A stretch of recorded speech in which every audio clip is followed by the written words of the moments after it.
the cemetery. Never trust a woman. Especially Claire Underwood. Yeah. What do you want from me? I'll take that black leather suitcase you won at the auction. Look, I saved you some dough. Don't make a pig of yourself. Try to be nice. I will. I won't kick you when you're dead. Where's that suitcase? You're making me nervous. So if you got an itch, see a doctor. What makes you so big? Vitamins. I know all about the Saks Madero. It belongs to me. Give it to me or I start looking. You better have a license. A Saks isn't that important. It is to me. Maybe I want to start a hot shop.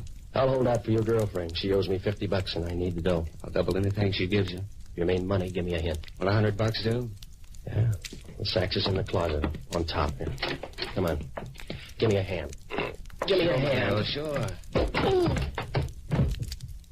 You've got a hand, Madero. Now play it out.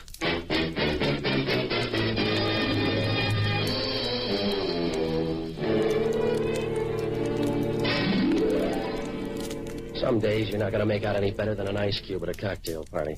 When Dunlap hit me, I folded up and my head got the size of a social worker's heart.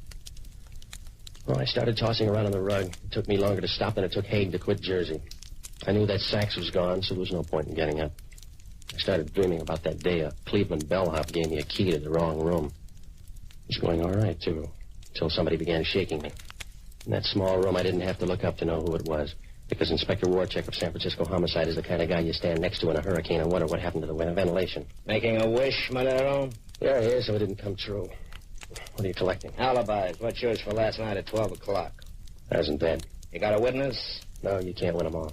Yeah, that's the way a guy named Charlie Reiser felt. So maybe it's an epidemic. So maybe you started it. Someone shot him dead. The guy was a musician. Try some of the neighbors. I'll try you first. You're reaching, Warchek. I never even heard of the guy. Oh, that's a handicap, Madero. Maybe you just heard of his instrument, huh? All right, let me guess. It was a sack. Hey, you're very bright. An auctioneer helped me trace it down to you. Now, what's the pitch? A wild one, Warchek. A dame forced me to do her a favor. Uh-huh.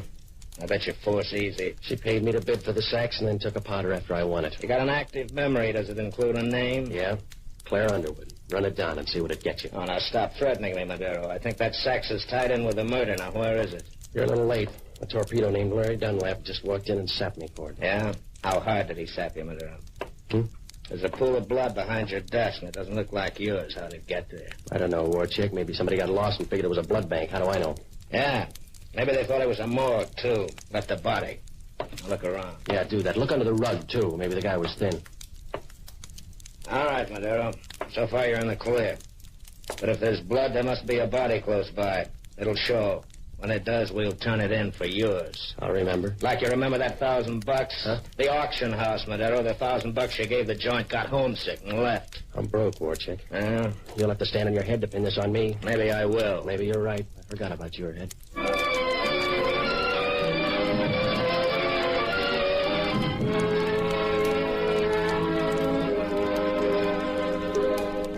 Once Warchek sticks to you, you might as well try to pull a mustard plaster off a throw rug.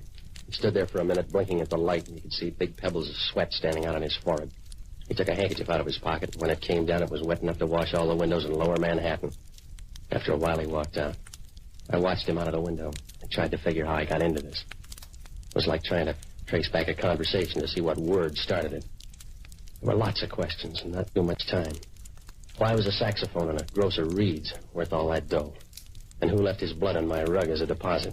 The girl must have known what was in the case, but why did she leave it with me? Oh, I couldn't make it add up, so I looked up the only good guy I know. A waterfront priest named Father Leahy. He knows most of the bad boys around the piers, and he's heard enough sins to start an art colony. Around Lofty's, they got his name above the line, and that's a tough trick, because along the waterfront, an archangel couldn't get a cup of coffee without hucking a wing. I found him over at the parish house having dinner. Hello, Johnny. You want some wine? No, thanks, Father. That's one of the good things about this job. You get wine with your meals. Yeah, I know. Except you got to watch out. I knew a guy in the seminary liked to eat between meals. Yeah. But the bishop fixed him. He sent him to a rich parish, and the guy had to throw away half his sermons. I'm in trouble, Father.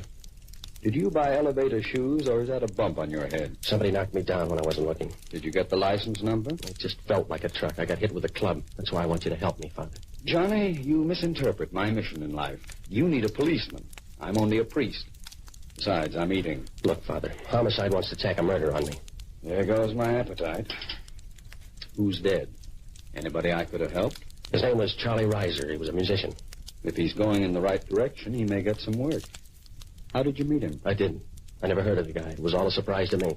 Sounds more like a shock. I got a bum shake from the start, Father. A gal with a big purse promised to pay me something if I'd bid for a black suitcase at an auction. What was the matter with her? Laryngitis? She was trying to keep somebody from noticing her, but she must have weakened in the final stretch. What do you mean? I won the bid with $1,000, but when I came back, the gal was gone. And you were left holding the bag. What was in it? A saxophone and a gross of reeds. You could buy the whole outfit with a $5 down payment. What makes it worth $1,000? I don't know, Father. The sax belonged to Charlie Reiser. A guy named Dunlap offered me $200 for it. All that money for a saxophone, and they wouldn't allow me $40 on that old organ. Dunlap slugged me when my back was turned and piled up a lead. Did the sax go for free? Somebody paid for it. When I woke up, there was a lot of blood on the floor. Yours? It was unclaimed, but I have an idea a body's going to turn up without it. You have nothing but murder on your mind, Johnny. Why don't you settle down with a good book? If Warcheck tags me, I'll have to borrow yours, Father. Right now, I need you to check on a few people for me. Sure, but I'll need a couple of names for them first. You know a lot of the combo boys, Father. Check up on Charlie Reiser's friends, especially his women. And find out where Larry Dunlap fits in. Will you do it, Father? Yes, Johnny, I'll do it. But if I find out you're calling them wrong, I'll drop over to Warcheck's side. Thanks, Father. If you help me out of this, you're a good guy. You're an angel. But stop pushing me. I'm not that anxious yet.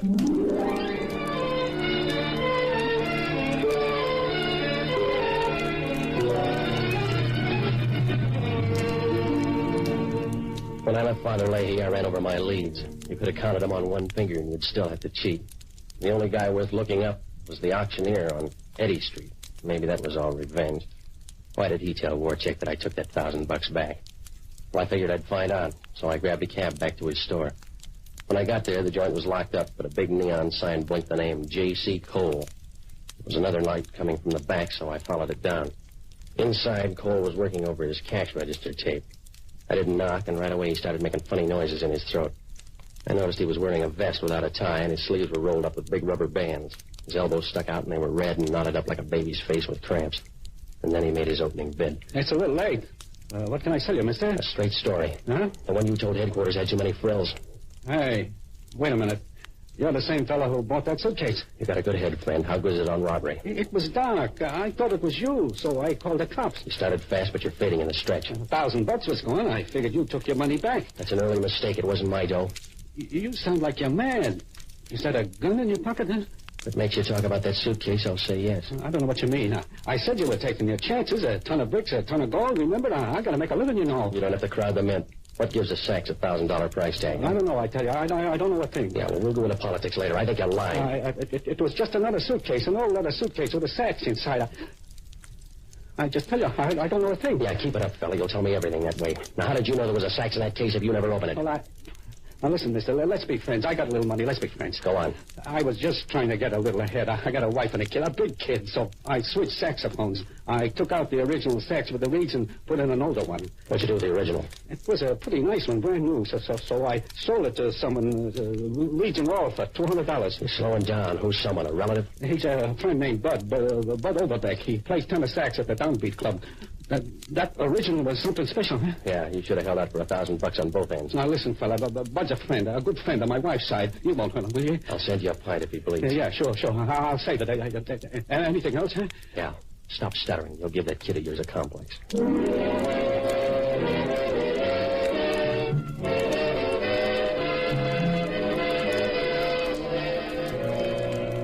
When he opened the door, you could tell he wanted to shake me worse than a summer cold. I didn't like him any better, but he'd given me something solid to work on. So I got over to the club Downbeat. It's a jazz cellar that warms over King Oliver at 6 bits a throw. 5-piece combo was writing a chorus slow and easy, and you knew the only notes they ever read were on IOUs. There were a dozen or so jazz fans huddled around the bandstand, and if you looked real close at their faces, you saw something that looked like pain.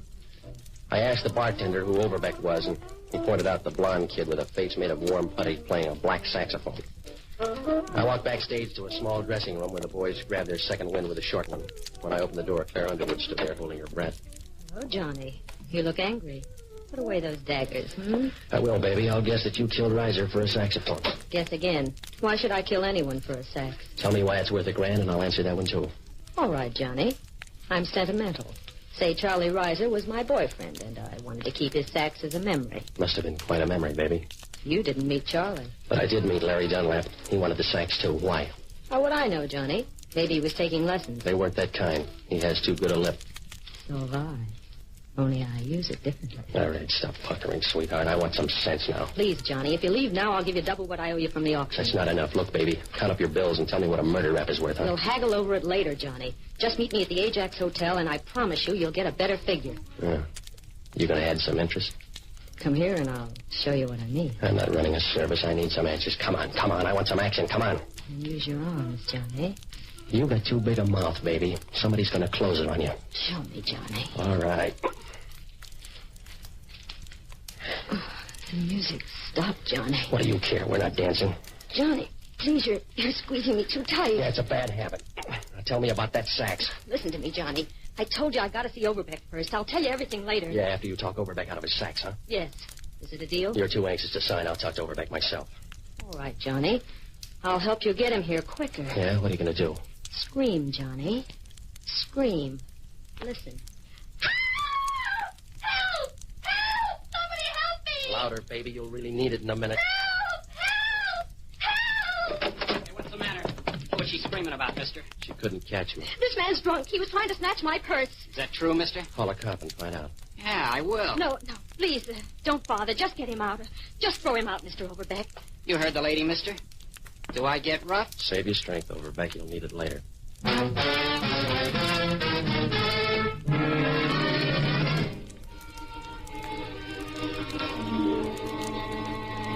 Claire had a nice act, if you didn't mind playing straight man to a vulture. She draped herself on Overbeck's arm, and she looked as cool as a vacation in Maine. As I walked out, Overbeck was still showing his teeth, but it didn't matter because you got the idea he wasn't strong enough to fight off a sneeze. Well, there wasn't much I could do except wait for Claire to show. But it started to drizzle, so I figured my best bet was her hotel. In the lobby, a rose-colored carpet with a touch of yellow jaundice led to the desk. The clerk told me she hadn't come in yet, but for $5 he could tell I was a friend. He gave me her key. I went upstairs, and when I opened Claire's door, I knew something was wrong. A lot of towels were thrown all over the floor, and everything was gone from the closet but the mothballs. Claire had skipped, and before I could walk out, Dunlap walked in. One hand was in his pocket, and the other had enough tape to wrap up a mummy. Can I come in, madame? You're old enough, Dunlap. Make up your own mind. I have. Where's Claire? You're early. I think she's still busy. Give me a magazine. I'll wait. It'll be a long one. I'm not hanging around. Oh, the fun's just beginning. Sit down. Sit down. I guess I am tired. Yeah, this gun makes everybody drowsy. Now, what's your tie with Claire? Nothing that's deep-rooted. Are you writing a column? Yeah, the obituary, and you're going to make the morning deadline. You're too cocky, Dunlap. Don't turn your back. I won't. Claire blew her chance. The best she could do was this arm. Yeah, you ruined my carpet. When they pass your cup around, I'll be generous. In the meantime, you're going to stick around until Claire brings that black saxophone. I hope she's got some food in the icebox. What do you mean? Well, if you're waiting for that sax, we're going to starve to death. Claire's not going to show. What makes you a prophet? A guy named Bud Overbeck. He had the sax last, and Claire was working him over for it. I'll work you over for less. What are the rest of her plans? She was warm. Maybe she left a smoke signal. All right, you're getting too stubborn. Put away the gun, Dunlap. You can only use one arm. I'll clean the bases with this index finger. Pick a spot to fall. Hey, don't clutter up the floor now, Dunlap. We got company. Hey, what's this, the wrong room? Claire said we'd be alone. We are. Just the three of us. Who's he, Madero? Huh? What are you talking about? Claire told me to come here. She told me to wait for her. Look, fella, save your lip for another chorus. Just tell me where she left you. I don't feel so good. She was at the Downbeat Club. She was helping me put my sax away. I just came up here to wait. We were going to be alone. All right, fella. I'm cutting down the crowd. You with Madero now? I'm leaving. Yeah, I'm going home, too. I feel sick. I'm going home. You'll never make it on your knees. What's the matter? I don't know. I guess I gave the new horn too big a ride tonight. I got a weak heart. Your eyes aren't too strong either. You're walking right into that closet. They told me not to play so hard. Maybe I played too hard. Help me, fella. You look familiar. I seen you somewhere, huh? You look fuzzy. Yeah. I don't know. I feel sick. Someone must have slipped me something. I never felt like this before. I'm sick. Real sick. You'll never get any sicker, fella.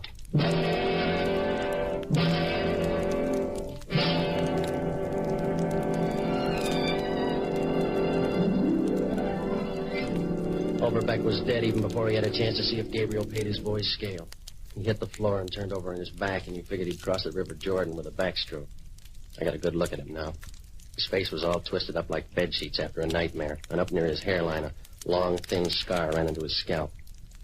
Well, I didn't know what killed Overbeck, but whatever it was, he didn't get 2 weeks' notice. I figured if homicide caught me here, I'd get my walking papers, too, right down to the last 20 feet. I started for the door, but Warchick opened it for me. He looked at the body and then over to me. You on a spree, Madero? If you're footing the bill, Warchick? The state will from now on. Now tell me about the guy on the floor. He's dead. Must have had parents. What's his name? Bud Overbeck. He was a musician at the Downbeat Club. Yeah. Tell me some more. Roll him, Warchick. Maybe he's got a diary. All right. Here's his wallet. All right, Madero. How long you been here? Why? The wallet's empty. Well, that's too bad. Your girlfriend's going to have to get along with last week's presents. I trail a guy named Dunlap up to this apartment, and I find you and a dead body. Now, there's a tie, any way you look at it. Now, just what happened? I don't know, Warchick. I didn't see the picture. I just tagged by for the end. Must have been a sad one. I think he's poisoned. I like the look in his eyes. Get the girl who put it there. Well, just give me a hint, huh? Overbeck was playing caveman with Claire Underwood before he came up here. What does that give him besides hair? Maybe a Mickey. When I left, she was warming up an argument for his saxophone. She get it? She didn't. Dunlap's losing man hours. He just walked out here, and I think she's in his list. Yeah. I'm beginning to get an idea now myself. Does it hurt? You and the Underwood girl are running some kind of a racket for that saxophone. She left you behind the front for it. You haven't seen her, Warchick. She doesn't need that kind of help. But you will when I get through checking. Still got a few calls to make, and I want the lab to work over the body. By then, I'll have enough to come back and hold you, Madero. You couldn't hold a lapdog with a suction pump. All right, big shot. I'll go a long way to get you for this. A long way. You got the drag, Warchick. Yeah. Gonna slow you down a little.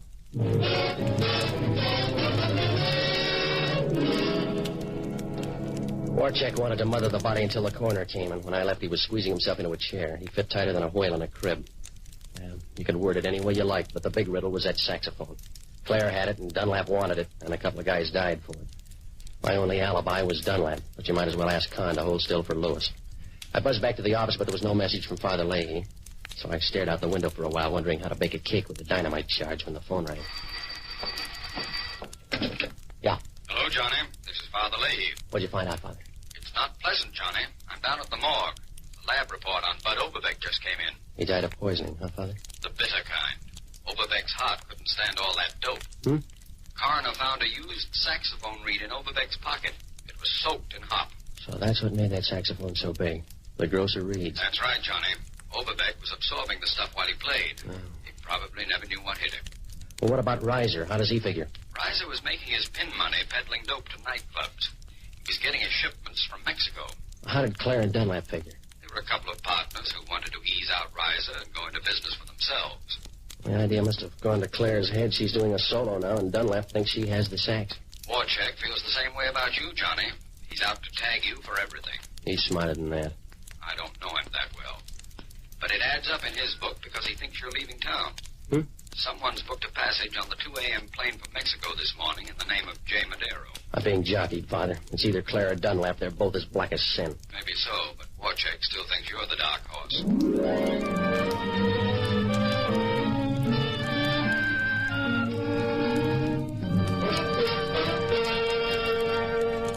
Up until now, it was like trying to sell a toupee to a bald-headed eagle. But when the turn comes, everything happens in a hurry, and you began breaking more records than a disc jockey with a hangover. If Father Leahy was right, Claire or Dunlap had enough dreams in that saxophone to start a waltz contest, and I knew if they both got out of town, Warchick would be around to tag me for the last dance. So I got out to Mills Field, and out on the far end of the strip, a twin-engine plane was warming up. Claire was standing with her back toward me, and even from here, you could see what a stiff tailwind could do to a landing gear.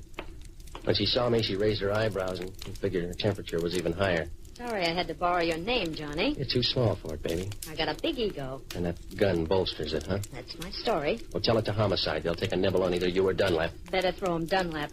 I got a date in Mexico City. It's a blind one, baby. You're going in the wrong direction. Larry, what are you doing here? I thought you were... I want those reeds, baby. You'll be peddling pencils when I'm through with you. I'll leave the sides, too, baby. I'll be lonely. You won't need that kind of music where you're going, Larry. You're the one that talk, baby. I trusted you. We were going to do this together. I trusted you. We all make mistakes. You got the short end. I'll stretch it a little. You got another chance. Let's team up again. Sorry, Larry. I'm crowding you out. You only think so. Now get out of my way. I gotta make the plane. Make a grave first. I want that stuff. I won't miss again. Stay away, Larry. Put up a sign. Yeah. You missed again. Give me the gun. No, I'm selfish. I'll hold on. Pull him off me, Madero. Pull him off. There's a law. All right, baby. You run out of chances. It's my turn now. No. Please, Larry. Put the gun away. You win. I'll split it with you now. You win. Honest, Larry, you win. Just to show you I agree. You're through, guy. Drop the gun. Yeah. Well, what are the odds of my getting away in that plane? 70-30, maybe. Things are too tough at 50-50. Come on, I'll ride downtown with you.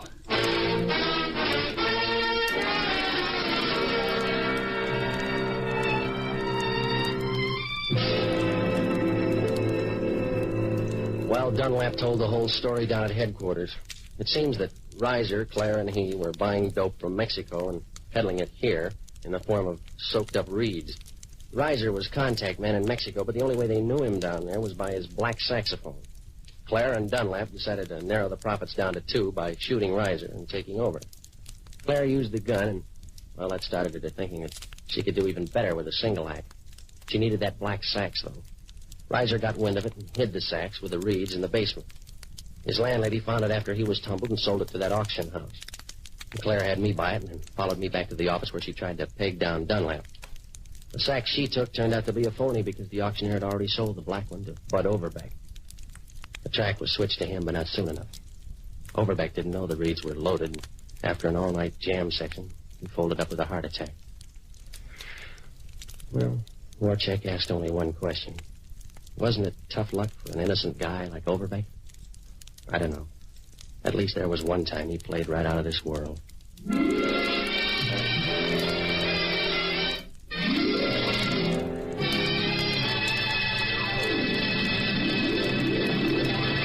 Johnny Madero, Pier 23, starring Jack Webb as Johnny Madero, has been presented by the Mutual Network. Johnny Madero is written by Herb Margolis and Lou Morheim. Gail Gordon played Father Leahy, and Bill Conrad played Inspector Warchek of Homicide. Others in the cast were Helene Burke, Bob Holton, Herb Butterfield, Irvin Lee, and Herb Rollinson. Original music was composed and conducted by Harry Zimmerman, and the entire production was directed by Nat Wolff. We invite you to listen again next week over most of these stations when Mutual presents another adventure in the life of Johnny Madero, Pier 23. Tony Lafrano speaking.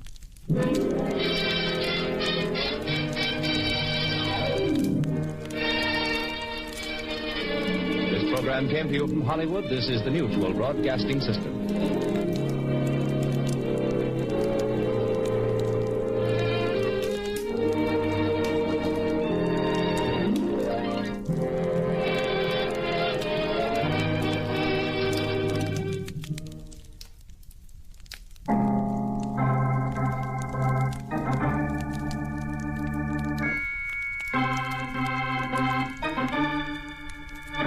My name's Regan. I work for Anthony J. Lyon, International Detective Bureau. They call me the Lion's Eye.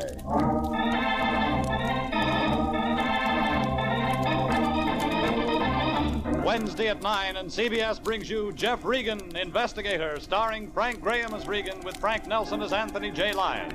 So stand by for mystery and suspense and adventure in tonight's story of The Lady Who Wanted to Live.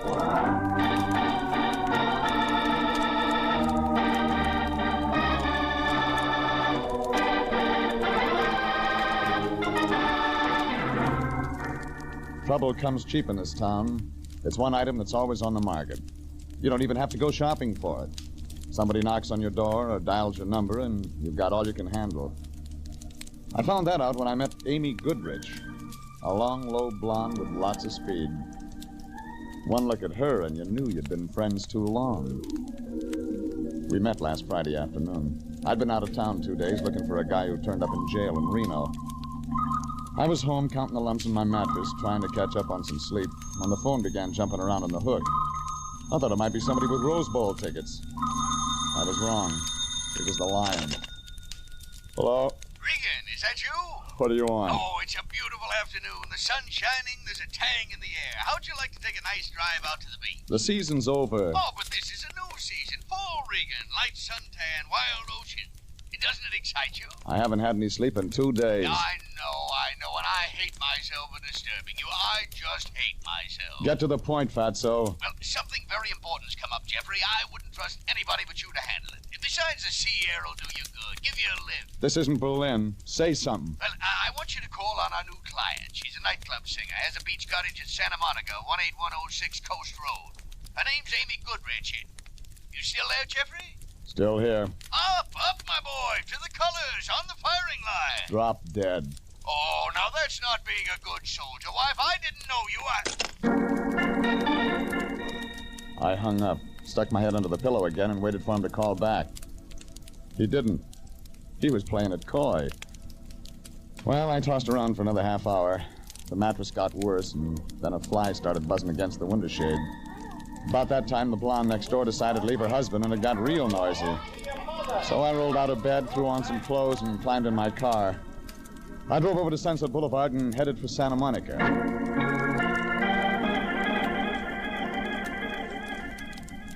18106 Coast Road turned out to be a bundle of flagstone and glass brick piled up against the ocean.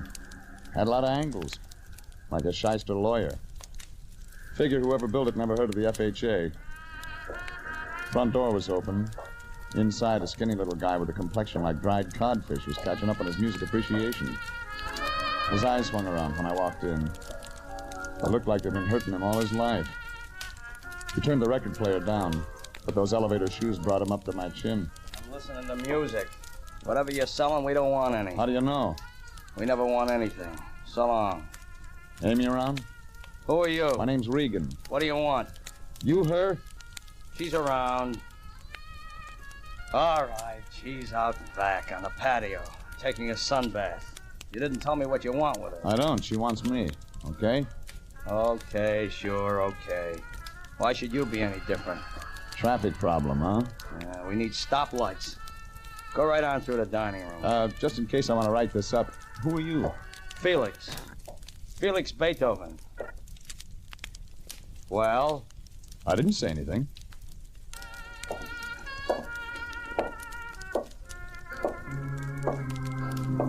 When I saw her on the patio by the beach, I knew why Felix was hurting. Amy Goodrich was the kind of blonde they put on those resort hotel calendars in Las Vegas. No matter what month it was, she'd always start you looking around for spring. There wasn't enough material in her sunsuit to make a good pen wiper. And when she smiled at me, I began to feel warm inside, like a radio with a broken coil. I know it's warm for this time of year, but you aren't wearing a sheepskin. It wouldn't fit in this crowd. You're from Mr. Lyon, aren't you? How'd you know? Oh, he said he was sending me his best man. So, Mr. Regan, come over here and sit by me. Sure I won't crowd you. Mm-mm. You're a party lady. I always drink scotch. How about you? Maybe. Later. Well, so you're the lion's eye, huh? Very nice. Depends on how you look at it. I had to crawl out of bed to come over here. Oh? You haven't been sick, I hope. Well, when you work for the Lion, you just don't get much sleep. Oh, I see. I thought you looked nice and strong. I'll tell my tailor. And quick, too. Look, you can relax, Regan. This job is going to be easy. What is the job? Protecting me. If you're going to wear that all the time, I'd better send for reinforcements. I think you'll be able to handle it. You'll do just fine. If I know who I'm protecting you from. Yes, I suppose you do have to know that. Have you ever heard of Tim Conover, Mr. Regan? Yeah, he runs an upholstered cigar box downtown. Diamond Club. He plays for keeps. I've heard. And apparently I interest him. It figures. I worked for him 2 years ago singing.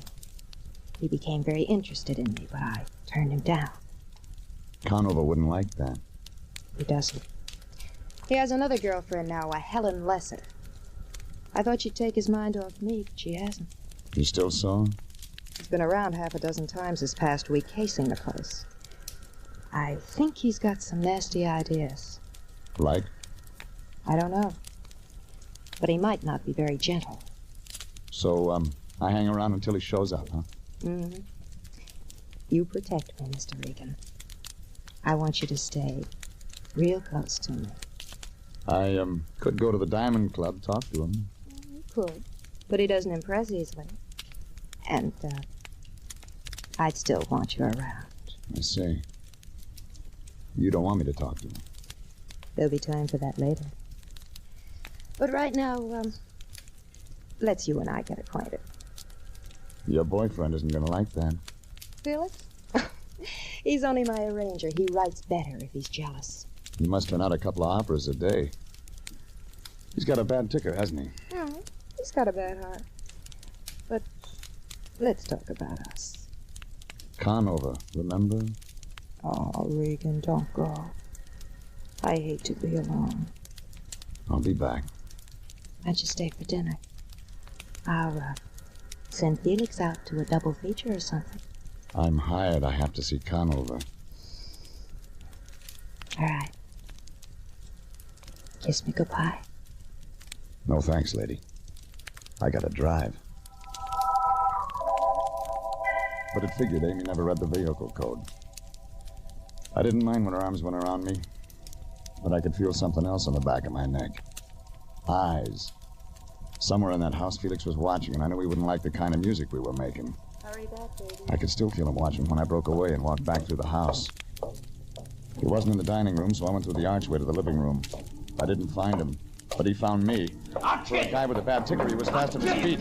He had a letter opener in his hand, but I didn't see the afternoon mail. I grabbed for him and he slid away. Then he came around again. This time I got my hand around his wrist. Drop it, Buster. Drop it. Take it easy. You got small bones. You're not built for rough work. Leave her alone. Leave her alone, Regan. You leave her alone.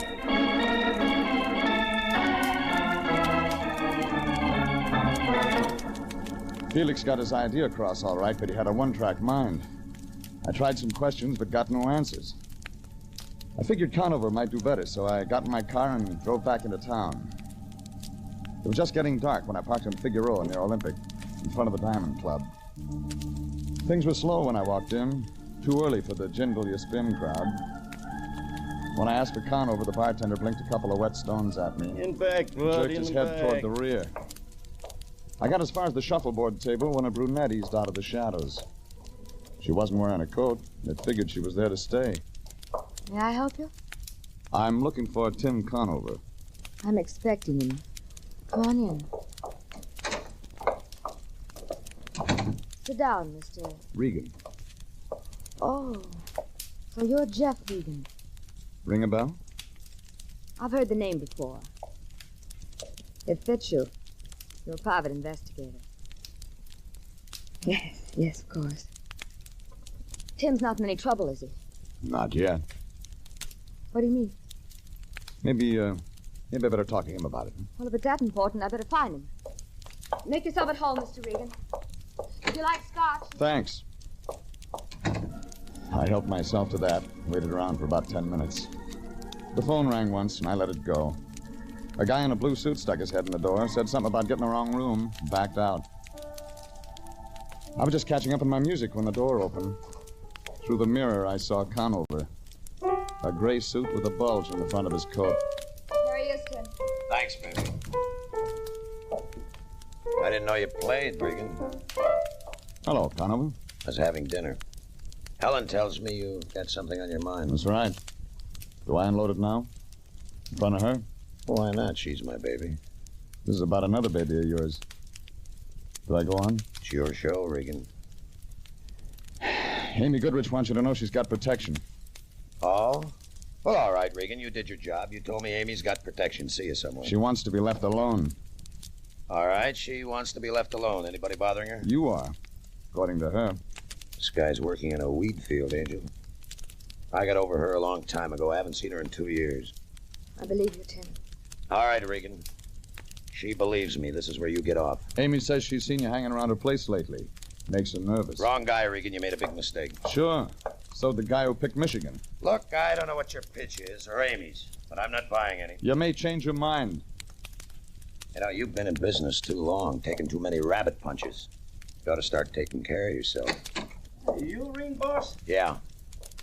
Get rid of this bum. They were a real pretty pair of muscles. One of them had a nose that looked like he'd been dipping it in an ink bottle all his life. The other one had an ear that could have passed for a golf ball. Well, they walked me out a door that opened onto an alley in back of the club. That's when the one with all the nose frisked me. Hey, just in case, pal. Just in case. Get your hands off me, punk. Easy. We're just gonna... Gussie says take it easy. Hey. Look. State of California. Gun and all. This guy's a gumboots. Max. What? I don't like no gumboots. Gumboots worse than a bum. You hear that, Gumboots? Gussie says a gumboots is worse than a bum. You don't talk. Gumboots. How tough are you? Still don't talk. Hey, Gussie asked you, how tough you are, huh? Are you tough? Tough? Not so tough. Hey, my turn. Hold it. All right. Now, gumboots, here's what we get on answer.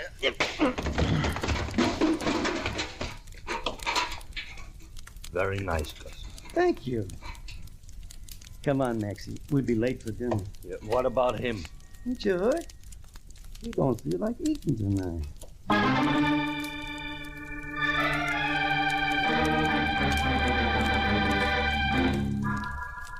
I don't know how long I was away, but when I came back, I felt like I'd been sleeping on the wrong side of the world. I was still in that alley, and it was still dark. My head was rattling like it was full of broken glass. The yellow cat with an inferiority complex was sitting there looking at me. All at once, he started running. Regan. I didn't try to catch him. Regan. Regan. Oh. Can you hear me? Wake up. Yeah. Have you been drinking? Oh, shut up. I send you out on a simple little job. I put all my faith and trust in you, and what do? Wind up in an alley drunk. Get out of here. Nuzzled up to a garbage pail, bleary-eyed, with melon seeds in your hair. How Stop can blowing you steam, Fatso. You're not a locomotive. Oh, now, don't get so excited. You're getting seeds all over. Give me a hand, will you? Here. How'd you get here? Amy Goodrich called. She was getting worried about you. Said you went over to see Conover. She wanted me to stop you. I figured she would. She's too late. A couple of his boys played beanbag with my skull. Well, who does Conover think he is, anyway, pushing my boy around? Just who does he think? There's the door. Go in and ask him. Well, now, I couldn't do that. Well, tell me, what's this all about? That's what you're going to tell me. But I don't know anything. Amy Goodrich must have told you something when she hired me. If you're holding out on me... But I'm not, Jeff. Well, then start checking. Find out about Conover. Conover? What do you want to know about it? Everything. Find out, for example, if there's anything Amy Goodrich could be blackmailing him with. Blackmail? Regan, what is going on? I told you I don't know. Well, then make a guess. Okay. It looks like everyone's in love with Amy. I left the lion standing there. He looked worried, like an elephant with a skin rash. None of it made sense. I knew I'd have to get some answers before long. I drove over to my place and straightened myself out with a shower and some Johnny Walker. A half hour later, I was back out in Santa Monica. Fog was closing in over the house when I rang the bell. Nobody answered. But somewhere in the back there was a light, so I walked around on the sand. The patio was empty. Inside, Amy was sitting on a zebra-striped couch. She was wearing a white strapless thing with a splash of red on one shoulder. She had a movie magazine in one hand and a drink in the other. But she wasn't having a very good time. She was dead.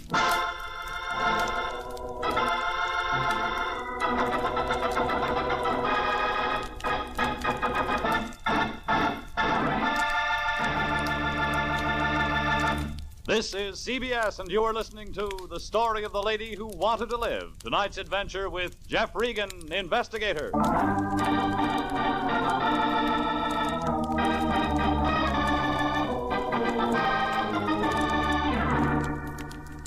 Well, the lion wasn't going to like it. His client, Amy Goodrich, was dead, and she wasn't in the market for protection anymore. I looked around for a gun, but didn't find it. Then I picked up the phone and put in a call to homicide. But I never talked to them. Out of the corner of my eye, I saw Felix standing out on the patio. And he saw me. I hit the floor and pulled the raft with me. Even after the gun was empty, he stood there pulling the trigger. Then he threw it down and began running toward the ocean. I went after him.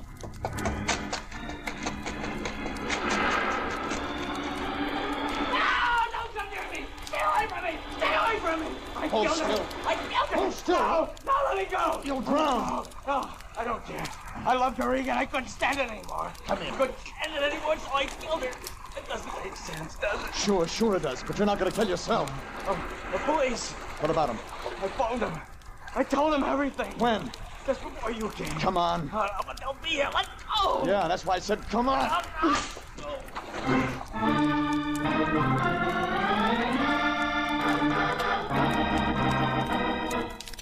I dragged him out of the surf and got him into my car. He kept mumbling all the way into town. It was 2 minutes after 10 when we got to my apartment. 3 phone calls turned up the lion in a Turkish bath. He kicked, but when I told him what happened, he said he'd come right away. 20 minutes later, he walked in. He still had a towel wrapped around his head. He looked like Sitting Bull in an Easter bonnet. Where is he, Regan? Where is he? In there, asleep. Asleep?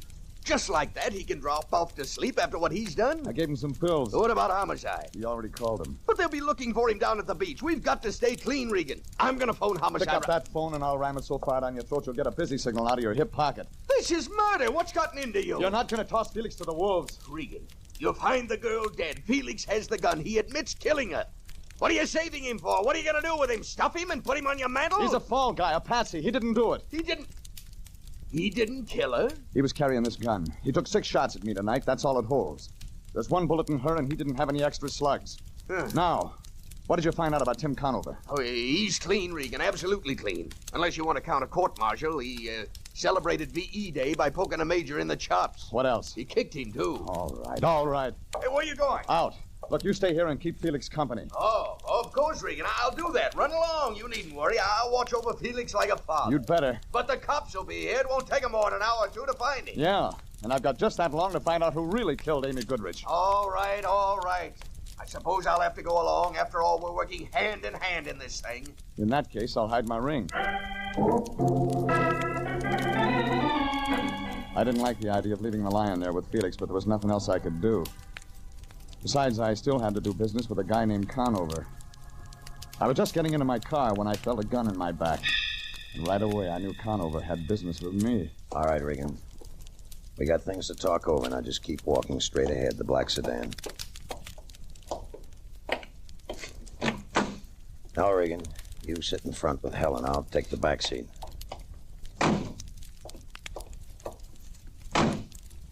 Okay, Helen. Where to, Tim? Nowhere. Regan and me can do our talking right here. It's quiet. Tim, are you sure you're doing right? Please, let me handle this, baby. All right, Regan, what's the play? I know Amy's dead. Now let's just take it from there. Who told you? I was there tonight. Tim, you shouldn't. He'll involve you. He'll tell the police. I said I'll handle this, baby. So you were there. I know, don't tell me. She was already dead when you showed up. No, not quite. All I got out of her was the name of some guy, Dolan, and something about Lake Tahoe. She seemed to think I know what it was about. And you didn't? No. Kind of figured you'd tell me. All right. Blackmail. Amy? Blackmailing me? You didn't know her very well, did you, Regan? She said she needed protection. I think she wanted a strong arm boy. No, it doesn't fit. She was no good, but not blackmail. It doesn't fit at all. Maybe I can make it fit. Don't try. I'm not going to be tagged for this thing, Regan. You know some answers. Maybe you better start talking right now. I said start talking. I didn't know if Conover was just looking for information or if he wanted to find out how much I knew about a guy named Dolan in Lake Tahoe. Well, I had a 50-50 chance. I could get the butt of that gun across my face, or I could try walking away and take a chance of getting a bullet in my back. And then I saw an old coupe, Oklahoma license, limping along the other side of the street. I opened the door, stepped out onto the sidewalk. I kept on going into the middle of the street. Conover yelled, but he didn't fire. And then the coupe slammed on the brakes. What's the matter with you, Pilgrim? You want to get yourself bashed up standing out in the middle of the street? Want to get yourself all bashed up, We ran out of gas. Join an auto club. Pay your dues. There's no phone. Could you give me a lift? I wasn't going anyhow. Well, climb in. Do it at the bowling alley. Hey, what are them two gonna do? Sit there, Nick? I didn't answer that. When we pulled away, Conover was just sitting there staring. But there was nothing to stare at. Helen was different. She registered one look. Fear.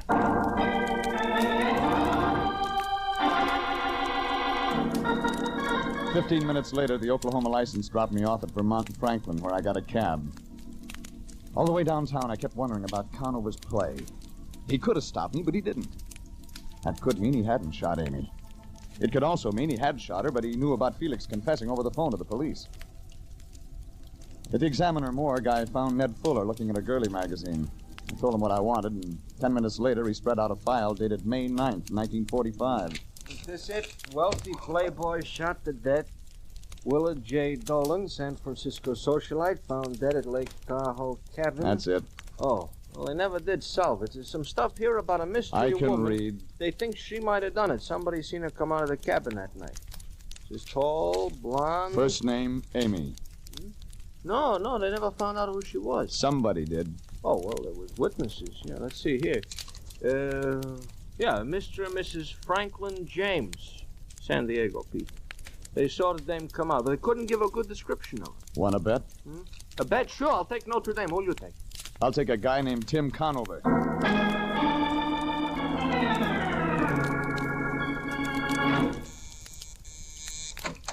Regan. Hello, Conover. You're staying up late tonight.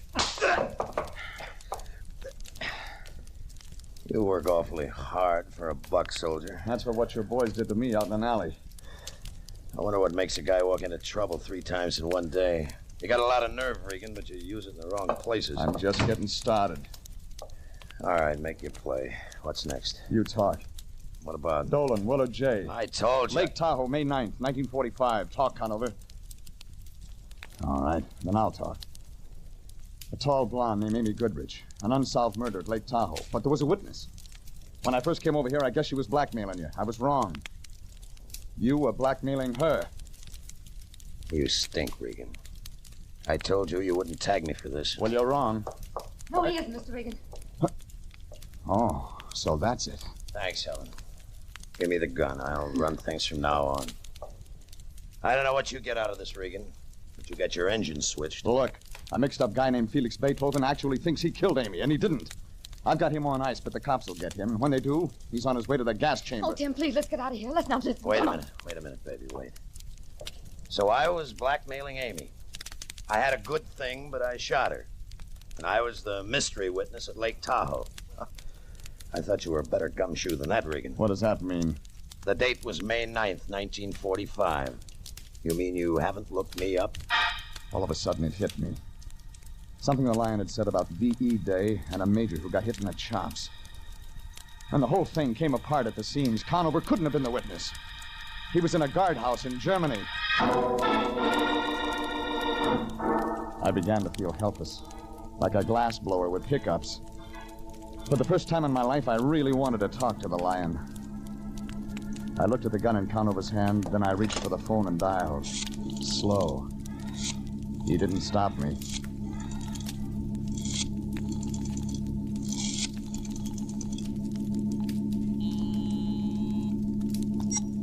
Anthony J. Lyons. Lion, the cops. Oh, Regan. They're not here yet. Felix? Still asleep. Well, get him out of there. Regan, I can't do that. Get him out of there. We broke our pick. What? I've been working the wrong angle. We gotta have more time. But I can't get him out of here now. We'll be seen. You must have something. I have. A guy named Willard Dolan was killed at Lake Tahoe. A Mr. and Mrs. Franklin James were the witnesses. But Conover isn't... Regan. Hold it. Yeah? That name. Tim. Mr. and Mrs. Franklin James? Hang up. Regan, what's going on? Hang up. Jeffrey, are you... Helen's got something to tell you. Oh, Tim, please. Go ahead. Go ahead, baby. Tell him. Tim. Wait a minute. Mrs. Franklin James. Yeah, Mrs. Franklin James. All right. I was Mrs. Franklin James. I was a witness. I did blackmail Amy. And you figured me to be the fall guy. You've hung around just so you could use me if the heat ever came on. Oh, I swear, Tim. I love you. I never meant to get you involved. But I used a piece of your stationery once. Amy had it traced. So she figured it was Conover all the time. Yes. Oh, I went crazy trying to cover it up. Because I loved you. I couldn't let anything happen to you. No. No, but you set me up for a murder rap. No, I wasn't. I was trying to protect you. Don't you see Amy was going to kill you, Tim? She was going to kill me. Yes. Oh, she wanted Regan Powers to set up that story about your threatening her. And then she could claim self-defense. But it didn't work that way. No. You came around. I couldn't let Tim find out. I couldn't let anybody find out. You killed her, didn't you? Yes, I killed her. For you, Tim. I killed her for you. We can get away, darling. Regan's the only one who knows. Sure, and the kid with the bum ticker takes the rap. Except that somebody might ask questions about what happened to me. We'll have to take that chance, Tim. Regan's the only one who can make trouble for us. Us, baby? What? I don't have any troubles. You have. Oh, Tim. You're joking. Listen to me. Wasting your time. Tim. You won't help me? No. You won't help me? No. But if you let them arrest me, I'll die. They'll convict me. Oh, please, you have the gun, Tim. You can save me.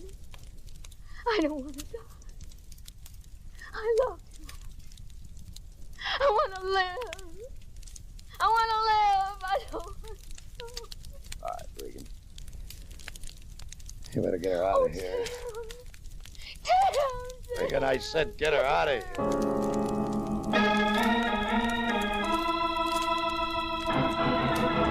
Well, that's the way it wound up. Helen went to headquarters. Tim went back to his club. I went out of town for a few days. When I got back, I drifted into the office. The Lion gave me the wind-up. A report on Felix. Yes, Regan. Those doctors worked on Felix Beethoven 3 days. Psychiatric medicine's a profound study. Profound. They finally convinced him he didn't kill Amy. Yeah. That's sad. He loved that woman as cruel as she was to him. He loved her a great deal. I suppose life will be lonely for him now that she's gone. You're wrong. What do you mean? I saw him in Hollywood today. He's got a new friend, one with red hair. You mean to tell me he's willing to do it again? To accept abuse from another woman? Why, that man's a natural for any woman's dominance. He hasn't got a thing to worry about. But you said she was a redhead, and I know redheads. Yeah, but Felix is bigger than this one. Besides, the new one's a Cocker Spaniel. Jeff Regan, Investigator, was written by E. Jack Newman and Adrian Jando, directed by Sterling Tracy. Frank Graham is starred as Regan, with Frank Nelson as Anthony J. Lyon. Original music is by Dick Arant. This is CBS, the Columbia Broadcasting System.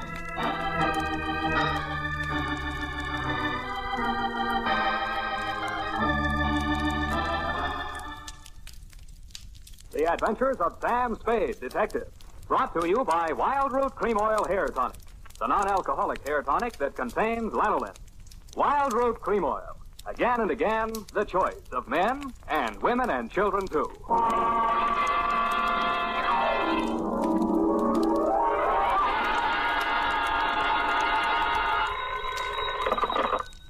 Sam Spade Detective Agency. Quote the Raven, nevermore. Yes. This is me. Is this Mr. Spade? Yes, but is this Miss Perrine? Oh, yes, but Why are you eating your peanut butter sandwich at this time of night? why the allusion to Poe's Raven? Was your assignment among the literati? It certainly was. There was Rowena from Ivanhoe, a lost Lenore, a no-place Ralph, and a Horace from the Karloff of the same name. How distinguished. Have you got a cold, F? No. Well, then there was a carnivorous plant, a hideous meat-eating specimen of the botanical world, trying to take 2 fingers off me. Well, I've got 3 fingers all poured out for you here. Ah, pretty hip. I can see you intend to be terribly amusing tonight. But even so, I intend to come right down and dictate my report on a stopwatch caper, or time stood still.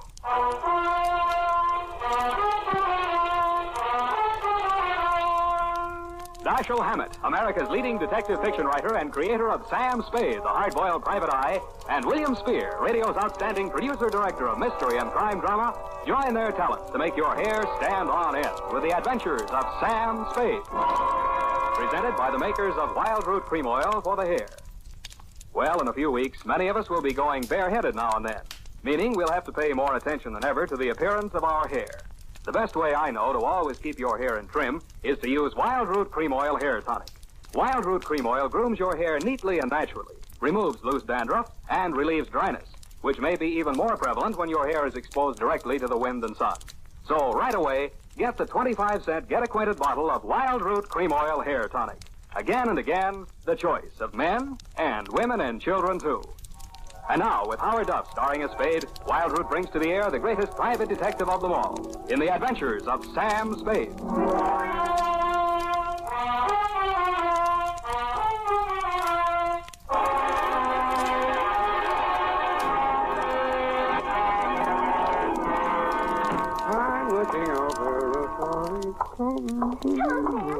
That's a mighty sharp routine you give a Perrine on the phone. Where's Effie? Who are you? Sam, don't you remember me? Buffy. Certainly not. I never saw...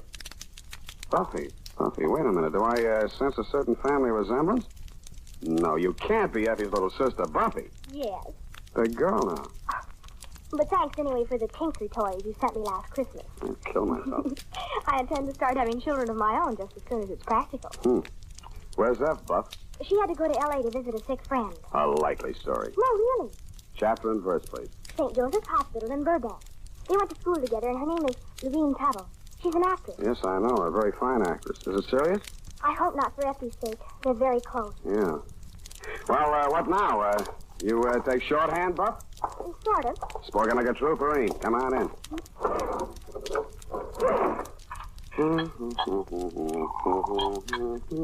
Well, I hope it's good and gruesome. I take it back. I meant the caper, not what you're drinking. Okay, Buff, you win. Ready? Why not? Date April 10, 1949 to Deputy Sheriff Bill Woodington, Marin County Sheriff's Office, San Rafael, California, from Samuel Spade, license number... 27596. Oh, steady listener. Subject, the stopped watch caper. Dear Bill, here's how it turned out, and if I ever phone you for advice again, I'll take it because you were right. She was loaded. What about those threatening letters, Sam? Don't give them another thought. Old Lady Raven's had me up there a dozen times the last 6 weeks. Got threatening letters, she got prowlers, but when I got there, she can't find the letters, and the way that house is tucked away in the woods, I don't think a prowler could find it. How do I find it, Bill? The Gray Line bus goes right by the gate. Montana Pallide Road, about 3 miles this side of Rock Springs. Oh, that sounds pretty rugged. You, say she's a crank. But she's got money, Sam. Oh, the poor old soul. And she got a niece. Oh? Yeah, over 23, but she's stacked. The old lady's loaded, the niece is stacked. Who else lives there? Well, there's a butler. Somebody flattened his head when he was young, and he wears bangs to call attention to it. Sort of shuffles around the house. You ought to see him out in the woods chasing them old ground squirrels. Quick as a deer hound. Yeah, and Never mind. You sold me. All these marvels I have got to see.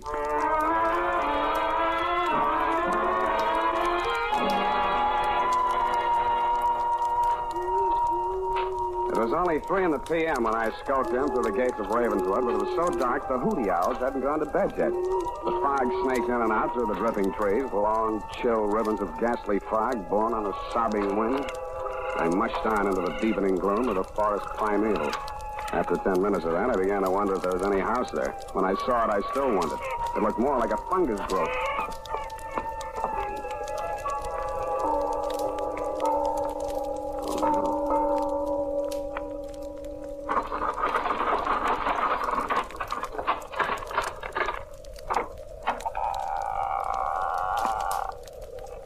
Yes? Speak of English? It is chilly, isn't it? Won't you come in? Sure, why not? Yes, I expected that. If you'll be so kind as to wait here, sir, I'll inform Miss Rowena of your arrival. Thank you, Jenny Stewart. Boris, who's out there? Is it the man with the hemlock? Answer me, you brute! Oh. Where is it? Did you say Hemlock? Oh, you must be my aunt's detective. Spade, was it? It is, right. I'm Ralph Raven. Come along with me, Spade. I have something interesting to show you. Ralph Raven was the one member of the household you hadn't described to me, and no wonder. The wasted figure that looked up at me from the wheelchair was more like a ghost than a man. His face was chalk white. So white it seemed almost luminous, and the skin clung so close to his skull there seemed to be no flesh beneath it. And his wide, staring eyes looked like 2 cups of black coffee on a snow-white tablecloth. I followed him into a glass-enclosed room only slightly larger than the garden court at the plaza. The humidity was several points higher than the dripping woods, and the temperature was several degrees lower. But the plants he had growing there seemed to thrive on it. As I edged nervously through the dense, quivering foliage, I noticed a strange-looking yellow-green pod, about the size of a milk bottle at the end of a long, tubular stem. It leaned over, opened its red mouth, and said, "Hey, what is that thing?" Oh, that's my Sarracenia gigantosa. Meat eater. Carnivorous plant. Don't be frightened. I just fed it. Don't tell me. You know what it eats? Acts like it needs a dose of bicarb. No, perfectly healthy. Merely part of the digestive process, even as you and I. Not me. But over here, you're a detective. These plants should interest you. Don't touch that mandrake. Never thought of it. It won't cry out. No vocal cord. Oh, I see. It's very sensitive. Oh, sensitive. And deadly poison. Oh. And see here, these pretty purple blossoms? Yeah, it's very pretty. Source of an alkaloid poison, favored by the Borgias. And these, white hellebore. Watch your language. I use it in compounding veratria. A poison so ancient it would probably go undetected in the police laboratories of today. Mm-hmm. And here's a charming one. Both a killer and a medicine. Belladonna, or deadly nightshade, source of atropine. Mm-hmm. And this, commonly known as Nux vomica, Well, produces not one but two deadly poisons. The well-known strychnine and the rare and not easily detectable brucine. yeah, well, it's quite a hobby, Mr. Raven. It's not a mere hobby, Mr. Spade. It's a practical science. All the plants in this conservatory have their fatal properties, and all have played a role in the great crimes of history. Did my aunt get another threatening letter? So she says. Odd that she should fear death at her age, and odd that she should hire a bodyguard. How does she know how it'll come? It might be poison. Speaking of poison, brother dear, it's time for your medicine. Oh, Spade, my sister, the lost Lenore. How do you do, Mr. Spade? How do you do? Here, Ralph, drink up. Why does it always have to be in milk? Hey, look here, it's not time anyway. Oh, this confounded watch has stopped again. Spade, what time do you have? Why, it's 3, that's funny. My watch has stopped, too. I didn't know then what that meant. In fact, if you look on the last page of this report, Deputy dear, you'll see that the stopwatch was the key to the whole puzzle. I protest that my failure to realize the significance of that moment had absolutely nothing to do with the fact that my client's niece, Lenore Raven, was, as you so roguishly put it, sacked. About there, Boris, the butler, bobbed up and beckoned me from the balustrade. I followed him upstairs and was ushered into the austere and regal presence of my client, Rowena Raven. That will be all, Boris. Yes, madam. Oh, Boris, I just remembered. Yes, madam. There on the occasional table, my watch. I want you to take it around to the watchmakers in the morning. It's on the fritz again. Yes, madam. Mr. Spade, I must apologize for keeping you waiting. Oh, it's all right. My watch hasn't been keeping proper time ever since those threatening letters started. Would that be a clue, Mr. Spade? Maybe we'd better start with the letters, Mrs. Raven. I can't find them anywhere. I think that young man from the sheriff's office must have pinched him. Bill Whittington? Oh, I'm sure not. Well, all the same, it's very odd that every time he comes here, he can't find them. Where did you put them, Mrs. Raven? Right there on the occasional table. Yeah, well, Mrs. Raven, sometimes people have very vivid dreams. Huh? Doesn't mean there's anything wrong with their minds or anything like You that. talk just like Dr. Slaughter. That young sawbones my niece sent around looked at my sciatica. Sciatica is nothing but a pain. How can you look at it? It's a lot of bull. Yeah. What did the letters say, Mrs. Raven? That's why I wondered about my watch, Mr. Spade. The letters always contain some reference to time. Your time is running out. Beware when time moves slowly. Soon it may stop altogether. That sort of thing. You think there could be a connection? I mean, has there someone been tampering with my watch? The repairman doesn't know what's causing it to lose. Yeah, did he think it might have been tampered with? No! He thought it was something in the mountain. Magnetism or something. Well, that sounds logical. That's a Now, lot of hooey. I lived here 40 years and my watch never lost a minute. Something in the mountain, my eye. Something in this house, more like, or somebody. Ask me, he's not half so sick as he pretends to be. your nephew? Uh-huh. What do you think? Well, I think he's a very sick man. No wonder. Sitting in that damp conservatory day after day, pottering over those fiendish poisonous plants. You see the one that eats mice and hamburgers? Yes, I did. What's supposed to be the matter with your nephew, Mrs. Raven? Oh, it was an auto accident. Injured his neck. He had to remove part of a gland or something. His neck. But Dr. Slaughter says it's in good condition aside from that. And if he takes his medicine faithfully, there is no reason why he shouldn't. Come in! Ah, Mrs. Raven, how is that pain this afternoon? Worse, thank you. Dr. Slaughter is Mr. Spade. Ah, yes. The detective you engaged to investigate those letters you've been receiving. Mr. Spade thinks it's an inside job. Don't you, Mr. Spade? Well, that depends on what you mean by an inside job. There, you see? Inside that romantic imagination of yours, my dear lady. Hold still now while I give you your shot. I loathe being jabbed. Now. That wasn't so bad, was it? Can I look? How's Ralph getting on, Doctor? Not well, I'm afraid. He doesn't seem to be responding to the... Mrs. Raven, what is it? Poison. You poisoned me.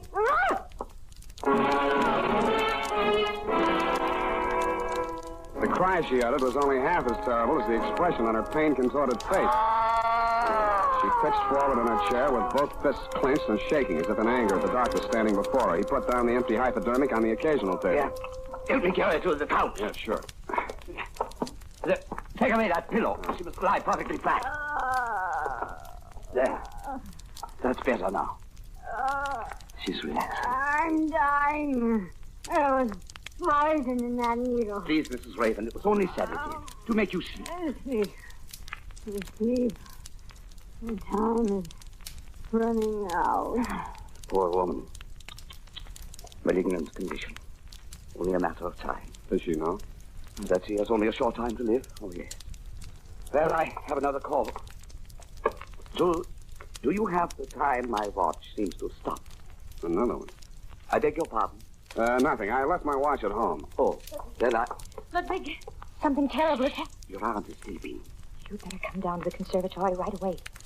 Ralph is in terrible pain. What kind of pain? He keeps saying he's been poisoned. What? Well, come along. Take that hypo to the kitchen door and sterilize it. Where is it? On the table there. He stopped in his tracks. His mouth fell open, and he gaped at the tabletop where he put down the hypodermic. In its place, it appeared two items. An old-fashioned lady's watch and a note written in green ink. The note said, "Time must have a stop." I picked up the watch and held it to my ear. You guessed it. It wasn't ticking. I had a hunch my client wasn't either. And I was right.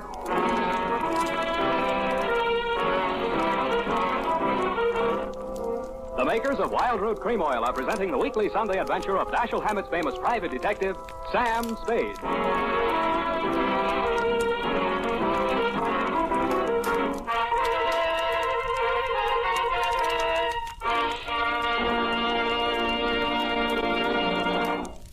Now, here's important news on good grooming. If you want the well-groomed look that helps you get ahead, socially and on the job, listen. Recently, thousands of people from coast to coast who bought Wild Root Cream Oil for the first time were asked, how does Wild Root Cream Oil compare with the hair tonic you previously used? The results were amazing. Better than 4 out of 5 who replied said they preferred Wild Root Cream Oil. Remember, non-alcoholic Wild Root Cream Oil contains lanolin. It grooms the hair naturally, relieves dryness, and removes loose, ugly dandruff. So if you want your hair to be more attractive than ever before, get the generous new 25-cent size of Wild Root Cream Oil, America's leading hair tonic, on sale at all drug and toilet goods counters. It's also available in larger economy bottles and the handy new tube. By the way, smart girls use Wild Root Cream Oil too, and mothers say it's grand for training children's hair. Get Wild Root Cream Oil. Again and again, the choice of men and women and children too.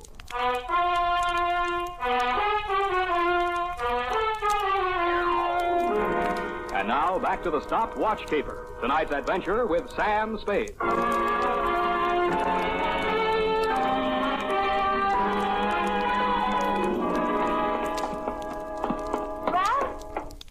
where are you? Where did you leave me? Hey, wait. Over here. Oh, Spade. Keep them away from me. Ralph, I came as soon as I could. Tell me your symptoms. No. I phoned for another doctor. He's on his way now. Spade, my aunt. Take me to her. I must tell her. Tell her what? I'm afraid we have some bad news for you, Ralph. Your aunt is dead. Oh, so you poisoned her, too. Ralph, you're sick. You don't know what you're saying. She's been to every specialist in the country. They all said the same thing. They all said she was good for another 3 months. My dear boy, in these cases, any doctor's guess is as bad as the next. No. Please, Ralph, you're very sick. Please let Ludwig examine you. If it's what you think, the other doctor may be too late. Why not? Why should I fear death? That's better. Now let me see your eyes. So. Open the mouth. So. What is it? What is it? He's right. It is poison. You see? You know, my dear. Yes? When you sterilized that needle for Ralph's shot this morning, did you pick up the wrong bottle? Of course not. Strange. Very strange. But don't worry, Ralph. There's a very simple antidote. Oh, thank heaven. You should, my dear. Indeed you should.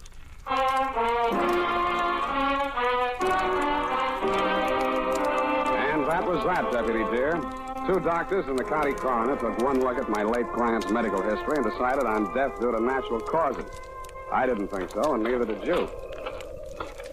So there really were threatening letters. I saw one. You sure now, Sam? Sure, I'm sure. Where'd you say it was? On the occasional table. Yeah. What was you doing when it wasn't a table? Not occasionally, occasional. Oh, just any old table. No, Bill. Now, Bill, get this. It's real deep. An occasional table is a table that a woman picks up at a bargain and puts into a room under the mistaken impression that it may come in handy someday. Mrs. Raven used hers as a catch-all for her unanswered correspondence, threatening letters included. And what happened to the one you saw? I don't know. I put it right here in my coat pocket along with a watch. It just disappeared. Well, that might be tampering with evidence. Listen, Bill, things were disappearing from that table almost as fast as other things showed up. Yeah, sounds like pack rat. You follow that up, Bill. I'm going to pack up and rat out of here. Now look, Sam. My client's dead. It's officially okay. I haven't made a penny out of the caper, and now I'm not likely to. So, do you give me a lift back to the toll gate, or do I hitchhike? There's your answer. Come on.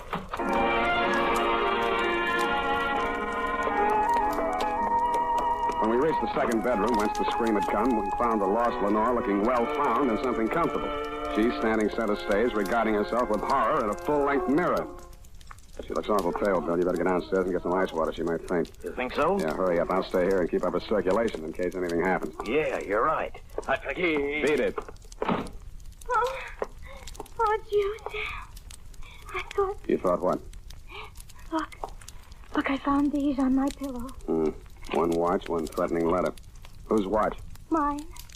I left it on the dressing table when I went in to cream my face. I came out, somebody had slipped this under. On the dressing table? No, under my pillow. You said on your pillow. I meant under. On. I don't know what I mean. What are you trying to do to me? Just trying to get things straight. The note. Look at it. It's exactly the same as the one he left in my aunt's room. Why do you say he? Oh, I don't know. Yes, I do. It's because I don't trust Ludwig. Dr. Schlosser. That figures. He doesn't trust you either. But he pretended to think I might have picked up the wrong bottle. Oh, he was acting. Couldn't you see? You're not doing a bad job yourself. I'm not acting, not anymore. Listen to me. Listen. He's acted strangely ever since I foolishly said I'd marry him. I would myself. Oh, Sam, darling, don't joke. I don't mean like that. How did you meet him? He got me out of a jam once. The accident. When my brother was hurt. I went for a doctor, and he happened to be the nearest one.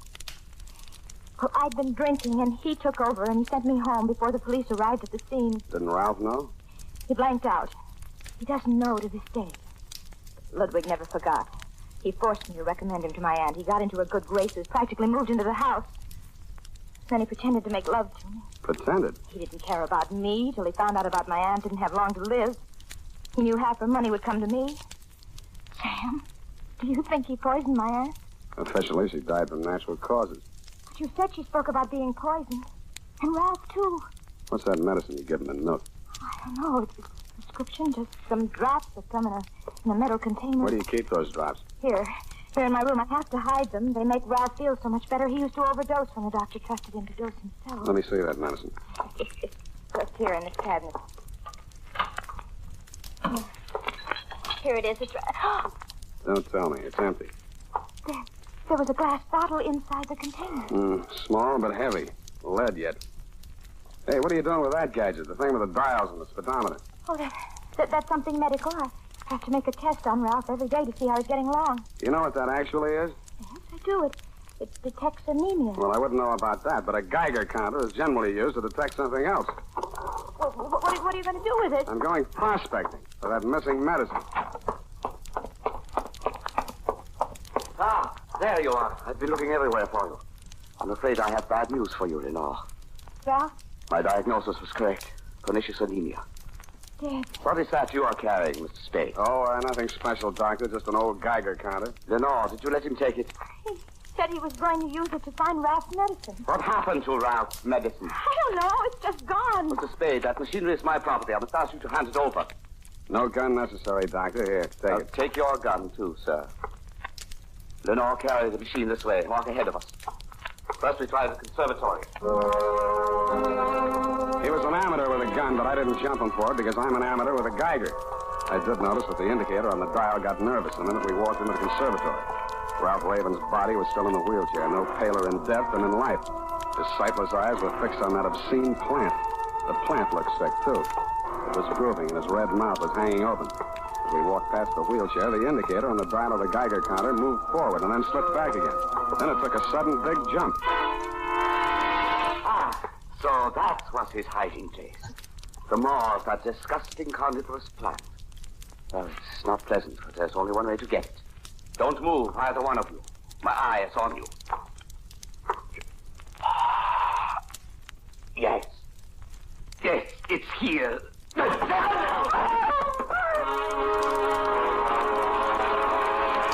first, I thought the plant had bitten him. But then he pulled his hand out, and I saw what had happened. There was a hypodermic outfit stuck in the heel of his hand. It surprised him no end, but he still managed to hold on to that gun. He swung it away from me and was holding it on Lenora. You knew. No.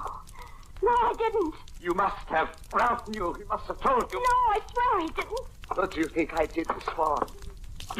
To die and leave you behind? To enjoy the money I got for you? No, you will come with me. Oh, no, you don't know what you're doing. There's someone right... Shut up. What are you looking at? What's behind me? Don't bother to rush him, Sam. I've got it. Hold it, Bill. Yeah. How's that for shooting, Sam? Yeah. You find a bullet hole in him, Bill, and I'll call it good.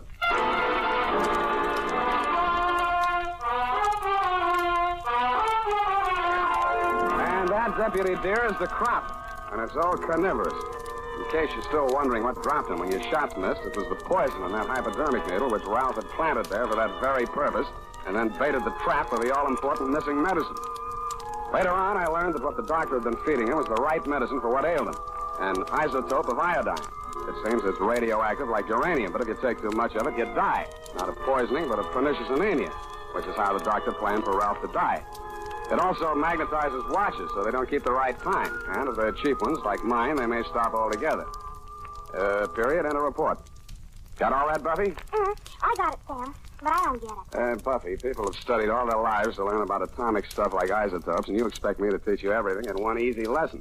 Oh, no, Sam, I know about that. But who killed who? Whom, dear?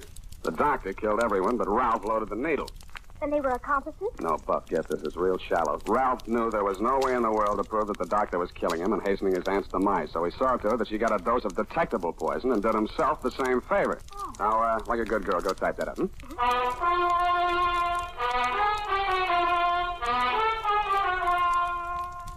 And now, listen to this. More and more millions agree every day. Wild Root Cream Oil has become America's favorite hair tonic because of the neat, natural way it grooms the hair. Because of the quick, easy way it relieves dryness and removes loose dandruff. Get non-alcoholic Wild Root Cream Oil with lanolin right away. And ask your barber for a professional application of Wild Root Cream Oil Hair Tonic. Again and again, the choice of men and women and children, too.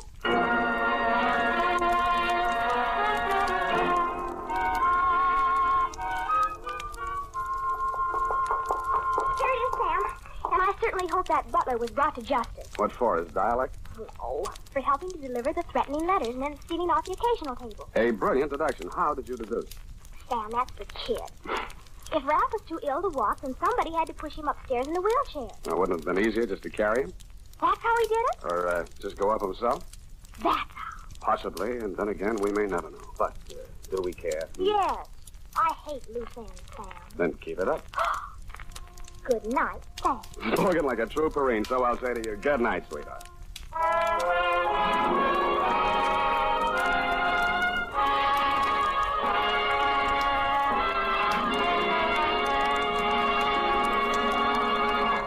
The Adventures of Sam Spade, Dashiell Hammett's famous private detective, are produced and directed by William Spear. Sam Spade is played by Howard Duff.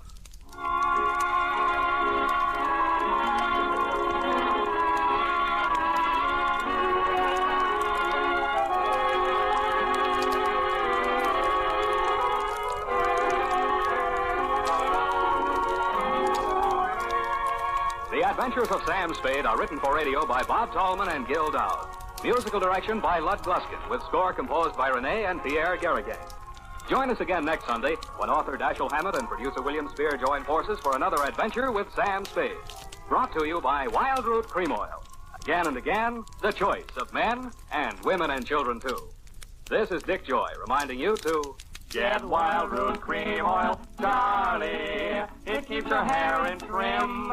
You see, it's non-alcoholic, Charlie. It's made with soothing lanolin. You better get Wild Root Cream Oil, Charlie.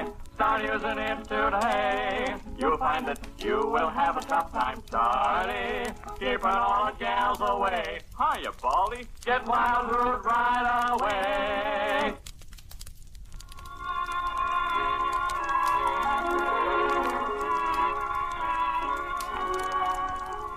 This is CBS, the Columbia Broadcasting System.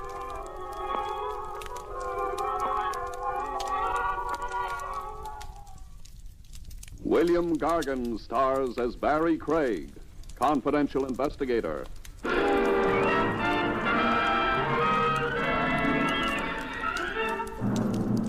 Spotting a murderer isn't easy. They don't help. They can be anyone, any age, either sex, rich, poor, or in between. They've got one difference, though. They kill people.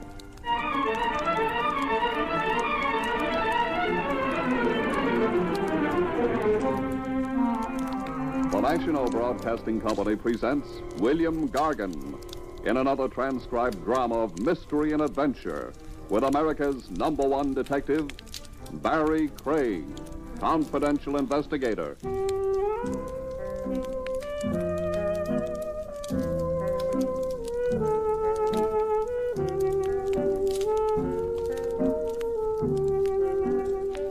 Barry Craig speaking.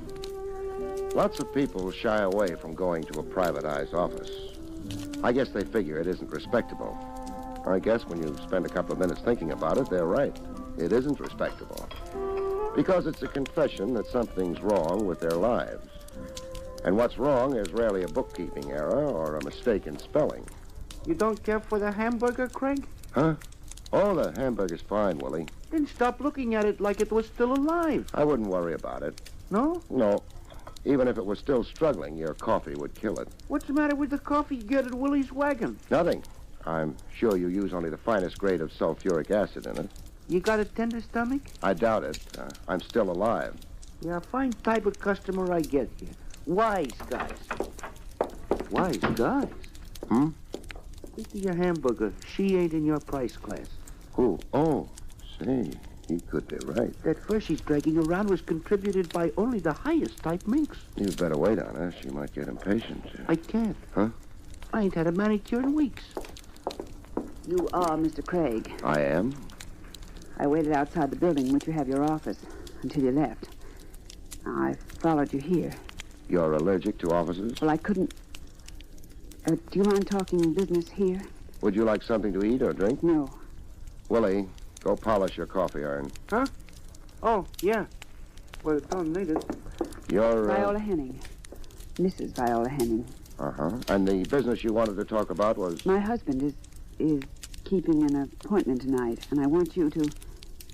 Well, to... An appointment with whom? A business associate? No. With a girl. A girl named Muriel. I see. Where? The Grammont Hotel. She works there? No. He's taken a room there. I overheard my husband making the appointment. I don't especially go for divorce cases. Oh, no, it isn't for that. I'd never divorce Dan. I just want to know. What time's the appointment? 8. And all you want to know is if your husband, in fact, does keep this appointment. Yes. Would $100 be enough? Oh, more than enough. Then here you are. Thanks. You won't tell anyone. Investigators with loose mouths don't last very long, Mrs. Henning. I suppose not. I'll phone you in the morning. Fine. Good night. Good night. Yeah. For that, you need a license? Huh? The babe and the minks. Just a case, Willie, on the face of it. The face wasn't bad. No, but what's underneath?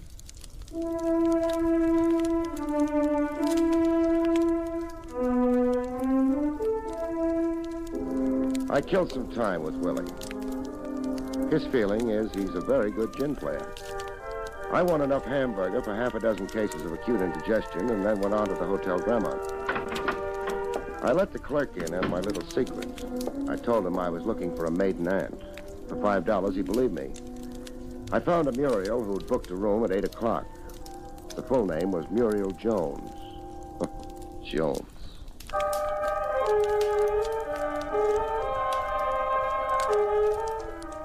The room number was 807. The time was 20 minutes after 8. I decided I'd be the boy bringing the ice water. Maybe they hadn't ordered ice water. That would be all right. I didn't have any with me. I lifted my hand to knock, and I didn't get around to it.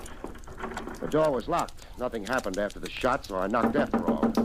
Maybe I was naive, but kicking the door in didn't seem practical. I turned out to be right. Mr. Craig! Hello, Mrs. Henning. Mind if I come in? No. No.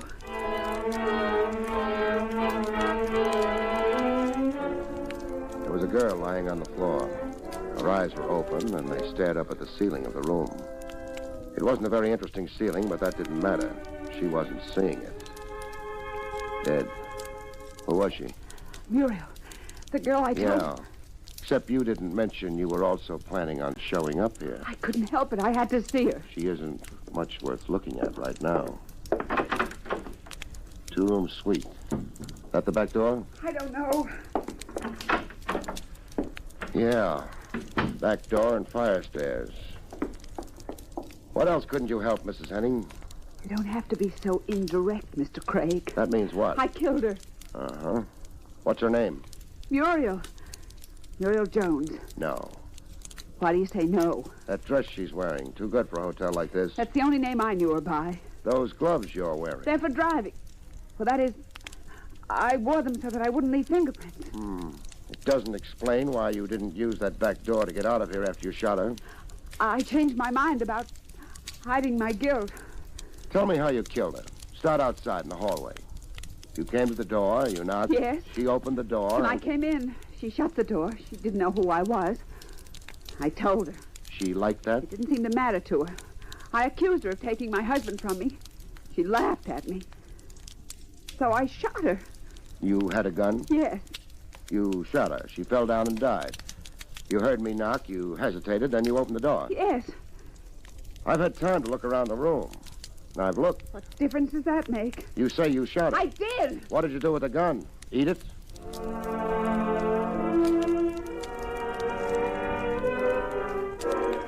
Mrs. Henning didn't have any answers. I found a phone and let her notify Homicide that she'd been out hunting. I left her in that hotel room with a dead girl. Both of them would wait.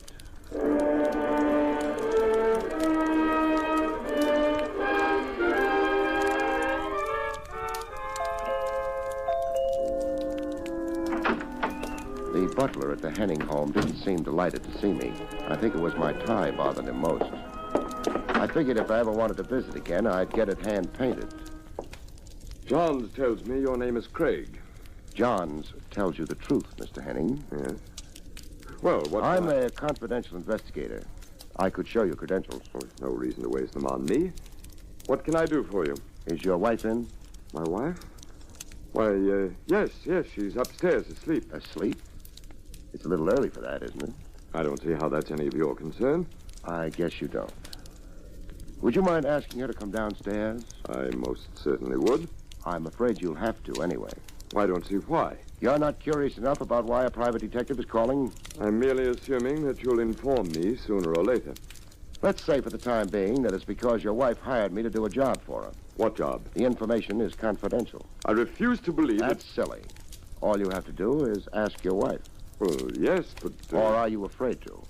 I resent... Don't bother resenting. Check with your wife. If she doesn't want to come down, you can throw me out. Well, all right.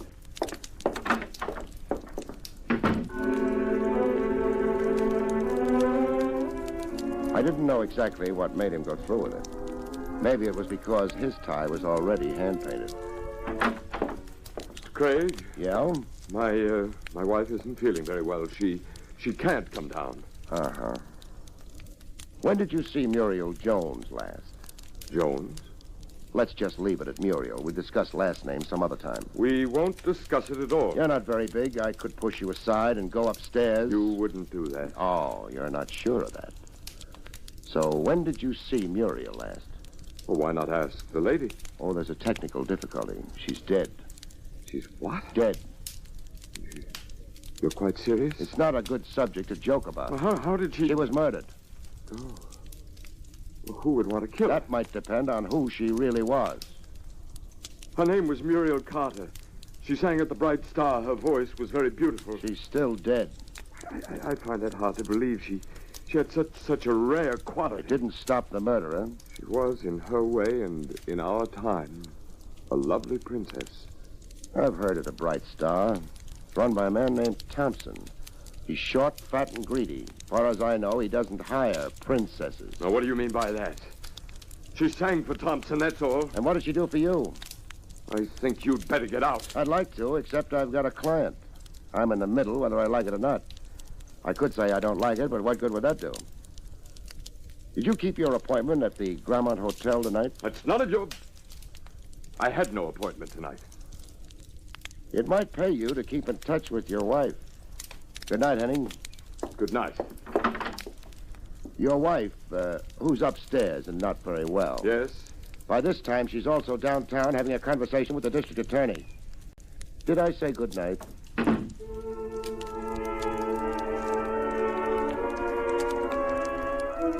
Mr. Henning's face over the hand-painted tie wasn't very nice to look at. I stopped looking at it, climbed into my car, and got away from there. It took me a while to notice the black coupe on my tail. When I did, I decided I didn't like it. Halfway down the block, I swung my car across the road and got out. The car tailing me burned brake lining and managed to pull up. Hey, get that car out of my way. What was that? I said get that car out of my way. Maybe you'd better help me. Get out. You're a wise guy something, you're blocking traffic. What traffic? Okay, wise guy, I'll get out. That's better. Hey, You're looking for me? Let go of my arm. Who do you think you are? Who do you think I am? Okay. Now maybe you won't be so smart. That's a nice gun. Got a license for it? You in the license business? No, but hey, I'll borrow it. Thanks. You can't. Who put you on my tail? I don't know what you're talking about. Who put you on my tail? You'd like to know, wouldn't you? Hey, you can't get away with beating me up. Am I going to beat you up? Then let go. Actually, I don't know. I could. Look, it won't get you no place. I'm not going anyplace. I've got lots of time for you. Let go of me, will you? How can I? I'm trying to decide. Decide what? Whether to beat you up or not. You got my gun. You're bigger than I am. That's right, so maybe you better tell me. Who put you on me? Mac Thompson. Thompson? Gentleman who runs the Bright Star, huh? Pull your car over to the curb. We'll ride in mine.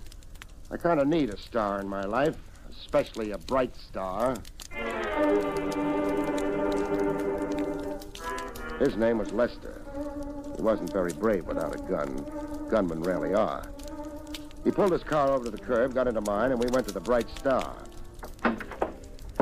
We didn't disturb the customers. We used a back entrance, the kind of entrance I was accustomed to. Private investigators don't rate socially. This here's Mr. Thompson's office. Don't knock. Mr. Thompson. Lester, what are you doing here? He's trailing me. He trailed me right into your office, Thompson. I had a little trouble with him. He's got my gun. Indeed. And you'd be, Craig. Barry Craig. Oh, a boy with a license. I might mention that Lester has a license for that gun of his, too. Makes it nice for the city taxes. You, could get into trouble taking his gun, Craig. He could get into worse trouble pointing it at people. Oh, he threw his weight around, Mr. Thompson. All right, get out, Lester. Okay, only you ain't sore at me, Mr. Thompson. I couldn't help it. Get out. Yeah, Mr. Thompson. Yeah. Lester isn't a very strong character. I wasn't a character analysis of Lester that brought you here, Craig. No. Now, I don't want any trouble with you. I don't think you want any with me. I have a friend or two in the department. That's nice. That license you own has to be renewed every year. Now you're frightening me. I have no intention to, merely making things clear. Thanks. Now, would you make it clear why you put Lester on my tail? I didn't. He misunderstood his instructions. Uh-huh. How was Muriel's act tonight? Muriel? Muriel Carter. She didn't appear tonight. Why not? Well, you know how these things are. I don't. Thompson, where were you around 8:15 tonight? Here, reading a good book. How many witnesses? 4, 8. How many would you like? You've got a large payroll. Thank you. Now that you've stopped imitating a detective, what happened at 8:15 tonight? Muriel Carter quit the Bright Star. You practicing to be a theatrical agent? 2 bullets hit her. Oh? How sordid. Not to mention fatal. You know something? I'd like to have the gun those bullets came out of. At 8:15 tonight, I was here reading a good book. 8 witnesses, Craig. That ought to be enough.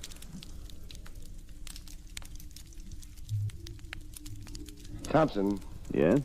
I don't believe the performance. I beg your pardon? You're playing it too tough, too straight. Which means? I think you went for her. That may be true. It's a habit of mine.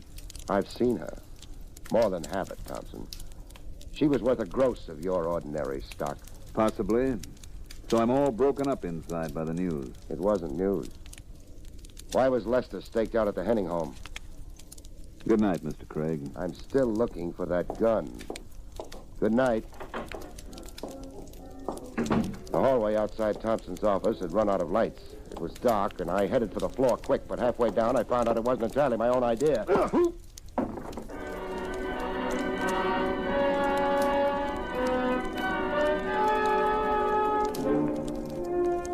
You get knocked unconscious, and it's dull for a while, because you're unconscious.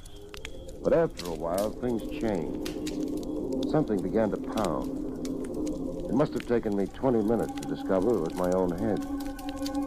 I lifted it off the ground, and the air smelled good, which meant I'd traveled.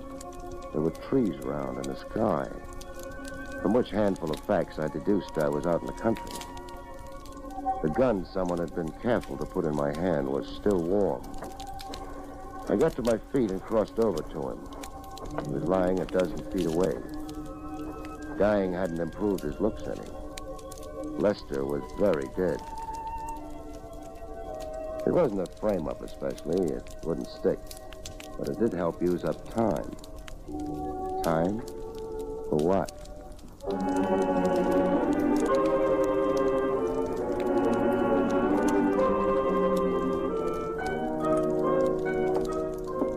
Headquarters had a nice green lamp burning outside. Trouble with hanging around police headquarters is you can't ever lock the front door. Hello, Lieutenant Rogers. Anybody comes in. Even... Hold on a minute while I look around and whisper. Even private detectives. Some fun. Barry, you're not your usual blithe and buxom self. No background. If you start dragging in my college degree... Hide your Phi Beta Kappa key and send a couple of your boys out to my car. There's something different about your car tonight? Yeah. I've got a corpse in it. Oh, Ducky. Anybody I know? I wouldn't be surprised. Oh, say, Trav, I'd like to talk to Mrs. Henning. I've seen her. I'd like to talk to her, too. What? The district attorney didn't care for her confession. She didn't have a gun to go with it. So he threw her out. How long ago? An hour, maybe. Why? I want to talk to her. You're keeping it on a very high moral plane. Barry, why do you think she confessed to the killing?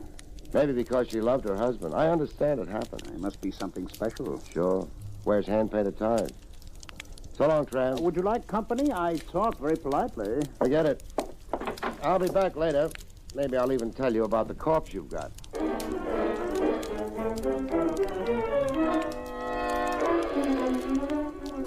My head didn't feel too good. Maybe I was wrong. I'd find out. The Henning house was dark when I got to it. I didn't worry about the butler much. It turned out that I didn't have to. The front door was open. The skating rink they used for a foyer was dark, but a line of light under the door down the hall told me where I wanted to go. Nobody noticed my low bow as I went through the door. Oh, Mr. Craig! Which way? The window. Caught a tail light going around the corner outside. There's nothing special about a tail light. I was late. Mrs. Henning.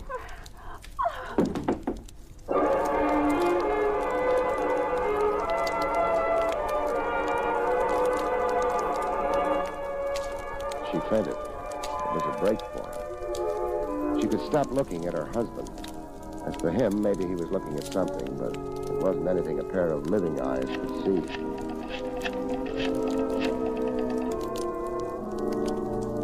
Lieutenant Rogers, homicide. Trav? Barry. I'm at Mrs. Henning's home. Yeah. It also used to be Mr. Henning's home, but he won't be living here anymore. He's moving into smaller quarters. Underground.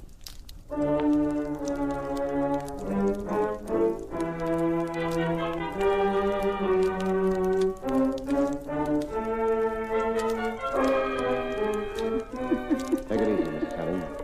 You've got lots of time to settle down with your husband's death. It isn't possible. It's possible. It happens all the time. But who could have done... That's for later. You wouldn't want to confess to this murder, too, would you? How can you say things like that? Practice. I need a little information, quick. The truth, maybe. What happened at the Grammont Hotel? For real? The hotel? I got there after Dan did. From the hallway, I could hear him and that girl quarreling. And then the shots. I wanted to run, but I went in. Dan wasn't there, but... Oh, I can't go on with this. You don't have to. Just hang around and greet the cops, huh?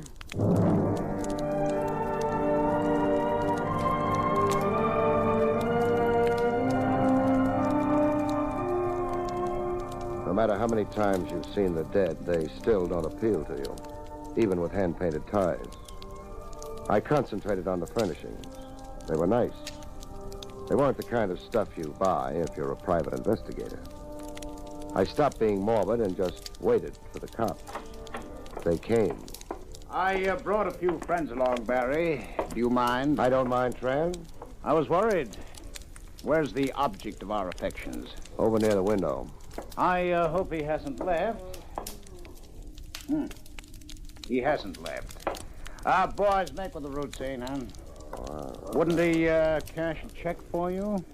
I'm not killing people this week. Mrs. Henning? No. Henning was shot from outside the window. Mrs. Henning was in the room when I arrived and heard the shots. That's nice. Maybe it's the perfect crime. Maybe. Mrs. Henning's in her bedroom. I imagine she'll wake up if you knock.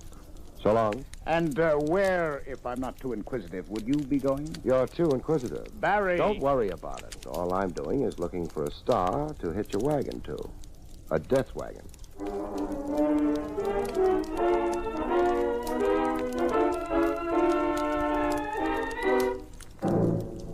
I figured Mr. Thompson wouldn't be expecting action very quick. I'd been lucky, or maybe it was just because my head was so hard. I'd come to after the sapping in a hurry.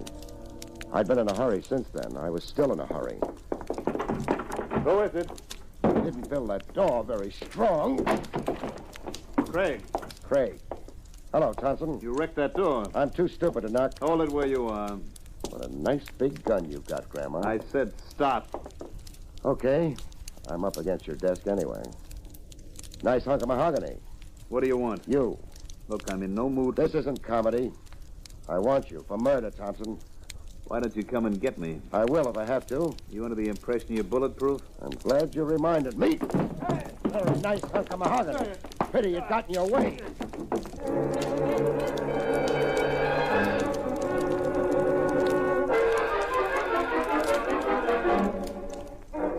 I hadn't hit him very hard. He came to after a while, and we went down to headquarters. Barry, where? Did I go after Henning died? I went to collect Mr. Thompson here. He's going to stay for a while. You might mention a few charges. Sure. Murder. Murder of a man named Lester. Murder of a man named Dan Henning. Good enough? Very good. Any objections, Thompson? No objections. I killed Lester. He was a weak character. Craig made a point of it. He was tying me in too tightly. The boy's got good grammar. I'm appreciating it. How about Henning? Why kill him? Because he murdered Muriel. You didn't know it, did you? He murdered Muriel. And even now, with me where I am, I can almost figure it's worth it. You see, I did know her.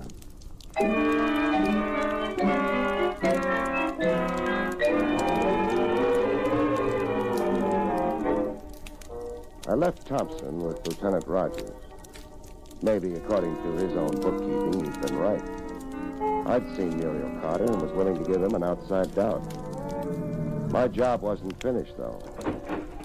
I had a final report to make to my client.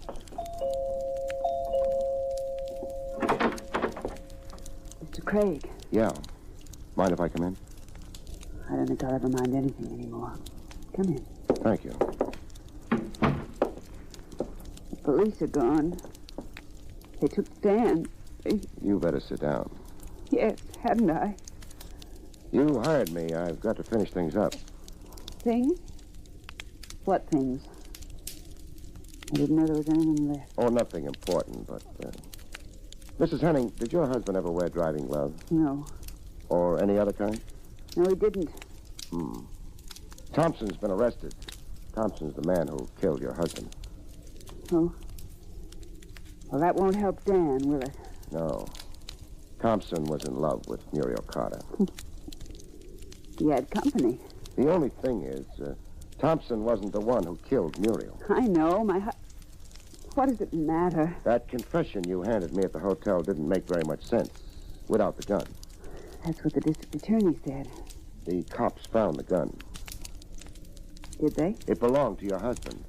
They found his prints on it. Very clear prints. Why bother? Too clear. Too clear, Mr. Craig? That's right. But... A man fires a gun, the prints tend to be smudged a bit from handling. But suppose a gun is wiped clean. Then the man's fingers are carefully pressed on the handle. Then you'd have his prints. But they'd be too clear. I never knew that. I guess you didn't. Why are you telling all this to me? You're my client. Your husband didn't wear gloves. The police give a murder suspect the paraffin test. Matter of routine. You see, when a man fires a gun, small powder particles are embedded in the skin. Oh? Your husband hadn't fired a gun recently. Well, but... Look, I'm tired. I'm not sure what you're trying to say. With Dan dead, they've got his murderer. Why did they make all these tests? Well, I suggested it. Because Muriel Carter was registered at the Grammont Hotel as Muriel Jones. She was ashamed. A club singer? Working for a man like Thompson? She was going to meet Dan. No. She didn't take that room for romance. She took it for a meeting with you. This is so confusing. You were jealous. You hated Muriel Carter. You arranged that meeting at the Grammont Hotel. You suggested she register under an assumed name. It would look shadier that way. Shadier? To whom? Me, the private detective you hired in good faith. Oh. You let your husband know about the meeting. That's why he was there. That's why he took the gun away with him. That's why he lied to me later, said you were upstairs sleeping. That isn't why Excuse me, I should have said how. The why was because he may have loved you once. You made your confession, nobody believed. Thompson figured your husband for the killer and killed him in turn. But there was something wrong. The paraffin test showed your husband hadn't killed Muriel Carter. Then who did? I'm a funny kind of investigator, Mrs. Henning. Most guys in my business get cynical. They wouldn't believe you if you told them the time unless you had 39 witnesses and a testimonial from your neighborhood church. And you? Oh, I'm different. I always believe a client. That's why we better get started, Mrs. Henning. We're going... Downtown, headquarters, where they'll put you under arrest for murder. One way and another, the evidence is all there. You see, when you made that confession in the hotel room, I believed you. Good night, folks. See you next week.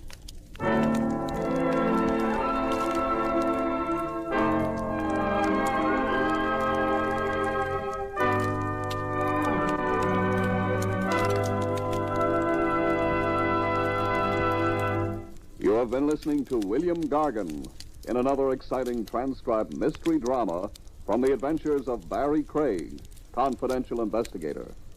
Tonight's story, Fatal Appointment, was written by Lou Vittis. Next week, it's a strange story titled The Deadly Fight, about which Barry Craig has this to say.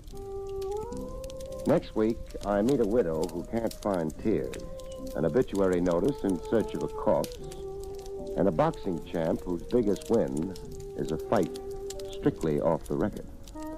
See you next week, folks.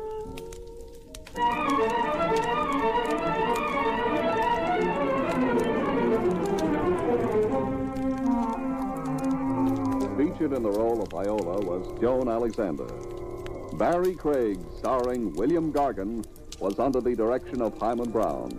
This is Don Pardo speaking.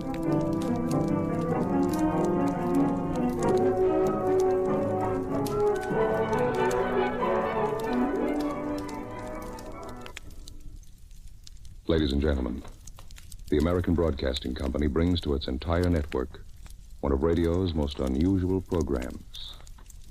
Pat Novak, for hire.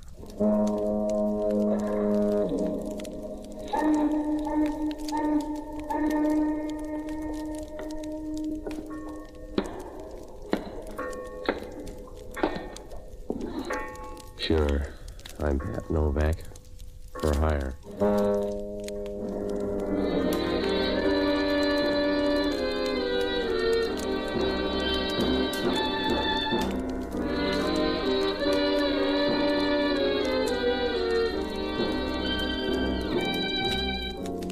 That's what the sign out in front of my office says. Pat Novak for hire. If you're trying to make a living down on the waterfront in San Francisco, you gotta run things like a smorgasbord. You take a little of everything you can get your hands on. Even then, it's a bumpy ride, because down here, everybody tries to pad his part. Oh, I rent boats and do anything else good men pay bad men to do. You don't get many gold stars that way, but you pay the bar bill, and it's about as safe as a closet full of tigers. The only way you can make friends down on the waterfront is to die. I found that out Tuesday night. I went to the wrestling matches and watched Gorgeous George throw some guy around like a poker chip in Tijuana. I was in the middle of the crowd on my way out of the place when this guy stepped up behind me and started talking. You got company, Novak. Huh? I said you got company. On both sides. No. Did your friend get his face at a fire sale, too? Can't all be pretty. Keep walking, Novak. Is that gun in my back supposed to help? That's up to you. Straight ahead and out the side door. You got the right growl, but the wrong guy, mister. You keep working your mouth, but nothing comes out. All right, this way. What are your plans? Shall we take the kids? The car right down here. Now, look, big shot. In a drugstore, I get all the mystery I want for 2 bits. You want things explained?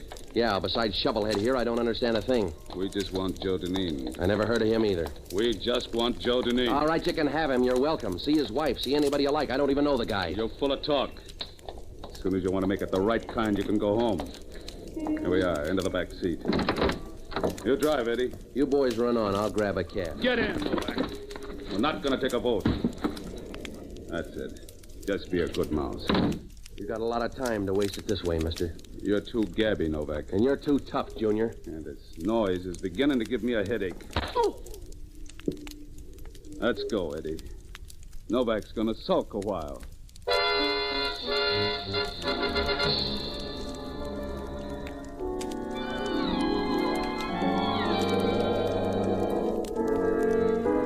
He could have taken 3 bases on that wallop.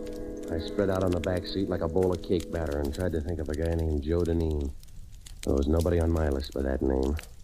But the way these 2 gunsels acted, he was supposed to be a blood relative. I could hear him talking dimly, and I tried to follow the conversation, but it was like trying to put a smoke ring in your pocket. I don't know how long the tour lasted. It must have been about 30 or 40 minutes when the car pulled up and the big gunner started to yank me. Wake up. Wake up, sweet boy. Come on, it's time for your 10 o'clock feeding. Yeah. Wait till I borrow some legs, huh? Come on, you never looked better. All right.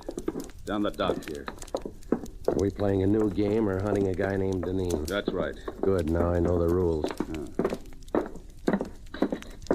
Is that your boat, Novak? It's got my name on it. Is that your boat, Novak? Well, what's it look like, the Normandy? Of course it's my boat. Who threw the blood all over it? One of your friends? Maybe Deneen. Now, look, you better back up and start a recap. I never heard of Deneen, and from the size of his friends, I'm just about as happy. You mean he didn't rent a boat off you? If he used that boat, he stole it, mister. I closed up tonight at 7. You make it sound good. It is good. I've been off the waterfront 4 hours. In the meantime, somebody takes my boat and gets it shot full of holes and sends you around to weep. Who is Deneen? A friend. I don't blame either of you for hanging on to one. We were supposed to meet him at your landing at 10. He was going to rent one of your boats, and we were going to meet him at 10. There's the boat. You want to pay the damages? We came early and found the boat piled up, blood all over, and no Deneen. You got any ideas? Maybe he cut himself shaving. Dragged the bay, mister. I don't know your guy, but somebody did. They met him out there in the bay and cut him down. You sound happy. Now, look, I don't care one way or another, except he used my boat. If he wanted to die, he should have hired a Davenport. That's all I know. I never heard of Joe Deneen. Yeah. You and your friend here better go sap somebody else. Sure, Novak. We'll look around, but hang on to your cards because you still got a hand in this game. Thanks, Mother. I'll remember that. Watch out, Eddie! Watch out, we're in trouble! You all right, Eddie? Nice curve, Novak. You're wrong, mister. My friends ride the cable car. You made a bum pitch, Novak. Can I trust it? All right, let go. You can't afford to fight now. I want you for Eddie, Novak. Sorry, fella. The water's going to be cold. Hey, what's the trouble? Trouble going on? No. Whatever gave you that idea? I'm a night watchman over here. That fellow lying on the dock there dead? Well, if he's not, he's going to catch cold. What about the other fellow? Maybe he can't swim. What do you care? He doesn't. Oh. They come here looking for something? Yeah. Guess they didn't find it, huh? Somebody's satisfied. They were trying to find the guy that came out of that boat down there. Oh, you mean the funny-looking guy? Huh?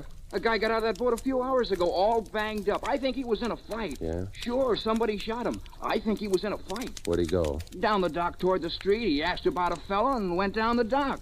Oh. He asked about a fella named Novak. Do you know him? Yeah, but I'll do my best to forget.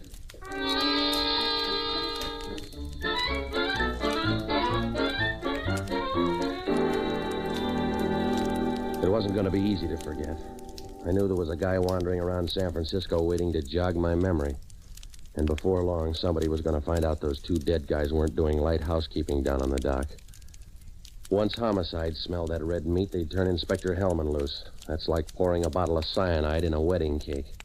Oh, he's a smart cop, with a heart the size of a full-grown pea. I got off the dock in a hurry and I went home.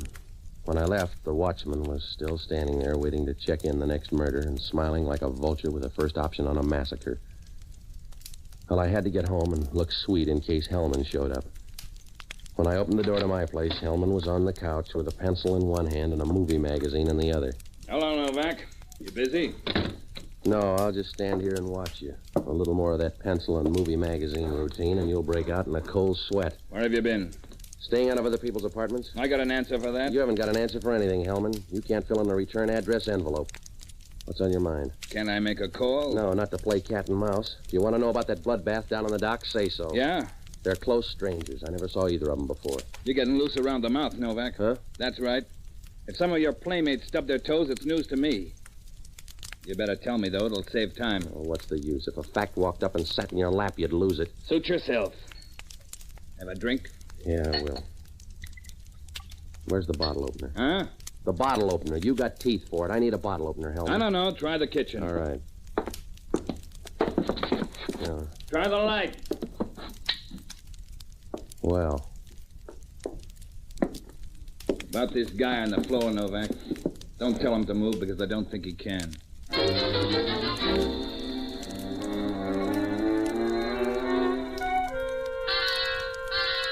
When I looked down at the guy on the floor, I felt like a burlap sack from the neck down.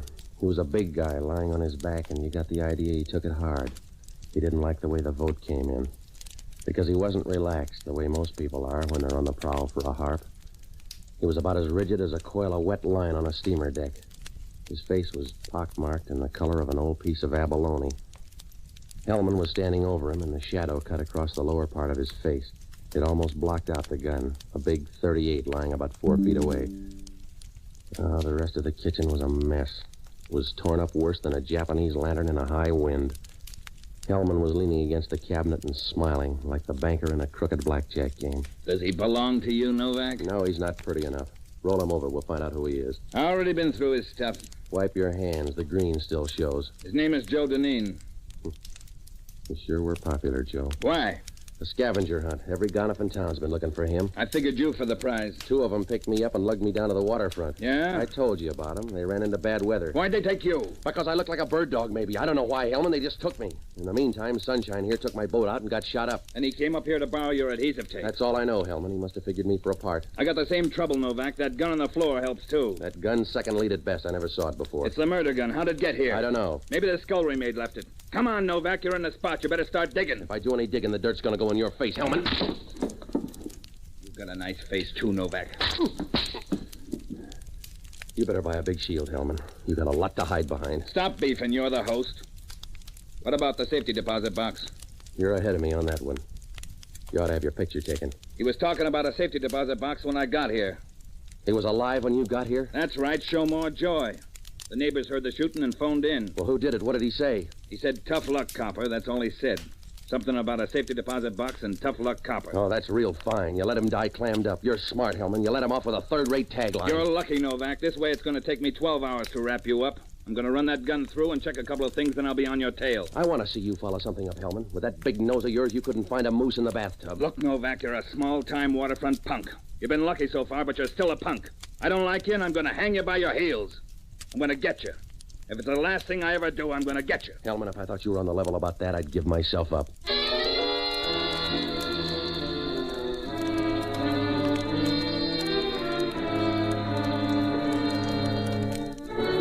When Hellman left, things were about as dim as a glowworm at high noon.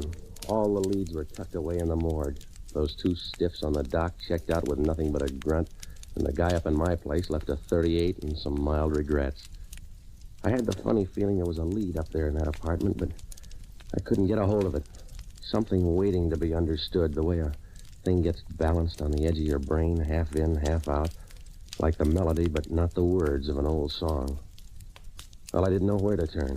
I was hunting for the shoreline on a dark night. So I looked up the only honest guy I know, an ex-doctor and a boozer by the name of Jocko Madigan. Oh, he's all right, but he's got the idea that all liquid that isn't 100 proof lacks character. I finally found him in a little bar down near Union Square. He was talking to a blonde girl and a sailor when I walked in. Ah, Patsy. You find me in the late October of my life, trying to recapture a few April moments. Yeah, Jocko, I gotta talk to you. That's what I like about good whiskey. It makes you too sentimental to be mad at yourself for growing old. Now, look, I'm in a jam. Lay off that stuff long enough to listen. Patsy, you underrate the grape. It's a terrible mistake. It's thrown off the whole perspective of history. All right, Jocko. Like that story about young Washington and the cherry tree. They blame him for that, but actually it was his first hint of future greatness. Yeah. They talk about vandalism, whereas the truth of the matter is he was just preparing a few Manhattans for the family. The whole perspective of history has been altered, Patsy. Oh, stop it, will you? I'm in trouble. Will you help me out? Yes, if you'll allow me to get a word in edgewise. What kind of trouble? There's a dead guy up at my place. Oh, I don't know why you're in trouble. Think of his bleak outlook on things. Hellman's nosing around, and he thinks I did it. Did you? No. He got shot in relays, but he picked my place to quit. And there are two other dead guys down on the dock. What were their practices? They strong-armed me about 10 o'clock and took me down to the waterfront. We were supposed to find a guy named Joe Deneen, but they looked too ripe to somebody. How about Deneen? He's that guy up at my place. When Hellman got there, he was muttering about a safety deposit box and staring at a big 38. Oh, come on, you gotta help me, Jocko. Yes, where would you like me to spread the ashes? I want you to get down and find out everything you can about Joe Deneen, will you? He's your house guest. Why don't you go? Hit the Chronicle and the Examiner morgues and try to find out if he has a safety deposit box in any of the banks, huh? Where are you going? Before prison, I mean. I'm going down and lie in Hellman's shadow until something turns up. I need every minute, Jocko, so hurry. Well, I'll need a quick one for the road first. You'll get going right now, Jocko. Patsy, you have a defiant attitude for a man on the doorstep to the next world. Try to be sweeter until you discover your normal disposition will do. You can start by paying my bar bill. All right. Will you hurry? How much do you owe? Oh, about $11. What have you been doing all night? Are you crazy? I may owe $11, Patsy, but so far I've had a better night than you have. Good night, lover.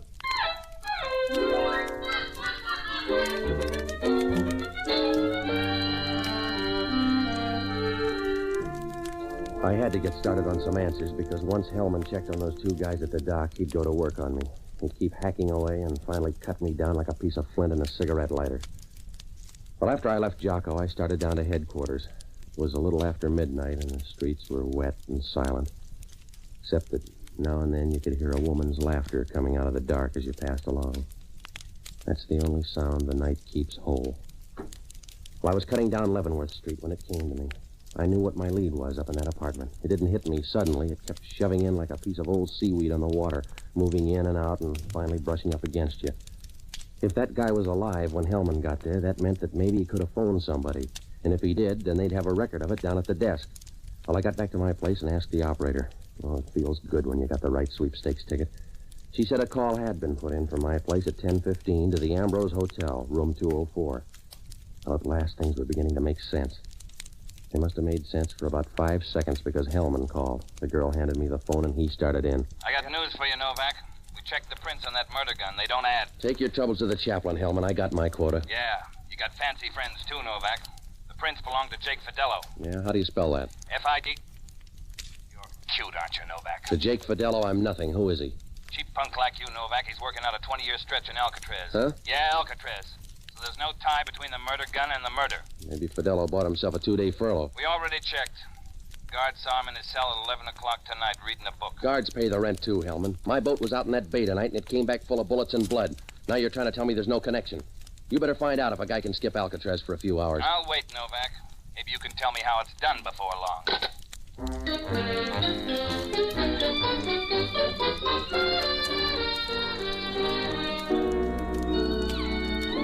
Well, nothing matched now. It was like the chorus girl's legs in a cheap nightclub.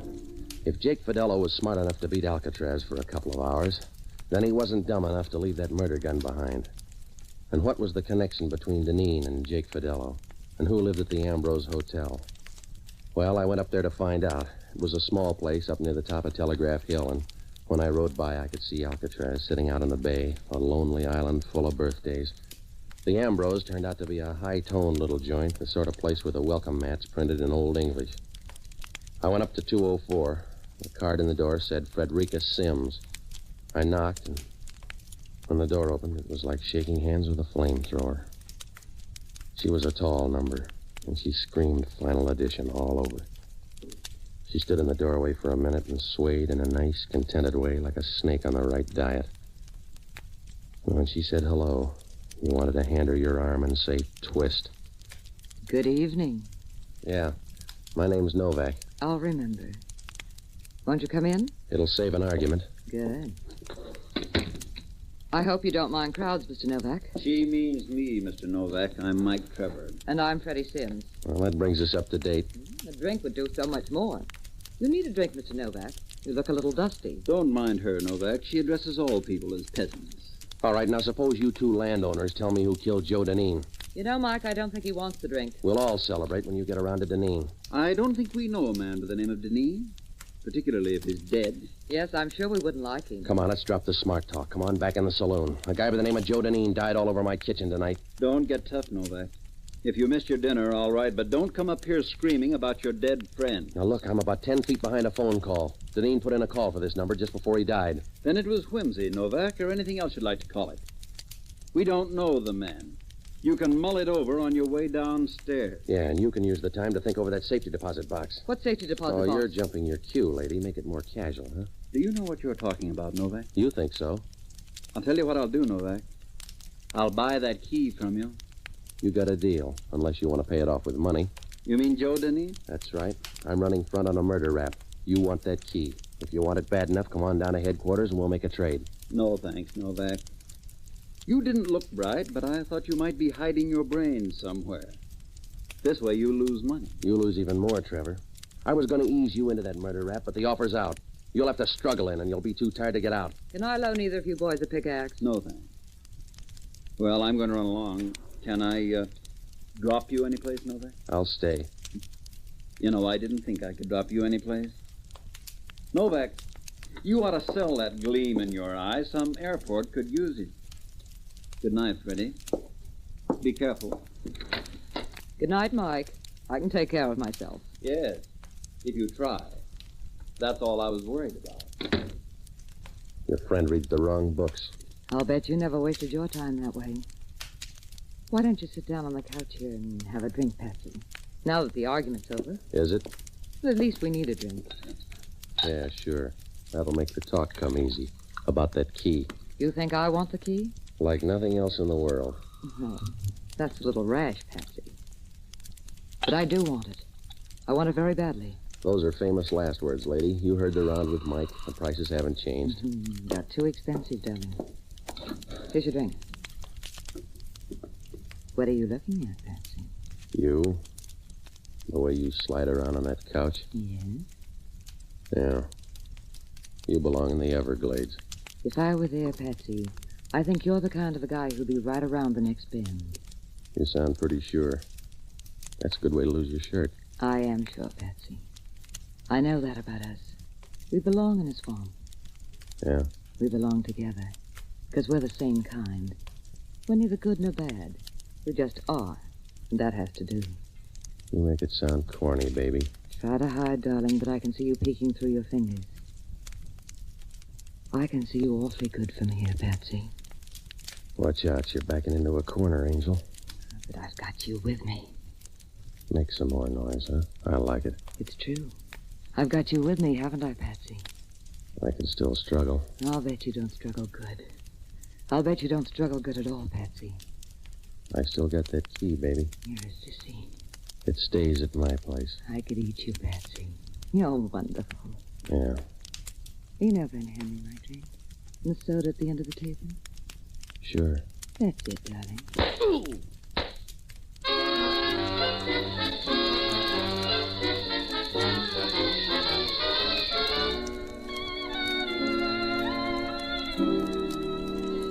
It doesn't pay much to fall in love.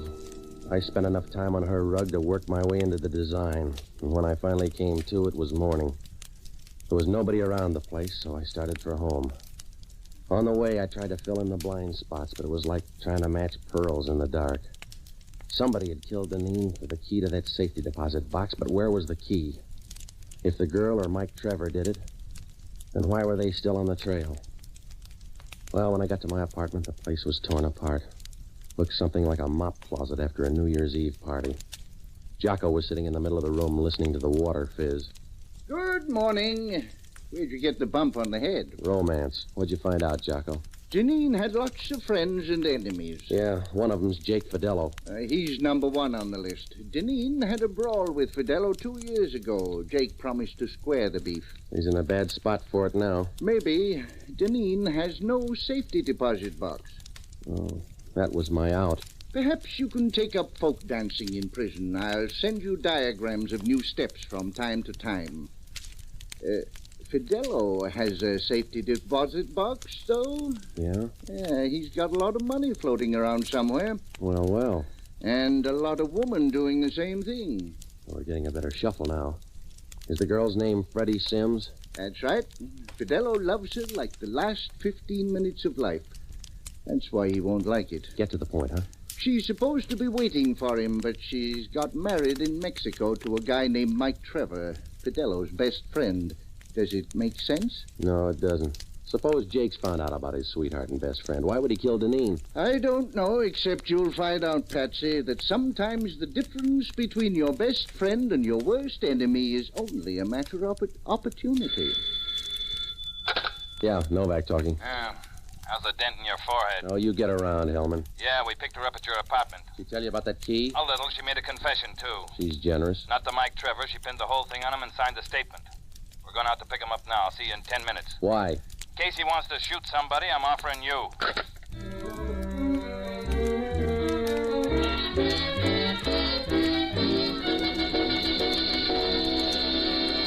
Things were moving fast now. I sent Jocko down to start repair work on the boat, and Hellman picked me up 5 minutes later. We drove out Geary and turned on Van Ness. Oh, Hellman was real subtle. He stopped right in front of the rooming house where Mike Trevor was living. The girl had mapped it out for him. Trevor was in a first-floor room. It was a quiet neighborhood. But as we opened the front door and started in, I got the idea it was going to be a tough place to get any sleep for the next few minutes. Down on the right side here. Stay ahead of me, Novak. You're one copper who'll die in bed, Hellman. Down the hall and be quiet. Yeah, this is it. On this lap, you go first. Stand back while I throw it open. Got empty, Hellman. Girl said he was here. What's that? Your boy's up at the top of the stairs. You see him? Well, he's not wearing neon pants. Go up and get him. Come on down, Trevor. Your girl talks. Come on down and sign a confession. I've got a better idea, Copper. You come up and hand me the pen. All right, Novak. Move over, Hellman. He's going to argue. He's heading for the roof. Let's go. Hold it, Hellman. If that door up there is locked, we'll run right through the barrel. You get one more chance, Trevor. Come on down. That roof door's locked. All right, Copper, I'm coming down. Make a hole.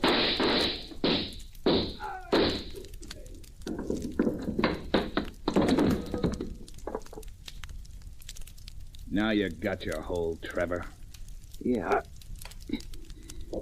Novak, you better get to that safety deposit box. Get there in a hurry. Before the girl. Well, the city owns them now, Hellman. Let's get to that safety deposit box. Let her have the key. What do you care, Novak? She's Fidello's girl. No. There's a queer twist here somewhere. How do you know what's in that box? So, Fidello's in love with the girl. He's grateful. What do you care? That's what makes it good. That's the way it is with love and gratitude. The love goes on, Hellman, but the gratitude changes.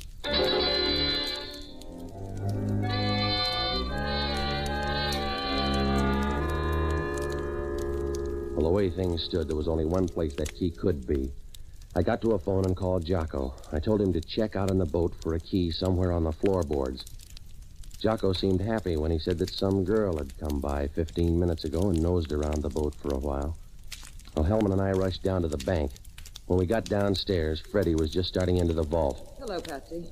You look rested. If you're on your way to that deposit box, you better think it over. Can he stop me, Copper? No, but we can hold the dough until we check with Fidello. Go ahead. I don't think he's going to like it. Oh, we'll have to see. I'll be back in a moment. Let's go, Novak. We can hold the dough upstairs. No, let's hang around. I just want to see 18-karat greed when she opens that box. There's your gratitude, Hellman. Well, Patsy, I got the key, huh? Yeah, you got everything, Angel. How about Mike? What happened to him? He beat you over the line by 20 minutes. Oh, that's a nice way to let me know, anyway. I'll try again, because you don't rate a nice way. You're not worth anything Fidello ever had. I started an argument. I couldn't finish it. I was wrong about one thing, Angel. When I said Fidello wouldn't like this. I think he will. Yeah. He was a cutie.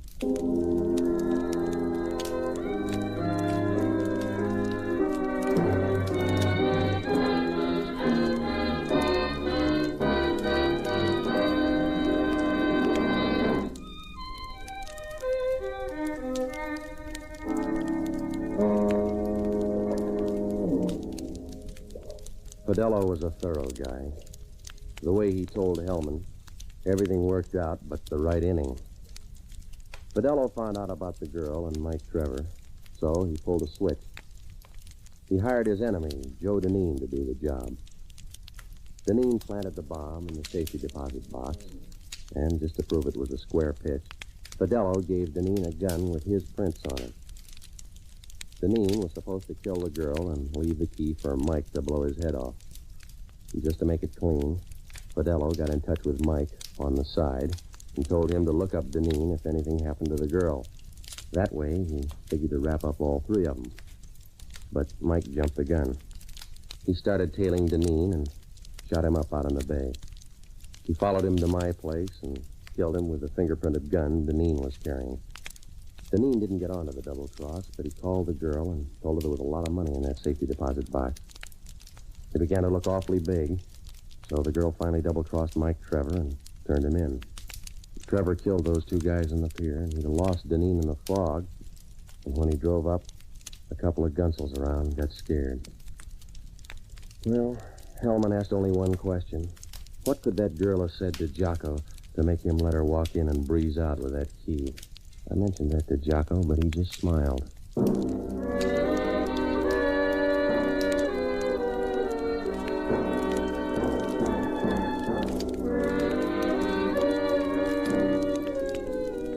The American Broadcasting Company has just brought you Pat Novak for Hire, starring Jack Webb. Pat Novak is directed and produced by William P. Rousseau. Jocko Madigan is played by Tudor Owen. Inspector Hellman is played by Raymond Burr.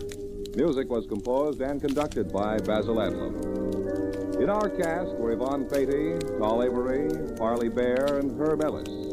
This program is being released to our servicemen and women overseas through the worldwide facilities of the Armed Forces Radio Service. This is George Fenneman inviting you to be with us again next week, when over most of these same ABC stations we'll bring you Pat Novak for Hire. This program came to you from Hollywood.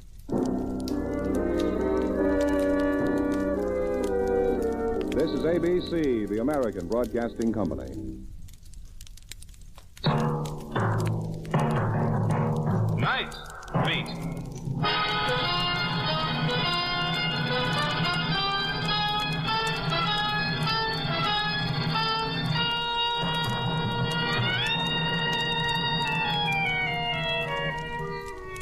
Hi, this is Randy Stone. I cover the night beat for the Chicago Star.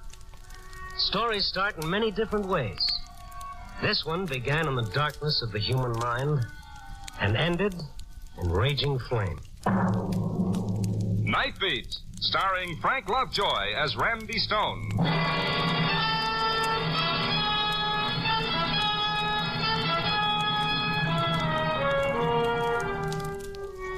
Ever look at people as you pass them on the street and wonder what their lives are like? Where they've been, where they're going, and what they'll do when they get there. Me, I'm a sucker for the guy who wears his heart on his sleeve with just the scars showing. Or a pair of eyes that look out of a soul eaten away by loneliness. The old lady eating her dinner alone in a booth for 4. The lone drinker in a plushy bar who toasts his reflections in the mirror and wishes that he was too drunk to see it. Sometimes the busiest street in the city can be the lonesomest spot in the world.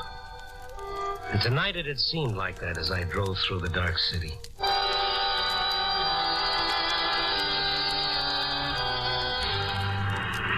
I was well into the warehouse district when I saw a flash.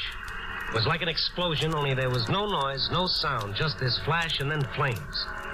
It was a 3-story warehouse, the old wooden type, and the flames worked fast. I started past to find a box to turn in the alarm when I saw a man, and he was running into the fire. I stopped the car and took off after him. The only light in the building was from the fire, and the man was nowhere in sight. Hey, you! Here I was making like a regular stout-hearted Frank Merriwell. First one to a fire and no one to save. And then I heard him. Tony!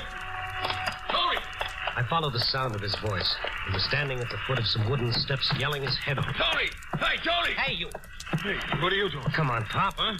Let's watch it from outside. Let go of me. Now, come on, now, come on. Leave me alone. Let go of me. Hey, come back here, you fool! Go away. Leave me. Papa, you hurt? My leg. I hit it when I fell. Well, let's see if you can walk. I can walk. If you'll help me. I'll go with you, mister. Yes, I figured you would.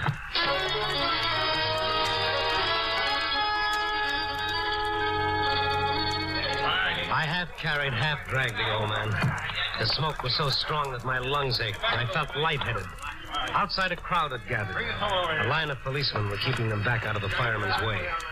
One cop came over to us. Hey, you guys, you work here? You came in after me. Who are you? I'm Strongheart the second, only don't let it get around. Oh, you Randy? All right. The old man's leg hurt? It isn't broken. It's just banged up a bit. Well, you guys stay put. I'll get the ambulance boys over here. Okay, we'll be here. I'm not saying. You stay where you are. I gotta get going. What's the rush, Pop? Any good reason why you shouldn't wait around? You mean did I have anything to do with the fire? Well, did you? No, I didn't. I didn't have anything to do with it. Okay. Nobody's accusing you. What's it all about? Why did you run in there after the fire started? That's my business. Well, you're going to have to answer questions. You might as well start with me. Well, get me out of here, mister. Get me home, and maybe I will. I led him through the crowd and to my car. I followed his directions through the dark streets. He seemed to be looking for something. He leaned forward, watching in the lights of the car, turned his head to peer at everyone we passed.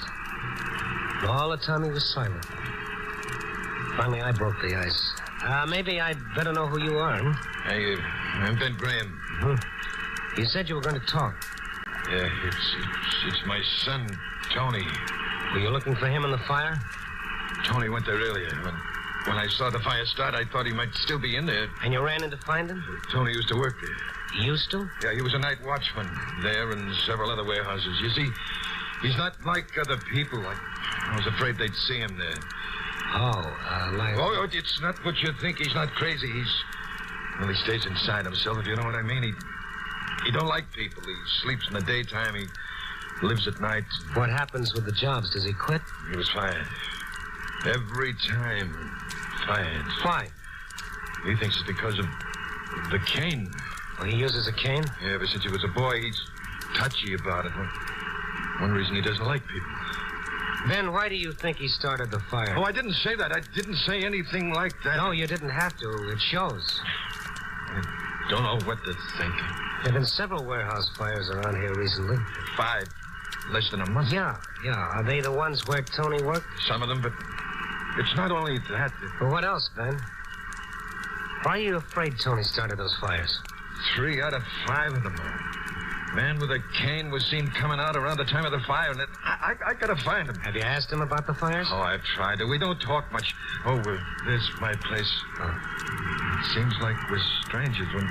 When I mention fires, he slams out of the house. Well, I'll talk to him, Ben, when we find him. I mean, I talk to you, mister. He's funny about that. Well, we'll see. I'll go in with you. No, don't. You wait here. Don't come up there. I'll bring him out to you.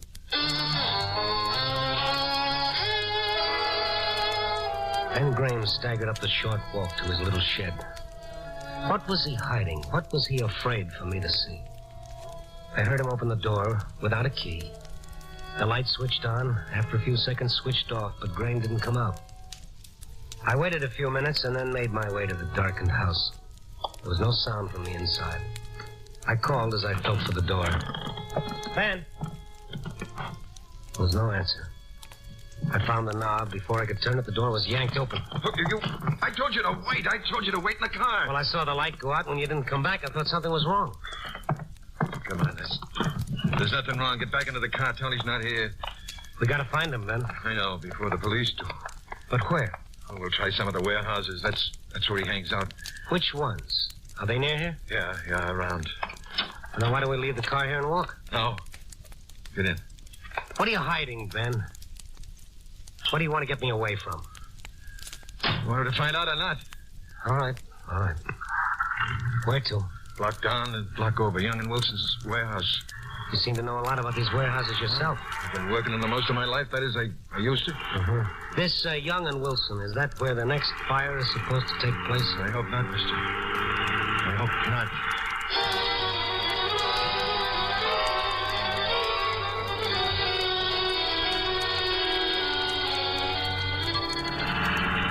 Slow down. That's it ahead.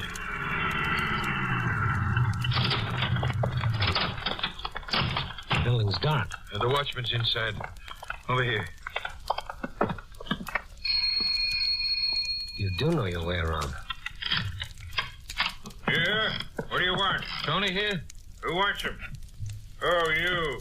Get away from that door. Don't come around here, Graham. Have you seen Tony? No, he's not here. Now get moving. What is all this? You're a stranger around here, you'd know. I'd know what? About Ben. He's a bad luck omen. Anywhere he goes, trouble starts. Somebody gets hurt or a fire breaks out. Once a watchman was killed. There's always accidents. It's him. What kind of superstition is that? Maybe a superstition to you, but not to us. All the watchmen know. Ask any of them. Now move on. Oh, what's that all about? It's true what he says. Oh, coincidence. Call it any name you like. It happens. I can't help it. It just happens. That's why you're not working now? Oh, nobody will hire me. They all know. Sometimes they think of excuses, but mostly they're like him. They run me off. Well, you could get some other kind of work. Oh, I've tried, but they ask me where I worked, and when they check, they find out they don't need me. Listen. Stand back. It's Ken. Tony? Soon see when he turns that corner. What are you doing with a gun? Keep out of the way. You're not going to... Don't talk. That's not a cane. That's a nightstick. Policeman. Hey, you! Over there! You won't find me here. Hey, wait a minute. Hey, wait a minute. What's the matter with old Screwball? With who? Ben Graham. Oh, you know him? Sure. Everyone around here knows him. I'd rather have a black cat cross my path than Ben. Why? Wherever there's trouble, you'll find him. See the fire tonight? Oh, yes. Why? I'll bet he was there. Every time there's a fire, someone swears Ben was there. Hey. Mm-hmm. Yeah. What was it the watchman had said? Somebody gets hurt or a fire breaks out? What about the fires where a man with a cane was always seen and another man who nobody wanted around? Well, why did Ben run when he saw the police? Why was he carrying a gun? I decided I wanted to see the Graham shack again. What was he hiding in that house? What was it he didn't want me to see? The little building was dark when I went up the walk. If either Tony or his father was there, he didn't want anyone to know about it. I knocked once before I turned the knob. I thought I heard a movement in the corner. Ben? Tony? Anybody here? I felt along the wall for a switch. There was a sound like the cry of a cat. What do you want? Please answer. Oh, I'm sorry. I frightened you. I'm looking for Mr. Graham. My husband or my son? Both of them. What is it? What's happened? Oh, nothing's happened. I just wanted to see them. There is something. I know there is. No, it's nothing, really. Now, why don't you lock the door when I leave so no more bad dreams can come in, huh? I can't lock the door. I can't move out of this bed. Oh, you're paralyzed. I didn't know. I'm sorry. I wouldn't have laughed. It's all right. I like to hear it. No one laughs here. Won't you sit down? No, I can't stay. I've got to find Ben or Tony. What have they done, mister? Oh, they haven't done anything. You're just like them. They won't tell me anything either. I lie here alone in the dark. Can't move. No one will tell me anything. Well, I just wanted to give them a message. No, you didn't. Don't try to fool me. Nobody wants them. Either of them. I'm sorry I disturbed you, Mrs. Graham. Is there anything that I can do for you? You can talk to me. Just talk to me. They don't talk, Ben and Tony. They're dark men, both of them. Why do you say no one wants them? Has there been trouble? There's always been trouble. What are they into now? I don't know. I better go find them. Is it the fires? You know? I've guessed. It is. It is the fires. Now, don't upset yourself. Ben and Tony are all right. They won't tell me. They won't talk about fire. I ask them and they won't answer. But I know. I tell you, they're all right. I just talked to your husband, to Ben. I thought he came here. They don't come here. All these years I've laid here alone. They don't come here but to sleep and to eat. Well, Ben was here a little while ago. He turned off the light and waited in the dark. What did he want? What was he waiting for? We were looking for Tony. What has he done? I've got a right to know. I'm his mother. Well, Ben thinks that Tony started the fires. Tony? Tony started the fires. He did. He did. Tony started the fire.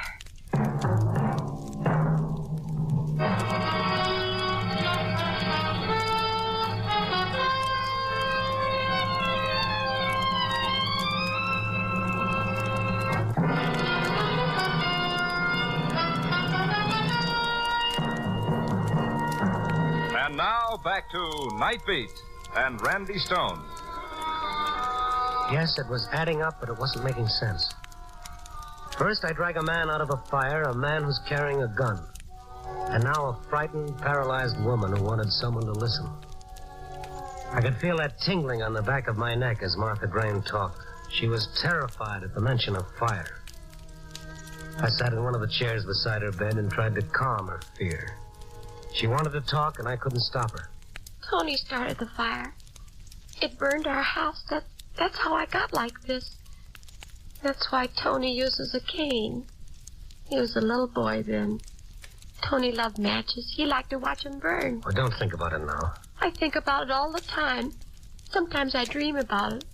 Everything burning all around me, my clothes on fire, and Tony in the corner screaming. I can see it over and over. Isn't it better if you don't talk about it, Mrs. Graham? Don't talk about it. Don't talk about it. That's all I hear. I want to talk. It's better than lying here alone, not able to move. Now, don't excite yourself. Why don't you get some sleep? All right.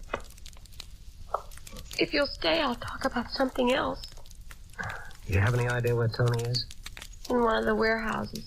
That's where he always is. Well, I'd like to see him. Do you know which one? What time is it? Well, let me see. It's a little after 2. Why? Then he's at the Holland warehouse, about 3 blocks from here. This is where he goes at 2. I don't understand. You mean he goes to different warehouses at certain times? Yeah, Tony makes a few dollars. The watchmen help him out. But he never talks to me. Well, it's hard for all of us to talk sometimes. You say Tony will be at the Holland warehouse at 2. Yeah. Tony tells me where he'll be. I don't worry if I know. And Ben, will he be there too? If he's looking for Tony, he will. Oh, thank you. Thank you. I must be going. Will you do something for me, mister, before you go? Well, sure. What is it? Laugh for me. I just want to hear you laugh.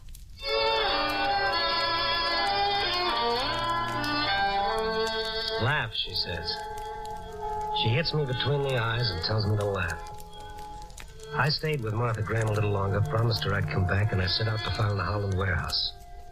It was larger than the other buildings around it and stronger. It was made of cement and steel, and it towered above its wooden neighbors by several stories. I tried the front door, no luck. I rang the bell, I waited. No one came. I tried beating on the door. That didn't do any good either. I started to turn away, and then... What do you want? Who are you? I'm the watchman here. I thought the watchman stayed inside. I just stepped around the corner for 2 o'clock coffee. Oh? Don't worry, the place is guarded. There's a fellow inside. Oh, Tony Graham? Yeah. You know him? Well, in a way. Is his father with him? That jinx. I wouldn't let him near the place. Oh, you too. Oh, well, let's go in. I want to talk to Tony. About what? I'll tell him. Come on.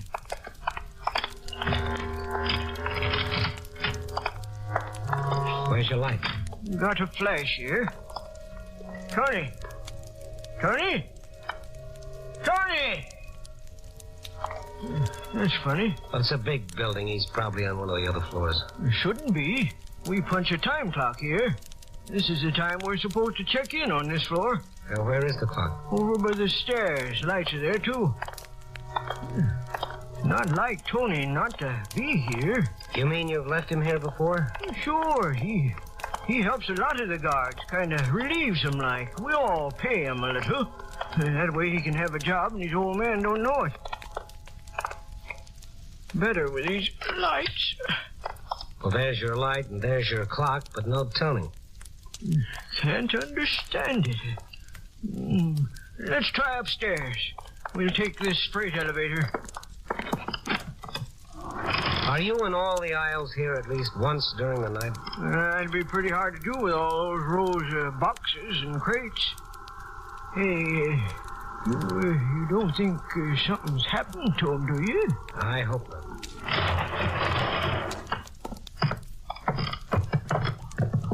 I don't think he's up here. I don't know where he is. Listen. Tony and Ben, behind those boxes, they're coming. I tell you, I didn't have anything to do with these fires. Oh, you'd say that. I knew you'd say that. But I didn't. Why would I start these fires? Because you're a firebug, that's why. I'm not. You told me that all my life, but I'm not. Ben. Who's that? What are you doing with that gun? Stone, oh, you followed me. What are you doing up here, Tony? I came up here to punch the clock. He followed me up. He's going to kill me. This is the only way. There's always trouble where he is. I told you. Shut up. It's not my fault, everything that happens. It's not my fault about my family either. Look at us. Me. Nobody give me a job, and Martha. I know, Ben. I saw her. I know all about us, don't you? Oh, but Tony. Well, there he is. A firebug. What's that? Hey, fire! The building's on fire! You brought it, Ben Graham. I told you not to come here.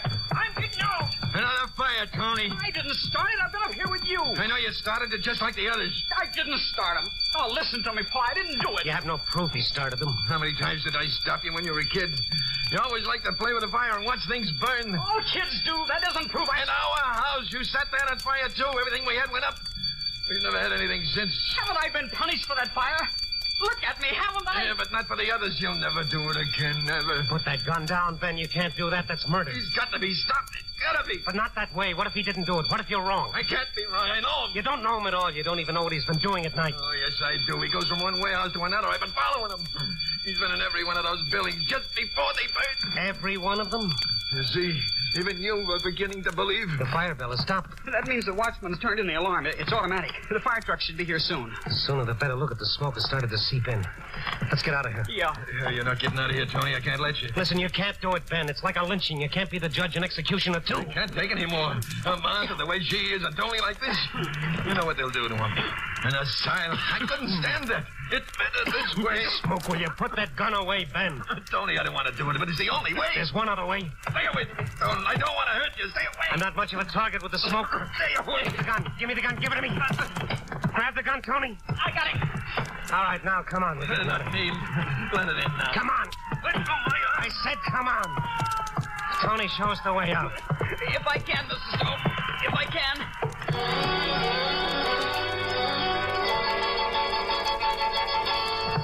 The room was full of smoke, and the concrete floor was warm from the fire below. We worked our way to the elevator, but from the smoke and sparks growing up the shaft like a giant smokestack, we knew it was useless. The stairway! Over here! Then it stopped struggling. He wanted to live, too. We followed Tony by the sound of his cane. He stopped before he reached the steps. Flames outlined the square of the stairwell. Tony, take us to the fire escape. Where is it? The other side! Down this way! Ben was coughing and gasping for breath. Once he stumbled, nearly fell. For a second time in one night, I was helping him out of a fire. Through the smoke, we saw the light of the red exit sign. We leaned against the door and we found it open. A policeman was on the landing. I was coming after you. Watchman said you were here. He helped us down to the street and away from the building. You just took another one out. Over here. The firebug. The firebug? Oh, no. Ma! Ma, you're walking. Oh, no. Martha, it can't be. Who is she? The old man's wife. But she can't walk. She's paralyzed. What's it all about, Martha? My men and those warehouses. They acted like I was already dead. She was hurt in the fire a long time ago. Oh. You can walk. Better than me. Nobody'll care.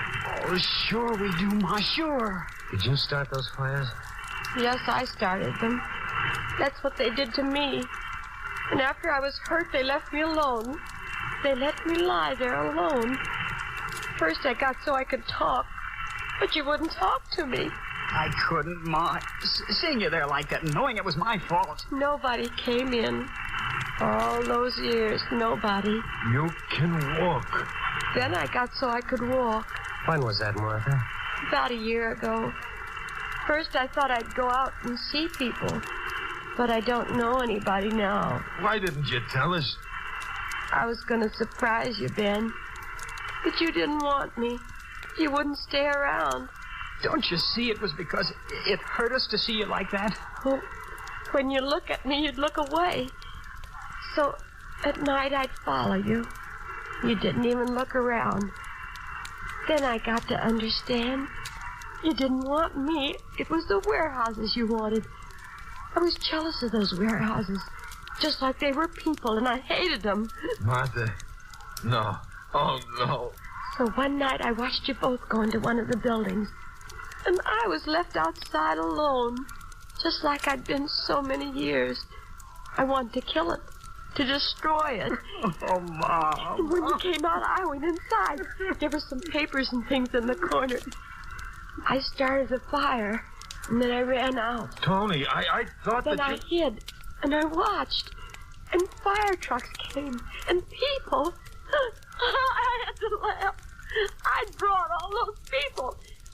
They came because of me. Yeah. You come with us, Mrs. Graham. You? Where? They'll take you to a hospital. There'll be people there. People? People? Will they talk to me? Will they talk to me? Why, sure they'll talk to you, Martha. They'll talk to you.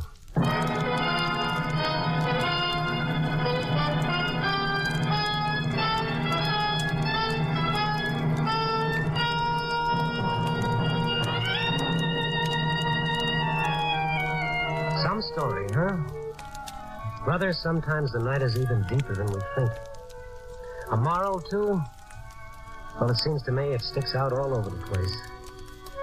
The Graham's loneliness proved about as deadly as poison, even more deadly. At least poison kills quickly. But there's an answer to loneliness, and it's so simple it chokes you. Loneliness is a prison that separates you from the world. And you can escape from that prison in only one way. By freeing another. Oh, yes, indeed. None but the lonely heart stone. Coffee, boy.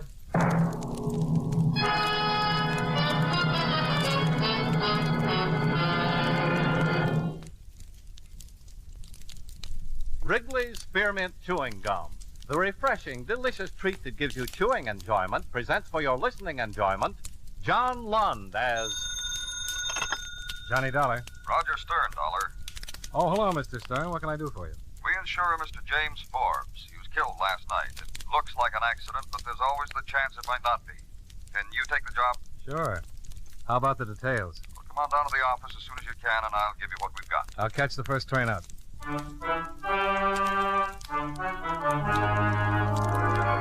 The makers of Wrigley's Spearmint Chewing Gum bring you John Lund and another adventure of the man with the action-packed expense account, America's fabulous freelance insurance investigator. Yours truly, Johnny Dollar.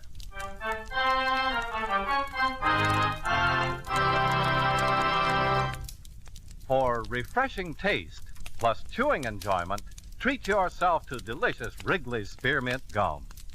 When your mouth and throat feel hot and dry, a stick of Wrigley's Spearmint gives you quick, long-lasting refreshment.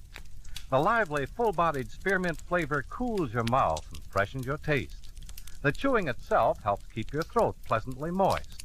Best of all, you can chew and enjoy refreshing Wrigley's spearmint gum almost any time and any place.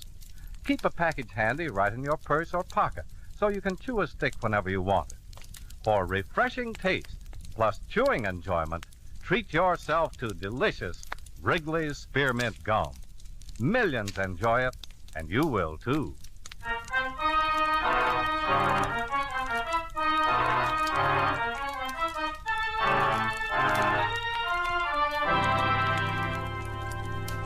Expense account submitted by Special Investigator Johnny Dollar to Home Office, Intercontinental Indemnity and Bonding Corporation, New York City. The following is an accounting of expenditures during my investigation of the James Forbes matter. Expense account item 1, $13.95, train fare and incidentals between Hartford and New York City. After receiving from you the details regarding the death of James Forbes, I registered at the Madison Hotel and went directly to the 5th Precinct Police Station and interviewed Lieutenant Arthur Parkhill, who was handling the case. Well, there really isn't much more to tell, Mr. Dollar, other than what you know. You're convinced it was an accident? I'm convinced he fell over the edge of a 110-foot cliff, but it looks like an accident.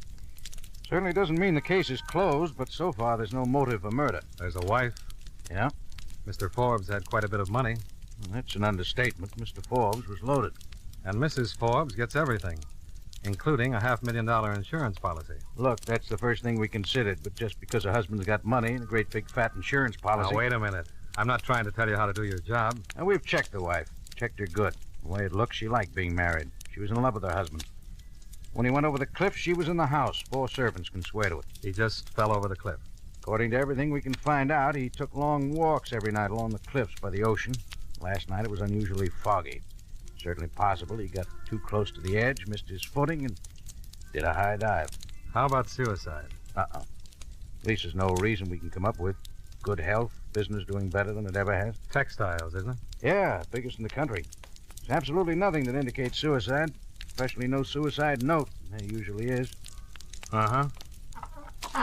The Forbes estate is out on the island, isn't it? Yeah. Gonna take a run up? Yeah, I thought I might. Well, thanks for your help. Nice meeting you. Nice meeting you, Mr. Dollar. Let me know if you come across anything.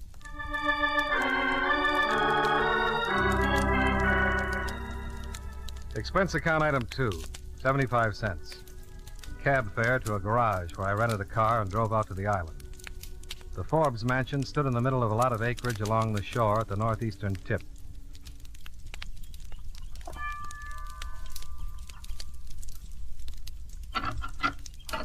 Yes? I'd like to see Mrs. Forbes, please. I'm afraid Mrs. Forbes is seeing no one. Tell her Mr. Dollar is here. I believe Mr. Stern from my company called Mrs. Forbes and told her I was coming out. Mr. Dollar? That's right. If you'll wait a moment. Sure. Take your time.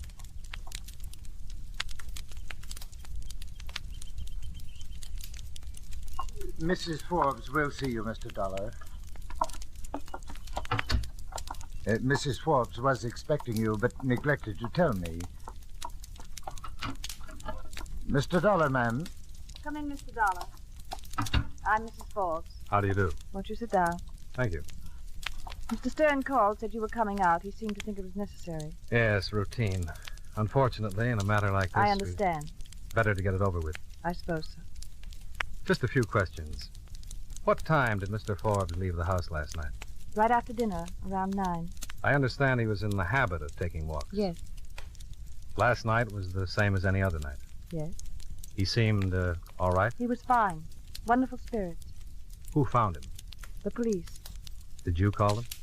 Yes, after he'd been gone longer than usual, I began to worry. By 12 o'clock, I sent William, my butler, out in the car to look for him. When William returned, I had him call the police. They didn't find him until morning.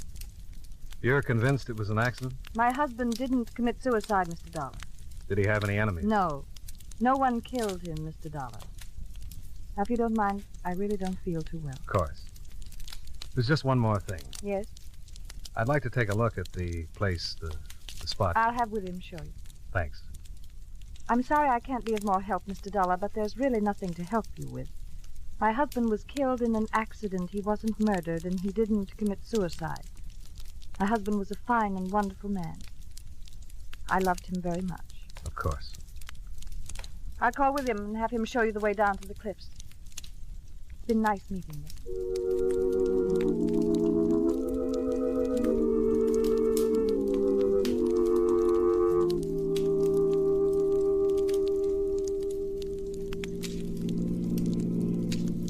This is a terrible thing, William. Yes, sir.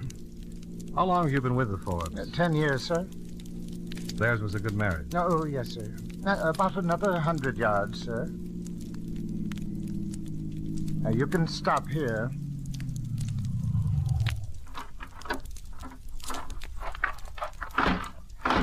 Right over here, sir.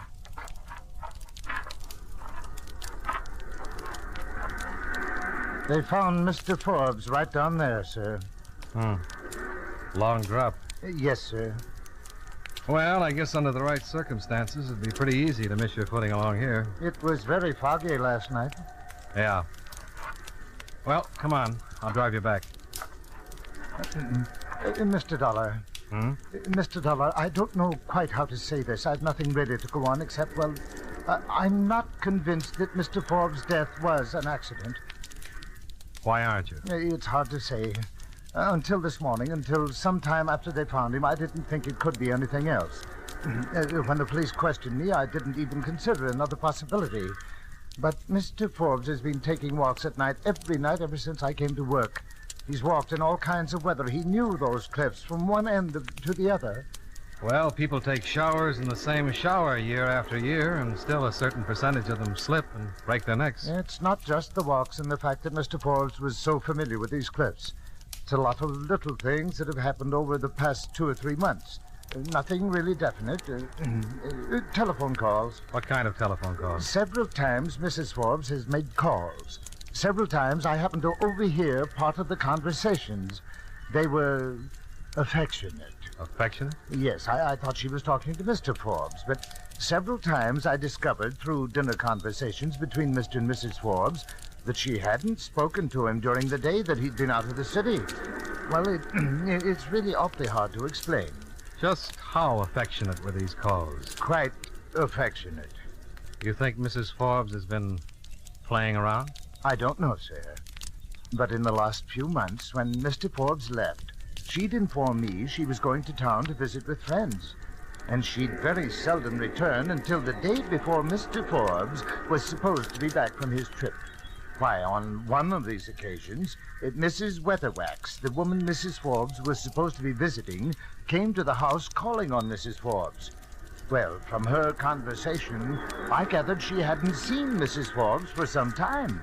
Did you say anything about it? To whom? To Mr. Forbes? Certainly not. I didn't think that much about it at the time. Anything else? No, sir.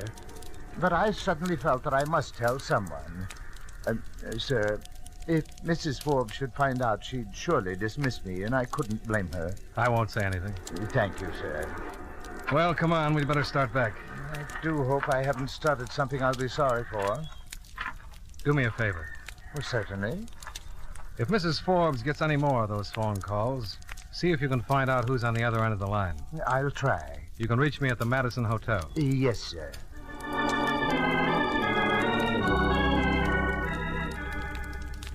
I drove William back to the house, then headed for the city.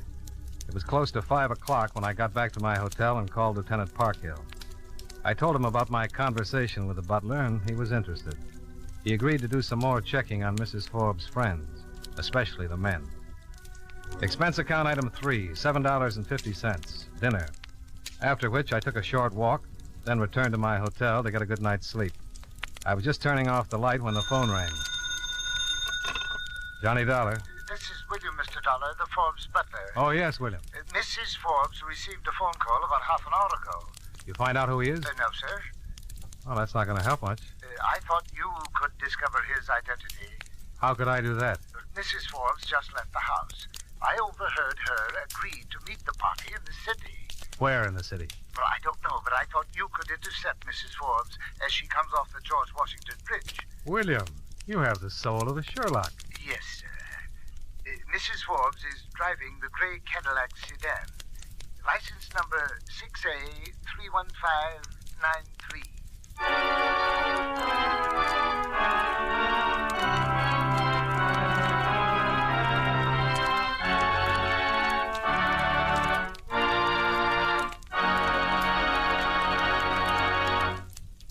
Friends, no matter what kind of work you do, it's a real help to chew delicious Wrigley's Spearmint Gum right while you're working. When you're warm or tired, for instance, the lively, full-bodied spearmint flavor is really refreshing. It helps keep your mouth and throat feeling cool and moist. Chewing on that smooth, good-tasting piece of Wrigley's Spearmint makes the time pass more pleasantly, too. It seems to make your work go smoother and easier.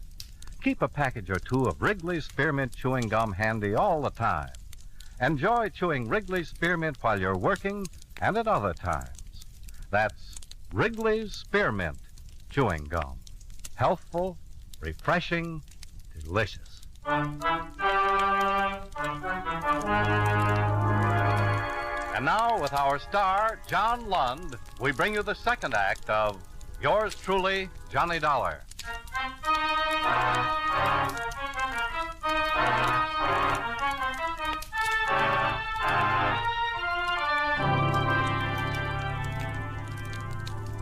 It took me 5 minutes to get back into my clothes and make it down to my car. 20 minutes after that, I was parking at the city side entrance of the Washington Bridge, waiting for Mrs. Forbes to show up in her gray Cadillac. I waited about a half hour. She came off the bridge doing a little better than the speed limit and turned south. I started tailing her.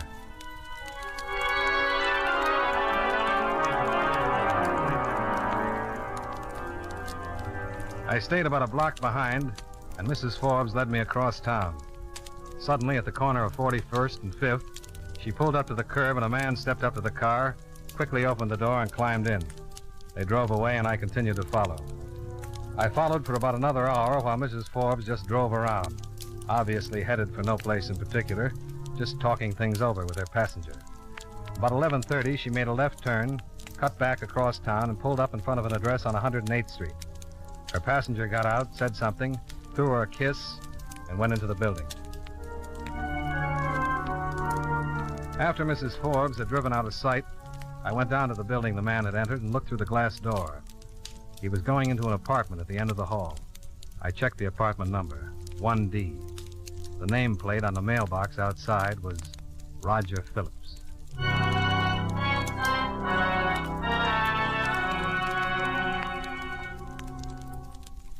I don't know Roger Phillips, Dollar. Name's familiar, though. I'll check on it. Where are you? In a drugstore in the corner. Hey. What? Cab just pulled up in front. Of the drugstore? No, 953 East. I can see it through the... Hold it. What? I'll call you later, Lieutenant.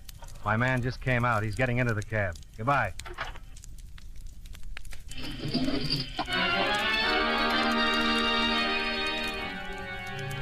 The cab was 2 blocks away and turning left by the time I was able to follow. It led me across town to the waterfront in a small, tired saloon named the Blue Toad. I watched while my man paid off his driver, then I followed him into the dive. The Blue Toad was one room, a few tables and a bar. The customers were off the waterfront, seamen, stevedores, and bums with saltwater faces and an occasional tattoo.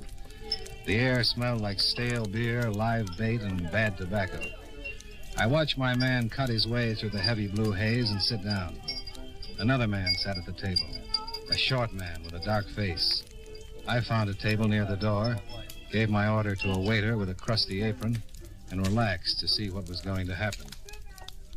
Hello? Huh? Oh. You alone? Yeah, but I'm, Buy me a drink, huh? Sure.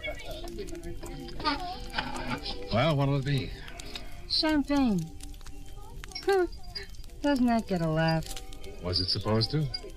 Well, if I was a nice-looking guy, wearing a nice-looking suit, and I just walked into this dump and a dame like me ordered champagne, oh, forget it. I was just trying to start a conversation. You started it. I work on a percentage. Buy me a scotch and I'll leave you alone. Relax. I'm not expecting anybody. Thanks. You got any influence with the waiter? I ordered a drink 10 minutes ago. He's probably out in the alley. It's not well. About this time of night, he can't stand the smoke and goes out to stock up on fresh air. He'll be right back. What's your name? Jane. Yours should be, Mike? Or Bill? Yeah, you look kind of like a Mike. Why? I don't know. Feeling you get when you look at some people. Some people look like certain names. It's Johnny. Johnny? Doesn't fit? I guess so. Who are you watching, Johnny? What makes you think I'm watching somebody? Because you are. You've been watching those two guys in the back. Okay. Cop? Uh-uh. The good-looking one just passed Timmy a bundle of money. You know the little dark guy? Forget it, huh? Tell me about Timmy. Tell me about Johnny. I'm not a cop. Nope. A cop would know all about Timmy. The good-looking one's leaving. I'm interested in Timmy. And Timmy or the money he just got? Both. You're not a stick-up man, Johnny. Not a bit. I'd like to help, but Timmy finds out about things. Timmy's a bad boy. Hasn't got a friend in the world. Not even me. You leaving? Yeah. Oh, here. Buy some champagne. Thanks. Bye, Johnny.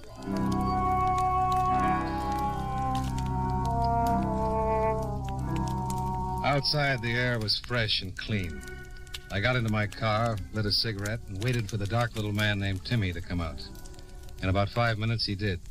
He crossed the street and climbed into a car. He drove west, and I followed. About 10 blocks later, I stopped and watched Timmy park in an all-night garage, then crossed to a hotel called the Bayview. He went in. I found a phone and called Lieutenant Parkhill. Timmy? About 5'9", dark complexion, dresses a little too sharp. Timmy Collins. Oh, what about him? Bad boy. Yeah, so I've heard. Assassin. But nobody's been able to prove it. I didn't even know he was in town. He shouldn't be. Why not? Oh, there's an old rat. Forgery. Huh. You find anything on Roger Phillips? Oh, yeah. Socialite playboy. Makes the columns about once or twice a week. Never very flattering. Does he know Mrs. Forbes? Oh, he might. Runs around in that circle. He's been in town for about a year now. He comes from... What's the matter? Just gonna say he comes from Cleveland. Yeah? Just remembered. So does Timmy Collins. Did you check on Phillips in Cleveland? Now, the kickback hasn't come in yet. Won't get it till tomorrow morning. Only thing we've got on him here is what I've already told you. What are you going to do about Timmy? Let him alone for a while. Stake out the hotel, see what he's up to. What are you going to do? Go back to my hotel and get some sleep. I'm bushed. And I'll talk to you in the morning. Yeah.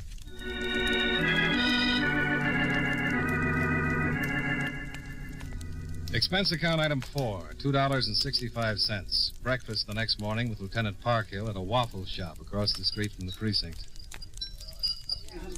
Roger Phillips skipped Cleveland owing a lot of money. The Cleveland report gives him a clean police record, but one thing's pretty interesting. Most of the money he owed was for gambling debts. Owed it to Timmy Collins. Huh. Unless we've wandered too far out in left field, I got a hunch Timmy killed Forbes. Met him on that lonely road by the cliffs and gave him a shove. Yeah, I have the same hunch. Mrs. Forbes falls for Phillips, and together they plan to eliminate the husband.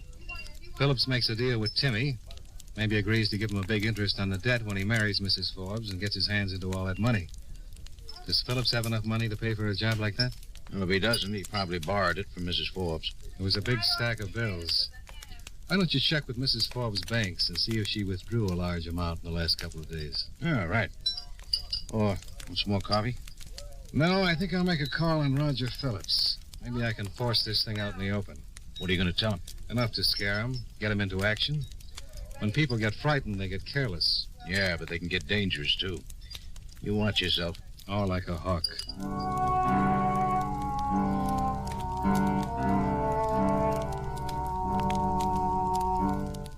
Roger Phillips was still sleeping when I knocked on the door. I kept pounding till he opened it and squinted at me through puffy eyes. I introduced myself, and he showed me into a well-furnished small apartment. He put on some coffee, lit a cigarette, and sat down on the couch. Oh, it's a little early for me, Mr. Dollar. Yeah. Sit down. The coffee won't take long. You're an insurance investigator. That's right. Well, I don't understand. What do you want to talk to me about? Mrs. Forbes. Mrs. Forbes? You know her, don't you? Mrs. Forbes. Well, I know one Mrs. Forbes, a casual. I'm not going to play with you, Phillips. I'm talking about the Mrs. Forbes who picked you up last night and gave you a large amount of money. Look, I don't know what this is all about. I think you do. I said I didn't. I was in my apartment all last night. Nobody picked me up, and certainly nobody gave me any money. You went to a dump called the Blue Toad, and you met a man named Timmy. Get out of here. You're in big trouble, friend. I know all about Cleveland and Timmy Collins and Mrs. Forbes, and I think when Mrs. Forbes finds out about the deal you made with Timmy, she'll tell me everything. We'll see each other again. Oh, your coffee's boiling.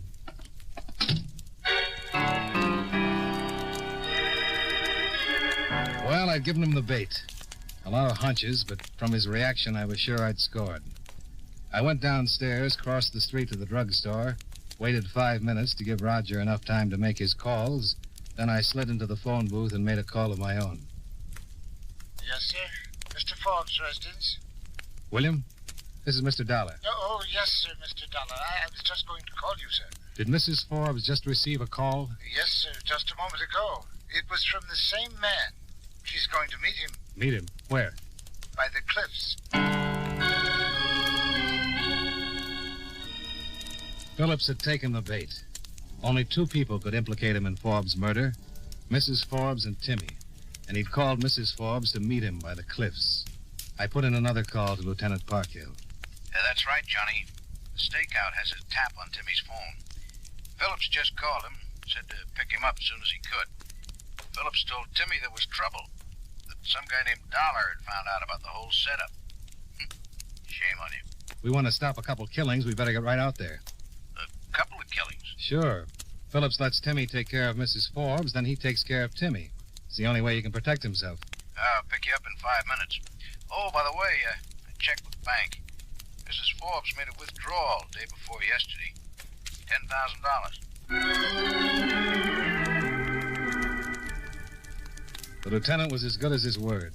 In 5 minutes, he pulled his squad car up in front of the drugstore, and I got in.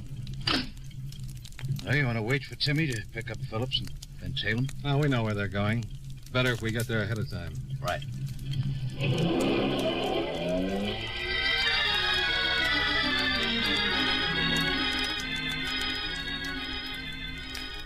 The drive was fast. We swung off the main road on the island and headed up the private one to the Forbes estate at about 2:30 in the afternoon. Halfway to the house, we spotted Mrs. Forbes walking along the road by the cliffs. We stopped. She looked startled as we got out.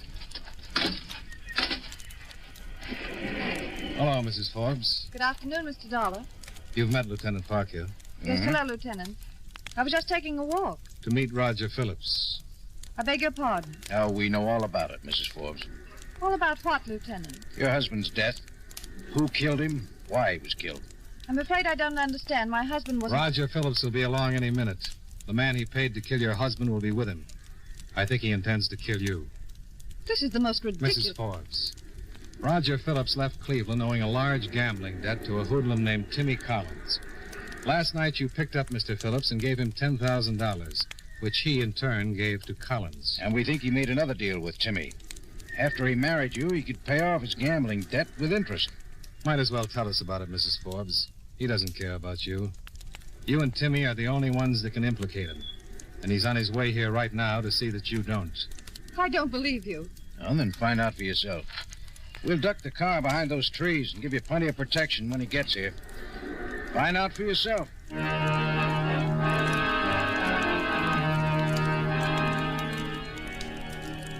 Parkhill drove the car off the road behind the trees, stayed hidden, and waited for Phillips and Timmy. Mrs. Forbes stood quietly looking out to sea, her hands at her sides, bunched into small fists. She stood like that, not moving, even as the car came down the road, heading right for her. She turned and saw the car bearing down on her and picking up speed, and then she knew we weren't lying. But still, she didn't move, and the lieutenant and I went to work. The car was about 50 yards away when we stepped into the road.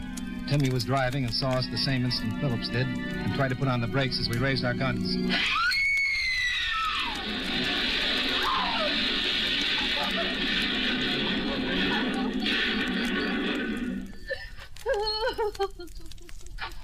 What a mess. Yeah. I'm sorry it worked out that way. He was going to kill me, wasn't he? He sure was. You want to tell us about it? Oh, yes. It doesn't make much difference now, does it? No, I'm afraid it doesn't.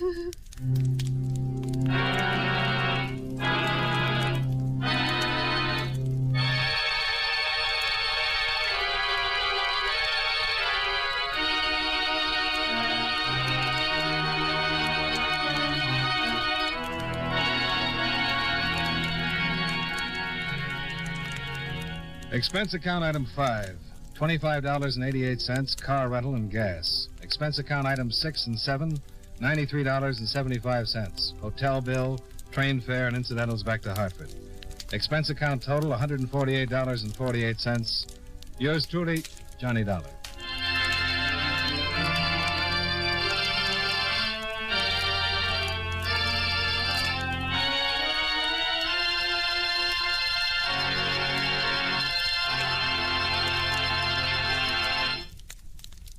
Remember, friends, for refreshing taste plus chewing enjoyment, treat yourself to delicious Wrigley's Spearmint Chewing Gum. The taste of fresh spearmint is cooling and delightful, and there's lots of it in every stick of Wrigley's Spearmint Gum. It freshens your mouth, helps keep your throat moist, and sweetens your breath besides. You'll enjoy the good chewing, too, because Wrigley's Spearmint is so smooth and pleasant to chew on. There's nothing else quite like it. Next time you're at the store, stop at your friendly merchant's display of chewing gum and get a few packages of good-tasting Wrigley's Spearmint Gum. Always keep some handy for refreshing taste plus chewing enjoyment. That's Wrigley's Spearmint Chewing Gum. Healthful, refreshing, delicious.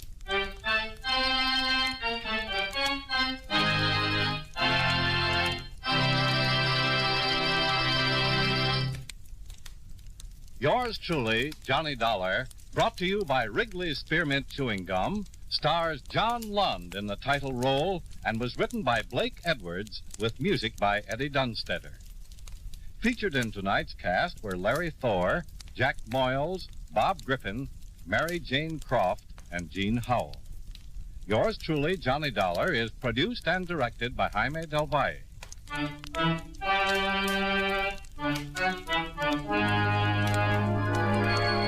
The makers of Wrigley's Spearmint Chewing Gum hope you enjoyed tonight's story of Johnny Dollar and that you're enjoying delicious Wrigley's Spearmint Gum every day.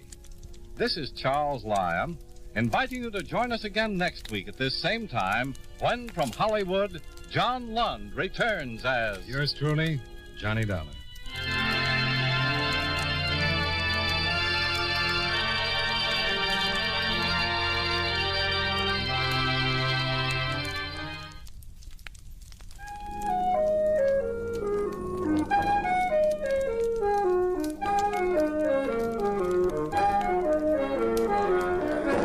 Carter Brown, Mysteries.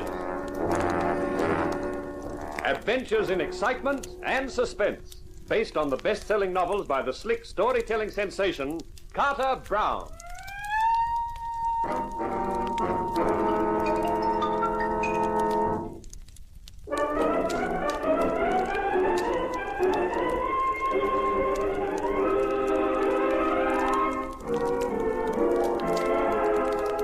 How do you do, ladies and gentlemen? This is Carter Brown with another of my books for you. A story I've called Belladonna Was Poison. You could also call it Tempest in Television, only I wouldn't like to think this sort of thing normally happened in TV. As for my hero, well, I'm not going to tell you anything about him, except his name, Rock Stone. You can find out everything else from him.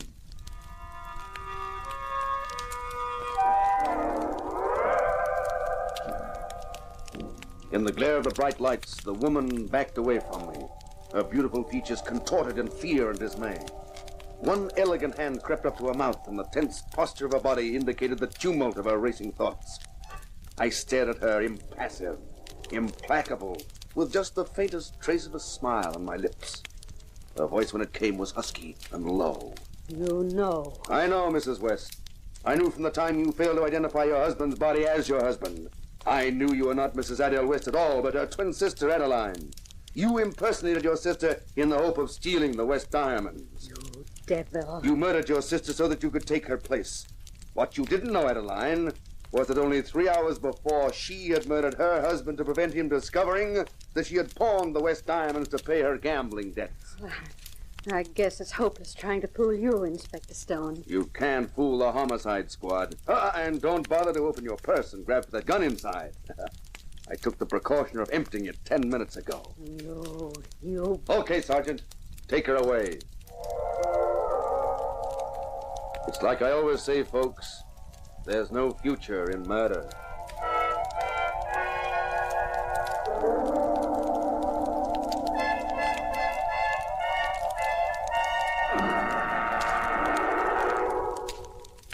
The clue to next week's show will be seen in the windows of our sponsor, Lacey's departmental store on Thursday morning.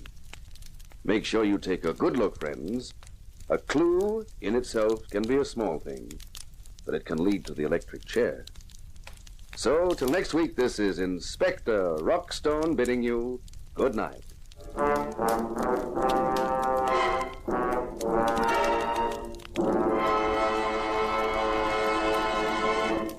Tune in next week, same time, same channel, for another story starring Rockstone as the inspector, who proves that there's no future in murder. Well, wraps it up for the night. All right, Fred, you can strike now. That last scene played beautifully, I thought, Rock. Hey, thanks, honey. It was fun being in the show with you. Do you think our producer was happy about it? Our producer, Miss Arlene Molden, is a woman, but definitely. And who can tell what a woman thinks, huh? Only another woman. So long, Rock. So long, honey. Well, that's another one over. It was a good show, Rock. Arlene, coming from you, that's really something. Why? Am I such a tyrant? No. But there are enough distractions for an actor working in TV without a producer who puts so much vitality into her vital statistics. You ought to pass snappy cracks like that on to Sam Long. You might be able to use them in next week's script. And speaking of which, what's the gimmick for Lacey's window display the next show? It's a Lulu. Let's walk over to your dressing room and I'll tell you all about it. Fine. This noise isn't doing my ulcer any good. You read Sam's script for the next show? Belladonna was poisoned, he's called it. I had a quick look at it. Well, we've had 2 dummies made. One of you and one of the girl who's murdered. The window dressers will set them up in the window, and on Thursday morning, when the blinds are lifted, the public will see you just entering the room with the girl's body slumped in a chair and an upturned glass on the table beside her. What's the vital clue? The upturned glass, stupid. Don't you remember in the script the girl is poisoned with belladonna? In her last moment, she turns the glass upside down. What for? It gives a clue to the poisoner. The butler did it. And the butler always keeps the glasses upside down in the liquor cabinet. Holy cow. Did Sam Long dream it up all by himself? You worry about your acting. I'll worry about the script. Well, there's something else I'm worried about. What? These stunts you pull every week to tie in with the show, like this gimmick in Lacey's window. You know, I think we should drop them. Not on your life. They're worth thousands of dollars in publicity. Look, I had a nasty phone call from a real inspector of homicide last week about that stunt of yours with a girl in her underwear being chased by a gunman down 5th Street.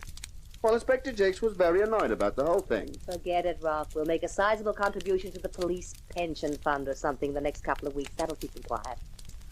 Anyway, this scene in Lacey's window shouldn't upset them. I hope you're right, but I doubt it. Inspector Jakes made a lot of rude remarks to me. Maybe he doesn't like your acting. Well, you better go and get your makeup off and have a good rest. I'll pick you up at 7 on Thursday morning. 7? Hey, that's in the middle of the night. Why should I be there?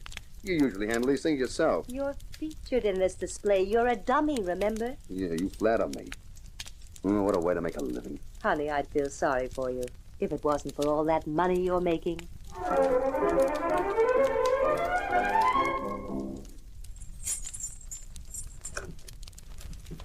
Mr. Stone, thank goodness you've come. Yeah? I've been waiting for you to come home. Oh, Mr. Stone, I have to talk to you. Now, look, baby, I'm awfully tired. I'm about to open this door and hit the hay. You know, can't wait. It's urgent, Mr. Stone. Oh, okay. You better come in. Yeah. Now then, what's all this about? My name is Hannah Vogue, Mr. Stone. I'm an actress. Well, congratulations. I'm playing on one of your shows next week. Well, that's fine. I'm frightened, Mr. Stone. There's something wrong, terribly wrong. If it's as bad as that, I can probably get them to rewrite your part for you. I don't mean with my part or the show. I'm talking about real life. It affects you as well as me. It affects the whole show. I only found out by accident, and I'm scared, Mr. Stone. I don't know what to do. I'm afraid to go to the police because they won't believe me. And then he'll know, and I'll be... Hey, is this some elaborate kind of a gag? I knew it. You won't believe me either. You think I'm crazy before I've even told you what it's all about. Honey, can you blame me? Go on, I'll listen. No, what's the use? It's no good. You won't believe me. No one will believe me. I must be dreaming. And I'm not even in bed.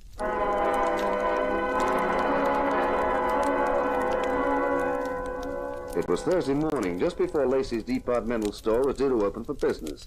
Outside, there was already a crowd spilling over the sidewalk. Inside, there was a character with rimless glasses and a fixed smile. Arlene Molden introduced us. Rock, this is Lacey's manager, Mr. Sebastian Sheep. An honor to meet you, Mr. Stone. Or should I say, Inspector? With a name like that and a line of dialogue like that, is he real? I beg your pardon? Oh, Mr. Stone likes his little joke. Remember Lacey's sponsor the show? Well, perhaps you'd like to take a look at the display before we lift the blinds. I think you'll be very pleased with it. We'd love to take a look, Mr. Sheep. Splendid. There we are. You can step right into the window. Just take care not to disturb anything. The dummies are remarkable, I think. Just look at your likeness, Mr. Stone. How do you like meeting your double? And a girl. Hey, isn't that Hannah Vogue? It's a dummy of her. I didn't know you knew her. Oh, we met. It's amazingly lifelike, isn't it? Amazing. Say, the gleam of that red hair. And how do you like that skin texture? Man, it looks like the real thing. Say, I wonder if it feels the same. Ah! Don't do that. I must say, for a man who plays the part of a homicide cop, you're unduly sensitive to atmosphere. You don't understand. It's a compliment to our window dressers. Is that what you mean, Mr. Stone? I tell you, give me your hand, Arlene. Oh, darling, how touching. But this isn't the place to hold hands. I don't want to hold it. I want to guide it. And you feel... Oh, well, of all that... Yeah, you see what I mean? She's real. She's been murdered. Murdered? We'll have to get the police. Yes, but we'll have to get the newspapers first. What? Do you realize this is the greatest publicity gimmick of all time? A real murder. A real corpse taking the place of a dummy in a window display. I am thinking of it. And it's making my insides churn. I'll call the papers first. I want them to get pictures of the police coming in the window. Then I'll call homicide. Homicide. That means Inspector Jakes. I suppose so. Why? Goodbye. Where are you going? South America. Don't be stupid, Rob. Stupid? That Inspector Jakes was rude to me about a traffic block. What's he gonna be about a murder?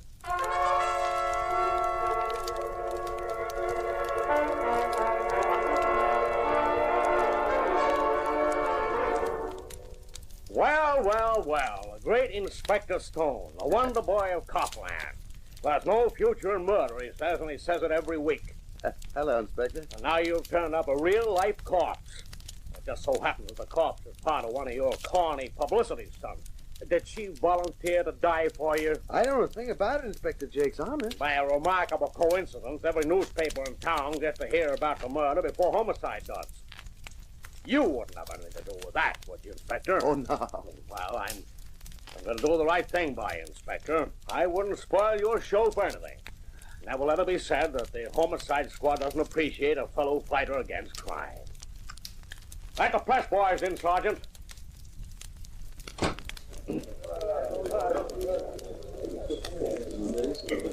Okay, quiet. That's better. Now I'm giving you boys a break. You can quote me on all of this. Hey, you feeling all right, Inspector? Yeah, I'm feeling fine. I'm never better. You boys know what's happened? The window was set for a publicity stunt for the TV show. There's no future in murder. Someone substituted a real corpse for the dummy. That's not telling us a thing worth quoting. I haven't finished. This is the bit that will interest you. I've just been talking to Inspector Rock Stone here, and he wants to go on record as saying that no one is going to get away with murder on his show. Oh, now look. He says he personally pledges himself to bring the murderer to justice, to solve his crime. And what's more, he doesn't wish for the cooperation of the homicide squad. He intends to handle it alone. Hey, is that right? That's a story for you. A real-life murderer turns Stone into a real-life cop. Who knows? Maybe he'll get himself murdered in the process. Boy, what a story. Okay, now you can blow. You get the story, and I hope you play it up big. I go on record as saying that the police department has the greatest respect for Inspector Stone's deductive powers, and they also know he has a hot lead which may well take him straight to the murderer.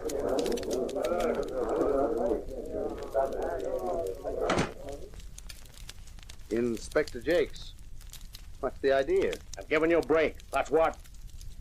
Every Tuesday night, you're so smart with a script somebody's written for you. Let's see how smart you are without a script. But that crack about my having a hot lead. Supposing the murderer reads that. He might believe it. He probably will. He might kill me. You never know. We might be lucky at that. Yeah, but I don't want to... I've given it to you on a plate. The camera's focused right on you. Go to it, Inspector.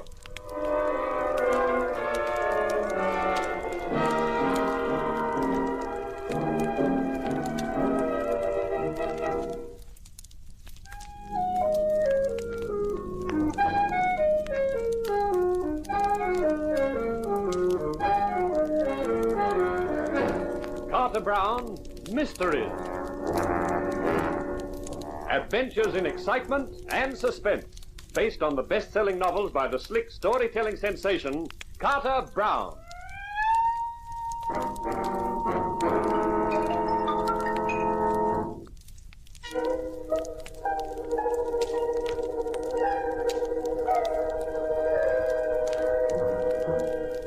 Being an actor is fun, most of the time. You get all the excitement of a dramatic situation with none of the worry, because it's all been worked out for you beforehand by a writer. But the fun fizzles out when a real-life dramatic situation ups and smacks you in the face, and there's no script to rely on. Now, just because my name was Rock Stone, and they tacked the word inspector in front of it for my TV show, There's No Future in Murder, I was given star billing by Homicide Inspector Jakes when the actress Hannah Vogue was killed. Now, the inspector didn't like me, and this was his way of showing it. Rock, darling, this is the most wonderful publicity the show could ever have had. We look at things from different angles. You're the producer, Arlene. That's fine for you. I'm just an actor. Right now, I wish I'd never gone to drama school. What a story. Front page in every paper. Inspector Rock Stone, TV's tech hunts for killer. There's no future in murder, says Stone, with a hot lead to prove it. Oh, this is terrific. This is terrible. Inspector Jakes may have shoved this onto you, Rock, but you'll have to go through with it. You'll have to find the murderer. This will catch the public's imagination. They'll expect it. You're crazy. How will I find who killed her? Deduction. You've been playing this show for over a year. Sam Long does a lot of research to make the scripts look authentic. You're a cop, Rock. Just play it the way you would in the show. But this is for real. Supposing I did find the murderer. That would be wonderful. Except that the murderer mightn't have the same script as I have. He might rewrite it with me as the corpse. Let's worry about that when you found him. Come on, Rock, give. Start deducting. Well, okay, I guess I can try. Now, Hannah Vogue was to be on next week's show. You auditioned her for it, right? Correct, Inspector Stone. Well, how did you find her? Did she come from a casting agency? No, as a matter of fact, Sam introduced her to me. He said she'd had some theater experience and needed a break. It was only a small part, and she had the looks for it, so I gave it to her. Sam Long. Hey, maybe we're starting to get someplace. There you are. You see how easy this deduction is once you get going? Yeah. Where would I find Sam at this time of the day? No, that's easy. Harry's bar. Let's go.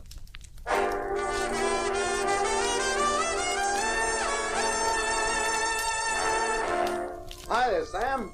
Hey, we've been looking for you. Ah, the great Inspector Stone. Following your hot lead, Inspector? That was Jake's idea, and I'm stuck with it. Hey, listen, Sam. Arlene tells me you introduced Hannah Vogue to her. That's right. But what? Say, what do you know about her?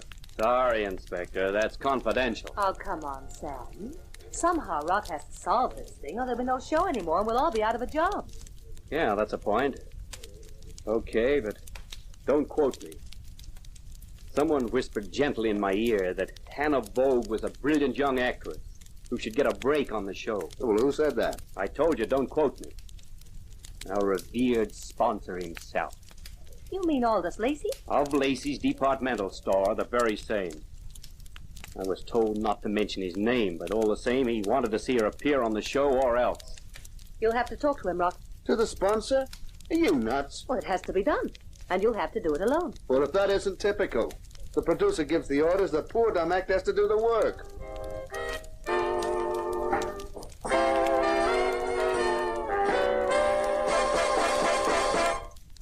Come in, Stone. Come in. Glad you called. I was just going to leave a message at the studio that I wanted to see you. Oh?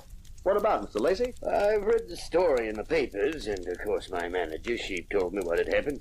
Your statement about intending to solve the murder yourself is a magnificent gesture, Stone. I congratulate you on it. Thanks. It'll be a wonderful thing for the show, and for me as the sponsor, of course. You'll need all the help you can get. That's why I was going to send for you. Oh? You're a man of the world, Stone. You'll understand when I say I knew Anna Vogue rather well. Oh, sure, Mr. Lacey. And I wanted to help her. She aspired to be an actress. I told Long to see she got a part in the show. I'm being quite frank about this, Stone. I trust you realize the necessity for discretion on your part. I'm a clam, Mr. Lacey. If anyone else got to know this, anyone like the police, it could be most embarrassing for a man in my position. Oh, naturally. I understand. Good, and that's that. Not quite, Mr. Lacey. No? What else is there? A couple of questions I'd like to ask. Oh? Have you any idea why she was murdered? None at all. When did you last see her? Well, it must have been Tuesday night. Yes, we watched the show at her apartment. I left about 9. Did she seem worried about anything? Not at all. She was her usual vivacious self. Oh, well, thanks, Mr. Lacey. Oh, just one other thing. Would you give me the address of her apartment? Yes, of course. I'll write it down for you.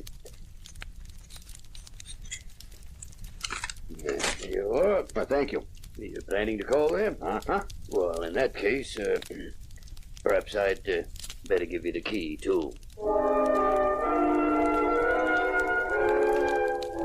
On my way to Hannah Vogue's apartment, I wondered about the strange contrast in the dead girl's behavior. According to Aldous Lacey, when he saw her on Tuesday night, she was her usual vivacious self. When I saw her, later that same Tuesday night, she was scared, almost incoherent.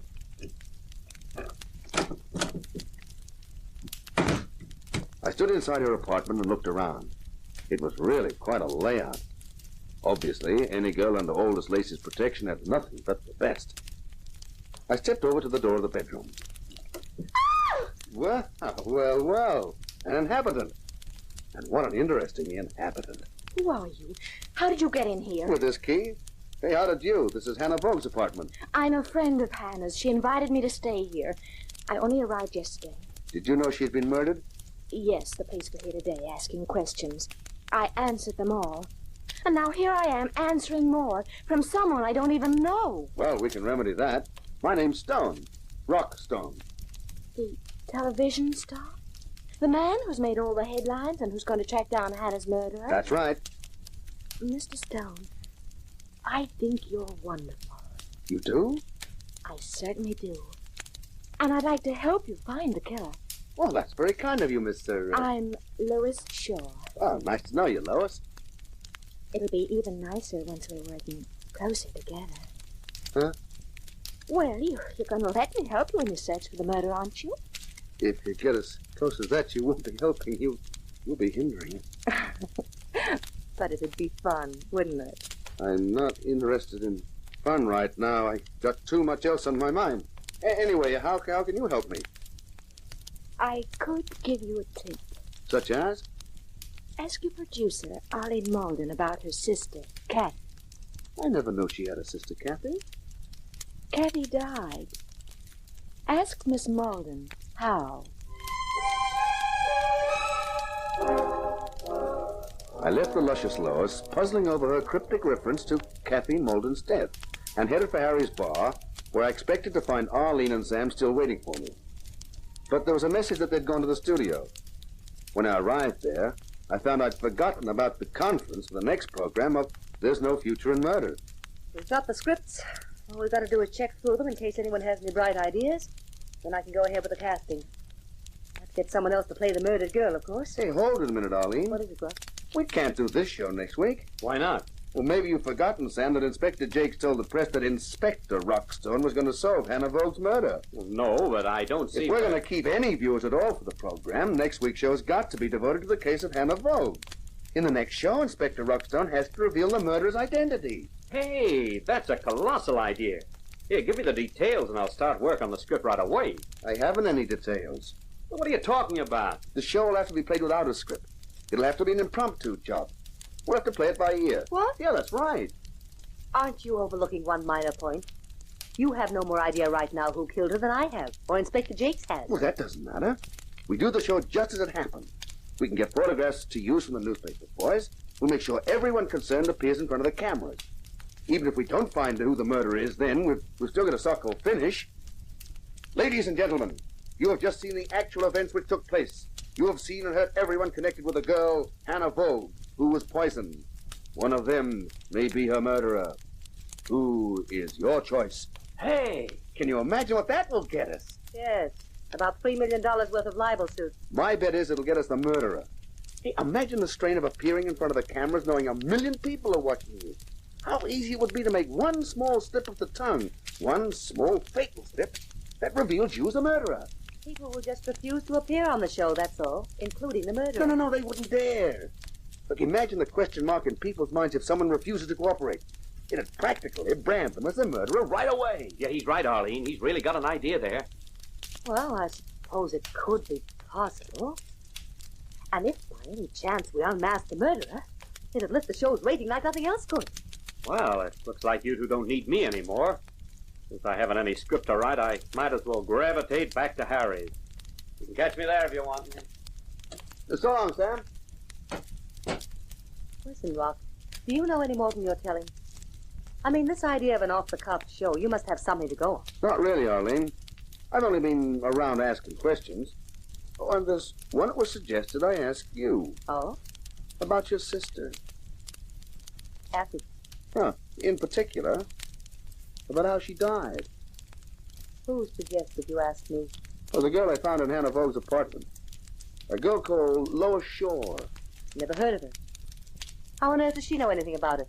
I don't know, but apparently she does.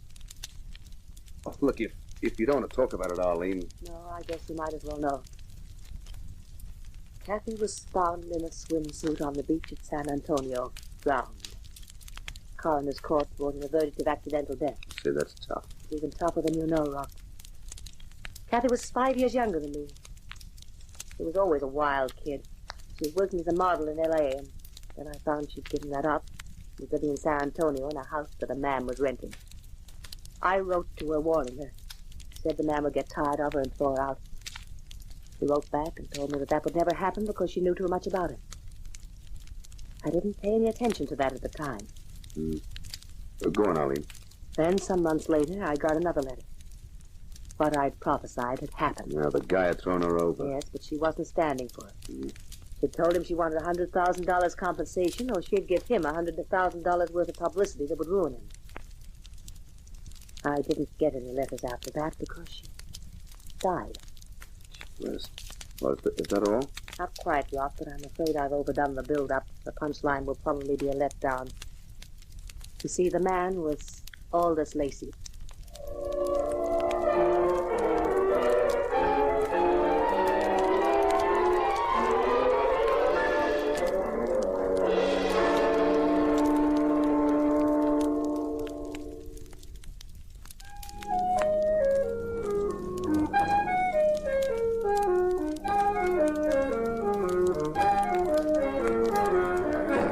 Carter Brown, Mysteries. Adventures in excitement and suspense, based on the best-selling novels by the slick storytelling sensation, Carter Brown.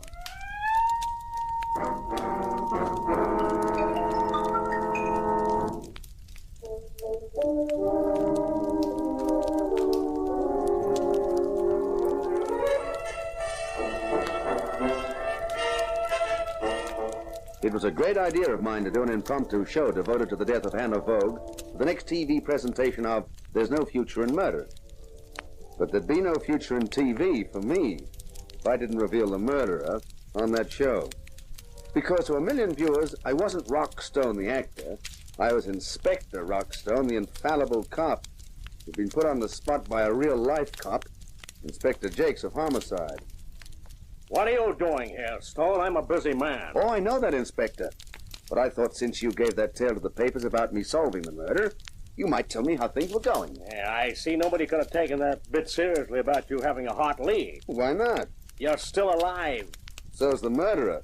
Unless you've arrested him. It's only a matter of time. Did you find out how the corpse got into Lacey's window? Window was set up the night before. The window dresser left at 9 p.m., so whoever substituted the corpse for the dummy must have done it after that. 2 night watchmen claimed they heard nothing. But one of the metal blinds closing off the loading dock at the back of the building showed signs of having been forced. I see. What did you find out about Hannah Vogue? She was an actress, and she'd been in this town about 6 months. She hadn't had any work since she got here. I don't know how she kept that apartment. No hot lead, huh? No. Why, do you know something? Me, Inspector? I'm just a TV cop. How could I know anything? Hey, and speaking of TV, how about being in the studio for our next show? Me? Why? Well, we're doing the murder on the next program, and we'd like you to be there. Hey, what's behind this? What are you up to, Stone? Oh, nothing, Inspector. Just trying to carry out the promise you made to the newspapers in my name. Stone, if you know anything, it's your duty to inform the police. Oh, I shall, Inspector. But I don't want to make you look a liar to the general public. What? Well, you told the press boys that I would solve the murder, and that's what I'm trying to do. So long, Inspector. See you in the studio.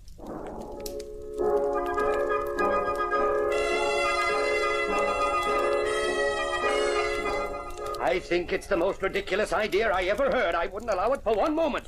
To commercialize murder. It's unethical. But, Mr. Lacey... It's a crazy, preposterous idea. I won't hear another word about it, I'm sorry you feel that way, Mr. Lacey. That means I'll have to scrap the idea of you introducing the show. What? Well, me? Introduce it? Well, that's what I had in mind. I naturally figured that you as our sponsor would open the program. You wanted me to appear on the show? Sure. With a statement to our audience about how you stood foursquare for justice and how this program would bring a murderer to justice. Oh, no. Wait a minute. I hadn't thought of it quite like that before. That puts a different complexion on the matter. Oh, does it, Mr. Lacey? Of course. Now, this whole thing will have to be properly organized. We can't afford any slip-ups. That's right, sir. All right, get on to it, Stone. Of course, Mr. Lacey. Just one other thing. Yeah? We'd like your manager, Mr. Sheep, to come along, too. All right, I'll send him a memo about it. Why, thank you. You know, there's one thing that had me wondering about Mr. Sheep. What's that? If he can't sleep at night, what does he count? People?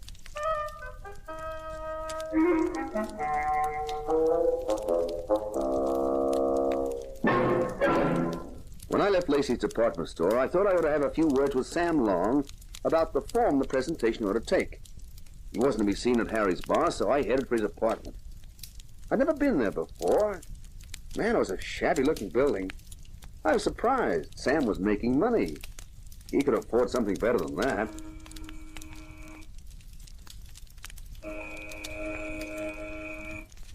There was no answer when I pressed the buzzer, but a door opposite opened, and a woman stuck her head out. You looking for Mr. Long? Yeah, that's right. Well, he isn't in. Yeah, that probably explains why he doesn't open the door. Say, aren't you Inspector Rockstone? That's right. Gee, I always watch your program. That is, when the old man isn't working early shift. He gets home around 4 in the afternoon then, and we watch another channel. Why? He can't stand the sight of you. He says if you're a cop, he's a ballet dancer. And he's not, I take it. He works on the garbage collection. Have you any idea where Mr. Long would be? Try Harry's bar. I have. He's there most times. Drinks too much. He's changed since he first come here. He was different then. Younger, perhaps. Happier, too. They both were happy. Did you say they? Sure. Him and his wife. Wife? Yeah, I never knew her was married. Oh, lovely little thing she was. An actress. But then they started in quarreling. Quarreled something terrible before she left him. That's why he drinks so much. You say she was an actress? Uh-huh. Used to go mad at him, yelling it was his fault she couldn't get a job because he wouldn't help her. You don't know the name that she used professionally? No, never heard of it. But pretty as a picture she was, with her red hair and everything. Red hair? Flaming red. Lovely hair. The way mine used to be before it started curling out. I can imagine. Every time I saw her, I used to say to myself, Holy Hannah, if only my hair... Hey, that was her name, Hannah.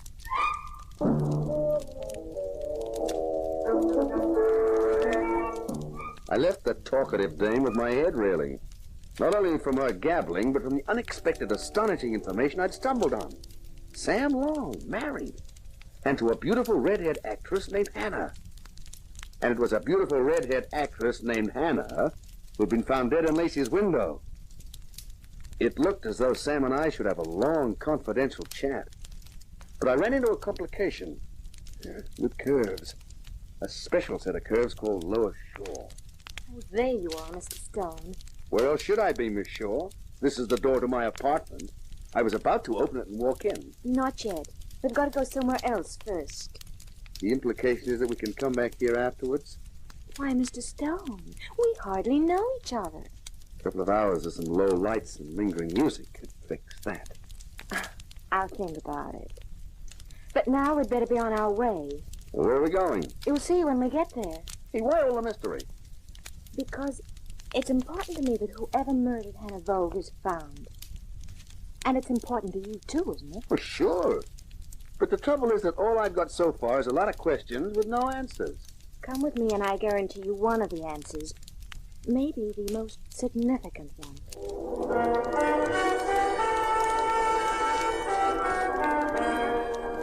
Lois had a car and slid in behind the wheel. After a half-hour drive, we stopped outside a sprawling two-story house with grounds big enough to build an aircraft plant in.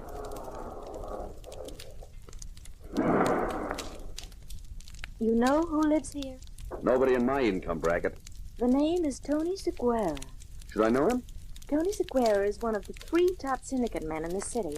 But then I shouldn't know him. I think you should. Let's go meet him. She led the way up to the front door, where a butler carefully patted me in case I was carrying a gun, then led us into a large, luxuriously furnished room, and then discreetly retired. From a spidery-looking and expensive chair rose a spidery-looking, expensive character. This is Rock Stone, Mr. Seguera. Glad to know you, Stone. Pick up your show regular. I'm pleased to hear it, Mr. Seguera. Hey, do you like it? Sure. I'm glad the regular cops aren't as smart as you. I'd be out of business. But you are, aren't you, Tony? Oh, sure. Legitimate business I'm in now. Trucking. Tony's a sort of elder statesman for the syndicate in this area. Yeah, you could call me that. He's got some interesting information for you. Glad to hear anything that might help me. Now, this will, but you got to understand a few things first. Huh? Now, this dame getting herself knocked off in the store window, that's bad for the syndicate. Gets too much publicity. People start talking, say what it's doing in their city. Next thing you know, there's a reform party starts up, and we got to buy to keep things as they are. It costs too much dough. Yeah, I can see that. So we got no interest in this thing. Don't concern us until it gets publicity, and then it does. I see. Now, you're going to do a real-life show next Tuesday. That's right. You find the guy who did it on your show, and everybody gets happy, says, what a fine city we got, huh? Makes sense? From your side of the fence, yeah. So we're in your corner on this one. Yeah, that's fine. Now, here's the facts. This Vogue dame is Aldous Lacey's dame, right? Right. She gets herself murdered. Why? Maybe because she found out something that Lacey don't want anybody else to know. Could be. Something like he's been spending more dough than he should have over the last couple of years, maybe. And he wants a quick investment with a large profit to get it back. So he puts $100,000 into the rackets when the syndicate can use the dough, and he collects 20% over 12 months. With due respect to Tony, you could say this was right from the horse's mouth. Now, the syndicate did the right thing by Lacey. We paid him his 20% a month ago and gave him back his $100,000. We're clean. But we don't want to get mixed up in this thing. The way we see it, the dame found out about it some way. Maybe she blackmailed Lacey, or maybe she threatened to talk to the cops. But that's why she was killed. We're sure of that. Thanks, Mr. Seguera. Thanks a lot. Oh, any time. Now, I just done you a favor. How about you do me one? Well, what is it? Well, you mentioned this in your show. That's okay with us. But just change it around a little. Not very much. Don't say he invested the dough in the rackets. Just say he invested in the syndicate through me. I'm okay. I'm clean. I've paid taxes on the dough I made on his dough. And make the point that Lacey got his dough back. We don't want people we do business with to doubt our honesty. Sure, Mr. Seguera. I'll do that. Fine. I look forward to seeing your show. I'm a real fan for your show. It's my second favorite TV show. Which is first? Hopalong Cassidy. He's a real nice guy. And so's his horse. And he keeps the kids on the straight and narrow.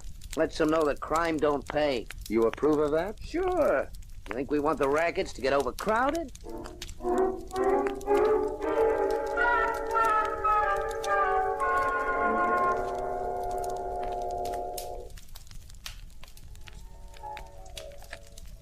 I just don't get it.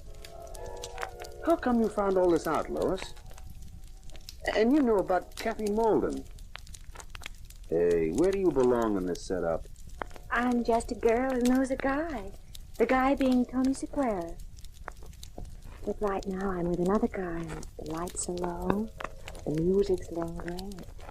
I'm getting languid. Didn't you say something about getting to know me better? Oh, sorry, honey. This isn't my night for concentrating on anything except murder, that is. You've just got a one-track mind. You know, I thought it was a pretty brilliant idea. This live TV show to unmask a killer.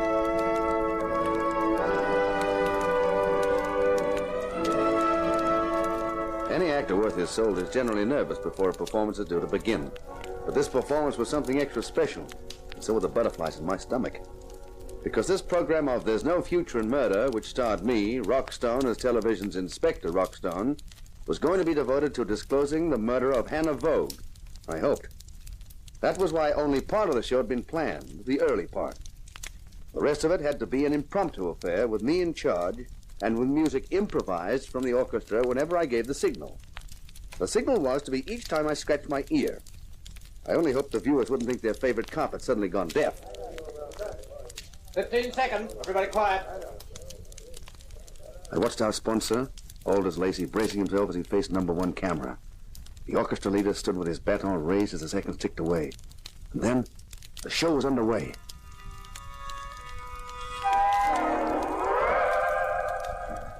As the music hit its familiar theme, I knew the title cards would be flashing onto the screens of a million TV sets, and I mentally crossed my fingers. My name is Aldous Lacey. I have the privilege tonight of introducing a special program of There's No Future in Murder. As sponsor of this series, Lacey's departmental store is proud to align itself with justice-loving people everywhere in an effort to solve a terrible crime, the murder of Hannah Vogue, whose body was found in our special display window last Thursday morning. From then on, things went smoothly. This was the part that had been planned, rehearsed. Photographs flashed onto the screen of the window with the body in it. I did my commentary, then hurried over to set 1 to reenact the finding of the body with Arlene Malden and Sheep, the store manager. Then I scratched my ear for the orchestra leader. While the orchestra added some grim, ominous music, I raced over to camera outside set 2, Inspector Rockstone's office, and faced it ready for the red light.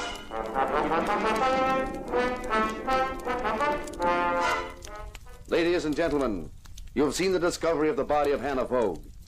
In my office, which I shall enter in a moment, a group of people have been gathered. I shall interview them. You have seen me do this many times, but I ask you to remember that tonight I am not an actor playing a role. I am a man, a citizen, trying to solve the murder of a beautiful girl. I am really you, a part of you. I am a conscience, yours and mine. The conscience of a city raising its voice to demand that justice should be done and the evildoer brought to a reckoning. All right, ladies and gentlemen. You all know what has happened. I am going to question you about the murder of Hannah Vogue. I know I have already asked you many questions in the last few days, but this time I shall be asking them in an effort to build up a pattern, a picture of Hannah Vogue's life, and perhaps, because of that, a picture of her death, of why she had to die. Firstly, Mr. Lacey. Me? You are Aldous Lacey, managing director of Lacey's departmental store. Why, of course I am. You knew the deceased, Hannah Vogue? Yes, I knew her. How much were you paying a month for the rental of her apartment? There is no point in hiding this, Mr. Lacey. You freely admitted to me in your office that you had been interested in the girl. How much? $200 a month. You knew she was an unsuccessful actress? Yes. Did you order Sam Long, the writer of the series, to see she was engaged for one of the shows? Now, look, I don't see that... Please answer the question, Mr. Lacey. Well, I suppose if a man sponsors a show, what's wrong with seeing that someone he's interested in gets a chance? Nothing, Mr. Lacey. Did you think there was? Why, The night before her body was found in the window, Wednesday night. Did you see her that night? Oh, we had dinner, and then she had to leave. You didn't go with her? No. Thank you. Miss Shaw, please. Yes, Inspector Stone. Your name is Lois Shaw, and you're a friend of Hannah Vogue. That's correct. You were staying at her apartment the night before the murder. Yes, I was. When did you last see her alive? That evening. She left about 6:30. She said she was going to dinner. She never came back. Thank you, Miss Shaw. Mr. Lacey, this girl was living in an apartment rented by you. She knew you very well. Well enough to realize you had a secret. She found out that secret. When you discovered she'd found out... It's a lie. I had no secret. I had nothing to be ashamed of, to be kept hidden. Didn't you, Lacey? Suppose I were to remind you of an investment you made a year ago. Investment? A short-term investment with high return.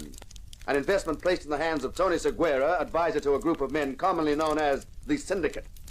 An investment with no papers signed and paid back to you, capital and interest, only last month. Wasn't that what you wanted kept quiet? That a supposedly respectable businessman like you had invested money in the Syndicate? Well, why should I want to keep it quiet? Oh, come, Mr. Lacey. Even a child has some idea of what the name Syndicate means today. That was your secret, wasn't it? The secret Hannah Vogue discovered. The secret which cost her life. I didn't kill her. I didn't kill her. Now, a few questions for Mr. Long. Okay. You are Sam Long, the writer of There's No Future in Murder. That's right. Wasn't Hannah Vogue the name your wife used as an actress? Yeah. But you and your wife quarreled, and she left you some time ago. Why? Because I wouldn't chisel her apart on this program, that's why. And then, some months later, Lacey ordered you to find her a part in the show. Yeah. Me, the guy she was married to who lost her because he wouldn't do just that. Did you ever see your wife again? Once. Last Tuesday night after last week's show. She came to see me. Told me she'd found out something about Lacey. But she was afraid he knew she'd found out. She asked me for advice, said she was scared, and what should she do? And what did you tell her to do? She was still my wife. She'd run out on me. She was living in an apartment paid for by another man. She'd got him to get her into the program, and then she came running back to me and asked me what she should do. I told her to get out of my apartment and never come back. That's what I told her to do. That was the last time I saw her alive. I see. Thank you. Now, Mr. Sheep. Yes, Inspector. You are the manager of Lacey's departmental store. Yes, that's right, Inspector. Mr. Sheep, when you helped Mr. Lacey carry the corpse into the store window, did you take the head or the feet? Well, Mr. Sheep? Oh, the shame of it. I've worked for the Lacey's for 30 years. I've never had anything but respect and admiration and loyalty for them. He swore to me he hadn't killed her.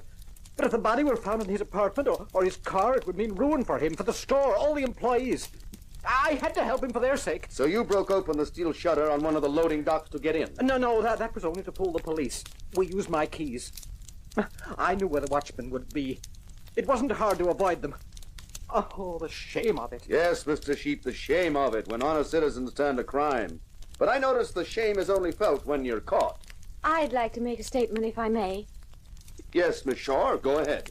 You must be wondering, Inspector Stone, just where I fit into all this. I have been puzzled by it, Miss Shaw. My real name is Lois Birkinshaw. And for the last 3 years, I've been employed by the Federal Bureau of Investigation. You're an FBI agent? Yes. The Bureau has long suspected that prominent businessmen all over the country were investing money in the local organizations of the syndicate. This practice was not only immoral, but near criminal, and was also defrauding the inland revenue of taxation on the profits. I'm one of the agents whose task it was to obtain evidence of this, in the hope of stamping out the practice. So that's how you knew about Kathy? Yes, Miss Malden. That's how I was able to furnish Inspector Stone with the details of Mr. Lacey's dealings with the syndicate through Mr. Seguera. It was part of your job to get close to the syndicate? Yes. And I also became friendly with Hannah Vogue in an attempt to pin the charge on Aldous Lacey. Thank you, Miss Birkinshaw. Now we'd better clear up something with Miss Malden. Yes, Inspector. You are Arlene Malden, the producer of the show. Yes. The name you mentioned a moment ago, Kathy, was the name of your sister who was recently found drowned in San Antonio? That's right. Isn't it a fact that your sister had been living under the protection of Aldous Lacey? Yes. That he'd thrown her over and she wrote you a letter saying she knew something about him and intended to make him pay for it? Yes. You destroyed that letter and said nothing about it in the coroner's court for lack of proof and to avoid scandal. That's correct. No, it's a lie. You witch, you lying devil. Take it easy, Lacey. You're going to need all your strength for the trial. All right. It's true, part of it. Kathy did find out about the money I'd put into the syndicate. I killed her. I was desperate. We went swimming, and I held her head under the water. But when I got back here, I had a visit from her sister, from Arlene Malden, with the copy of a letter from Kathy giving her the story. What? You didn't destroy the letters? And you didn't tell me about the most important one? No, because she wanted to use it for blackmail. I've been paying her $1,000 a month to keep her from showing that letter to the San Antonio police. It's a lie. It's a fantasy. I never took a cent from him in my life. The account is in the Carley branch of the Devonport Bank in the name of Arlene Strand. What about Hannah Vogue? Well, she found out, too. I nearly went out of my mind. I couldn't kill again, but I couldn't afford to pay 2 lots of blackmail. I told Arlene Malden. She laughed at me. Called me a spineless weakling. He's making it up. He killed Hannah Vogue and he's trying to fix it on me. You won't get out of it like that. You told me to bring her over to your apartment that Wednesday night. You made me make an excuse to leave her for half an hour. And when I came back, Hannah was dead. You'd poisoned her. That's when you got sheep to help you put the body in the window before thinking of a better way of disposing of it? Yes, I wish I were dead. Mr. Lacey, I prophesy you'll get your wish. And Miss Malden will be right alongside you. That's ridiculous. You've got no proof. Lacey's lying his head off. I don't think so. And that letter he spoke of, the copy which you showed him, must still exist in the original, and the police will find it. That, I think, ladies and gentlemen of our audience, is the finish of this program. There's no future in murder. I've only one announcement to make. I said before that I was an actor, a man whose conscience was part of your conscience, those of you who are watching me now. This program was brought to you tonight by your own faith and honesty, sponsored by your pride in your city and its people. When something like this program tonight can happen, and does, our city is a good place to live in. Good night. I nodded to the orchestra leader for the closing theme music of the show. Then suddenly the police appeared with Inspector Jakes in charge, and Arlene, Lacey, and Sheep were taken off. And Sam was at my elbow. Nice work, Rock. You wrote a good script, and off the cuff. Better than I could have done. Oh, it was a colossal show. Yeah? Hey, don't you realize what I've done? I've just sent my sponsor to the electric chair. I wouldn't worry too much about that. If those phones aren't running hot with prospective new sponsors, I'll go back to writing copy for commercials. Hey, I never thought of that. Well, what do you know? Arlene always wanted this show to get top rating, and it took a murder she committed herself to do it.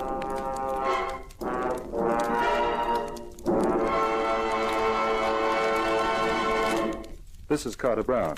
Well, I guess after that story, nobody's going to want me to write for TV. But you know, I agree with my hero. There's no future in murder, except in writing about it. And it's fun, too.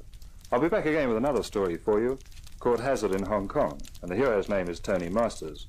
Or at least, that's the name he finds himself saddled with. If you're listening, you'll find out why.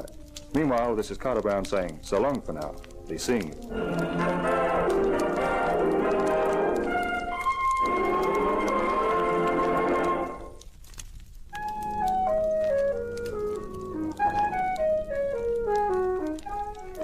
In Belladonna Was Poison, you heard our star Frank Waters as Rock Stone. The Carter Brown Mystery Theater, based on the best-selling novels by Carter Brown, is dramatized and directed by Maurice Travers for Grace Gibson Radio Productions.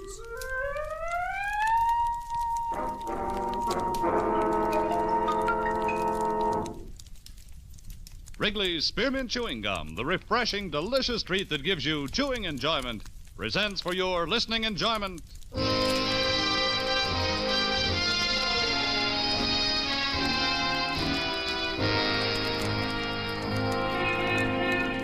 Broadway's My Beat, from Times Square to Columbus Circle, the gaudiest, the most violent, the lonesomest mile in the world.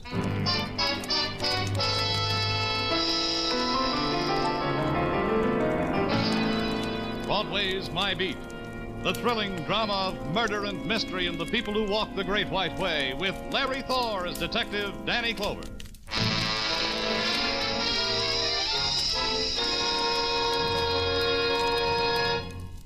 For refreshment while you work, for enjoyment anytime, chew a stick of Wrigley's Spearmint Gum. The delicious, long-lasting, real mint flavor of Wrigley's Spearmint cools your mouth and freshens your taste. The good, smooth chewing helps keep you feeling fresh and alert, adds enjoyment to whatever you're doing. So indoors, outdoors, at work or play, enjoy chewing Wrigley's Spearmint Gum. Wrigley's Spearmint, refreshing, delicious.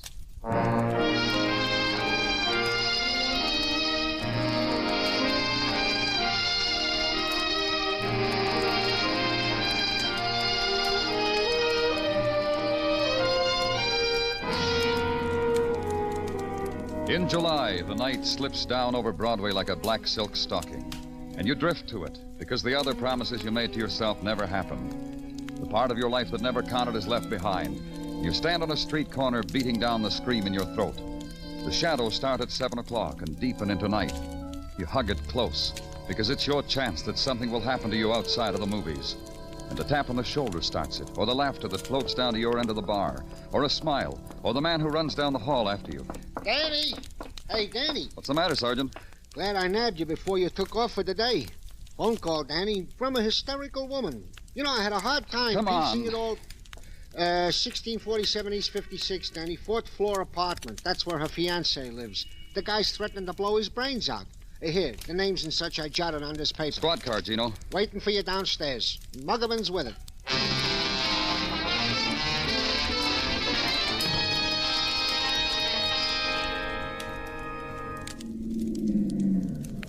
That's it, Danny, 1647. Who'd you say was doing all the threatening? A man by the name of Blaine. First name's, let's see, David.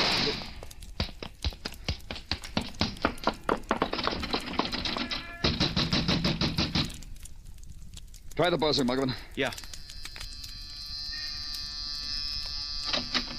He did it. Miss Carroll said he was going to do it, and he We're did. from the police.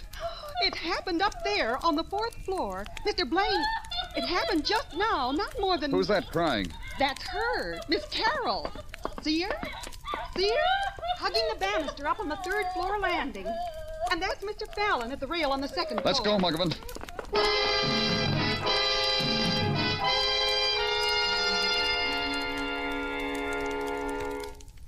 Dead. The gun's here, Danny, by his chair. It's brand new. Looks like Mr. Blaine had his choice. Uh-huh. Quite a gun collection, from Derringers on up. Complete equipment for a young arsenal. Muggerman. Yeah? Those people we passed on the landing, that boy on the 2nd floor, Mr. Fallon, and Miss Carroll on the 3rd, I'll want to talk to him. Yeah, Miss Carroll's still crying, Danny. You hear her? Poor woman.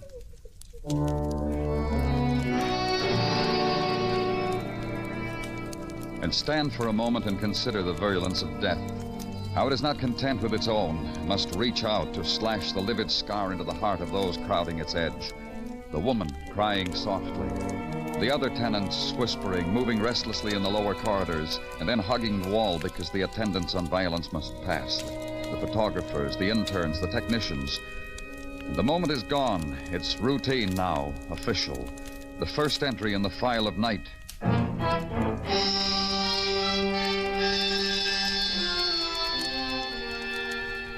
The next morning, gather it into a neat stack on your desk and sit down to it. And be surprised at the opening door and the quick presence of the woman you had marked for later interrogation. The man who was with you last night, he said you wanted to talk to me. It could have waited, Miss Carroll, until you felt better and until you... It'll not be forgotten that easily, Mr. Clover. That's what you mean. If you've something to ask, ask. Only don't prolong it. Don't make me wait and wonder. Sorrow's enough by itself, don't you think? Yes, it is. And you, try to understand us, Miss Carroll. A man I loved, who loved me, is dead. By his own hand, by his own will. He could have lifted his burden onto me, whatever it was, but he didn't. And now he's dead. You want more than that? Maybe. Because this is my job. Because I can't rule out the possibility that David Blaine was murdered. Awful. How ugly of you to think a thing like that. That anyone could have wanted my David dead. It's ugly. Tell me about him. He loved me. He was going to marry me. He was polite, gentle. Sometimes he'd forget himself. Then he'd beg my forgiveness. Wept sometimes. Showered me with gifts, so I'd be quicker to forgive. This watch, he called it an engagement present, but it was really an atonement for... Look at it. See how he loved me? It's a beautiful watch, Miss Carroll. See? Listen to it. It ticks, ticks, ticks away my life with David. Softly, gently. Listen to me, Miss Carroll. Why would David kill himself? You were in love, you were going to be married. Why? He had a secret. That's it. He had a secret. He didn't want to stain me with it. Isn't that it, Mr. Clover? Isn't that why a man kills himself for the girl he loves? Oh, I'm Sorry, Danny, I thought... But it's important. It's all right, Dr. Sinsky. You can come in. Well, that'll be all for now, Miss Carroll. Thank you. All? You helped a great deal. Thank you. You have nothing more? Nothing. Not now. Then I'll go. If you should want to talk to me again, I promise I'll be... Goodbye. It's not easy, huh, Danny? To pry into grief, to scavenge. You got something, Doctor? Just tell me. Oh, forgive me, Danny. Sometimes my mouth gets the better of me. I studied it, Danny. I put it on your desk for you to study. Read it sideways, upside down, still comes out suicide. Then it's done. Finished, huh? Nothing to bother our brains about. Like you say, Danny, finished. Except when a man who dies as Blaine did in shock spasm, arms rigid at right angles to his body, fingers clenched, how is it the gun was not found in his hand but on the floor? It's just a small question, Danny, to gnaw at the brain of a medical man. Sometimes it happens so, but... Yeah. Go practice medicine, Doctor. Maybe I can bring you back an answer. Maybe where a man died, someone has an answer.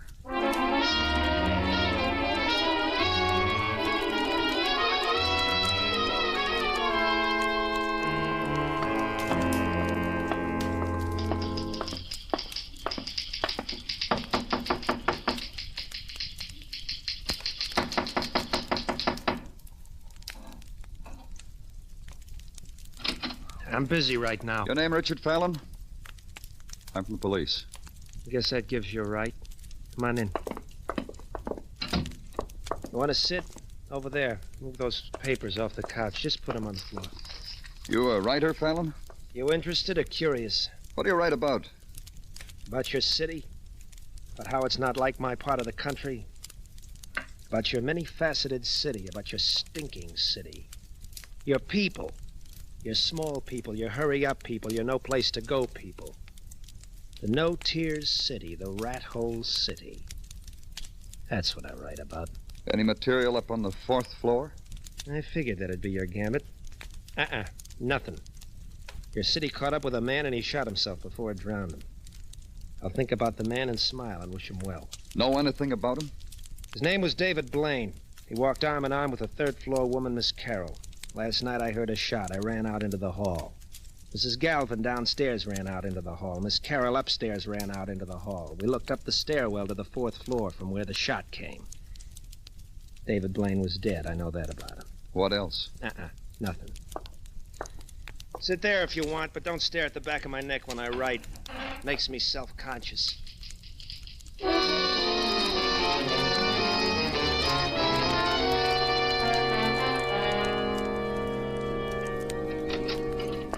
My gratitude for permitting me my 10 minutes at the water cooler, Danny. Feel better, Gino? Goes without saying.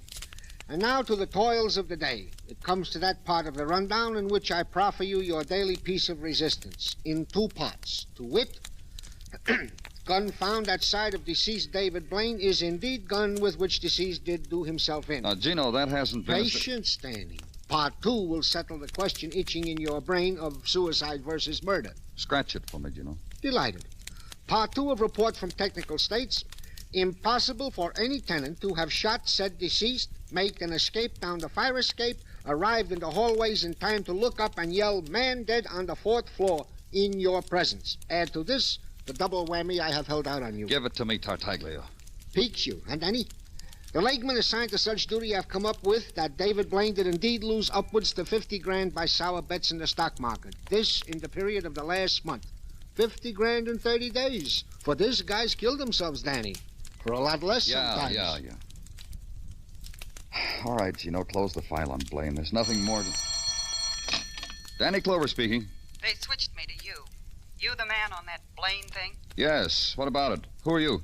Blanche Hemby, mister. 1834 East 59, room 11. You said Blaine. What have you got? What have I got? I got he was murdered, mister.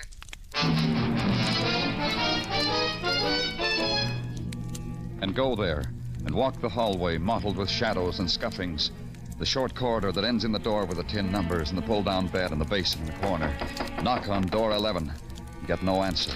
And go in, because there was urgency in the voice that said, "Come here." And the bed was pulled down. The rug was frayed, and the splotch of blood trailed off it onto the floor.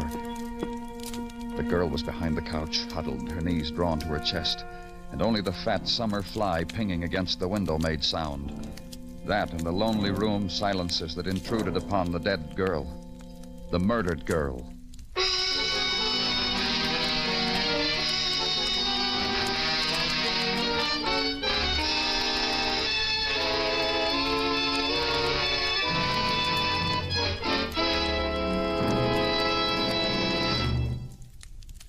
For refreshment while you work, for enjoyment anytime, chew a stick of Wrigley's Spearmint Gum. When your mouth feels dry, when you're warm or tired, Wrigley's Spearmint is really refreshing. The lively, full-bodied, real mint flavor cools your mouth, moistens your throat, freshens your taste. And the chewing itself gives you a little lift, helps you feel your best and do your best. So for chewing enjoyment plus pleasant refreshment, chew delicious Wrigley's Spearmint Gum. We now continue with Broadway's My Beat, written by Morton Fine and David Friedkin and starring Larry Thor as Detective Danny Clover.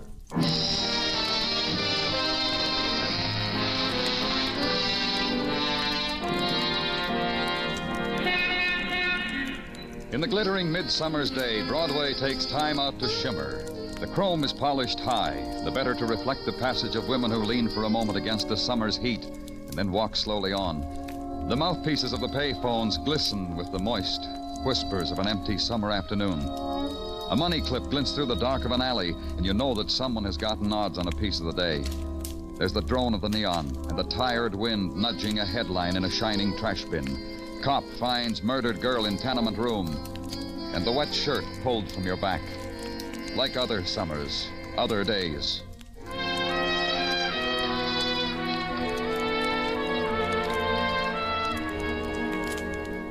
Where I was, in the corridor between my office and the show-up room, that had happened before, too. Only the names of the dead were different. Blanche Hemby. I got the rundown on her you wanted, Danny. What'd you get, Muggavan?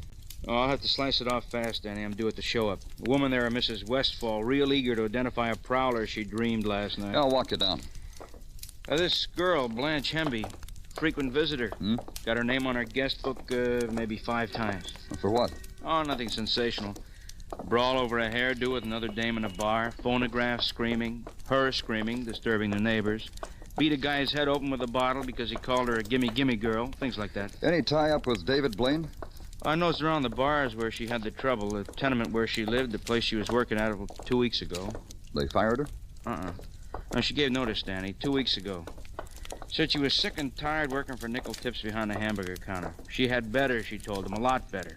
Bit a hole in her time card, threw it on the griddle, walked out. Work anywhere else? See anyone else? I checked that, too.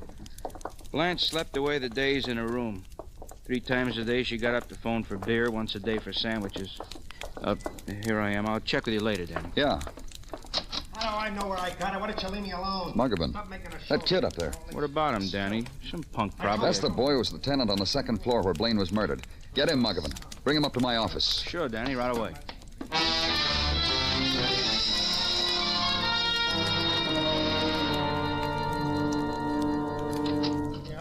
Here he is, Danny. He's not anxious. Your hands off me. You're scum, all of you. Take it easy, kid. What happened? The city trying to drown you the way you said it does to people? I hate it. I get drunk at night because I hate it. That way I see it for what it is. And you can't stand that when someone like me sees you for what you are. You hate me. And you kick me, you throw me in jail because I'm better. Even drunk, I'm better. He's right, Danny. He's a lot better than us. He goes around with a pocket full of watch, like this, because he's so much better. I see it. Where'd you get this watch, Richard? I held out my hand and I begged, and a kindly person dropped it right into my begging hand. Where'd you get it? I told you. I walked the streets and it fell into my hand because I was crying and lonely. And sick for home. Miss Carroll, your neighbor, has a watch like this. You steal it from her? You steal it, Richard? Lock him up, Muggavan. A watch exactly like the one Regina Carroll owned. Her engagement present from the man now dead, presumed a suicide, suspected murdered. If it were Miss Carroll's watch, what was Richard Fallon doing with it? It was a simple question, and Richard couldn't answer it. So call Miss Carroll. get no answer, so open the plush box that held the watch. Levante, jewelers for over a century. That's what the satin ribbon said, glued against the inside top. Stolen from Levante, jewelers for over a century? Go there. Ask Mr. Levante. Oh, no, not stolen. Purchased. By whom? A policeman you said you were? Let me see, please. Sure. Here. Yes. This watch was purchased. You've already said that. Apologies. I'm temporizing, you see. I'm trying to gather my forces together. Now, as to who purchased this watch, perhaps to a Miss Carroll, my old friend, Miss Regina Carroll. Of course, it's impossible to tell. What are you trying to tell me, Mr. Levante? You see, this is quite an unusual watch. We rarely sell more than one a year. Our own design with a foreign mechanism. However, we sold 2 in the last few months. Remarkable? Who did you sell them to? Even more remarkable. A few days ago, Miss Carroll purchased such a watch. A few months ago, a fiancé. Now dead, I've heard, a few months ago. This gentleman also purchased such a watch as an engagement gift for Miss Carroll. That makes 2 watches for Miss Carroll, both the same kind. Is there an explanation for it, Mr. Levante? Miss Carroll said she lost her engagement watch. Thus, she purchased another one. She cautioned me not to mention it to her fiancé, or to anyone for that matter. But now, you, a policeman, Mr. Blaine dead, well, you don't think I'm going back on my word to an old friend, do you? Miss Carroll is your old friend? Her dad and I were close. I toddled Regina. Poor woman. You mean about her fiancé? About all of them. What do you mean? There were 4 of them, you know. 2 at college, 1 when she was a sophomore, 1 when she was a senior. Then about 10 years ago, a young man, since quite successful in groceries, has a nice store for select customers on Madison. Chap named Mason, I think. Miss Carroll was engaged 4 times, huh? She's 37, you know. She doesn't look it, does she? Still a beauty. A bygone day kind of beauty, if you know what I mean.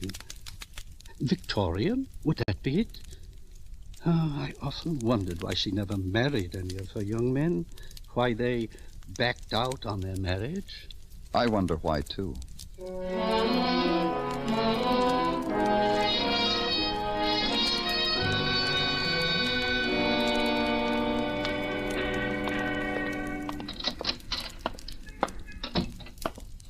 You need some help, sir? I'm looking for a Mr. Mason. All right, I'm Mason.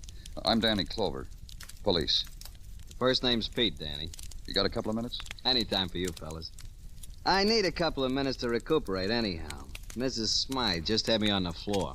Oh? She comes in here with her French poodles, 3 on a leash. Maid and chauffeur trailing in back. Orders a dozen...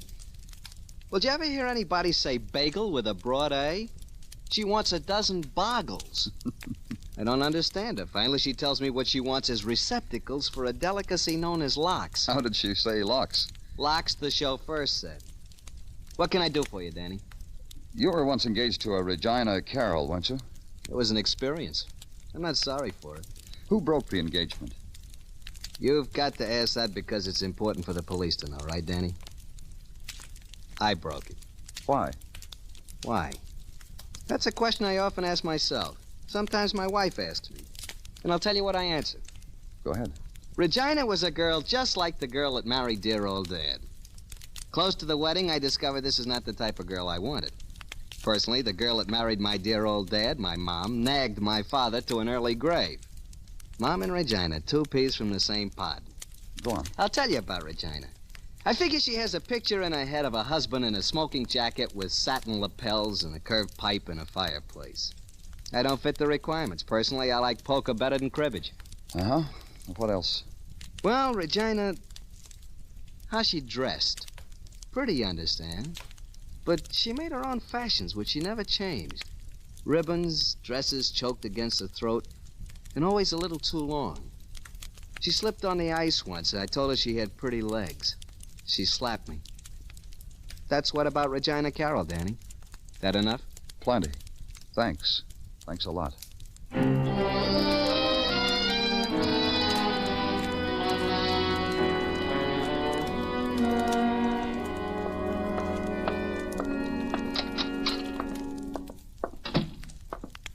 Gordon?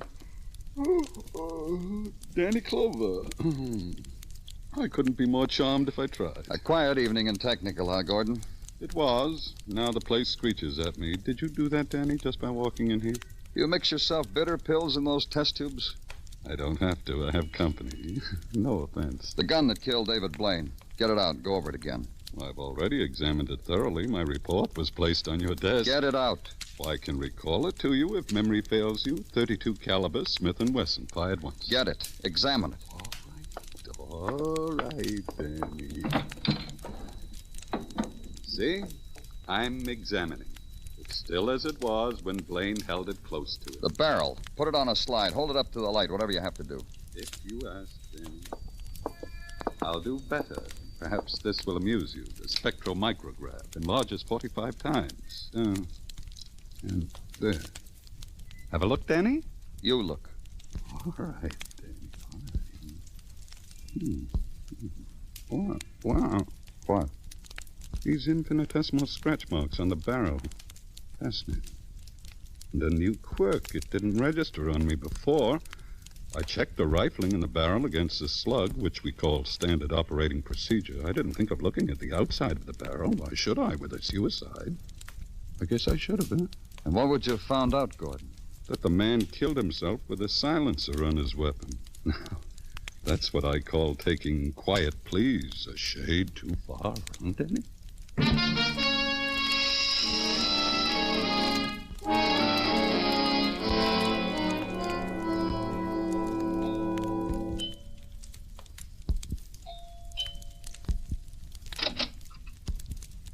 Oh, Mr. Clover. I knew you'd come back. Knew there'd be more things you'd want to know about David. Did you come in? Thanks. You may sit down, that chair. No, thanks. What makes you think I wanted to find out any more about David? I assumed it. Suicide. Files to complete. I realize it's my duty to be cooperative. Miss Carroll... I can tell you so much about him. He was generous. He was a gentleman. Rare thing to find nowadays. He was murdered. You suggested that before, Mr. Clover. I didn't believe it then. I don't believe it now. Murdered. He was dead minutes before we got to him. That's stupid. Listen to me, Miss Carroll. Stupid, because I heard the shot. We all heard it. We all ran out into the hall. Do you have a gun, Miss Carroll? Yes, I have a gun. David gave it to me. Woman alone. Did he show you how to fire it? Of course he did. He loved guns. I interested myself in them. Shall I get the gun? It isn't necessary for now. You don't have to get the silencer either. What are you talking about? The gun you shot David with, his own gun, was equipped with a silencer. Mr. Clover, I don't understand you at all. I'm a lonely woman. And I admit it, I'm a helpless one. How could I have killed anyone? Someone I loved. Nice view from this window, Miss Carroll.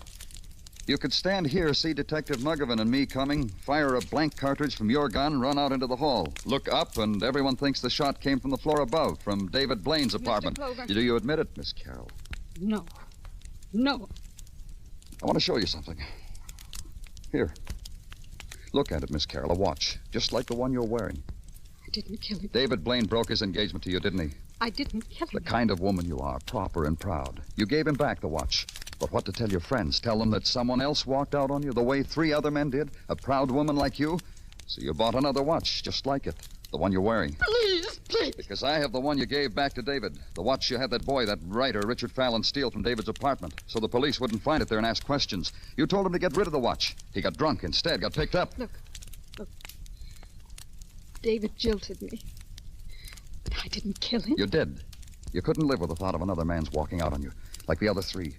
That's why you bought the watch, so your friends would think you were still engaged. Mr. Clover. So your friends would think David died because of the money he lost. Blanche Hemby, the reason why David walked out on you. Filth. The woman David loved. Filth! Beat her to death. Beat her! Let's go, Miss. Like David, here is filth. Instead of me, her, a woman like that. Miss Carroll. Not true what you said. Those men didn't turn me down. I turned them down. college boys. Grocer. Not good enough.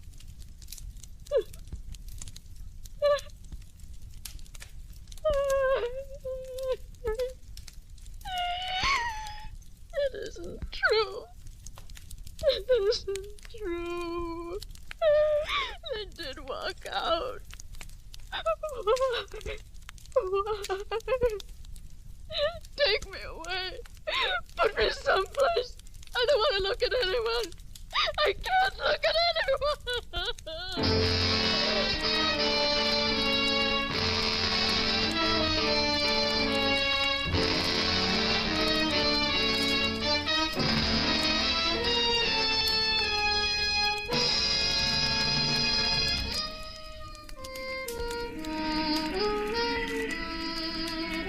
Broadway's deserted now. Maybe it's the heat. Maybe it's just that people get tired and want to go home because Broadway threw sand in their eyes. Maybe you found what you were looking for and couldn't stare it in the face because it's a street that'll give you anything you want, any way you want it. It's Broadway, the gaudiest, the most violent, the lonesomest mile in the world. Broadway, my beat.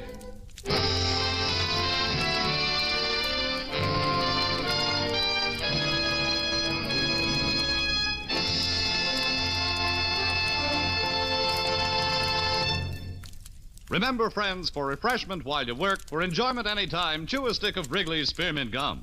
There's lots of lively, real mint flavor in it to cool your mouth, freshen your taste, and sweeten your breath.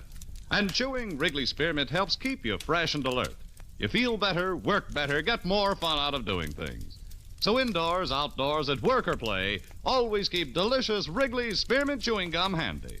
For refreshment while you work, for chewing anytime, chew a stick of Wrigley's Spearmint Gum.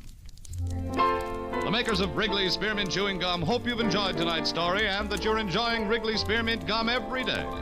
We invite you to join us next week at this time when Detective Danny Clover returns again with Broadway's My Beat. Broadway's My Beat, brought to you by Wrigley's Spearmint Gum, is produced and directed by Elliott Lewis with music composed and conducted by Alexander Courage. The program is written by Morton Fine and David Friedkin and stars Larry Thor as Detective Danny Clover, with Charles Calvert as Tartaglia and Jack Prussian as Muggavan. This is CBS, the Columbia Broadcasting System.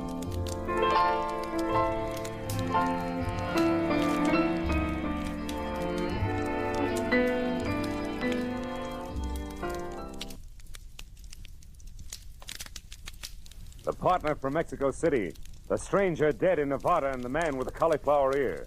All added up to a corpse on a concrete floor. But I couldn't figure why until I found out there was one name above all that had to be remembered. From the pen of Raymond Chandler, outstanding author of crime fiction, comes his most famous character in The Adventures of Philip Marlowe.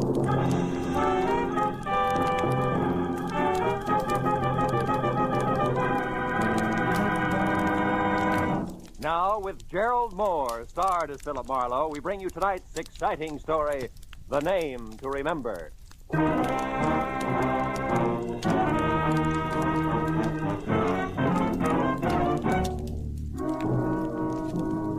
The big clock at the far end of the Beverly Room cocktail lounge with the opaque glass ice cubes where there should have been numbers said it was 20 after 5.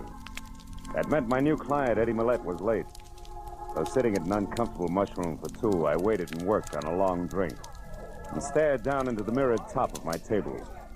I stopped staring when the reflection in the tabletop changed from red ceiling to gray Hamburg and pale blue eyes in an almost friendly face. I looked up to find easygoing Eddie Millette looking about as he had been a year ago. Dapper in draped flannel, carnation attached, and a thin smile on thinner lips. He sat down, took off his hat, and shook hands all in one quick motion. And I knew he was either in trouble, a hurry, or both. Marlowe, business. Business. You gotta find the nut who's been following me for the last couple of days. He's big. A lot of muscle under a t-shirt and a kind of jacket like the Dodgers wear when they're warming up, you know what I mean? I can't figure out what this bird's after. That bothers me. All the time he's like it. What? Hanging around. Oh. And if I go for him, he runs. So what I want you to do is, you get next to him and the answer to this tag.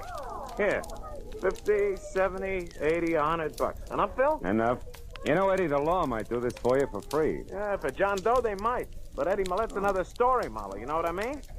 Today I got a respectable business, war surplus. But the cops, they only remember me as a guy who once did time for being careless with other people's dough. Yeah. Besides, I'm in a hurry. My two partners, Lou Tripp and Ruth Dunn. She's also my girl. They're coming back to town tonight. I'd like to spend some time with both of them, without interruption. What do you mean, girl, Eddie? You and that pretty wife I've heard about split up? Yeah, I'm suing for divorce right now. Tina and I never should have been, Marlo. We never... Yeah, I need someone who's soft and more honest and understanding, know what I mean? Now take this here, Ruth. Can I help you, sir? Huh? Oh, yeah, Scotch. No bud. Make it a double. Very well. This Ruth Marlowe, she's different. Good head for business, sweet kid at the same time. Like, for instance, the letter I got from her today. She and Lou were both in Mexico City. She's got all the dope on the deal we're working on, plus the fact she's worrying about me. Now, that should bring us right back to T-shirt. Remember, where do I start, Eddie? That's the only place I know of, Marlowe. Yesterday, I kind of turned the tables on this guy, trailed him down to the corner of Wilshire and Western. But he got away in the middle of a lot of traffic, you know what I mean? In a car? Huh? Car. Oh, no, we were both walking. No, I figured from his bill and that T-shirt, he could work on one of these health clubs around here. You find out, then come to my place on Hoover before 8, huh? By the way, he's got black curly hair and one ear's all banged up cauliflower-like. Right one. Anything else? No, Eddie, I'll see you. Know what I mean? Huh? 2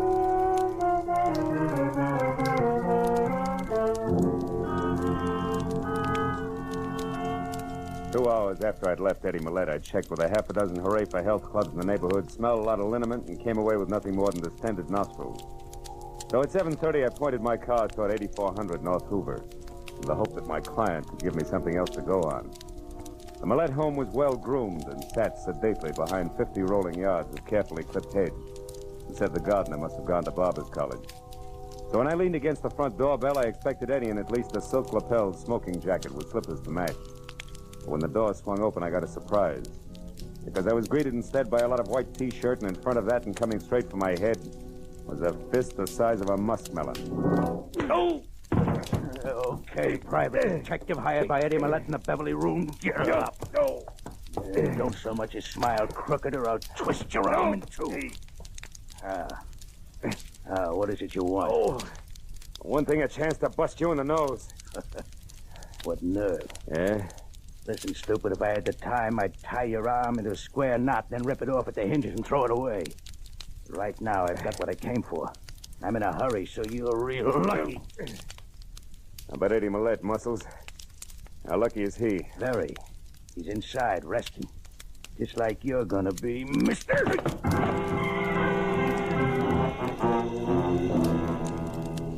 By the time I got back to my feet and had my right arm unscrewed to where I could reach across my chest and my shoulder holster, a T-shirt was gone. So I started into the house, and what I knew was going to be a slightly beat-up client. But when I turned on the lights and found nothing in the kitchen, bathroom, or bedroom, I began to worry a little more. I got to the den and saw that the drawers of a desk that were turned inside out, but there was still no Eddie. I opened a side door and started out to the patio, which ran along the front of the house. But then at the staccato report of high heels coming up the flagstone path that led to the front door, I stopped and waited. When the lady, who was a quiet face and quiet clothes, came to a halt in the open doorway, puzzled, and called Eddie's name out loud, I figured this had to be Ruth Dunn, girlfriend and partner out of Mexico City. So I walked back through the house to the living room. Eddie, it's Ruth. Eddie Millette, are you playing a game with me? Why, who are you? What are you doing here? I'm Philip Marlowe, Miss Dunn. I was hired by your boyfriend because he was worried about a bunch of muscles in a T-shirt with curly black hair, a cauliflower ear, and a brain you could drop through the hole in a lifesaver. Mean anything to you? Well, no, it doesn't. But where's Eddie, Mr. Marlowe, and why is the front door open like this, and why are all the lights on? In that order, I don't know where Eddie is. Front door's open because that's where T-shirt and I played Ben, the private detective, and all the lights are on because I was looking for Eddie. But he's not here anyplace? The bedroom, the kitchen? So far, no. Come on in here, see if this desk in the den adds for you, maybe. Drawers have been slightly rearranged by a very heavy hand. Incidentally, T-shirt was bragging about getting what he'd come for just as he collapsed me for the second time, so if you... The letters. They're gone. What letters? The ones I wrote to Eddie while I was on the road. He always kept them here in the bottom drawer. Were they business or pleasure? Business mostly, but I did talk of other things, too. Yeah, I know. Eddie mentioned that when he told me about you and Lou Tripp being due back tonight. Oh, by the way, where is Tripp? Well, I don't know. He left me in Mexico City the day before yesterday and said he'd be here tonight at the latest. Surely, Marlowe, you don't think that Lou had anything to do with it? Could be. Letters are part business. And part love. So I'd say that the only person who could possibly be behind this is Mrs. Millett. Tina? Yes. And for the oldest and best reason in the world, Marlowe. Jealousy. Tina'd do anything to make Eddie and me unhappy. She could twist the innocent wording of those letters so that any divorced judge would see things her way. She's cruel, Marlowe, and she... Marlowe. Under that door there that leads to the garage. It's blood, Marlowe. Stay over there, Ruth. Oh, Eddie. Eddie, are you... Oh, no. Oh, Marlowe. He's dead. Isn't he? Yeah, honey. I'm afraid he is. Eddie Millett was dead. Real dead. Oh, Eddie. The right side of his head crushed in. Next to him and on the edge of the ugly pool of blood that had seeped under the door was the grease-coated tire iron that had done the job. I turned Ruth away, and it wasn't until we were back in the living room and she'd stopped sobbing long enough to take the double shot of brandy that I'd forced on her that I started for the telephone and the call of Detective Lieutenant Ibarra, homicide. But before I could pick up the receiver, it went off. Hello? This is Lieutenant Ibarra at police headquarters. Ibarra? Huh? How great can service be? This is Marlowe. I was just going to call you. Did I dial your office number by mistake, Marlowe? No mistake, Lieutenant. I'm at Eddie Millett's. I've been working for him since this afternoon. What's up? Why the call? A dead man named Ellis Clay in a motel outside of Carson City, Nevada, Phil. Yeah? It looks like an accidental explosion in his room there, and the best the sheriff has for identification other than his name and the city, Los Angeles, is a blank sheet of letterhead paper from Eddie Millett's war surplus outfit. So I thought Millett might be able to help us out. Is he there? Yeah. And dead, Ibarra. Murdered with a tire iron sometime in the last hour. What? Mm-hmm. Any idea who did it? A muscle man in a T-shirt, maybe? But at the moment, Ibarra, the motive seems to be a little mixed. Say, wait a minute. I may be able to help you on that Nevada guy. Ruth. Ruth, do you know anything about a man named Clay in Carson City? He had Eddie's address on him when he was killed in an accident. Clay? Yeah. In Nevada? Mm-hmm. No, Phil, no, I don't. No. Hello, Ibarra. Yeah? The girl here, who was one of Eddie's partners, never heard of him. All right, but that's unimportant now. What I am interested in is Millett's death. What's the address out there?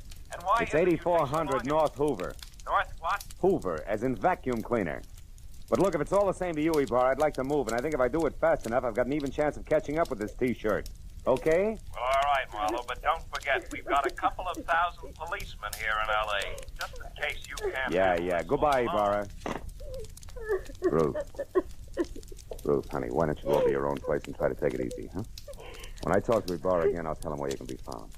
All right, Phil. But where are you going? The only place that adds now, Tina Millett's. You know where it is? Yeah. The Cameo House on Rexford Drive in Beverly Hills. Mm-hmm. Also, if it's any help, she drives a new cream-colored Nash. But Marlowe, be careful. Tina may be the one who hired that man in the T-shirt. Yeah, I know. And that, honey, is exactly what I'm banking on. I'll call you. After I got the vital statistics on where I could reach Ruth later on, I piled into my car and headed for Beverly Hills in the Cameo House, which was 6 stories of white stone and glass brick. Tina Millett managed to scrimp by with half of the top floor, and a couple of minutes later, when I got out of the all-mirror elevator, walked to her door, rang, and waited. I was wondering what kind of a reception I'd get. But when the door opened, I stopped wondering and started concentrating. You want something?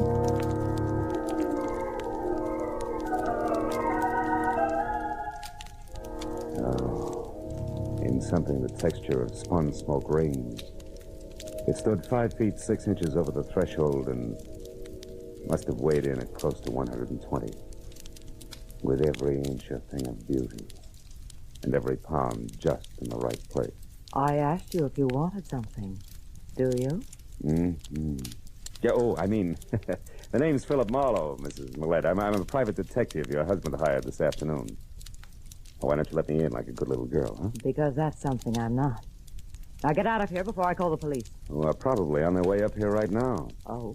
Your husband's dead, Mrs. Millett. He was murdered. Eddie murdered? Yeah. Now, do you still mind if I come in? No, of course not. I don't know what to say. No, that's a trite line. What was that? I said you're acting and doing a bum job of it. I ought to slap your face. Or call your boy with the muscles and have him go back to work on my arm for a while? What are you talking about? The lad in the white T-shirt who killed Eddie and then stole a bunch of letters that were going to help you lie your way through a countersuit for divorce. Would leave Eddie both broke and embarrassed. You don't make sense, bright boy. No? First of all, I don't know who you're talking about. And second, if I were going to file such a countersuit, why would I want my husband killed first? Maybe you didn't. We all make mistakes, Mrs. Millette. Which is only one man's opinion. So why don't I just pick up my coat here and let the perfect gentleman escort me to the nearest police station? All right, it's a date. I see you bowl quite a bit, Tina. Good enough to win that cup there from the Maplewood Alleys on Wilshire near Weston. Eddie figured a health club, and I went right along. Never thought about the bowling alley near there, and Yes, Marlowe? You were saying something? Yes, I was, but the little gun in your hand made me lose my place. Marlowe, I don't believe that Eddie's dead. Nor do I believe that you work for him at all.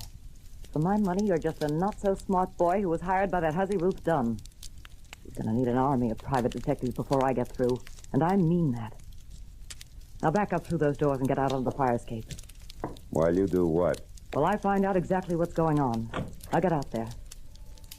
It's 6 long floors to the ground, Marlowe. And I hope with the first step you take that you trip, fall all the way, and break your neck. Goodbye, private detective.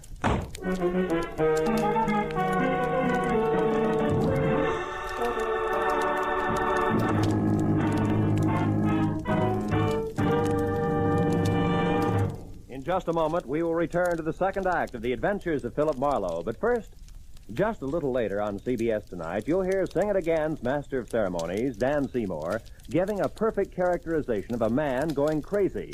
The reason? Well, Dan's got the biggest, hottest news in the history of quiz shows ready for announcement right after someone knocks off tonight's $20,500 Phantom Voice mystery. So be sure to hear Sing It Again tonight when it comes to you at 10 o'clock Eastern Time on most of these same CBS stations. And now with our star, Gerald Moore, we return to the second act of Philip Marlowe and tonight's story, The Name to Remember.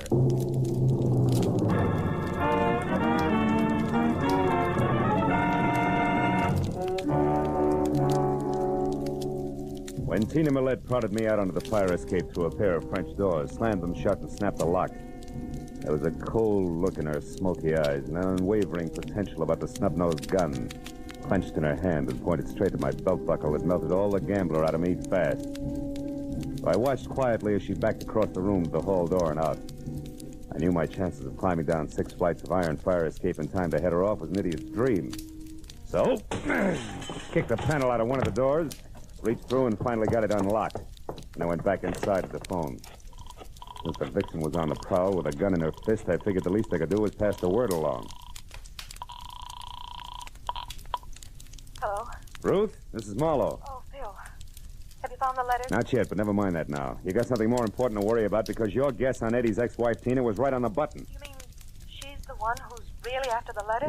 Yeah, that muscle man in the T-shirt is just doing a heavy work for her. And I've got a good idea that he's connected with the Maplewood bowling alley on Wilshire. Where are you now, Phil? In Tina's apartment, alone. I just lost a small debate with her. And get this, Ruth.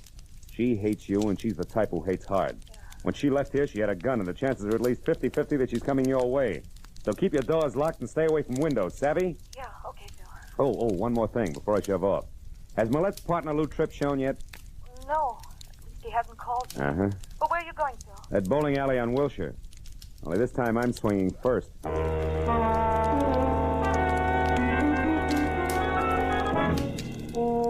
Maplewood was a small and dusky combination 6-lane bowling alley, restaurant, bar, and magazine stand, and cigar store, all slightly down at the heel and more than hungry for business. Only 2 alleys were in use, and a lanky postgraduate delinquent with a mouthful of gum and a complexion one tone greener than his eye shade was the only houseman in sight. He looked up and watched me as I moved over to the bulletin board where a bank of photographs were tacked up, picturing the champions of the local league.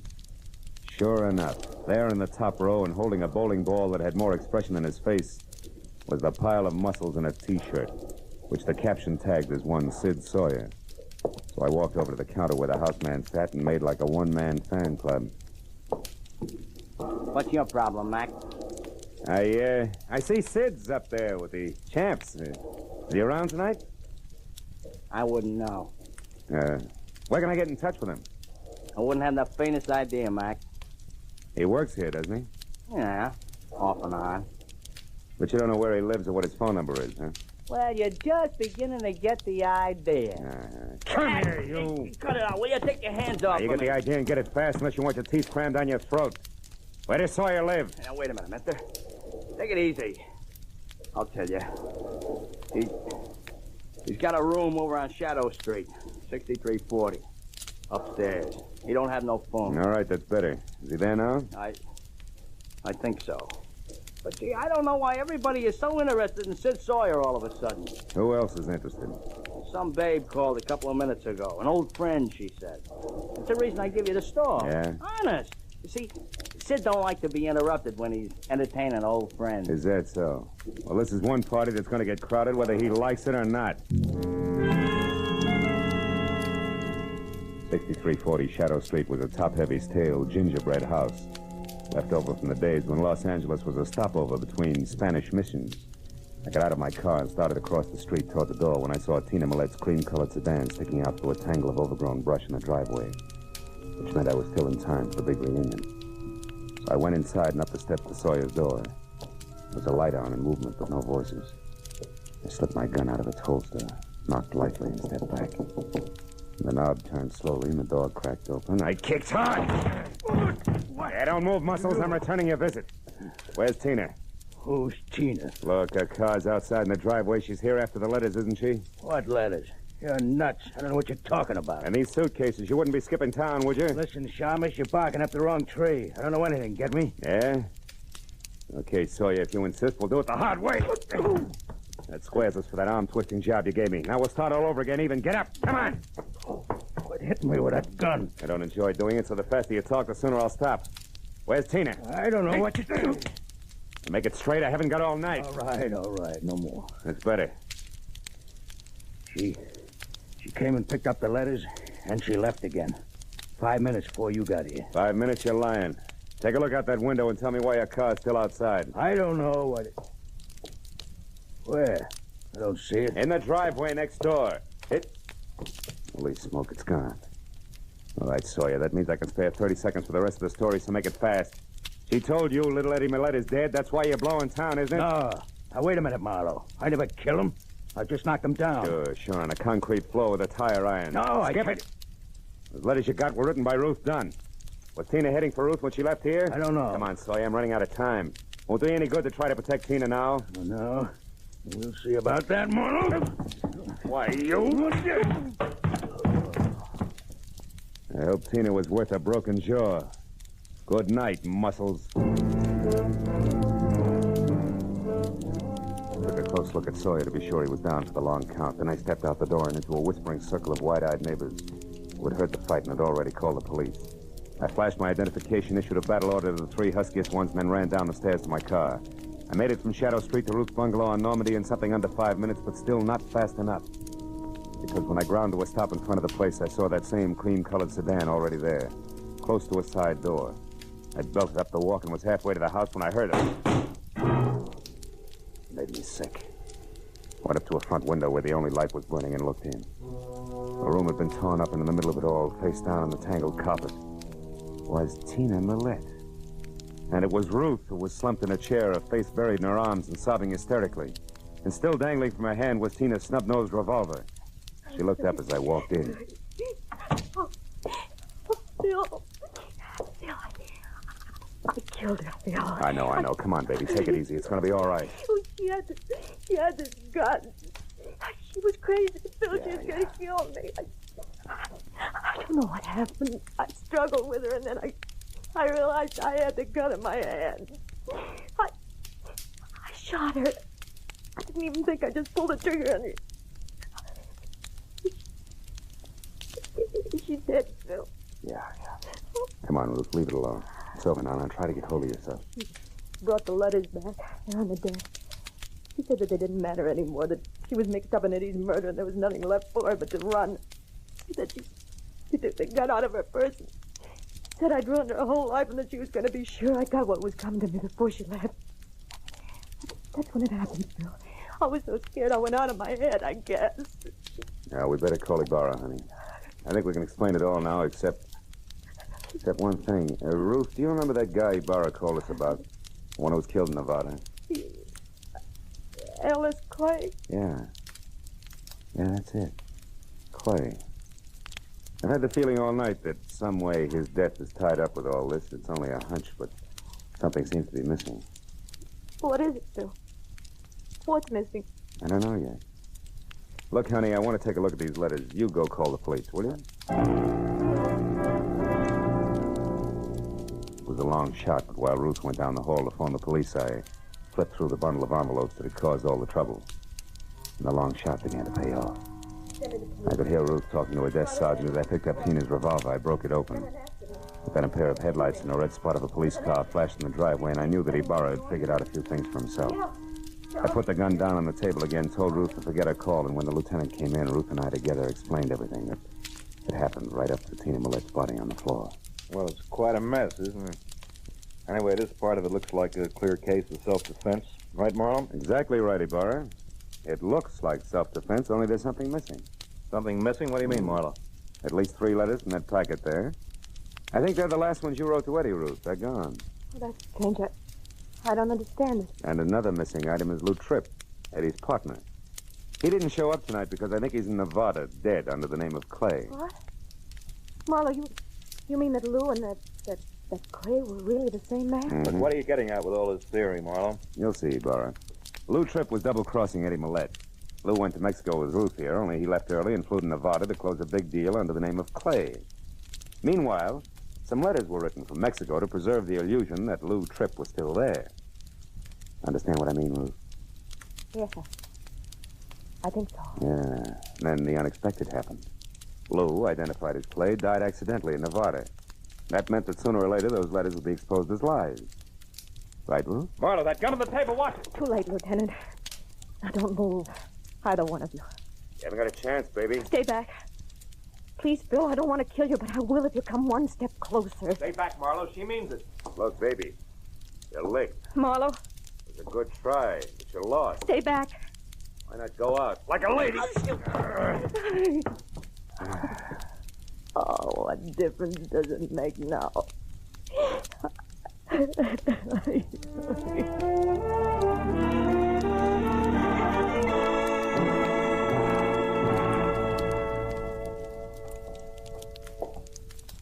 Well, Marlowe, when she cracked, she really went to pieces and told the whole story. Yeah? Yeah, she and Lou Tripp were working together all right. When he died in Nevada, the lie she told him those letters put her in a tight jam with Eddie, see? And when she found Eddie unconscious in his garage, she finished him. But when she went for the letters, Sid Sawyer scared her off. Is that it? Mm-hmm. Incidentally, the state is going to give Sawyer a long vacation in one of their better institutions. Good, good. What happened down at Sawyer's place, Ibarra?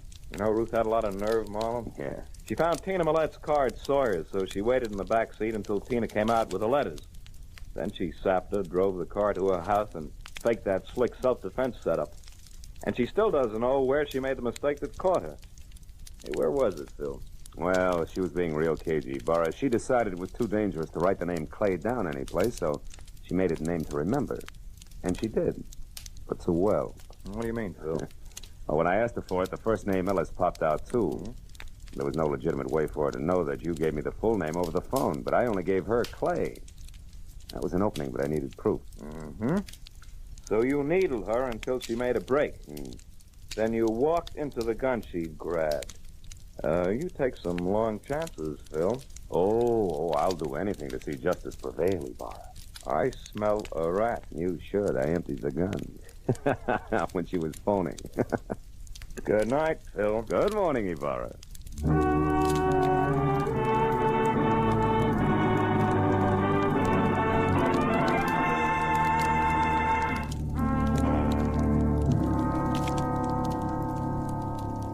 When I left police headquarters and walked to my car, first gray streaks of a new day were breaking in the east. Should have given me a lift, but it didn't. And now it was time for me to go home and go to bed, but instead I sat in my car with the door open and smoked a cigarette while I watched the dawn come up. I couldn't help thinking what an odd trick nature plays on us. Some of her most beautiful creatures are her most deadly. For instance, Ruth. How soft and sweet and lovely she was. And how hard she could swing a tire iron.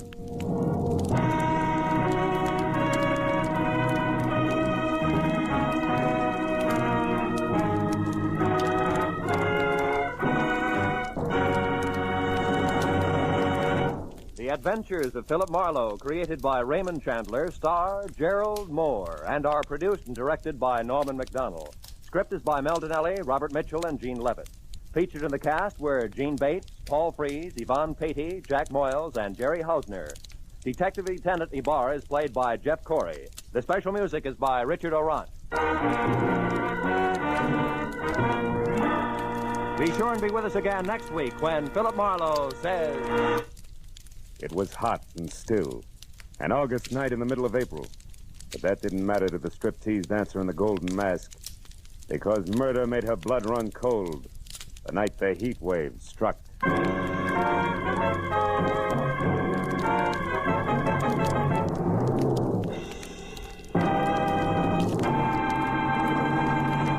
There'll be more dramatic excitement of the chase tomorrow on CBS's two Sunday shows, Broadway is My Beat and The Adventures of Sam Spade. Broadway is My Beat brings you The Adventures of Danny Clover, whose beat is the Great White Way and whose cases involve a vast, strange assortment of Broadway characters. Later, Dashiell Hammett's great detective, Sam Spade, cuts another caper surrounded by mystery and mayhem in the grand style.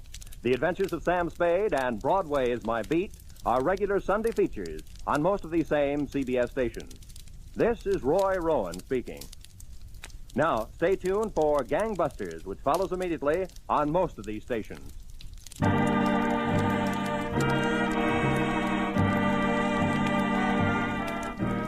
This is CBS, the Columbia Broadcasting System.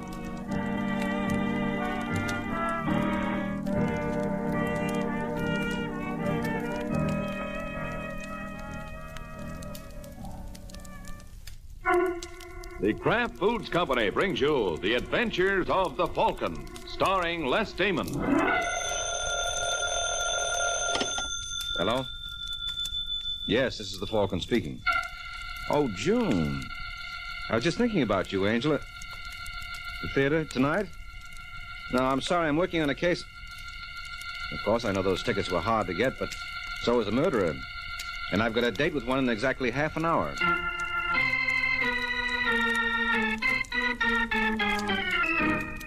This is Ed Hurley, friends, inviting you on behalf of the Kraft Foods Company to listen to The Adventures of the Falcon. You met the Falcon first in his best-selling novels. Then you saw him in his thrilling motion picture series. Now join him on the air when the Falcon solves the case of the rich racketeer.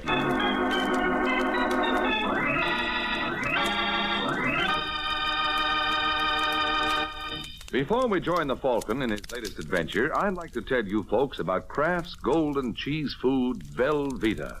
Velveeta is such good eating. Just taste that grand, rich, yet mild cheddar cheese flavor. And Velveeta is so good for you. It's rich in important food values from milk itself.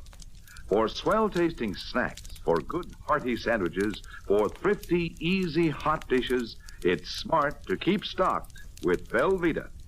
Get it tomorrow in the handy quarter-pound package or in the economical 2-pound loaf. The cheese food of top quality. Velveeta is made only by Kraft. And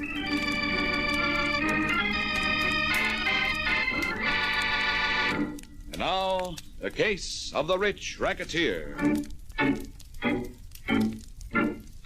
It's Sunday afternoon in New York City.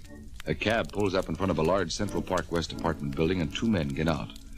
One of the men is big, beefy, and florid, while the other is slim and quick-moving. The two men hurriedly enter the building and ride the elevator up to the 10th floor, where Florid Face leads the way to one of the apartments and opens the door.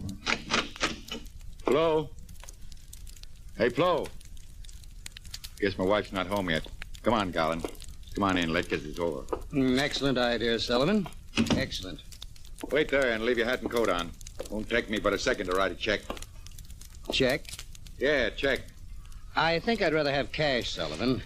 I was much too good in court this afternoon to warrant a check. Okay, so you were good. You were swell. You were better than usual. And you're still the best business finagler in New York. But you're going to get a check. Finagler is a nasty word. Almost as nasty as racketeer. Yeah, but racketeer is better, Garland. You see, in my business, you don't have to pretend to be something you're not. But you do have to be smart. Yeah, that's right. You have to be smart. Now then, here's your check. Take it and blow. I got a date in a little while. Only $1,000? You're lucky to get that much. Hey, don't tear that up. Why, you cheap chiseling punk. I saved your fat neck this afternoon. An income tax evasion charge is the only way they catch guys like you. And I cleared you. I got you off scot-free because there wasn't any evidence of the money you made. They could have ruined you. Yeah, but they didn't. No, they didn't. And I'll tell you why they didn't. Because I advised you not to keep any records or books. I told you to keep your profits on hand in cash and not to keep it in any banks. So what? So I want my share now, and I want it in cash. I know you've got more than 300 grand salted away. You're crazy, Garland. No, I'm not. I know you've got that money, Sullivan, and I want my share. I want it right now and fast. I want $30,000, and I want it in cash. Oh, why, you stupid little... Say, hey, that's the way you want to play it, huh? That's the way, Sullivan. I'm not bluffing. It's loaded, and I'm not afraid to use it. So if you want to enjoy your freedom, hand over the 30 grand. Now, look, Garland, be reasonable. Put that gun away. Not a chance. But you're wrong. I swear you are. I'm broke. That $1,000 check I just wrote will practically wipe me out. You expect me to believe that? It's true. Now, listen. I know you deserve a bigger fee, but I can't give it to you now.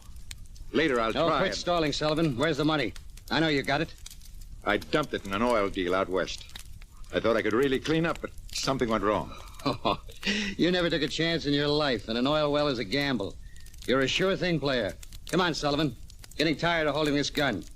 Where's my $30,000? I tell you, Garland, Get it quick, Sullivan, or I'm going to pull this trigger. What the... Larry, what in the world? Look out, Flo. This gun might... No, you don't. Oh, yes, I do. Oh. That's better. I'll just keep this gun as a souvenir.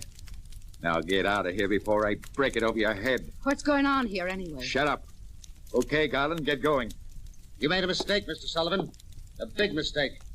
I want that 30 grand, and I intend to get it. That little bum might have killed me with his gun if you hadn't opened the door and banged into him. That's too bad. If I'd known, I'd have waited outside in the hall. What? You heard me. What's eating you? You are. Come on, spill it. What's on your mind? A blue-eyed, baby-faced little blonde named Bonnie Shore. Bonnie? What are you talking about? Get wise to yourself, Larry. Did you really think you were kidding me? Don't you think I know where you've been spending your evenings? Now, wait a minute, Flo. You don't know what you're talking... Take your hands off me, you big ape. I've been a sap for a long time, but now you're going to pay and pay plenty. How did you find out about Bonnie and me? A little bird told me. I said, how did you find out? And I said a little... You're going to be sorry for that, Larry. Very sorry. Yeah? But not as sorry as you're going to be. Your little bird didn't tell you quite enough. Sure, I've got a girl named Bonnie Shore, and I'm nuts about her. I'm going to divorce you and marry Bonnie just as soon as possible. Really? And I got more news for you, too, baby. Just in case you think you're going to hook me. I'm broke. I've been wiped out completely. You can't get a dime out of me. That's too bad, isn't it? Yeah, it's a shame. I feel so bad about it, I'm apt to bust out crying if I hang around here any longer.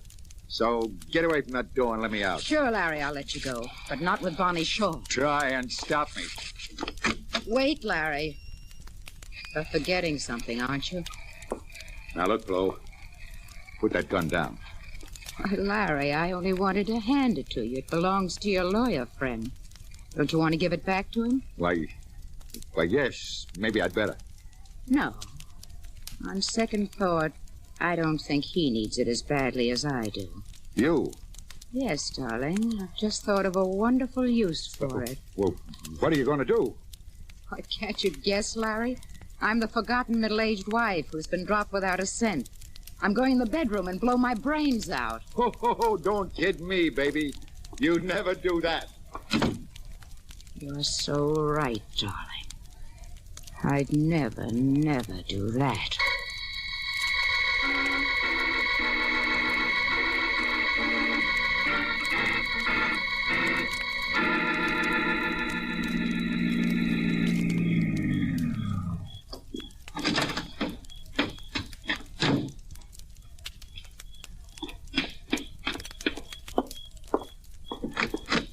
Sorry I'm late, Bonnie, but...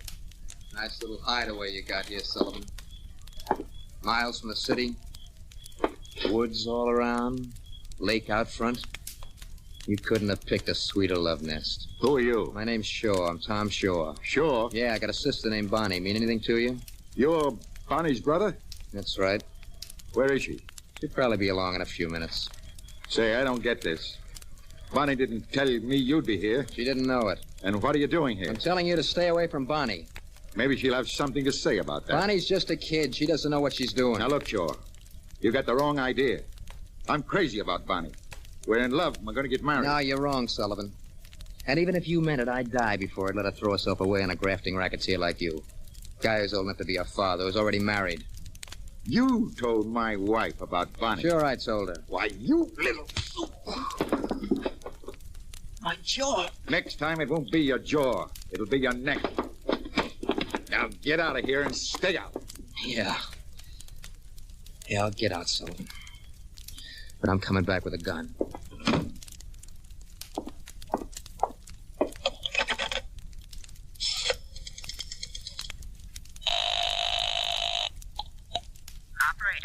I want to call New York City. What number, please? You'll have to look it up. I want to make a person-to-person call to Mike Waring, the private detective who's known as the Falcon.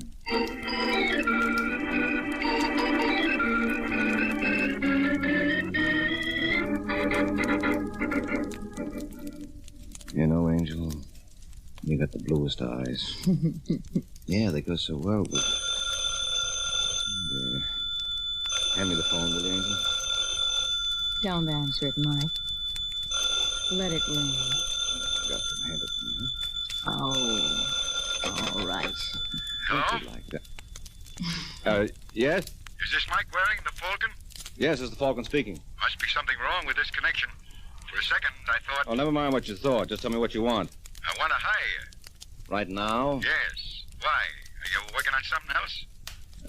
Yes, I am. Well, then drop it. This job's important to me, and I'm willing to pay plenty if you'll come out here right away. Where are you? My cottage at Tallow Lake.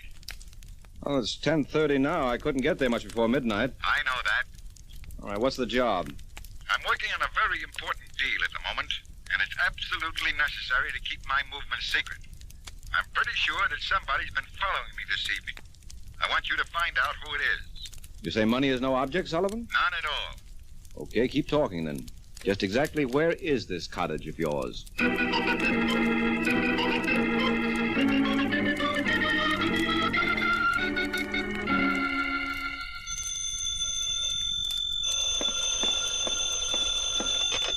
Hello? Sullivan? Yes. Who's this? The same guy who called you this morning. You mean about my husband? That's right. Who are you, anyway? Never mind who I am. I just found out where your husband is meeting Bonnie Shaw. Where? In the last cottage down the road on Tallow Lake. He's there now waiting for her. If you're interested in keeping him, you better go out and bring him home right away. And if I'm not interested? Well, in that case, you might drop him a farewell note. Because I have a hunch he's going on a long, long trip.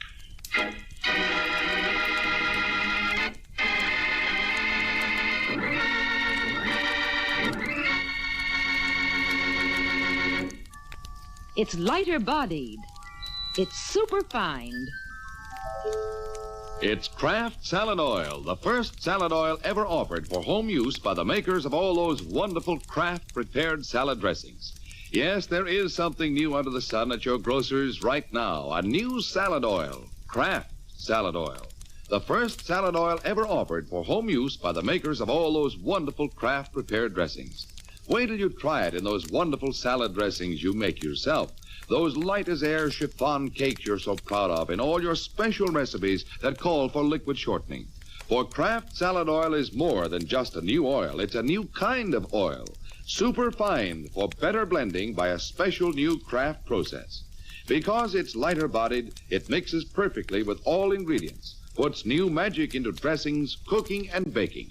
Don't wait. Put this new salad oil on your shopping list right now. Remember, It's lighter bodied. It's superfine. get Kraft Salad Oil tomorrow at your grocer's. Look for the bottles with the beautiful labels.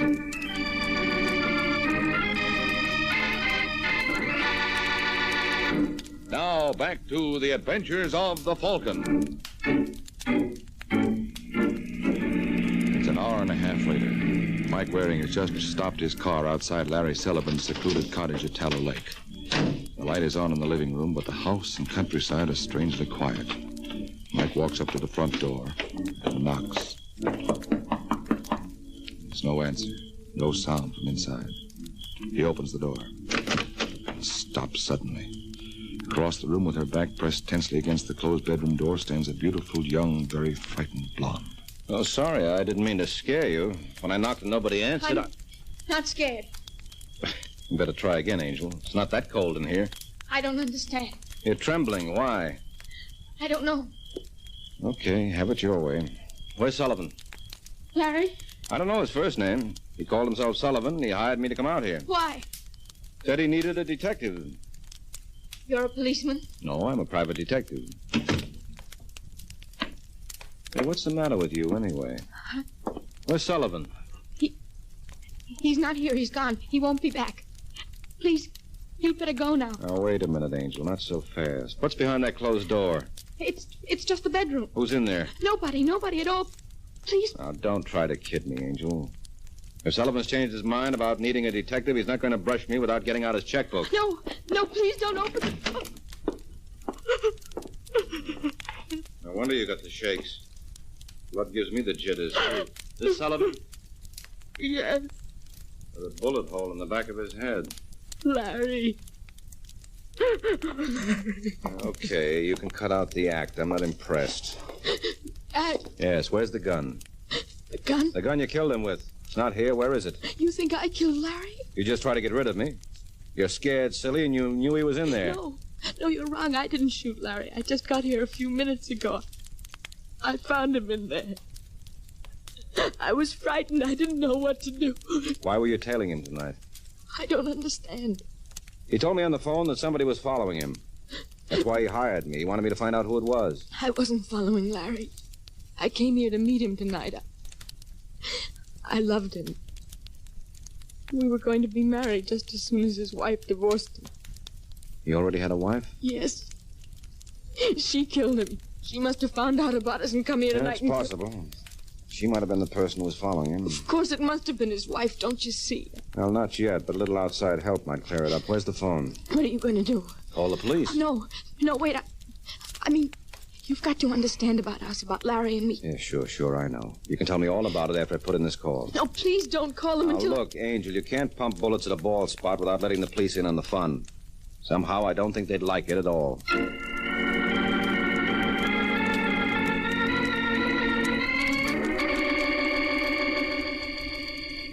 Bonnie Shaw, Yes, Mr. Waring. I've told you the truth. Larry and I loved each other. I had no reason to kill him. Sullivan told me he was working on some sort of big deal. You know anything about it? No, he never told me about his business. What about Sullivan's wife? Did you know... What's the matter? Just heard somebody out on the porch. Keep talking, Angel. I'm sure she must have found out about us. You looking for somebody? Oh, what are you doing here? You know this fellow? Oh, yeah, of course I know him. He's my brother. Bonnie, you've got to listen to reason. Come home with me. You can't throw yourself away on a no-good racketeer like Sullivan. Tom, you're hurt. What happened to your jaw? I came here earlier tonight to talk to Sullivan, but he couldn't see things my way. We had a fight and he hit me. Is that why you shot him? Why? Wait a minute. What's going on here? Who are you? A lot of people call me the Falcon. Bonnie, what's happened? Where's Sullivan? He's lying in there on the bedroom floor with a bullet hole in the back of his head. He's dead? Definitely. Hey, let go of me. What's the idea? I just wanted to see if you had a gun. What, are you satisfied? Well, no, you could have thrown it away out there in the woods. You think I killed Sullivan? You said you had a fight with him tonight? Yes, we had a fight, but I didn't kill him. I was plenty sore when he threw me out, but I cooled off after I called his wife. You called Sullivan's wife tonight? Yes. Why, you contemptible All right, little... take it easy, Angel. I did it for your own good, Bonnie. And Sullivan's wife did know about him and Bonnie. Of course she knew. Wait a minute, maybe she did. Of course she did it. Why did you come back here, Shaw? Well, after I called Sullivan's wife, I got to thinking. I thought that if she came out here, maybe the two of us could break this up. Oh, sure. The police are going to love that story. Did you call the cops? Yes, of course. They'll be here any minute I'm now. getting out. They're not going to find me Not here. so fast. Get out of my way! You knocked him out. Yes, well, he'll get over it. And it might jar him into telling the truth when the police wake him up for a chat.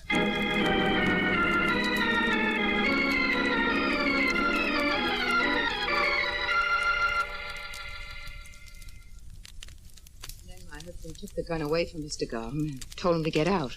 Did you tell the police about that? Certainly I told them. But they seemed to think that Tom Shaw was the killer. Of course, they said they'd questioned Mr. Garland this morning. Mm-hmm. Did you leave this apartment last night after your husband went out? Why, no. Could you prove that? I don't think so. Why? What are you driving at, Mr. Waring? Your husband was running around with another woman, and you had just found it out. Do you think I killed Larry? Your motive was even better than the others. That's ridiculous. I couldn't kill anybody. Now, you seem to be taking your husband's death pretty calmly. No tear-stained handkerchiefs or swollen eyes. Why should I pretend? He meant nothing to me anymore. I didn't even mind the fact that he had this girl, Bonnie Shaw. You weren't jealous? Certainly not. I knew he was going to leave me, but I didn't care at all.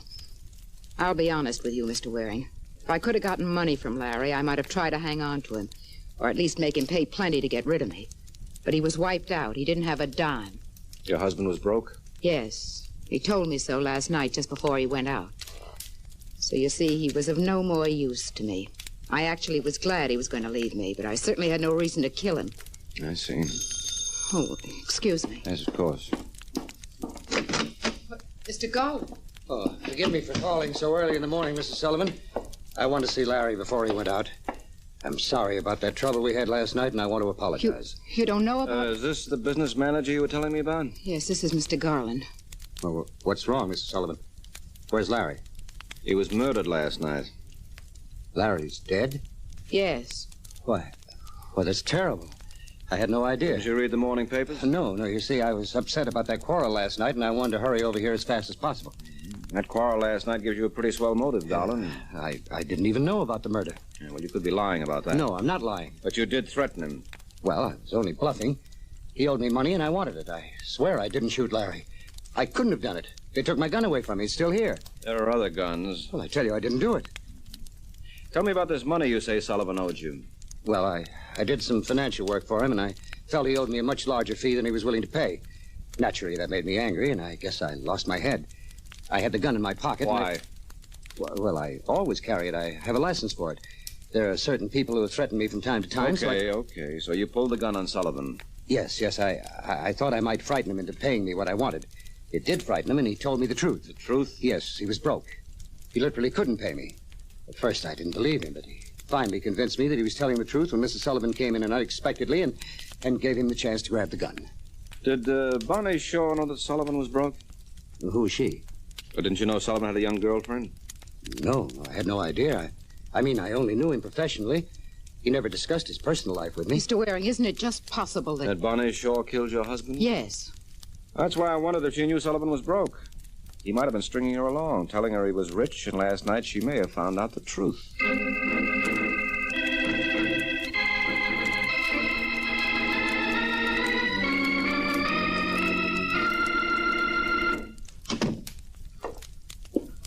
Hello, Mike. What? What are you doing in my apartment, Bonnie? Mike, I've been trying to find you all morning. You don't waste much time, do you, Angel? It was Mr. Waring last night. Oh, I'm sorry. It just slipped out. Uh-huh. Well, make it a habit, huh? I like the intimate touch. You look tired. Yeah, I know. Working for nothing always wears me out. I don't understand. I've been using my talents out of pure curiosity this morning. Sullivan hired me last night, but he didn't pay me any money. Then maybe you let me hire you. You? Yes, Mike. You've got to help Tom. Have they arrested him? Not yet, but they held him for questioning all night. He denies the murder, so they had to let him go this morning because of lack of evidence. But I want to hire you to find the real murderer. Are you sure about that? Of course. Please, Mike, please let me hire you to clear Tom. I cost money, you know. I don't have very much, but I'll try. That mink coat you're wearing doesn't exactly look like a ticket to the poorhouse. Don't let this coat fool you. I didn't pay for it. Larry gave it to me as a present. Sullivan gave you that coat? Yes. When? About a week ago. Why, what's wrong? Sullivan claimed he was broke. But that's ridiculous. He had lots of money. In fact, he told me he just made a tremendous killing in some sort of business deal, and that's why we... That's why you what? No, nothing. Now, come clean, Angel. If you want my help, you've got to tell me the truth. All right, Mike. I'll tell you the truth. Larry wasn't broke, I know. You see, we weren't going to wait for his divorce. We were going to South America together. In fact, he already had the steamer tickets. And a stack of money in cash? Yes. You know where that money is? No, Mike, I don't. I swear I don't. You wouldn't lie to me, would you, Angel? No, Mike, I wouldn't lie to you. I couldn't, you know that, darling. Well, that's a nice try, but you'd have to do better than that. All right, wrap that mink around your lovely shoulders. We're going treasure hunting. Where to? Out to Sullivan's cottage on Tallow Lake.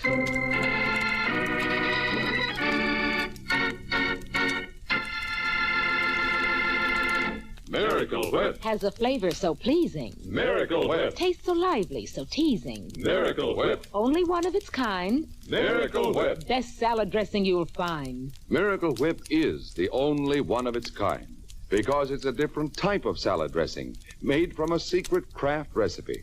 Miracle Whip combines the best qualities of old-fashioned boiled dressing and fine mayonnaise, so it's truly distinctive and delicious, with a flavor millions of folks call just exactly right. Try it, won't you? One taste will tell you why it's America's favorite salad dressing, the one and only Miracle Whip.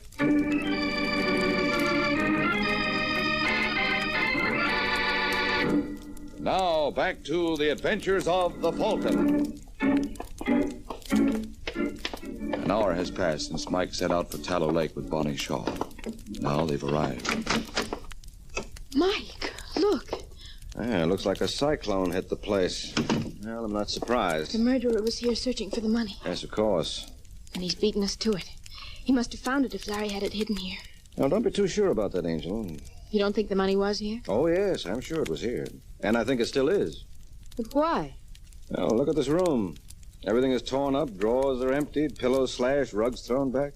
Nothing's been overlooked. I don't understand. Now, it's simple, Angel. If the place was only partly torn up, it might mean the killer had found the money. But everything in here has been gone over carefully, and more than once. That means he hasn't found it yet. And Mikey may still be here. Maybe we interrupted him. Yes, maybe, but I've got another idea I like a lot better. What? The murderer knew about the money, but didn't get a chance to search for it last night after killing Sullivan. So this morning early, the killer came back out here, went over the cottage, but couldn't find the money. So the murderer got the bright idea of hiring me, a detective, to help find the missing cash. Mike, you don't think that Well, after all, Angel, you knew about the money and the others didn't. Oh, Mike, the others could have known. Even Tom could have known about it. Yeah, sure, but I don't... Oh, down on the floor, quick. What happened? No. Guess I owe you an apology, Angel. We did interrupt the murderer, and he just tried to kill me. And he's out there in the woods. He may try to come up here. Hold it. What is it? Listen. Car. Yeah, he must have hidden it in the woods. He missed once and decided not to try again, so... What's the matter? Look over there on the floor. Wall mirror. A bullet smashed it. Yes, and look what was hidden behind the glass. An envelope. An envelope. And full of $1,000 bills. Larry's money. Oh, brother, that's irony for you. The murderer couldn't find it, but his bullet did. He's not a very good shot. Wait a minute. Shot. What? Thanks, Angel. You just told me something I should have known 3 hours ago. What do you mean? The murderer. I know who it is now. Who, Mike? Sullivan's lawyer, Arthur Garland.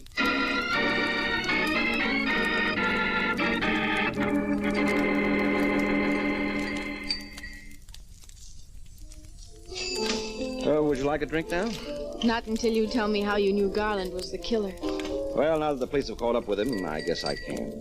You see, Garland made one little slip. A slip that I didn't recognize until you mentioned the word shot. Then it clicked suddenly. What? Well, you see, when I talked to Garland this morning, he claimed he didn't even know about the murder. Yes. Well, neither Mrs. Sullivan nor I told him any of the details, yet he knew Sullivan had been shot. He said, I swear I didn't shoot Larry. Well, Sullivan might have been stabbed, poisoned, or bashed over the head for all he knew. So how else would Garland have known Sullivan had been shot unless he himself had done the shooting? Mike, you're wonderful. I'd never have thought of that. Well, you're not a detective, Angel. No. But I might like to be a detective's wife. All right, swell. I know a couple of boys in the force who'd love a wife like you. Okay, Mike, you win. But you can't blame me for trying, can you? No, not me. I like persistent women. Oh, good. I'll have that drink now. Okay. Then I promise to try again.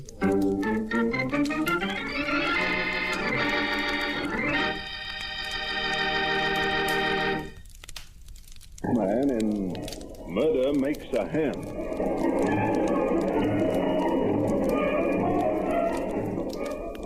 The day had been hot and murky. Not the sort of day to spend at a desk answering letters, but it had to be done.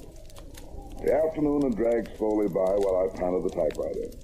The sun sank out of sight and the street noises began to die down. The silence in the hall outside my office told me the rush hour was over, and the emptiness in my stomach told me it was time to quit and get some chow. I looked at my watch. It was just 6 o'clock. I closed the typewriter. Hello? Is this Mr. Runyon? That's right. Mr. Runyon, I want to hire a detective. Could you come to the stage entrance of the Male Theater tonight at 11:30? I'm just closing the office. Can't it wait until tomorrow? No, it can't wait until tomorrow. It's very important. Tell me what the job is. I've lost something very valuable. I think it's been stolen. I've got to get it back. Will you take the job? Yeah, I guess so. Oh, thank you. Then you'll be at the Male Theater tonight? Why the theater? I work there. An actress? Yes, you must have heard of me. Linda Lane, I'm starring in The Jinx at the Mail. Sure, I've heard of you. Come to my dressing room tonight at 11:30. I'll leave word with the doorman to let you in. What's been stolen, Miss Lane? A picture? A picture? You mean a painting? No, Mr. Runyon, it isn't a painting. It's a photograph. I thought you said it was valuable. It is valuable. Very valuable. What's it a photograph of? It's a photograph of me, Mr. Runyon.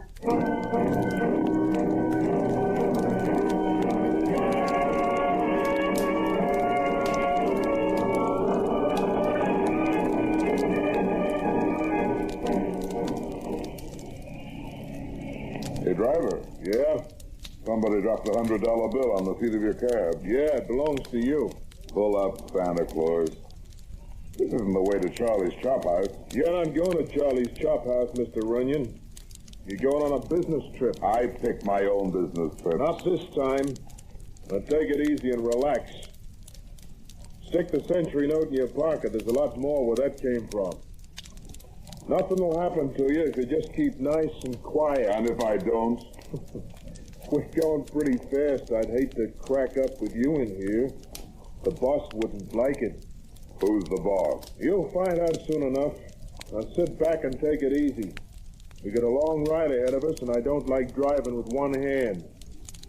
Makes me nervous, so this gun might go off accidentally.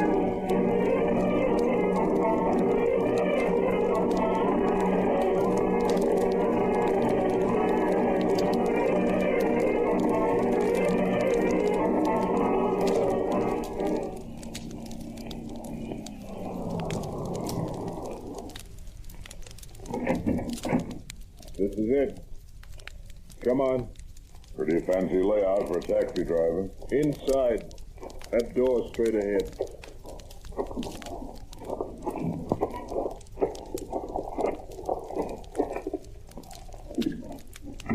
That's locked. It's probably stuck. Here, let me... Here! Oh, my foot! Let's have that gun. Let go my arm. There. Now, let's have a look at you. I think you broke my foot. You're lucky it wasn't your head. I don't like gun toters, and I don't like missing my dinner. You dumb dick. You're getting a break and you don't know it. I'll decide that. You're such a wise guy, you're a pushover for an old trick. Now, let's go in, and this time you lead the way. Right down this hall.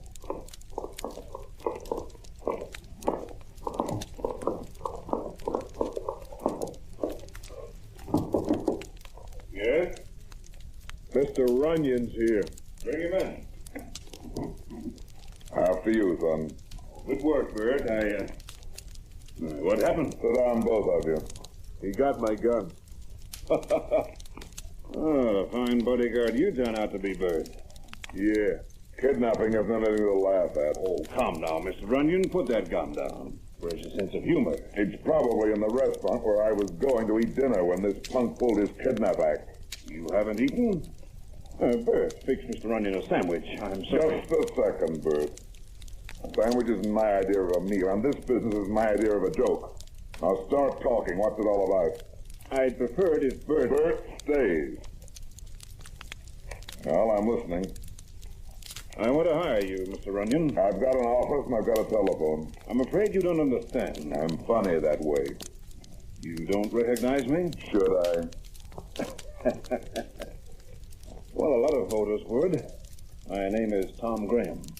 Yeah, it fits the face. Washington, huh? Yes, Mr. Runyon, Washington. Okay, Graham. What do you want me to do? First, do you mind now if Bert leaves? Okay.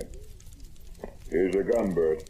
Next time, hold it closer to your stomach and watch my feet, not my eyes. There won't be any next time. I'll call you if I want you, Bert. Yes, sir.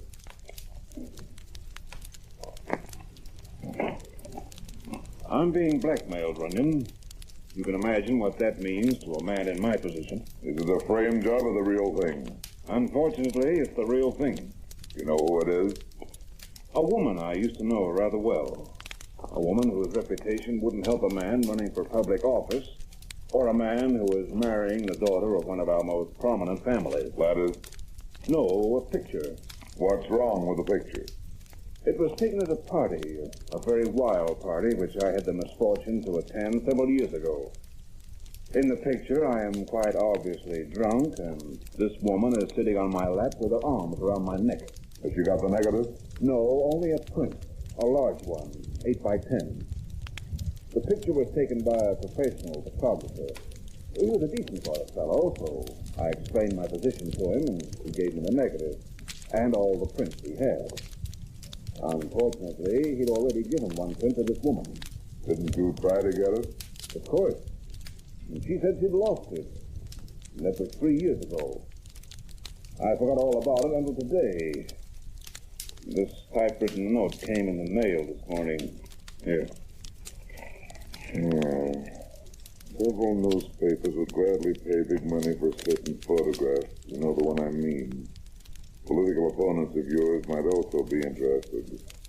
I think it is worth $10,000 to you if this is agreeable. Instead, the following ad in the personal section of the Daily Banner should I accept. You will then receive further instructions. What makes you so sure it's the woman, and how do you know the picture is really in existence? I'm sure it's she because I know her. She's that type, and she's extravagant. She probably needs money. You said you were getting married. Yes, next week. I'm marrying Judge Moorhead's daughter, Sylvia. If this picture is made public, I'll be ruined. You want to pay off, then? Yes, of course. In that case, what do you want me for? I want you to make sure I get the picture when I pay the $10,000. Okay, Graham. Where can I find this woman? You can find her at the Mayo Theater. She's an actress named Linda Lane.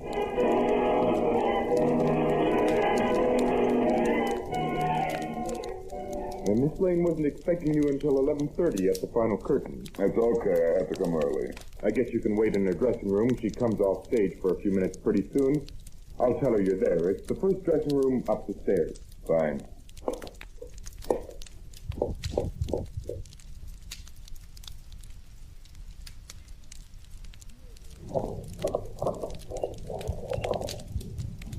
Is the picture there? No. And neither is the money. But there's something else here. What? The dead body of your friend, Linda Lane.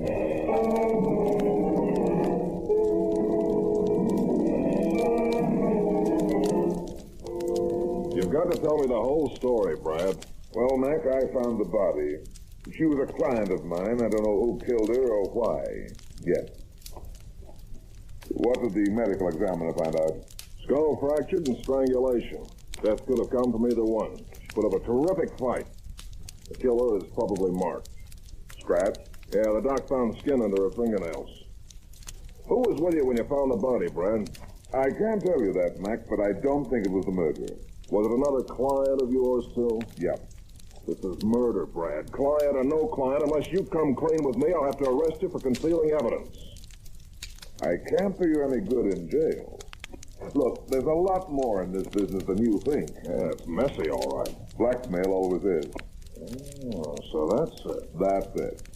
The names involved are top brass. If we go off half-cocked and they're wrong, it might ruin these people. I can handle the newspapers, if that's what you mean. That's what I mean. Okay, we'll keep it as quiet as long as possible. Now, who's your client? Tom Graham. The actress was blackmailing him. Then he must have killed her. He had the motive, and he even had the opportunity, but I don't think he did it. His fiancée, Sylvia Moorhead, is mixed up in it, too. She was in the graveyard last night, about the time of the murder. Now, we're getting someplace. Did Graham make a payoff last night? Yes, and that's another angle. Whoever killed Linda Lane got the $10,000. And whoever it was knew her well enough to hate her and to be afraid of her. I'll have him bring in Graham and the Moorhead girl. Get the girl first. Let Graham alone for the time being. Bring Sylvia in and hold her here until I get back. Where are you going? I'm going to find a man. Where? At the Marriage License Bureau.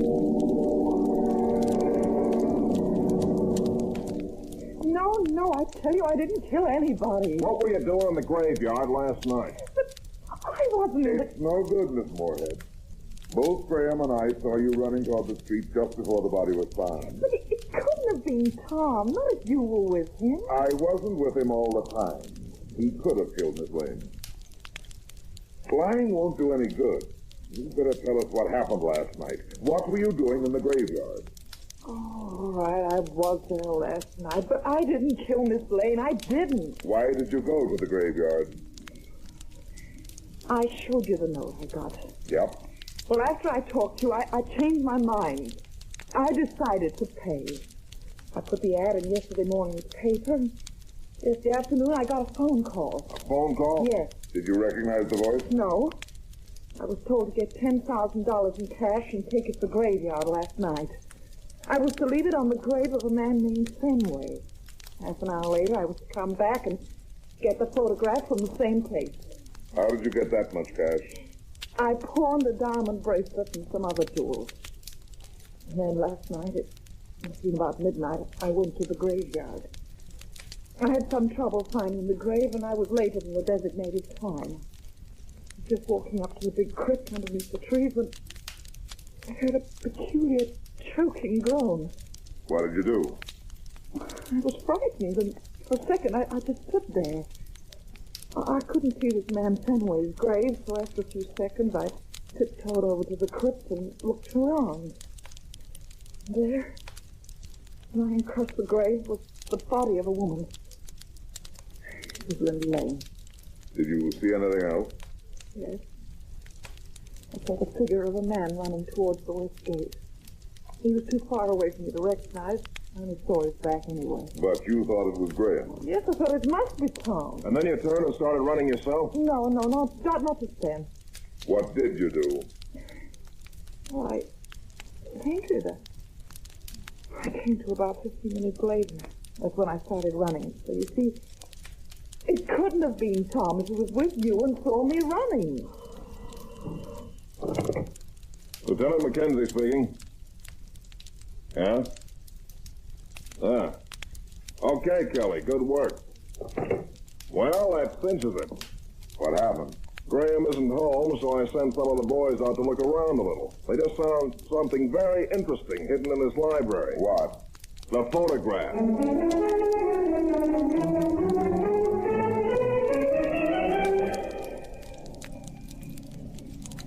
I wish you'd hold off on this arrest a little longer, Mac. It's too fast.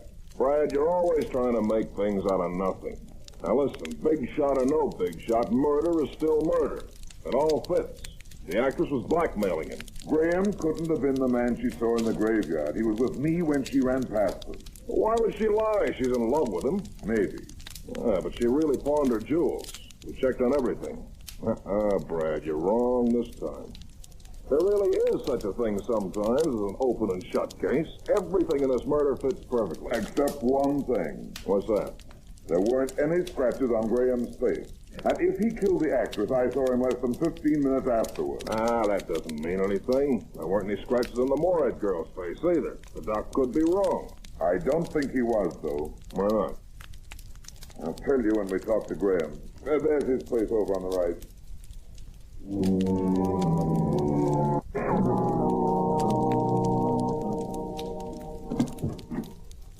Back again, huh? Hello, Bert. Is the boss in yet? No, he hasn't come back. Don't know when he'll be in. We'll wait. Maybe quite a while. The law doesn't mind. The law? Yeah, Bert. This is Lieutenant Mackenzie of the police. What's wrong? Haven't you heard? There was a murder. You don't think the boss... Come on, Brad. We'll wait in that library where the boys found the picture. Show it to us, Bert. Sure, it's right over here.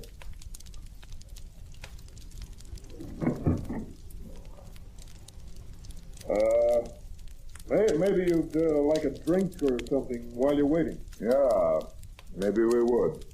I'll fix it for you. Here's where they found the picture. Uh-huh. What were you going to tell me out there in the car a minute ago? Why don't you ask me what I found out at the Marriage License Bureau? Well, what did you find? What are you doing here, Runyon? What's happened? Lieutenant Mackenzie here is about to arrest you for murder. Me? But you can't. I didn't kill Linda. I swear I didn't. Mr. Graham, you're under arrest. Wait a minute, Mac. Here's Bert with the drink. Don't you want that first? Here you are. Fine. Are you out of your mind, Runyon? Not at all. Graham didn't murder anybody. Did he, Archie? What? Archie? What, Mac? Why, you big... What's the idea of throwing a drink on my face? Grab him, Mac. He's our boy. No, you don't. Let go of me. Oh, Bill Bert, I'll push you to sleep. Now, what's this handkerchief, Mac, after I wipe the drink off his face? Oh, no, you... Hold still there. Look, scratches on his cheeks. Yeah, fingernail scratches. And look at the handkerchief. Well, what's that? Makeup, Mac.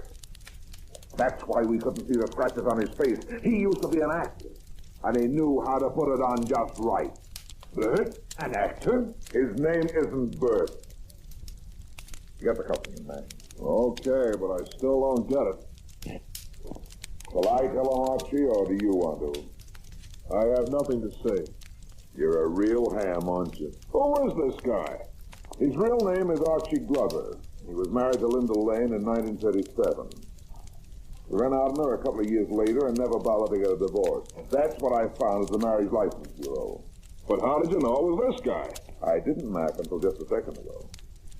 I figured that if the murderer wasn't Graham or Sylvia, and I was sure it wasn't either of them, there was only one person left who knew enough about Graham and his affairs to plan everything so carefully. This guy here. How about it, Bert? I have nothing to say. A ham to the last. Okay. You can get it out of him at headquarters, Mac. But I imagine he went to Linda for money a week or so ago. He saw the picture and recognized his boss and the possibility, so he stole it. Then he wrote the note, which he knew Graham would think came from Linda. She guessed what happened and followed him to the cemetery where he had to kill her. Well, I guess that'll do for this ham. Yeah. And he ought to enjoy the frying pan when they turn the heat on. Hey, and that reminds me, Mac, we haven't had dinner. Let's go over to Charlie's Chop House.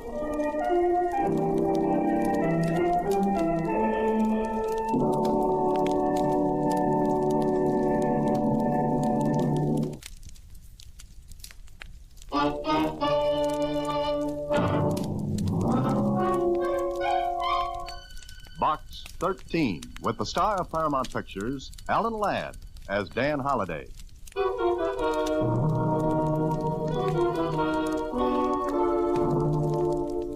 You driveling old idiot. What did you do with it? I'm not going to tell you. Carl, be careful. Shut up, Therese. We've got to find out what he did with that copybook. What's the matter? Look. He's dead. Dead? You killed him. Don't be stupid. He just died. There's no one can prove anything.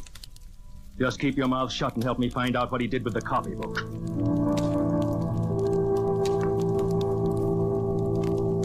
Well. Somebody sends me a copybook through Box 13. Now I wonder why.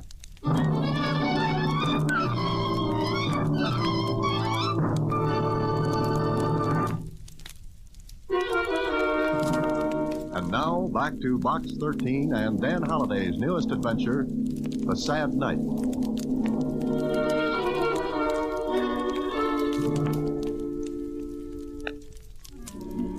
It was just a child's copybook. And on the front cover was the name Marina Layton and a date, the year 1930, written in a childish, scrawled handwriting. I riffled through the pages. There was nothing of interest, at least. That's the way it looked then. But Susie thought differently. Maybe it's some kind of a code, Mr. Holliday, like one to a buried treasure. Susie, with your imagination and my typewriter, we could go places. Well, gee, the Count of Monte Woolley found a buried treasure. That's Monte Cristo, Susie. Two different people. Well, they both had beards. Oh, look. Huh? What's that? It's a letter to Box 13. Listen. Box 13. A day or so ago, you may have received a child's copybook in the mail. If you did, I should appreciate it if you bring it to the address below. Yours truly, Therese Layton. Let me see that, Susie. Here.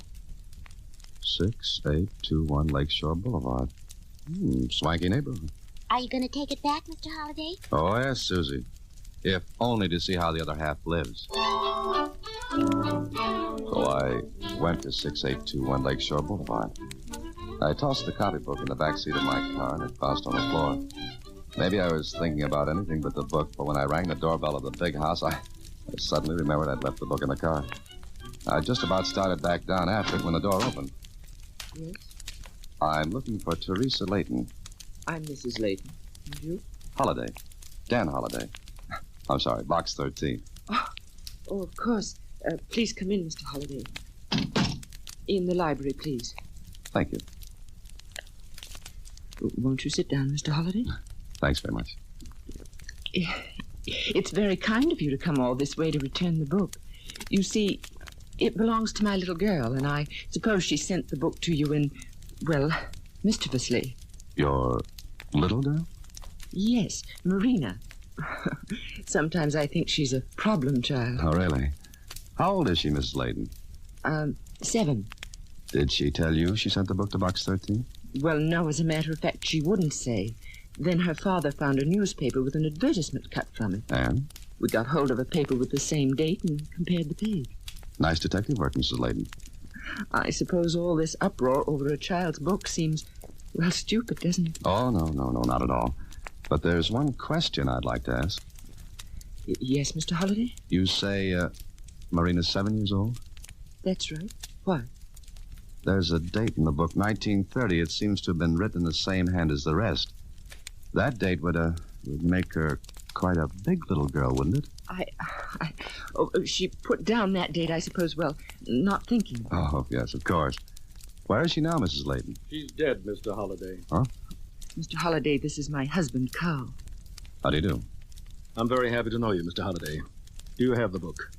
You get right to the point, don't you? Mr. Holliday, our daughter Marina is dead. We want the book merely for sentimental reasons. Well, I could understand that if your wife hadn't lied to you. Bluntly, yes. Therese, dear, will you excuse us? Yes, I'll be upstairs. My wife isn't well, Mr. Holliday. It's not an easy thing for me to say, but she imagines our daughter is still alive. Look, Mr. Layton, if I'd ever written a story with as many holes in it as yours, I'd be laughed out of the writing game. What do you mean? Your wife says Marina sent me the book, yet you say Marina's dead. You know, you two should get together. All right, Mr. Holliday. How much do you want for the book? Oh, now we're getting someplace. What's it worth to you? 500. Oh? That's a lot of money for a child's copybook. You asked how much, and I told you. Now, may I have the book? I don't think so. It's worth nothing to you, Mr. Holliday. Believe me, it's worth absolutely nothing to you. All right, maybe I'm just dead. You know, you two should get together. All right, Mr. Holliday. How much do you want for the book? Oh, now we're getting someplace. What's it worth to you? 500. Oh? That's a lot of money for a child's copybook. You asked how much, and I told you. Now, may I have the book? I don't think so. It's worth nothing to you, Mr. Holliday. Believe me, it's worth absolutely nothing to you. All right, maybe I'm just curious. Tell me why you want the book, and maybe we'll do business. I can't tell you. Or you won't tell me, is that it? I want that book. Now. I haven't got it with me. You're lying. All right, search me. I haven't got it with me. I forgot it. You're going to be difficult. Look, the book was sent to Box 13, obviously not by you, your wife, or your daughter. You found out it was sent when you traced my aunt, right? All right. That means someone else sent it to me. I'll return the book when I find out who and why. Mr. Holliday, I'm going to get that book. All right. We'll play a game. Book. Who's got the book? Now, goodbye, Mr. Layton. Goodbye, Mr. Holliday. You can find your way out, I hope? I think so. Oh, anytime you want to tell me the reason behind all this, we may be able to do business. I think we'll do business, Mr. Holliday. Later.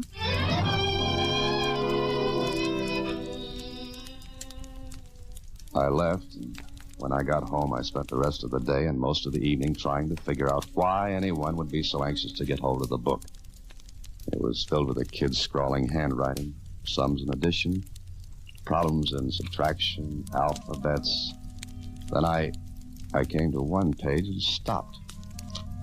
It was filled with strange, weird-looking figures, as a kid would try to draw human beings. But there was something about them that didn't look like a kid's work. They were grotesque, almost fiendish faces and distorted, twisted bodies. And underneath were 3 words in Spanish. La noche triste. The sad night. The words were scrawled, too, but somehow they were different from the rest of the book. I kept turning back to that page, wondering, trying to connect something in my mind with those figures in the book. Then I must have dozed off because the next thing I knew, it was 3 in the morning. Turned off my light, lay back in bed, then I was getting company unexpected, and I wasn't in the mood to entertain. Well, what a wonderful thing a skeleton key is, like the magic words, open sesame.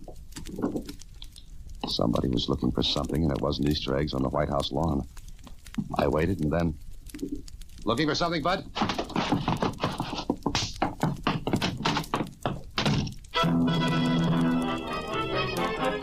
Whoever it was didn't wait for the floor show. I turned on the light. Yeah. He'd grabbed the book, but he had left a knife behind. One that I picked up with a handkerchief. If there were fingerprints, it would introduce me to the gent. And Kling could do me that favor. Got any idea who it was, Holiday? No, I haven't, Kling. We had our waltz in the dark. Oh, must have been romantic. Oh, yes. I was overcome. Look, can you get prints off that knife handle? Seems to me you could pick an easier way of meeting people. Oh, I like the hard way. It makes for lasting friendships. Look, did he try to knife you? Well, I don't think he was doing KP with it. Why was he after you? He wasn't. Oh, I see. He breaks in at 3 in the morning. You surprise him, he pulls a knife on you. But he wasn't after you. It was just a social call, or maybe he was a visiting nurse. Kling, will you see about those prints? Yeah. You'll prefer charges. Maybe, but more important, he took something I want back. What? A child's copybook. A child... You know, Holiday, the more I see of you and this Box 13 gimmick you run, the more I believe in elves and pixies. Why did you have a child's copybook? I'm learning to write. You're going to keep this all to yourself, huh? Till I find out what it's all about. Okay. Well, from what you say about the cookie who disturbed your Betty by this morning, he might have a record. In that case, you can tell me who he is. You don't want me to pick him up? No, I'd rather have the pleasure. You see, he hung one on my chin. He hung one on here. All right. Come back in an hour.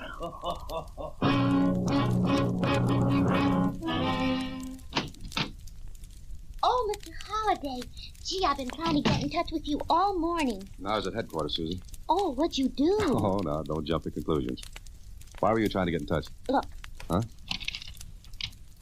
When did this come? This morning, I picked up Box 13 mail at the Star-Times, and that note was in it. Mm-hmm.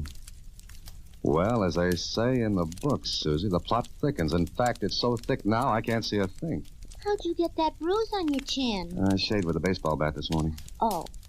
Well, are you going to meet Marina Layton? Yeah, that's what she asked me to do in a letter. So if you want me, I'll be at... At where she says, the lobby of the Camden Hotel. So I got to the lobby of the Camden Hotel. It wasn't hard to find Marina Layton. She was dressed as she said she'd be.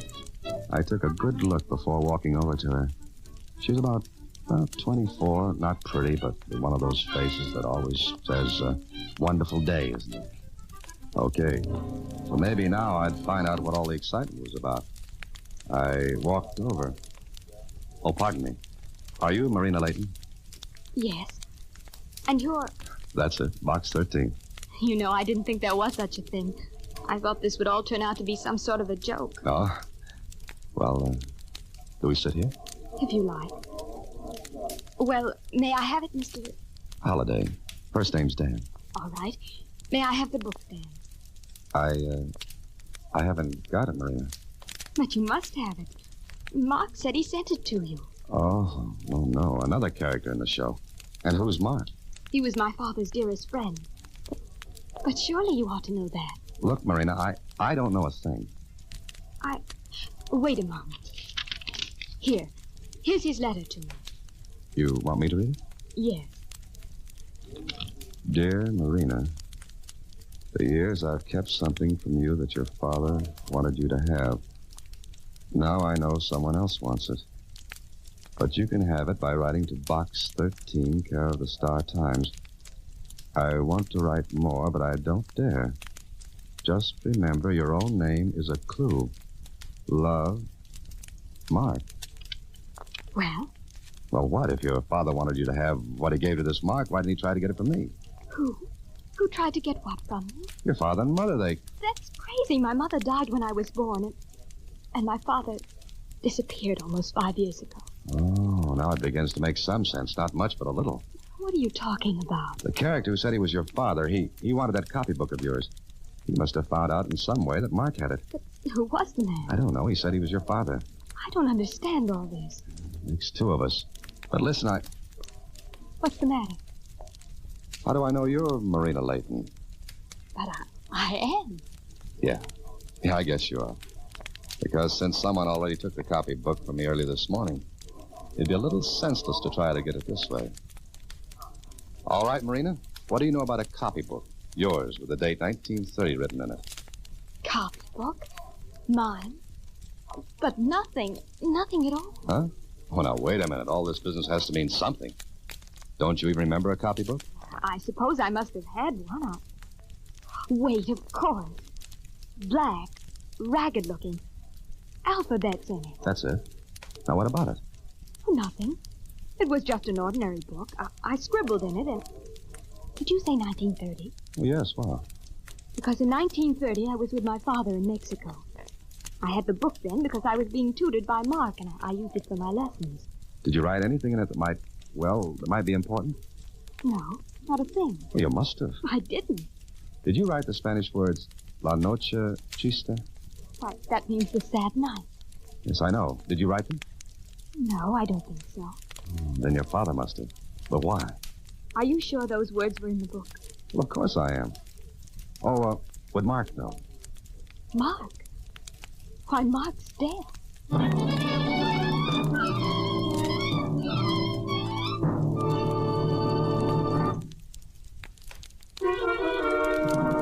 And now back to The Sad Night, another Box 13 adventure with Alan Ladd as Dan Holliday.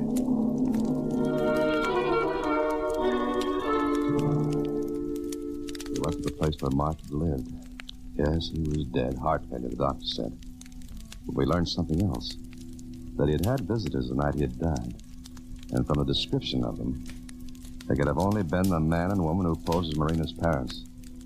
And I learned a few things more from Marina. That her father was an archaeologist.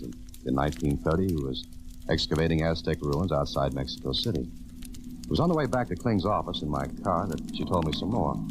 Father disappeared in Brazil almost 5 years ago. Then the remains of his expedition were found. And your father? He died. But he left records, letters for the museum. And anything for you? No, nothing.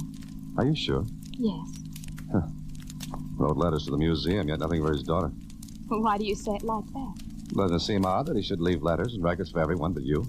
Yes, it does. There are a lot of things that seem odd.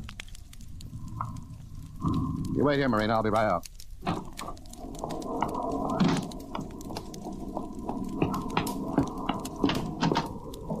Well, Holiday, just about to leave your office. Oh, what'd you find out? You had distinguished company this morning. Little Georgie Garson, strong man, general hoodlum. I didn't think it was little Eva. Want me to pick him up? Yeah, I'd love your company. Okay, Kling, let's go. I want to ask Georgie a few questions. Took Kling about 5 minutes to get Georgie to talk. He told us he'd been hired to get that book, and from his description of the guy who hired him, well, it couldn't have been anyone else but the man who posed as Leighton the day before. Then a quick trip to the house on Lakeshore Boulevard. We might as well have stood in bed. The fake Mr. and Mrs. Leighton were gone, and with them, the copybook. And that left us at a dead end. But dead. But at the morgue of the Star-Times, Marina and I learned something else. Uh-huh. I think we got lots of stuff on Albert Leighton. Try it out, Jonesy. Yeah. He's the one who got himself lost in Brazil about 5 years ago, isn't he? Yeah, that's right. Here's a folder on him. News clips, photos. That's Dad. Look, who's this, Jonesy? Now, let me see. Oh, that's the guy who found Leighton, or what was left of the expedition. Name of Carl Bremer. Oh, Mr. Bremer and the gent who wanted that book are one and the same. Did you ever see Marina? Not that I remember. Where were you when your father went to Brazil? In school. And you didn't see him again after he left for Brazil? No. Jonesy. Uh-huh. You know a lot of things. What do the Spanish words La Noche Triste mean to you? Nothing except they mean the sad night. Is that all? Yeah, why? Because they mean more than that. Marina, can you get a sample of your father's handwriting? Oh, yes, of course. And I've got a hunch that Bremer and his wife are leaving for Mexico. Hey, Dan. Yeah? Look, this Leighton was an archaeologist. Why don't you go to the museum to find out about him? Good idea, Jonesy. Thanks. But I've got a phone call to make first. If my hunch is correct, we've got to stop Bremer from getting to Mexico. Let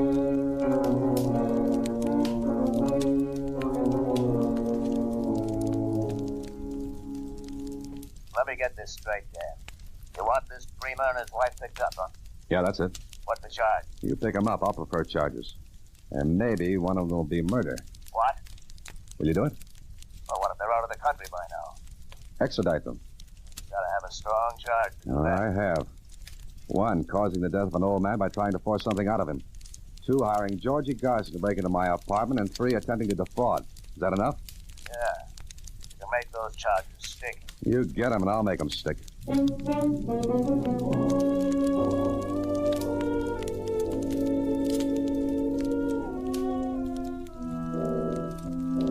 Marina got a sample of her father's handwriting. Is this what you wanted? You sure this is your father's handwriting? Of course. That's a letter from him, just before he left for the interior of Brazil. But the writing in the book, it was nothing like this. Well, maybe he didn't write it. He must have. Wait a minute. Mind if I write on the other side of this paper? No. Okay. Now watch. I'm right-handed. But suppose I write like this with my left hand. What's it look like? Just a scrawl. Sure, as a kid would write. As you would have written in 1930. But why would he have done that? To make it look as though you had written it. That doesn't make sense. It does make sense if you realize that your father had learned something that was big enough to make him want to hide it. And where would he hide it? In a place no one would ever think of looking for. A kid's copybook. No. No, he kept his notebooks. Everything he did was in his own notes. But not this. You were with him in 1930. What was he doing? Well, I told you, working on the Aztec ruins outside of Mexico City. And what did he find? His findings were published. The museum has the museum. What's the matter with me? Come on, Marina. Maybe we're getting someplace. Yes,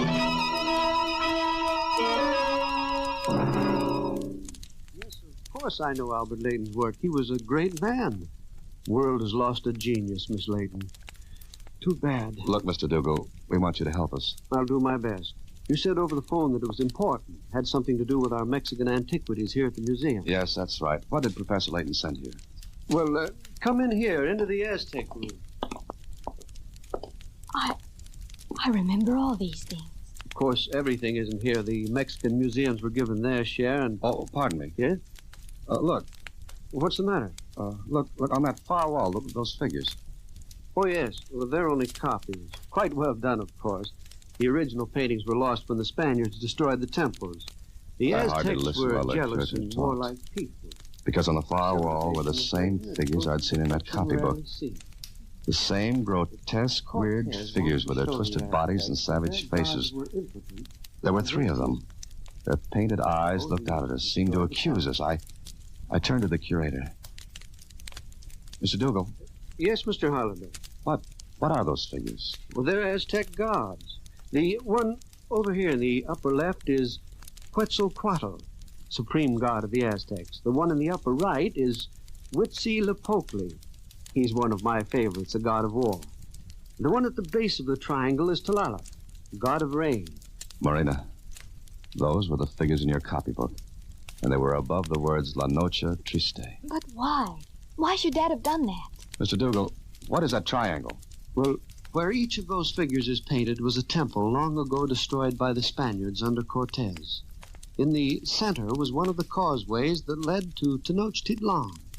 That's today's Mexico City. It was over that causeway that the Spaniards made their escape on La Noche Triste. La Noche Triste. Look, sit down, Mr. Dougal. I want you to tell me a lot more. The curator talked for an hour, and what he told Marina and me all added up. The copybook, the figures of those old Aztec gods. All Marina's father had something, all right, and he hid it in that copybook. No wonder Bremer wanted it. No wonder old Mark had kept it, and the whole thing made a story that went back over 400 years. A story of greed and bloodshed. One that reached out to touch me, Marina, old Mark, Bremer, all of us. Later in Kling's office, facing the Bremers, with Marina sitting there, too. All right, Holiday. Let's have it. First, I'll take that copybook, Bremer. All right. What good will it do you? None. And it wouldn't have done you any good either. What do you mean? You caused the death of one man to get this. Another man, famous, respected, lost his head and tried to keep what he had found. But it wouldn't have done your father any good either, Marina. No, I know. What's the story, Dan? Well, it really begins, Kling, when Bremer found the remains of the Leighton expedition in Brazil. He found letters, records. He brought some of them back with him, but some he didn't. That right, Bremer? You know everything. You tell it. Thank you, I will. One of the letters was to Marina. Marina, whose name is the same as the Indian girl who was Cortez's consort. That was the one you kept, Bremer. A letter telling Marina about the copybook and what it contained. All right. What is it, Holiday? Let's go back to July 1st, 1520, to Hernan Cortez and his army. The army that marched through Mexico and destroyed the Aztec Empire. That's got something to do with all this? Everything. On that night, the Aztecs rose up in fury against the Spaniards. They had thought Cortez and his men were gods, but they'd found out differently. They determined to drive the Spaniards out forever. The Spaniards took all the gold they could carry. The Aztecs went after them. They trapped Cortez and his army on one of the causeways that led to the city. The causeways were narrow. There were thousands of Indians in canoes. All night long, the battle went on until in the morning, 450 of the Spaniards were dead and thousands of Aztecs. But Cortez and a remnant of his army escaped, got to the mainland. And the copybook? Those 3 words, La Noche Triste, the sad night, are written into Mexican history as the night Cortez and his army and the Aztecs fought and killed each other until the canals were choked with them. The gold the Spaniards took with them did them no good. They couldn't fight with it or eat it. So sobbing and screaming, they dumped the treasure into the waters of the canal, and it sank into the mud of the bottom. It's never been found. Marina's father thought he had located it. But look. Here's a map of modern Mexico City, where the causeways once ran. There are streets and houses, so you see, no one will ever find that gold. And maybe it's just as well. It's too red with blood to be of any use to anyone.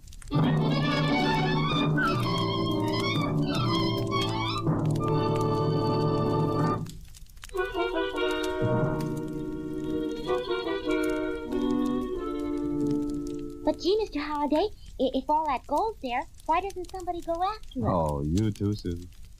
No, I guess not. But, tell me something, Mr. Holliday. What were the names of those Aztec gods? Winkin', Blinkin', and Nod. Good night, Susie.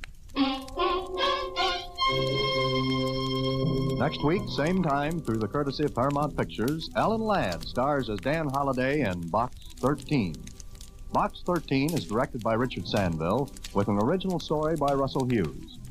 Original music is composed and conducted by Rudy Schrager. Part of Susie is played by Sylvia Picker, and that of Lieutenant Kling by Edmund MacDonald. Production is supervised by Vern Carstensen. This is a Mayfair production from Hollywood.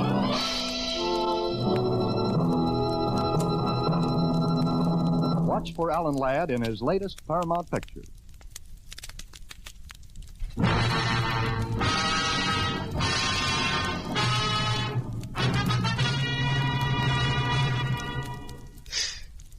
It wasn't a pretty picture. His throat had been slit not more than a minute ago. I started around the corner of the warehouse after the killer. All of a sudden, I spread eagled in the air, and my head splattered on the pier, and a million stars exploded in front of my eyes. And then all the lights went out.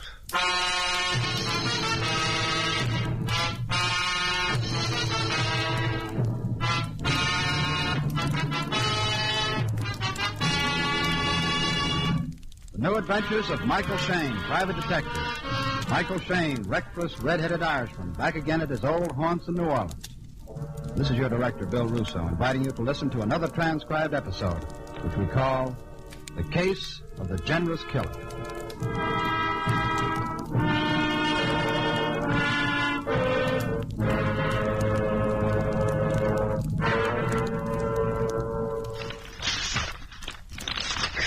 Tax bill urged by... How much difference does that make to a guy who's broke? Manhunt for police slayer Victor Gross. That won't any good news anymore. Now, weatherman predicts more rain. Well, maybe I beg your pardon? I didn't hear you come in. I didn't mean to scare you. The sign on your office door said enter. So I did. Oh, yeah. Well, have a seat. No, thanks. I always like to stand. Oh? When you're only 5 feet tall, you prefer to stand. Suit yourself. What can I do for you? Here. That's a $100 bill. Yes, for you. Me? What for?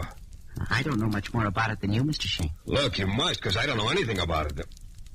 How come you're giving me a $100 bill? Oh, I'm not giving it to you. It's not mine. Oh, wait a minute. Let's not play guessing. Because a man gave me this to give you, and gave me one just like it for doing it. A man who?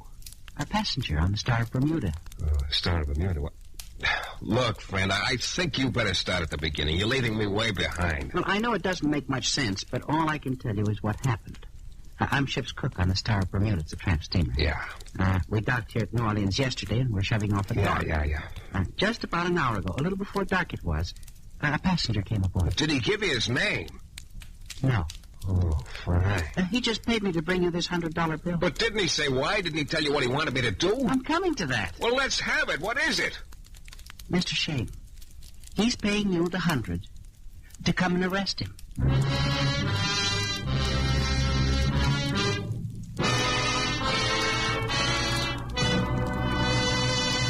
In a moment, we'll return to Mike Shane and the case of the generous killer.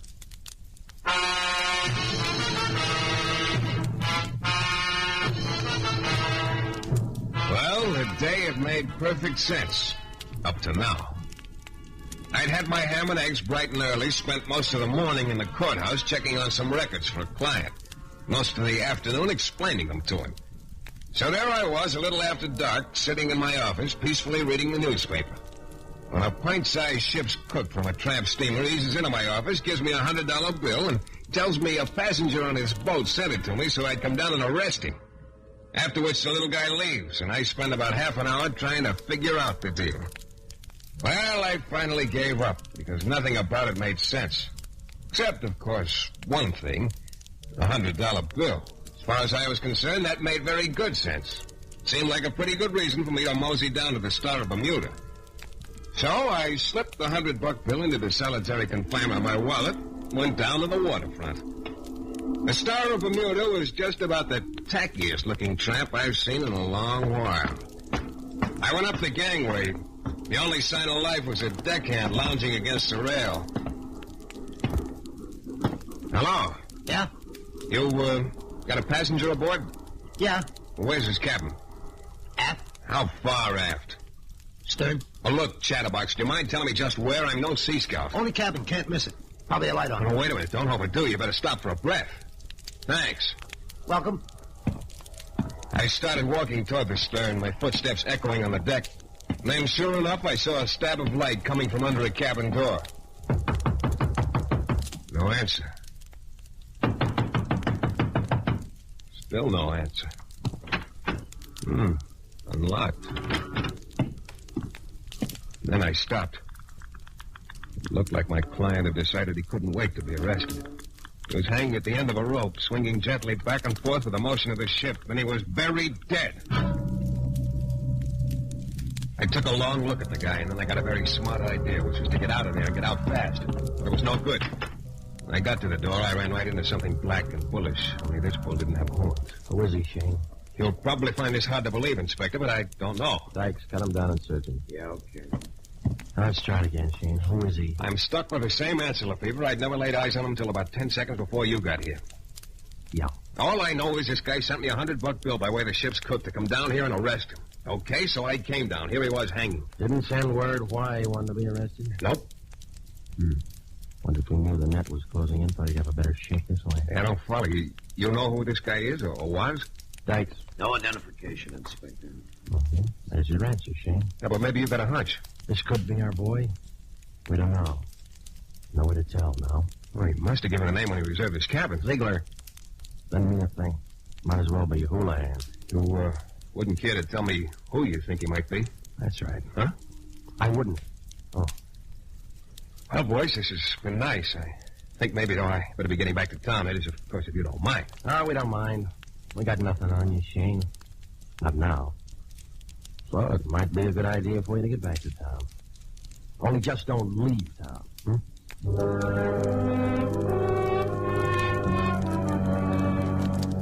Well, of course, all I could do at that point was send Inspector Lefevre an RSVP to his cordial invitation to remain in New Orleans. My RSVP read, "Yes, Inspector." About then, the coroner arrived, and I followed the inspector and Sergeant Dykes down the gangway and along the pier to the street at the end where their car was. There was a little lunch counter nearby with a few assorted floaters lounging around. Among them, a skinny, nervous, slippery character appropriately nicknamed the Weasel. A guy who made his living selling information and anything else he could steal. As I walked by the stand, Weasel looked at me, rolled his cigarette from one side of his mouth to the other, let one of his eyelids droop a little. I got the message. I watched the two plainclothesmen drive away, and sure enough, pretty soon the Weasel eased over to me. Hello, Mikey. What's on your mind? Want to talk to you. What about? It's big, Mikey. And crooked. Nah, Mikey, you got it wrong. It's big and little. That'd be the day. Oh, I'm giving it to you straight. It's hot, Mikey. Okay, come on. We'll go have a cup of coffee. Nah. Too many people. Come on. I know where we can talk.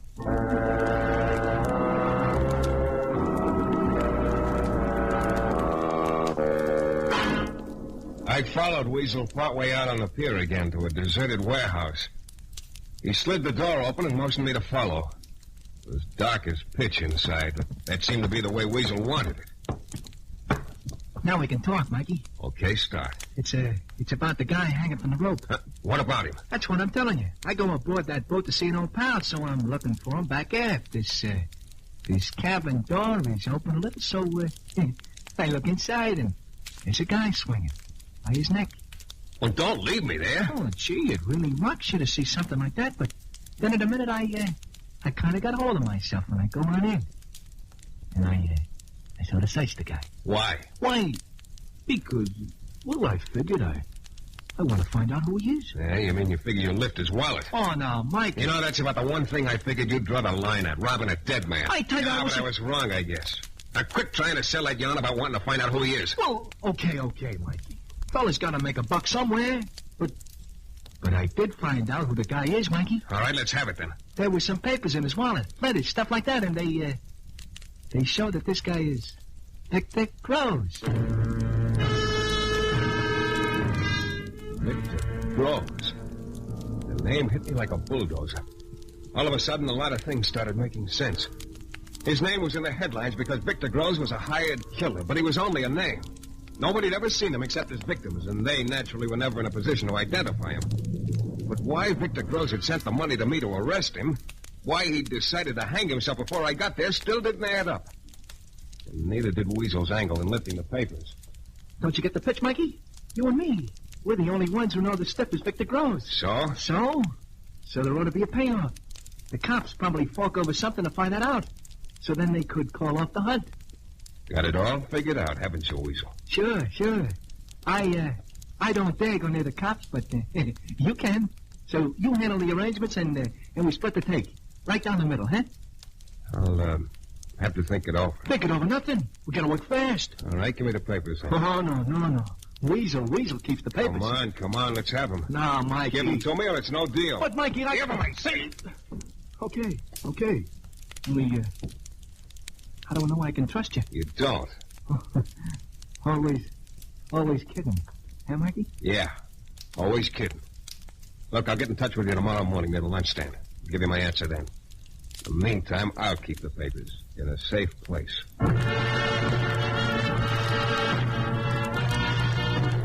I put the wallet in my pocket and stepped back out on the pier. Weasel stood watching me as I started down the pier. I wondered if he had a hunch about what was going on in my mind. If he did, there was going to be trouble. Because what was going on in my mind was I was going to march right down to police headquarters and turn those papers in. Yeah, Michael was going to be very law-abiding this time. And then something happened that froze me in my tracks. There was a scream from 50 yards behind me, from Weasel. I whirled around. The scream ended in a horrible gurgle. I pounded back toward him, but he had already crumpled up over on the pier. Even in the dim light, I could see his throat had been cut very recently. I started around the warehouse after the killer. All of a sudden, I was spread eagled in the air, and my head splattered on the pier, and a million stars exploded in front of my eyes. And then all the lights went out.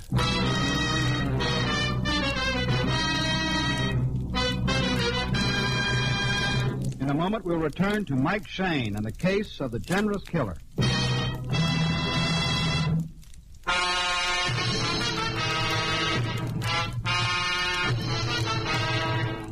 It all started when a $100 bill was dropped on my desk by a 5-foot-high ship's cook who told me a passenger on a tramp steamer wanted me to come down and arrest him. So I went and found the passenger swinging from the end of a rope. Inspector Lefevre arrived about then and found no identification on him. And then pretty soon a slippery character named Weasel led me into a warehouse and told me he'd lifted the papers from the dead man. Papers that proved the guy was Victor Groves, a hired killer that nobody'd ever seen. I got the papers away from Weasel and started down the pier. Weasel got his throat cut. I ran around the warehouse after the killer when a hand grabbed my ankle and I knocked myself out on the pier. And then, after a while, the haze started thinning out a little. And there I was, riding along in the backseat of a squad car with one of Lefevre's boys, Sergeant Dykes. Shane, what are you trying to do? Shake down the police force? Shake down it. Now, wait a minute, Dykes. Let's have it slow and clear, and from the beginning. Okay. Only maybe I won't be telling you anything you don't already know. A couple of weeks ago, Victor Gross killed one of the boys on the force. Yeah, I read the papers. Then we find you standing in the stateroom watching a man swinging at the end of a rope. Look, Sergeant, I told you the ship's cook brought me a $100 bill from this passenger to come down and arrest him. When we left you, we drove around the block and walked back to the ship. The cook tells us he hasn't been ashore all day. Well, he's lying. Says he hardly ever goes ashore. Hates land. Weighs a shade over 300 and has trouble getting around. 300? Oh, no. Oh, yeah. So we start down the gangway going to look for you. But you save us the trouble. There's a scream farther out on the pier and then someone running. You got out and find a stoolie named Weasel lying dead and you unconscious. Then we find Victor Gross' identification papers on you. I got them from the Weasel. He lifted them from the dead man. Oh, yeah. Look, Dykes, you got it all wrong. Gross committed suicide. You don't boil, Shane. The knots in the rope and some of the bruises on Gross's neck told us it was no suicide. It was murder. He was strangled. Well, about that time, I was willing to sell my Social Security number very cheap. 2 murders, with me sitting in the chief suspect's chair on both of them. I guess it was a little after 1 in the morning when my cell door opened and clanged shut again. I looked up. Inspector Lefevre was standing there. Shane. Hello, Inspector. Let's talk. Why, it's been a losing game for me so far. Seems to be quite a case against you. Yeah, according to just about everybody but me. Look, Inspector, I didn't kill Gross. I didn't lift his papers, and I didn't kill the weasel. That might be kind of hard to prove. About the weasel, that is. Well, maybe somebody will tell me how I managed to slit his throat, get rid of the knife, and then knock myself out. You could have managed it. Okay. But I don't think you did. But what? No, I don't think you killed the weasel, and I'm pretty sure you didn't kill Victor Gross. Well, what do you think I've been trying to tell you boys all night? Yeah. You know, Shane, the passenger was choked to death. We identified him. He is not Victor Gross. He's not Gross? Mm-mm. Well, then... And it adds up why Weasel was killed. Because the real Victor Gross found out Weasel had lifted the papers from the dead man and thought Weasel still had them. Could have been that way. It has to be that way, Inspector. Look, Victor Gross knows you're out to get him, so he gets a drifter from the waterfront into that stateroom on the tramp steamer. He kills the guy, plants his own papers on him, strings him up to make it look like suicide, and then he... Hey, wait a minute. That little guy who brought me the 100 said he was the ship's cook. He must have been the real Victor Gross. That's the way it's beginning to look, Shane. He wants you to come down, discover the body. Then everybody thinks Gross committed suicide, the case is closed, and the pressure's off the real Gross. That little guy. Who would have ever figured that he... I can't even remember much what he looked. Try to remember, will you? Yeah, but I wasn't paying much attention. I remember he was very small. What about the face?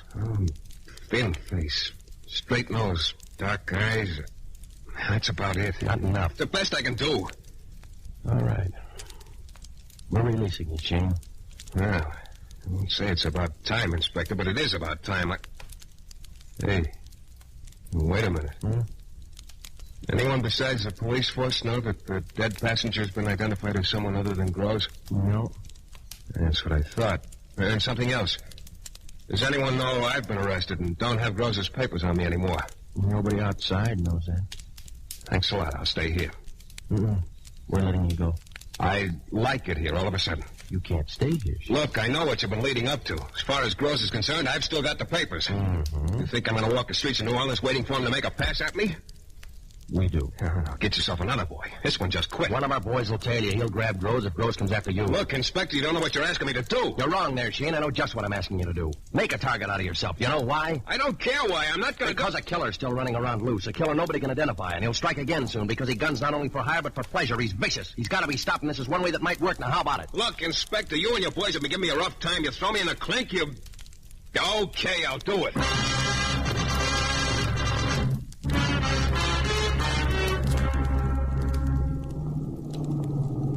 Yeah, this ought to do, Shane. Sure, Dykes. One place is as good as another. You got it straight now. 2 straight. I'm to go back to my office building, then start out. Alone, on foot. Right. Keep away from crowds and keep away from the brightly lit streets. Oh, fine. What am I supposed to do, roost in a dark alley somewhere? Just keep away from the bright lights. And get this. When you leave your office building, walk south a block. Then go any direction you want, because that's the point our boy will start tailing you from. 1 block south of your office. Yeah. Just one more thing. What is it? Good luck. I found an all-night cab stand and grabbed a taxi back to my office building. Just as I was going to start walking, a woman came out of the building and crossed the street. A short woman. And then as I stood there watching her, it dawned on me. As I turned north in sort of a daze, I was realizing my job was just twice as tough as I'd thought. Because it had just hit me that Victor Gross was plenty small enough to pass for a woman. By the time I digested that pleasant thought, I realized I was about 1.5 blocks from my office. I slowed down, looked around. Streets were pretty deserted. I spotted the car as soon as it turned the corner and came toward me very slowly. I stopped. The car kept coming. I was hoping Inspector Lefebvre's boy was awfully close and ready. Then the car was slowing still more. I got opposite me, it stopped. The window toward me started rolling down, but I couldn't see inside, so I waited, and then Hey, Bud, how do I get to St. Louis Street from here? I told him. Stood there watching him drive away. Took out my handkerchief and mopped my face a little. Then I started walking again. A little lady with a tray of flowers had been standing near the entrance of a bar, started crossing the narrow street toward me. I stopped. She had a shawl over her head, and she was short. I stood there and watched as she came up to me. A flower, monsieur? A flower for your lapel, perhaps? Yeah, sure. You working late tonight? Oh, oui, I always work late. Here, a nice carnation. Okay, thanks, here. Oh, merci, monsieur. Oh, but monsieur, it is too much. Monsieur! But I was already around the corner. I didn't somehow care about staying in one place too long. The thing was getting to me a little. It seemed like all the inhabitants of New Orleans that I'd seen in the last half hour had shrunk about 6 inches suddenly. Like the guy coming down the sidewalk toward me right now. I couldn't tell where he'd come from. He was just suddenly there. I was right near the mouth of an alley, and for a minute I was tempted to dive into it. But I just stood there waiting. He was taking his time, like the other people I'd waited for. I couldn't see his face. He was pretty close now. The third time I was hoping the Phoebus boy had the situation well in hand. Then the guy was right in front of me. Hey, pal. Happen to have a light on you? I still couldn't see his face. I couldn't tell from his voice, so I took a match out of my pocket. I held it out and scratched it with my thumbnail. A little flame spurted up and outlined his face. It was a round face. It didn't belong to Victor Groves. The guy puffed a couple of times on a cigarette, thanked me, and walked off. I leaned against the building for a minute. I was having that let down feeling of relief again. But when I heard the dog whimpering with pain in the alley behind me, I didn't even hesitate. I walked into the alley. As soon as I did, I realized there was no dog. There never had been. It was just a little too late, though. A hand shot around my throat. I could feel the point of a knife in my ribs, and there was a soft voice in my ear. Well, Mr. Shane, we meet again, don't we?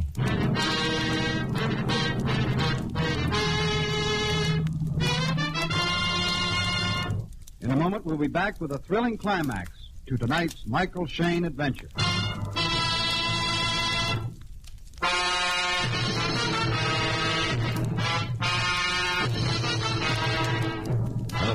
Much I could say.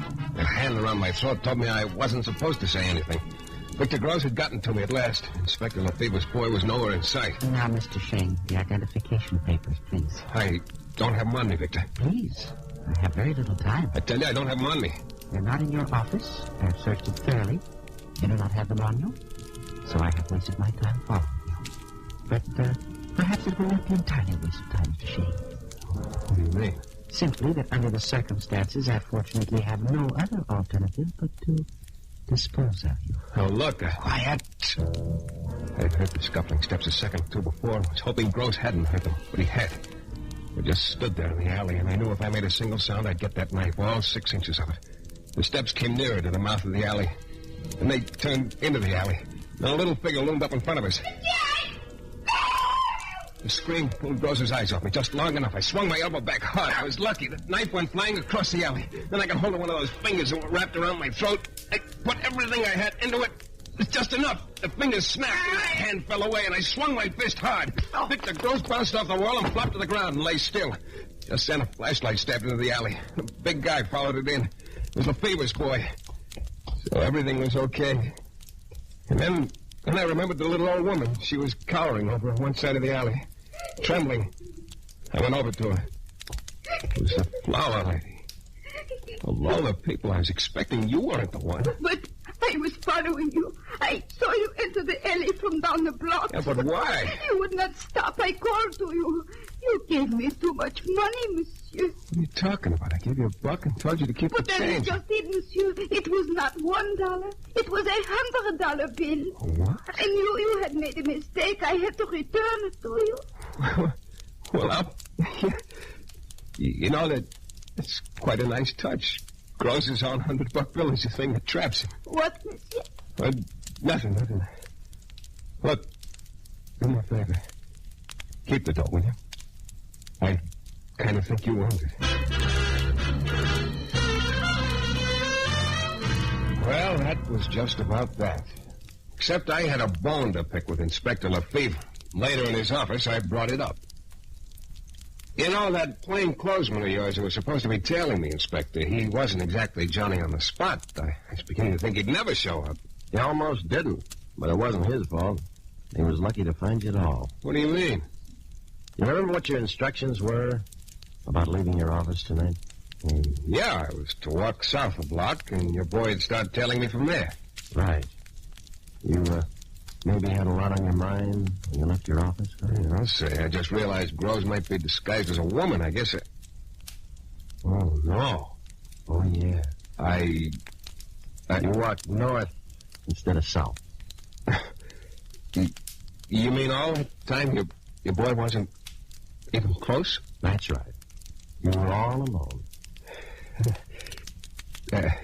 Inspector, you know where I could get a good compass? Cheap?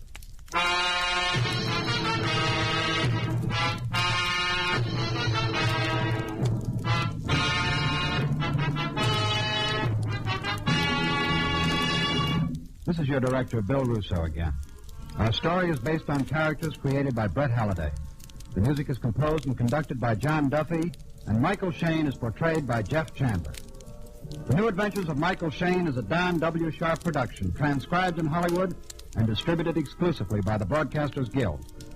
Next week, you'll hear Michael Shane in another thrilling adventure from mysterious and colorful New Orleans.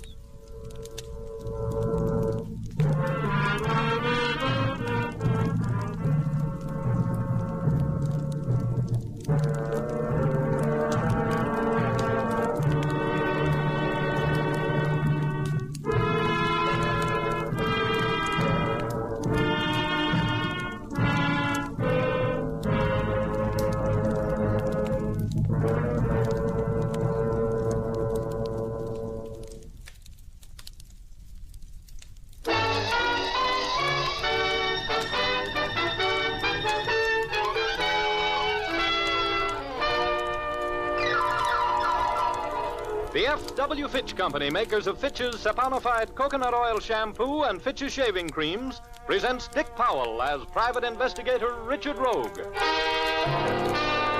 In Rogue's Gallery.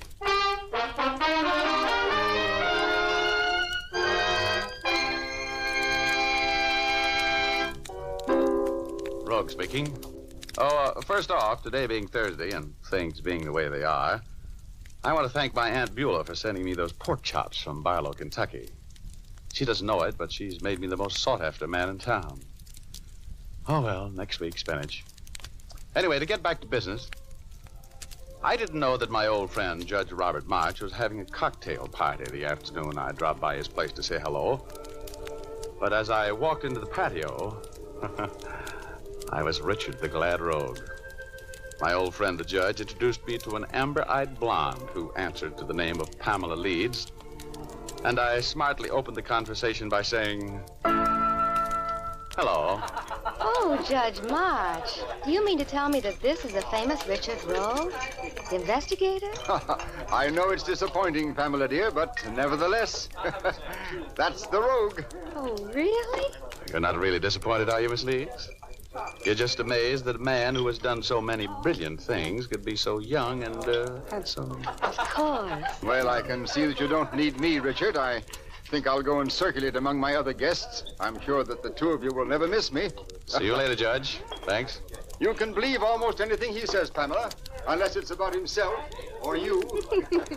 Thanks for the tip, Judge. Would you like to take a walk around the garden? There's a bench under a weeping willow tree over there by the wall that always makes me feel very poetic. Oh, I hate to miss that, really, but I was just leaving. I have to leave, really. Oh, you do? Oh. Well, how are you going to leave? You have a car here? No. No, the judge was going to send me home in his car. Well, that's silly. Oh, yes, especially when I'm going out that way, right past your house, as a matter of fact. I'll drive you home. Were you really going out my way? Of course. Well, then, I'll go with you. Oh, that's swell. Oh, incidentally, where do you live?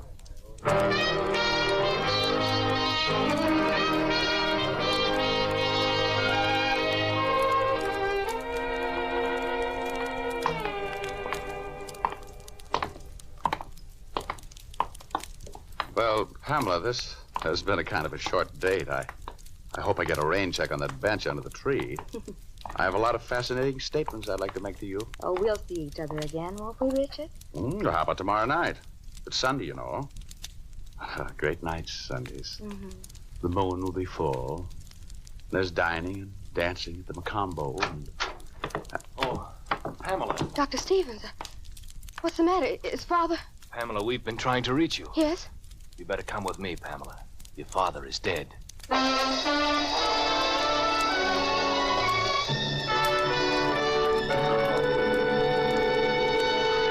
Well, that's how it all began.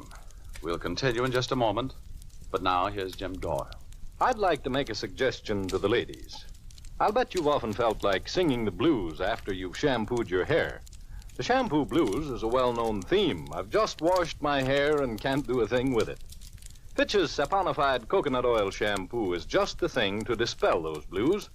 For when you use Fitch's saponified shampoo, your hair is so lustrous and easy to manage, you'll be singing praises rather than the blues. It's made from pure vegetable and mild coconut oils, so it never leaves your hair dry and difficult to manage. It makes oceans of lather, too, that cleanses completely. Fitch's saponified shampoo also contains a special patented rinsing agent. Even when you rinse with hard water, this rinsing agent ensures that no soapy film is left on your hair. It leaves your hair shimmering with natural highlights. You can use Fitch's saponified coconut oil shampoo as often as you like, with absolutely no fear of the shampoo blues. Ask for it at your drug or toilet goods counter. Look for the bottle with the bright yellow label. And now we return to Dick Powell as Private Investigator Richard Rogue in Rogue's Gallery.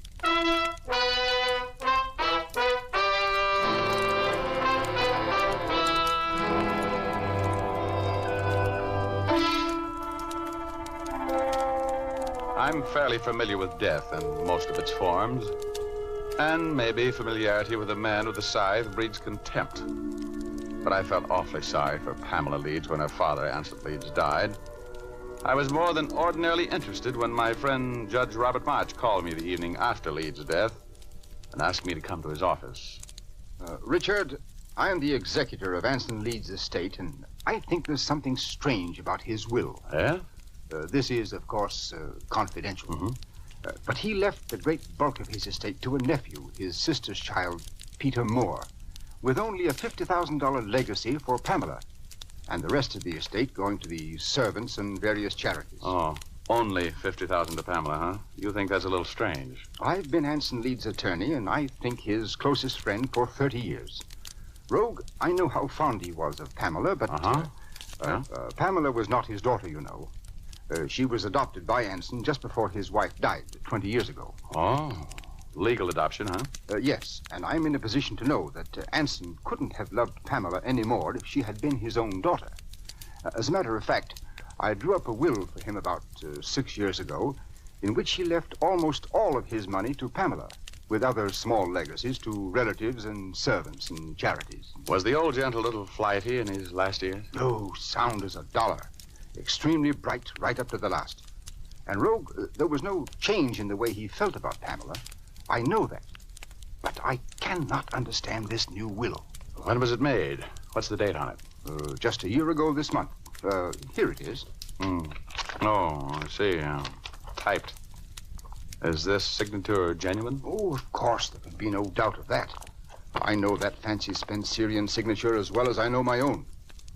I realize, Rogue, that I'm giving you a problem here that is based on nothing more than a personal hunch. But I would never be at ease about administering the estate if I didn't have the will thoroughly checked. Well, let's see.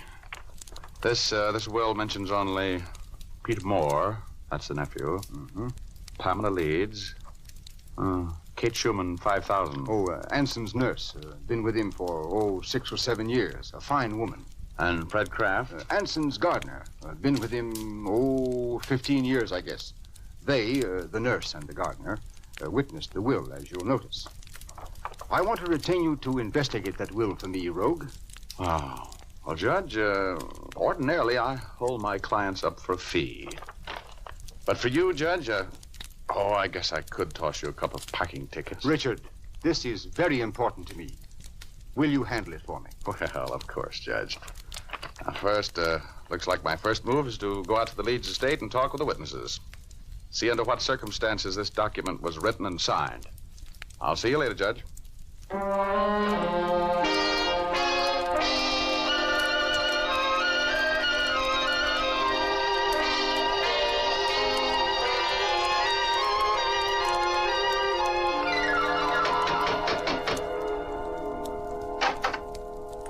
How do you do? I wonder if I could see Kate Schumann. I'm Kate Schumann. Oh, I'm Richard Rogue. The investigator? Yes. What do you want to see me about? Well, Miss Schumann, could we go someplace where we could talk privately? Of course. My quarters are upstairs. Richard Rogue. Oh, hello, Pamela. What in the world are you doing here? Well, I just came by to talk with Miss Schumann. Well, I didn't know you knew her. He doesn't. No, we just met. I'll see you later, Pam. All right. Stop by the library on your way out, will you? Oh, sure.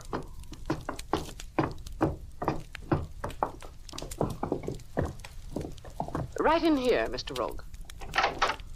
Thank you. Now, Mr. Rogue. I came to talk with you about the will which you witnessed for Anson Leeds about a year ago. Oh, cigarette? No, thank you. I don't smoke, but I don't mind if you do. Thank you. Tell me, Miss Schumann, who typed the will? I'll tell you the whole story. Mr. Leeds called me in one morning and asked me to do some typing for him. I often type letters and business things for him. Yes? I got my portable typewriter, and before he started dictating, he made me promise that I'd never mention the fact that he'd made a new will until after he'd passed on. Then he dictated the will to me. I see. Did he seem in good mental health at the time? He was perfectly normal. I was a little surprised at his terms. I mean, the way he left the money. And he could tell that I was. He just told me that he had good and sufficient reasons for doing it that way he did, and asked me to witness his signature. Uh-huh. Then he asked me to get the gardener, Fred Kraft, to come in and witness it. I did. He signed the will in the presence of both you and Fred Kraft? Yes. Do you know Peter Moore? I've seen him here a few times on visits. I don't know him. Will he be here for the funeral? Yes, he's on his way here now. On his way here? He lives in another town? He lives in Garden City, Iowa, with his mother. She was Mr. Leeds' older sister. Oh. Mm-hmm. Well, thank you, Miss Schumann. Who, asked you to investigate the will, Mr. Rogue? I can't tell you that, except that it was an interested party. Well, everything happened just the way I said it did. I'm sorry to see Miss Pamela left with so little money. I'm very fond of her. Well, it certainly looks like everything was according to Hoyle. Thanks for talking so frankly with me, Miss Schumann. You've been a great help. I'll just check with Fred Kraft, and you can forget the whole thing.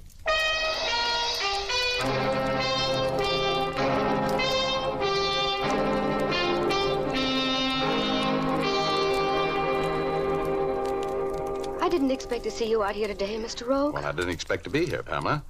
Judge March asked me to drop by and do him a little favor, that's all. Oh, excuse me. It must be Peter. Certainly. Hello, Peter.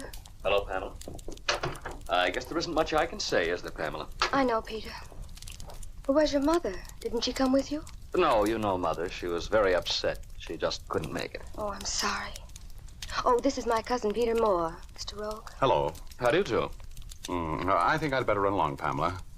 I want to talk to your gardener. Name's Kraft, isn't it? Fred Kraft. He'll be in his cottage. It's out and back. It's a little white cottage. He's probably asleep by now.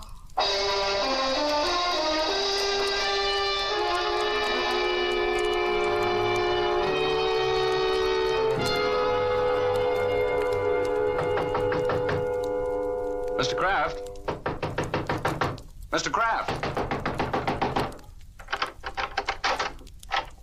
Mr. Kraft?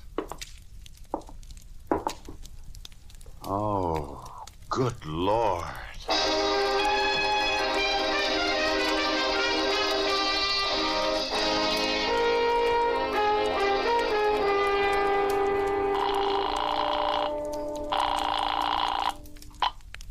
Homicide. Lieutenant Urban speaking. Hello, Urban. Richard Rogue. No kidding. cook up some more business for me, Rogie? Well, you know me, Urban. The Anson Leeds estate this time. The Leeds gardener was just chopped to death with a hand axe while he was asleep. Better get your boys and get out here.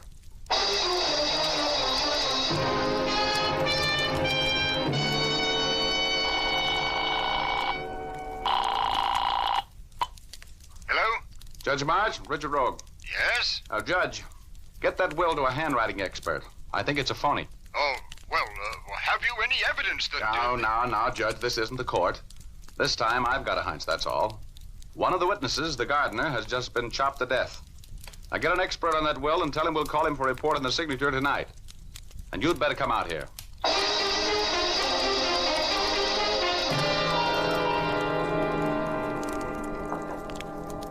One of the things I like about you, Rogie, the corpses you find are always so dead. Oh, I see what you mean, Urban.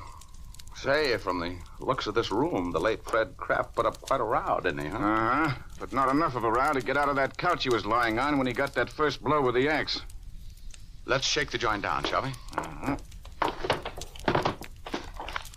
Why was he killed? Well, all I have is a theory. I don't want anybody in the house to know that. He was one of the witnesses on a will made by Anson Leeds.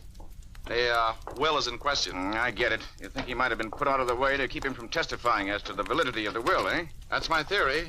Oh, and there's something that might back it up a little. What? Look, there on the floor. Yeah? Stub of a plane ticket. From Garden City, Iowa. You sound like Garden City means something to you. Come on, no tricks, Rogie. What's with Garden City? That's the town where Leeds was born and raised. That's the town Peter Moore just arrived from. Oh, I got here as soon as I could, Rogue. Oh, good heavens. Hello, Judge. Kind of a mess, isn't it? Oh, Judge, are you having that will checked? Yes, I have Carl Friend, the handwriting expert, working on it. What did you know about Fred Kraft, Judge? Oh, he was an old family retainer in the best sense of the word, Lieutenant. He and Anson Leeds were more friends than they were employer and employee. How come Anson only left him $5,000 then? I don't know. Fred was a thrifty man. He had quite a nest egg saved from his salary and from investments he had made on tips from Anson. His estate will be worth, I should say conservatively, $60,000. Oh. Who gets it now that he's dead? Well, Pamela Leeds. You know, she's been like a daughter to old Fred. I happen to know that she's the sole beneficiary in his will because I drew it up for the old man. This case has more angles than a six-pointed star. Yeah. Here's a cute one I just picked up, Rogue. Look. A lady's wristwatch. Where'd you find it? On the floor, right over there. It's got a broken link, like it might have been torn off of somebody's arm. Well, whose is it? It's engraved on the back to Pamela from Dad. Pamela? Oh, come on. Let's get in the house, Urban. You'll want to question everybody, won't you? Yeah. I've got the boys holding Miss Leeds, Peter Moore, and the nurse Schumann in the library. Oh, while you're talking to them, the judge and I are going to be busy. Upstairs.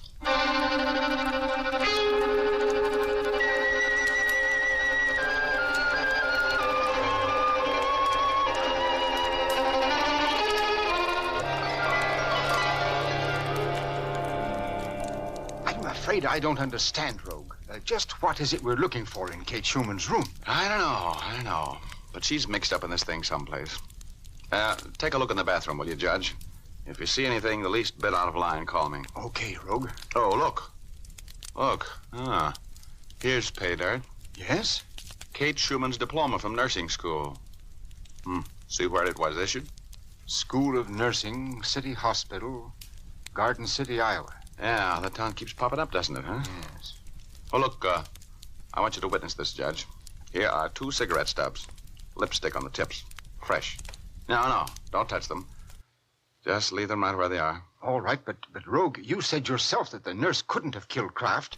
She was in the house at the time that he was murdered. Yeah, I know. But I've got an idea that's beginning to make sense. You got a pencil? Yes. Now, let me use it here. I want to copy this phone number from Kate Schumann's scratch pad. BL6791. Room 323. You know, Rogue, we have no right. Now, look, Judge, this is beginning to weigh on your conscience. You better get downstairs with Urban. He's a worrier, too. I've got a lot of work to do and a long-distance phone call to make. You go downstairs and tell Urban I'll be down as soon as I have convicting evidence on a murderer.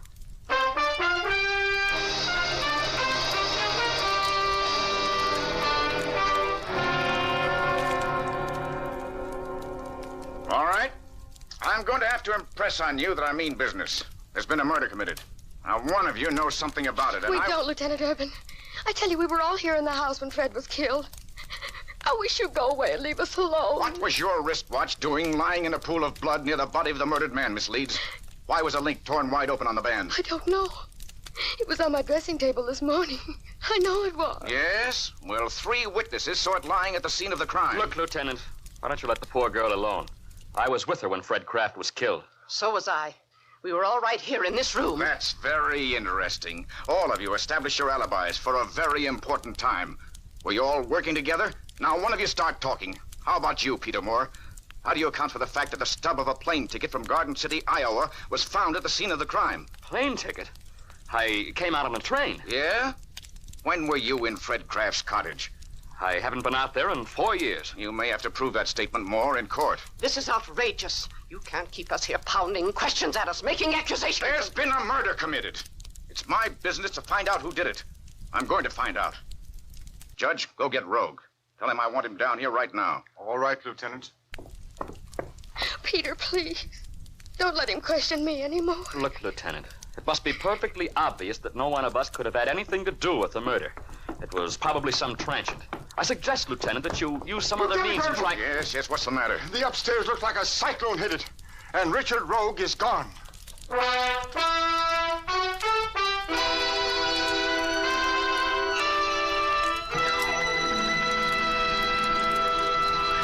Yes, I was gone. And I'll tell you more about it in just a moment. First, here's Jim Doyle, who wants to tell you some facts about shaving. Yes, men, it's a fact. Fitch's No Brush shaving cream does give as smooth and comfortable a shave as you could hope for. Plenty of research and testing have gone into the making of this fine cream, and now it combines the qualities you want. Smoothness of texture, a clean, tangy odor, and a skin conditioning ingredient for sensitive skins. Fitch's No Brush softens up the toughest beards, so your razor will glide easily, giving you a close, clean shave without scraping or irritation. It leaves your face feeling smooth and cool, leaves your disposition calm and cool, too, for Fitch's No Brush shaving cream is designed for sensitive skins.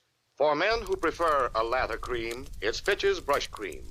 Gives lots of creamy lather that stays moist all during the shave, giving a smooth, comfortable shave. Rinses off easily, too. Both Fitch's Brush and Fitch's No Brush shaving creams come in economical 25 and 50-cent sizes. Ask for either type, but for solid comfort shaves, be sure it's Fitch, spelled F-I-T-C-H.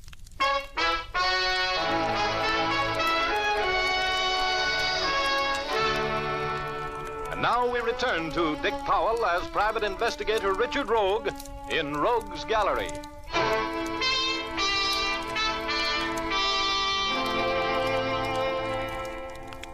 The more I looked around the upstairs room in the mansion of Anson Leeds, the more I suspected that what started out to be the investigation of a validity of a will had turned into the investigation of not one murder, but 2. I made a long-distance call. Then I called a doctor friend of mine who admitted that a clever murderess could disguise the effect of morphine poisoning. Then I checked the telephone number I found on Kate Schumann's scratch pad, found that it was the number of the Hotel Splendide. I went there. In the lobby, I was stopped by my friend Todd Reeves, the bellboy. Hello, Mr. Rogue. What are you doing? So, take a ride with me in the elevator, will you, Todd? I'm calling on a guest of yours in room 323. Yeah? What's the matter? They in trouble? Now, just don't ask any questions. You want to make $20? Oh, sure. Who do you want killed? Just take a ride with me and do me a favor.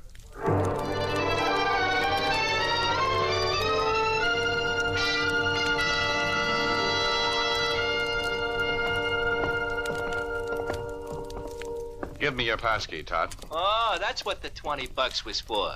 You want me to get fired? Oh, I'll back you up if you get in trouble. Yeah, then I'll really get me the boot. You want me to stick around? No, I don't. I think the less you know about this case, the better off you're going to be. Who is it? Shove off, Todd. I'm going in. Who is it? Hello. Stay right where you are, please. What do you want? I want to talk with you about a murder.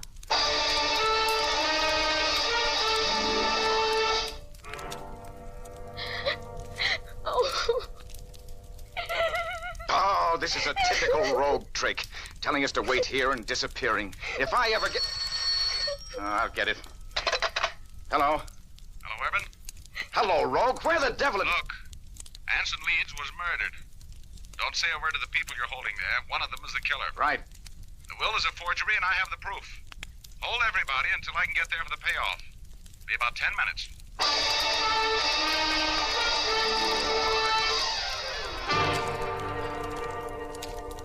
All right, Urban. I'll take the party from here. Okay, rogue. And this had better be good. It will be. And this concerns all of you. In the first place, I've talked to Carl Friend, the handwriting expert. That will, leaving everything to Peter, is a forgery. There are 5 copies of the will, and the signature on each of the copies is identical. It's impossible for anybody, even a man in the best of health, to write his name exactly the same way 5 times. That's not true, I tell you. Shut up.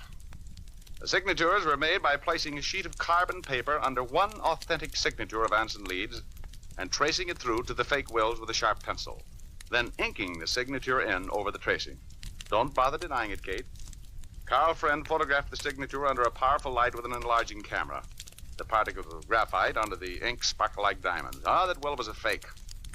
And Fred Kraft was killed to keep him from telling the fact that he was not present when Anson Leeds signed it. I didn't kill Fred Kraft. No, but you killed Anson Leeds with morphine poisoning. She murdered my dad? He was murdered? Yes, Pamela. I just came from the mortuary. There are obvious syringe punctures in his arm. But Dr. Stevens... Yes, I know, Judge. He signed a death certificate for heart failure. But I found this vial of morphine tablets in your room, Kate, and this bottle of belladonna hidden in your desk. You killed Leeds with morphine, and then dropped belladonna in his eyes to dilate the pupils. Oh, that was very clever. Because the only outward sign of morphine poisoning is the fact that the pupils of the eyes contract to pinpoint size. I killed him. But I'll never go to jail for it. Grab her, Judge. Grab her. Get the syringe away from her. Kate! I was too late, Rogue. Yeah, she was too fast for us with that shot of poison. Kate. Kate. Kate! Too late. She's dead, Rogie. I don't understand. Why did she do it, Mr. Rogue? For gain. You were an innocent part of the plot to kill Anson Leeds, Peter. Peter? Oh, no. Stop being so mysterious, Rogue. If you know who killed Fred Kraft, say so. Was it Kate? No, it wasn't. The murderer of Fred Kraft is in jail. I put her there a few minutes ago. She was a good friend of Kate's, who was resentful of you, Pamela, and ambitious for her son to be a wealthy man. Peter, she needs you, kid. Better get down to the jail and see your mother. She loved you so much that 2 people died, so you could inherit $1 million.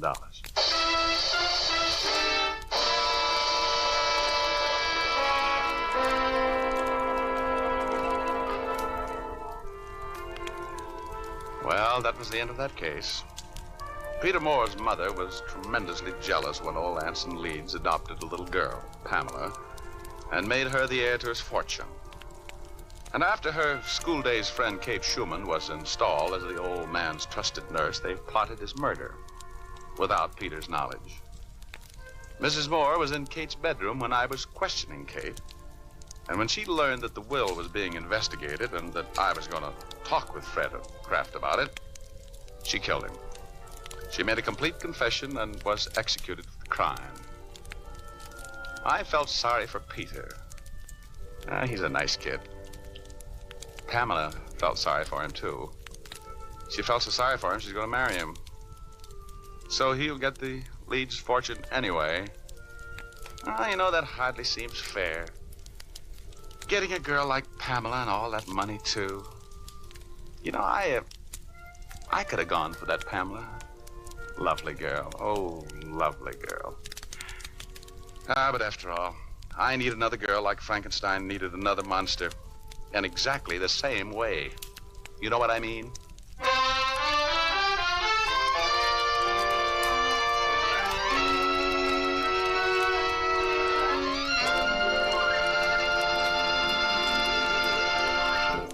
This is Dick Powell again, ladies and gentlemen. Hope you enjoyed our story tonight. Ray Buffum wrote it. Leith Stevens composed and conducted the music, and Dee Engelbach produced and directed. But don't forget, you've all got a date with us next Thursday night. We have a story for you about an alibi that is blown up by gunfire. There are some lovely people in it. We call it The Murder Habit. So make a date with us, will you? Thanks for listening, and now here's Jim Doyle. Be with us again at the same time next week. Oh, and by the way, be sure to see Dick Powell in his latest RKO picture, Cornered, at your local theater soon. Remember, tune in next Thursday, same time, same station, when you will again hear Dick Powell as Private Investigator Richard Rogue in Rogue's Gallery.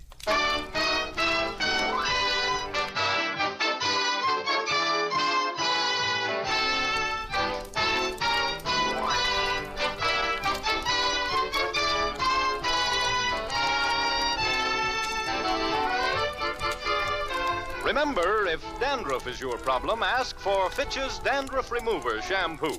It's the only shampoo made whose guarantee to remove dandruff is backed by one of the world's largest insurance firms. No other shampoo can make this statement. Ask for Fitch's Dandruff Remover Shampoo at your drug or toilet goods counter, beauty or barber shop. Fitch is spelled F-I-T-C-H.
Blackie, you're a creature of habit.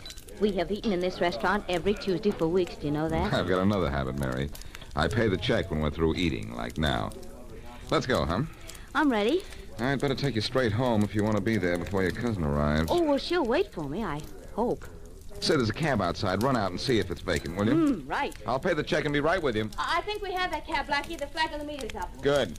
Your check, sir? Oh, here you are. Thank you. And here's your money. Oh, no, the meal is on the house, Mr. Peterkin. Thanks, but I'm not Mr. Peterkin. Ha, but I know better. We're proud to have your patronage, Mr. Peterkin. I am not Mr. Peterkin. I'm Boston Blackie, and I'm giving you your money. And I'm returning it to you, Mr. Peterkin, please, with the compliments of the house. Look, I tell you, I am... You forced me to tear up the check. There. Now you can't pay a check that does not exist. All right. But believe me, there's been some mistake. No mistake, I assure you. For you, there shall never be a check, Mr. Peterkin.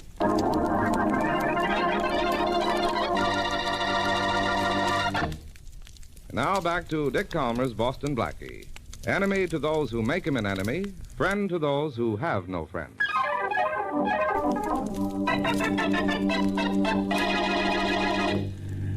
Oh, Blackie, you won't forget to get that watch for my cousin, will you? Don't worry, Mary. The jewelry store is open till 9 tonight. You'll have it this evening. The one we saw in the window? Mm-hmm. I think she'll like it, don't you? Well, if you see one you think she'll like better, get it. You know more about watches than I do. 1011 Dale Avenue, miss. Here we are. Hold the flag, driver. I'm going on. Right. Don't bother to see me to the door. Blackie, I'll be all right. You always are. I'll call you later. Now, you won't forget to get that watch, will you? Right, Mary, I promise. I'll have a messenger deliver it. Thanks, darling. Night. Night. 51 Sunset Parkway, driver, and step on it. You don't have to tell me where you live, Mr. Peterkin. What did you call me? Mr. Peterkin, Mr. Peterkin. Now, wait a minute. And if you think this all is going to cost you anything, you're wrong. Now, look here. It's a pleasure to have you in my cab. So there's no charge. Not for the famous Mr. Peterkin.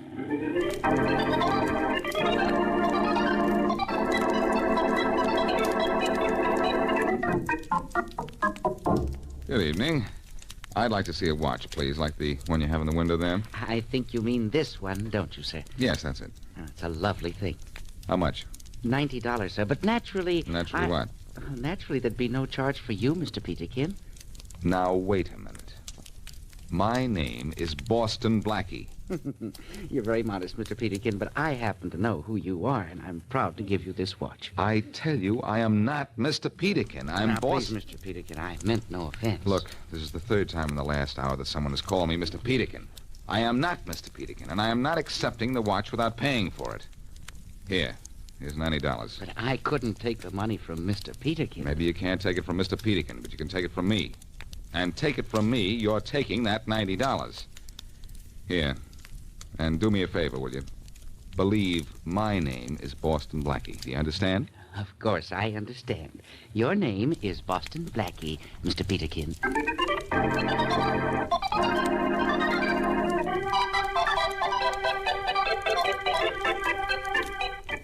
Oh, Mary, the watch is beautiful. You shouldn't have done it. You really like it, Trudy? Like it?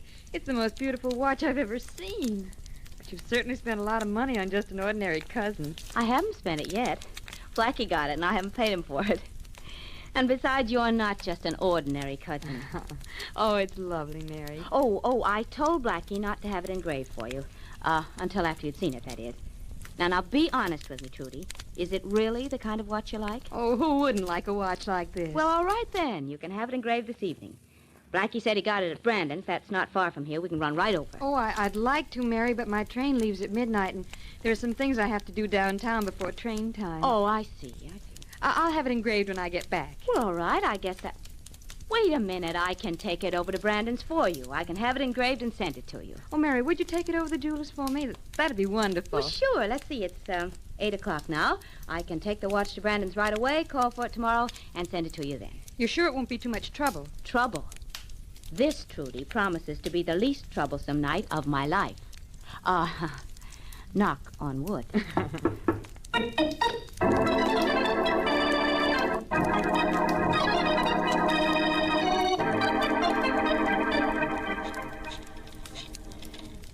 Oh, Blackie, please be home, please. Oh, Blackie, please. Hello? Oh, Blackie, this is Mary. Hello, Mary. How'd your cousin like the watch? Never mind about the watch. Come down to Brandon's jewelry store and right away. What's the matter? Plenty. Mr. Brandon's... Oh, Blackie, Mr. Brandon's dead. Brandon's dead? Murdered. What do I do now? I never found a body before. Turn off the lights, pull down the shades, lock the front door, and I'll be there in 20 minutes.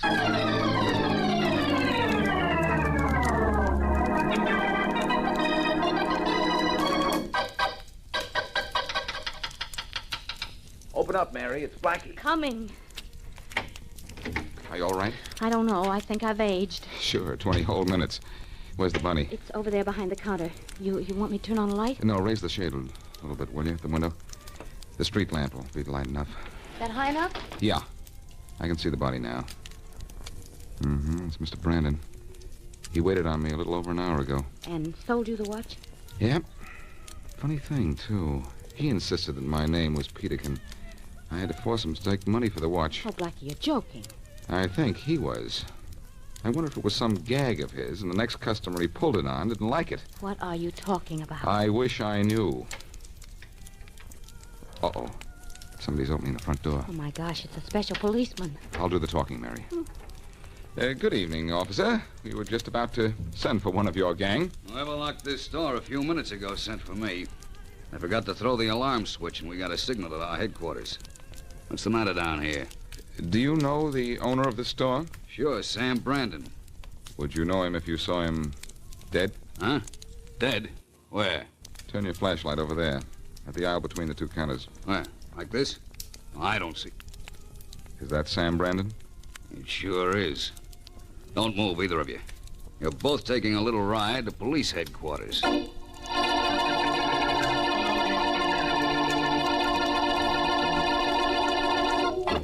Blackie, you're here at police headquarters so much, you'll be made a sergeant soon. I'm not surprised to find you here. But, Miss Wesley, you're something new. Inspector Faraday, you don't think we killed Mr. Brandon, do you? Of course he does, Mary. Doesn't he always? I most certainly don't think you killed him. Faraday. But I'm plenty sore at you, Blackie, and disappointed in you, Miss Wesley. Don't either of you know better than to get mixed up in these things? Well, when I found the body, I didn't know what to do. You should have called the police right away. I told him not to, Faraday. I wanted to have a look at the body before anything was moved. Oh, you did? Well, take your body out of here and out of this case. And keep it out. But Faraday... Don't argue with Inspector Faraday, darling. Come on, let's Just go. a minute, Mary. Just a minute. Faraday, are you sure you're all right? Well, I've never felt better in my life. And you've never been cleared of murder any faster in your life. What have I done to clear myself but wait here in your office? While you waited, I found out when Brandon was killed, what kind of a gun killed him, and where you were at the time of the murder. You're clear, so clear out of here. Both of you. Faraday, I want to congratulate you. For once, you've proved you're the good cop I always thought you were. Get out of here. Yeah? Inspector Faraday? Yeah, what do you want? I'm Robert Winston of Belvedere Insurance Company, claim agent. Oh, yeah. Your office said you're on the way down. In connection with the murder of Sam Brandon, huh? I'm going to have to ask you for a little help, Inspector. I'll do everything I can. I understand the police found 2 people with Brandon's body. Yeah. As a matter of fact, these are those 2 people now. Boston Blackie, Miss Mary Wesley. Hello. How do you do? These people are under arrest, of course. No, they're not. All Miss Wesley did was walk in the store and find the body. All Blackie did was come down and wait with her until the police arrived. You aren't holding him? Well, how can I? I don't have grounds. My company will give you grounds, Inspector. Until our part of this investigation is complete, I demand that you hold these 2 people on suspicion of murder.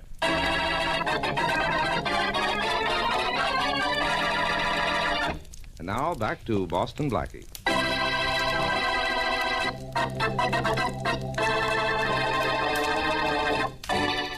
This has been a strange evening for Boston Blackie. 3 times by 3 different people, he's been called Mr. Peterkin. But this is nothing compared to what happened shortly after. When Mary walks into Brandon's jewelry store with a watch Blackie had bought there an hour earlier, she finds the owner dead. When Blackie joins her in the store to start an investigation, they're both found there by the police. And though Inspector Faraday sees no reason to hold Mary or Blackie for Brandon's murder, an insurance agent demands their immediate arrest. As we return to our story, Robert Winston, the insurance agent, calls on a certain diamond dealer. Are you Mr. Bill Jackson? Yes, I am Bill Jackson. You wish to see me? Yes. Where'd you get the Yankee name? You're slightly foreign, aren't you? Slightly, but my name, it was so hard to pronounce, so difficult for you Americans to spell, I decided to take one of your names. So I am Bill Jackson. Well, I'm Robert Winston, Mr. Jackson, claim agent for the Belvedere Insurance Company. I am insured, thank you. Oh, you don't understand. I'm not selling insurance. I'm investigating an insurance claim. Oh, you must be in the wrong establishment, sir. I have made no claim. No, of course not. But maybe you read in the papers about the death of Sam Brandon. Ah, yes. It was such a shame, a terrible thing. The papers say it was murder. Is that so? Yes, I'm afraid it was. Did you deliver any of the pieces of jewelry here on my list to Brandon? Let me see. Yes. How many of those pieces did you deliver, Mr. Jackson? Why, all of them. I was afraid of that. Afraid? How do you mean, sir? Brandon insured them against theft with us, and they're all missing $100,000 worth. Good heavens, Mr. Winston. I gave those jewels to Mr. Brandon on consignment. Am I to lose all that money? No, of course not. My company will pay every cent Brandon owed. But if I'm not paid, I will be ruined. Don't worry, Mr. Jackson. You'll get paid. But first, I'm going to see Inspector Faraday and get him to charge Boston Blackie and Mary Wesley with murder and robbery.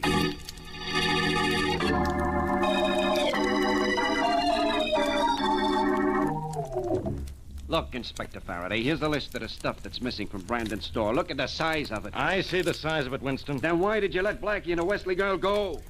Because I know they didn't rob Brandon's store or kill Brandon. Look, did you do your job at least up to the point of searching Blackie and the Wesley woman before you let them go? Sure, but that was just routine. Do you have a list of what you found on them? It's right here on my desk. But all they had on them were their own personal possessions. Let me see the list. Help yourself. Blackie had a pocket knife, small coins, various bills, but the usual stuff you always find in a man's pocket. Now will you be happy? Let's see the list of Miss Wesley's things. Here. What a list it is. Why do women carry all that junk? She had a silver comb, silver wristwatch, lipstick powder, various bills, small coins. Gold Ajax wristwatch. Well, so what? So look on this list of items taken from Brandon's store. 1 gold Ajax wristwatch. Did you see that gold wristwatch yourself? Yeah, I did. Describe it. Well, it was an Ajax square case, a convex crystal. The face of the dial was yellow, and the band was a black cord with a gold clip. Look at the description on this list of the Ajax watch missing from Brandon's store. Square case, convex crystal, dial yellow, numerals Roman, black cord with gold clip. What does that sound like to you, Inspector? The watch I found in Miss Wesley's purse. And that watch was stolen from Brandon's store. That's all I need, Inspector. I want you to arrest Mary Wesley. All right, Winston. Maybe I've got to. Don't bother leaving your office. Just give me one of your men, Inspector. I'll bring Miss Wesley here myself.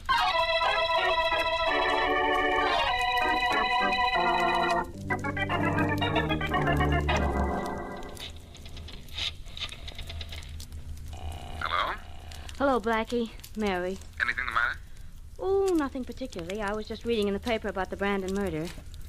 I see they still don't know why he was killed. Oh, they probably find out it was a robbery, Mary. And all Faraday has to do is to find some of the stolen articles, trace them, and he'll find Brandon's killers. I'm more concerned with that Peterkin angle. I can't figure out who changed my name and why. Oh, Blackie, there's somebody at the door. I'll call you back. Wait, Mary. Are you expecting anyone? No, I'm not. Well, look, Faraday's been much too quiet. It isn't like him to leave either one of us completely alone after we've been found with a body. So leave the phone off the hook. Your caller may be the inspector. Yeah. Just a minute. Oh, I get it. If it's the inspector or someone else from the police department, I'll steer them over to the telephone so you can hear, huh? Good girl. Now let them in. Right. Come in. Miss Wesley? Oh, Mr. Winston. How's the insurance business? Fine, Miss Wesley. Fine. Do you always bring a policeman when you make your calls? No, only in cases like this, Miss Wesley. That gold wristwatch you had in your bag. Oh, that. It was bought at Brandon's by Boston Blackie. I had it in my purse. Never mind how you got it, Miss Wesley. Do you lying to somebody else? This watch is stolen property. Get your hat and coat. You're under arrest. Now, just a minute, Mr. Winston. Blackie, are you still there? Yes, Mary, I'm here, and I heard everything. What do I do now? Go to headquarters with Winston. You won't be there long. Somehow I feel Mr. Peterkin is mixed up in this, and I'm going to find out how before I get mixed up entirely.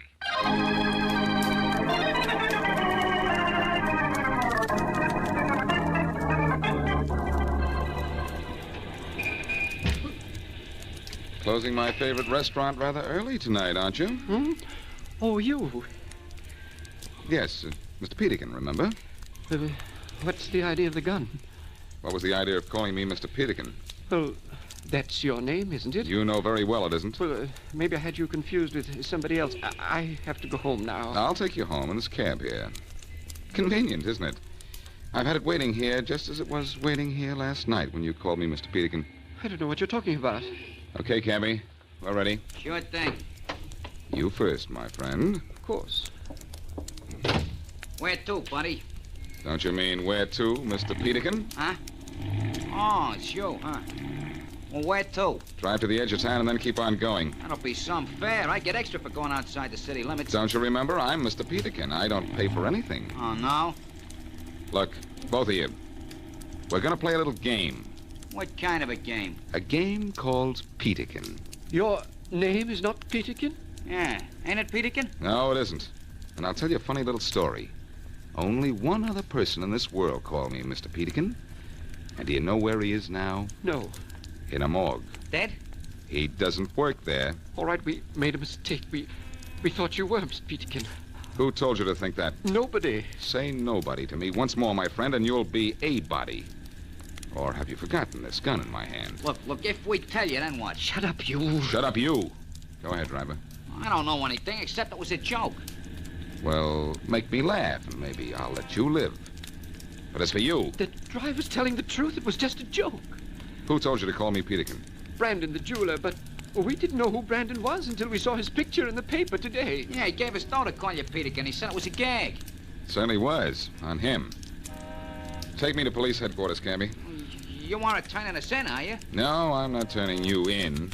But I think I'm on the verge of turning a killer up.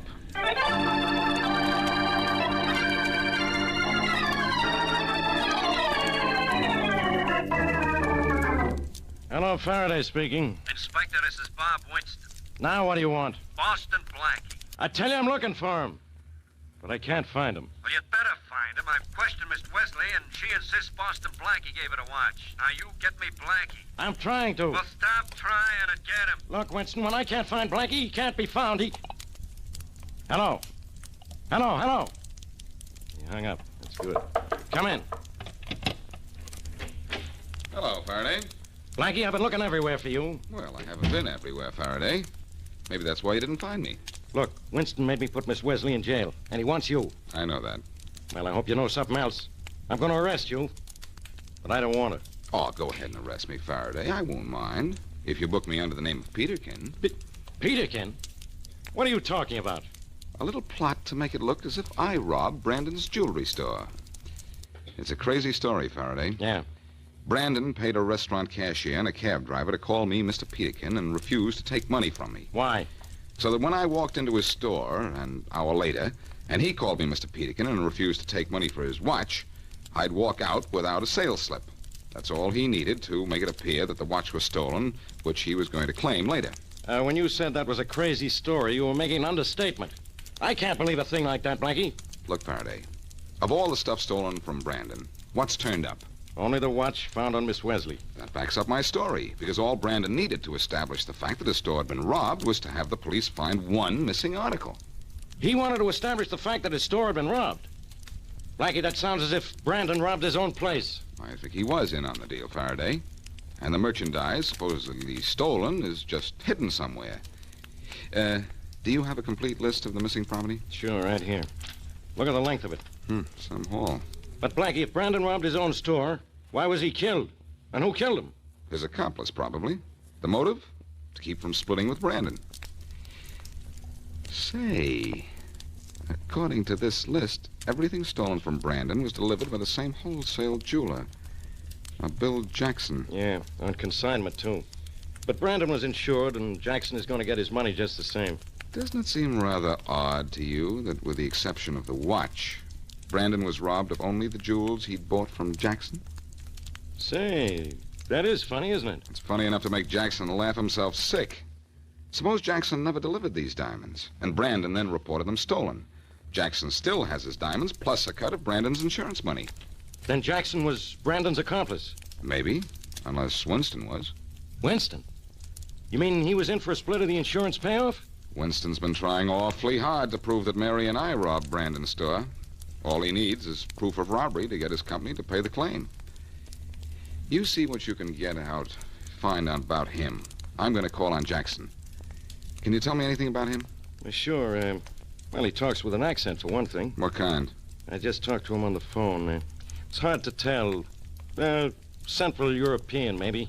Like this? Inspector Faraday, I am Edward Blackburn. It is good to see the police working for justice. Well, that's pretty close. But what's the idea? If you want to talk to a guy, it is sometimes smart to talk his language.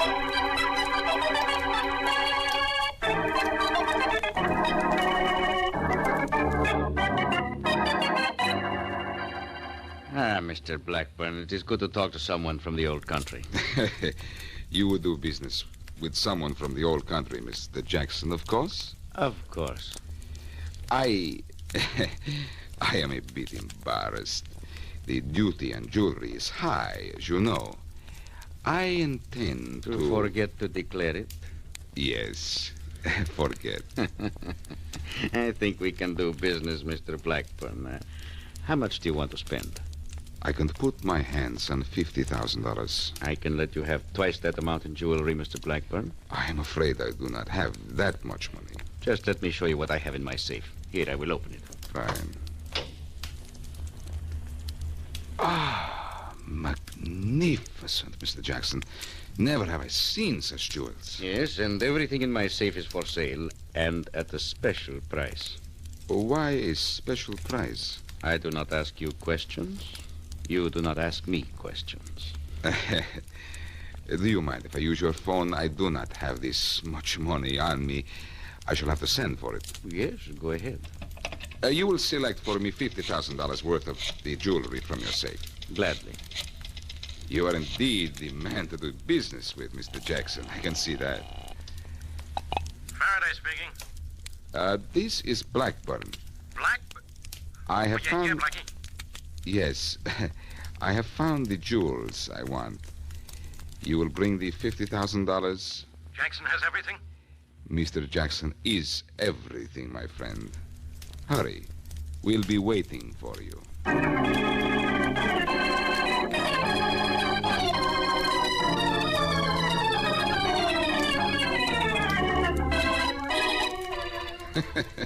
You should have seen Jackson's face when Faraday walked in, Mary. It was wonderful. How long did it take Jackson to confess to Brandon's murder? About 5 minutes. Why did he kill him? To keep from splitting the insurance money with him. And he killed Brandon just after you left with the watch you bought for me. Well, Blackie, was that planned? When I left Brandon's store without a sales slip for that watch, Jackson was in the back, and Brandon told him the plan had worked. And then all Brandon had to do was to call the police and tell them his store had been robbed. That was the moment Jackson was waiting for. I'm surprised you got away posing as Mr. Blackburn when you talked to Jackson. Oh, I am a wonderful actor. You certainly got that. But how did Brandon work that Peterkin act so beautifully? Well, in the first place, he saw us looking at watches in his store window several times. He was standing in the doorway at the time, remember? Oh, I see now how he was sure his plan would work. He then went to our restaurant and arranged for the cashier and the taxi driver to call you Mr. Peterkin and all that. And then after I came in and bought the watch, Brandon intended to call the police and describe me as the person who robbed the store. Have the police pick me up and find me with the watch. Yeah, but things didn't quite work out that way, did they? No. Jackson got greedy and didn't want to cut Brandon in on the take. So he killed him, and that's that. It certainly is. You know, for a while I thought Mr. Winston had something to do with all this. Well, he didn't. I've got to leave now, Mary. Will you call me? Will I call you what? Anything. Anything at all except Mr. Peterkin.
Dick Powell as Richard Diamond, private detective.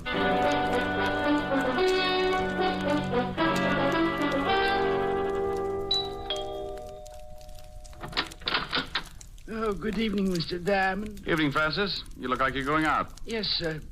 Miss Asher wants me to go down to the delicatessen for some cold cuts. Well, where is Miss Asher? In the study, sir. Well, I'll see you later, Francis. Why don't you bring back some roll mop? Roll mop, sir? Herring with the bends. Very toothy. Yes, sir. Ollie, ollie, oxen free. Red. Hi. Hi. Well, get the silk thing there. Lounging pajamas. Yeah. I guess we're going to stay in, huh? Uh-huh. I just sent Francis out for some food. I met him at the door.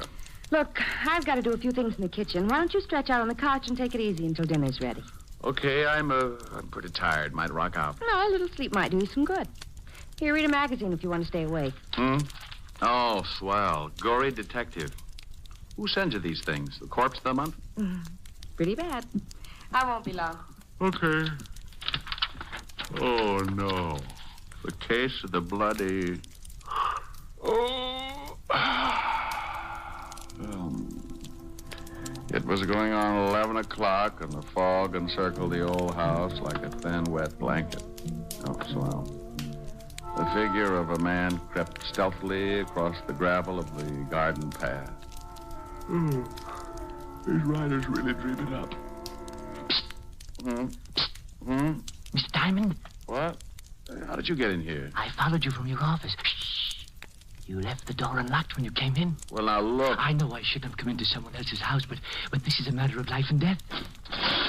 Hey, pulling down the blinds. I don't want anyone to see us talking. Well, you're on the 8th floor. Who's chasing you? A herd of monkeys? Please Please, you must listen. Now, look, if you got troubles, come to my office in the morning. Tomorrow morning may be too late. I'm supposed to die tonight. Try breathing. You expand your chest, take a lung full of air. No, Yes, it does wonders. Keeps you around for days. You better get out of here. Please, Mr. Diamond, don't give me away. Please. Yeah, baby. Wait a minute. Duck him at that desk. Oh, bless you, Mr. Diamond. Yes. I thought I heard you talking to someone. Talking? Oh, no. Must have been reading out loud. This is swell literature. The case of the Grizzly Ghost. Oh. I like to keep up on the exploits of a private detective. And you don't tell me anything about your cases. I'm modest. Hey, you got your coat on. Where are you going? Oh, Francis just called. He's had a flat tire. I'm going to pick him up in the other car. Don't you want me to do it? Oh, I'm not going to let you out of this house. I'll be right back. Okay. Read The Grizzly Ghost. It's not bad. Bye, baby. Bye. Okay, Spider-Man, you can come out now. Oh, thank you. Now, what the devil's going on? I told you my life's in danger. I need help. Tell me about it. I haven't time now. Come to this address in about an hour. My name's Leeds. Leland L. Leeds. Oh, for Pete's sake. I must get back before they miss me. I don't want them to know I got out. Say I called you and told you to come over. Here's the address on this card. Please don't fail me, Mr. Diamond. Now, wait a minute. My fee's $100 a day and expenses. Of course. I'll have a check for you. Goodbye.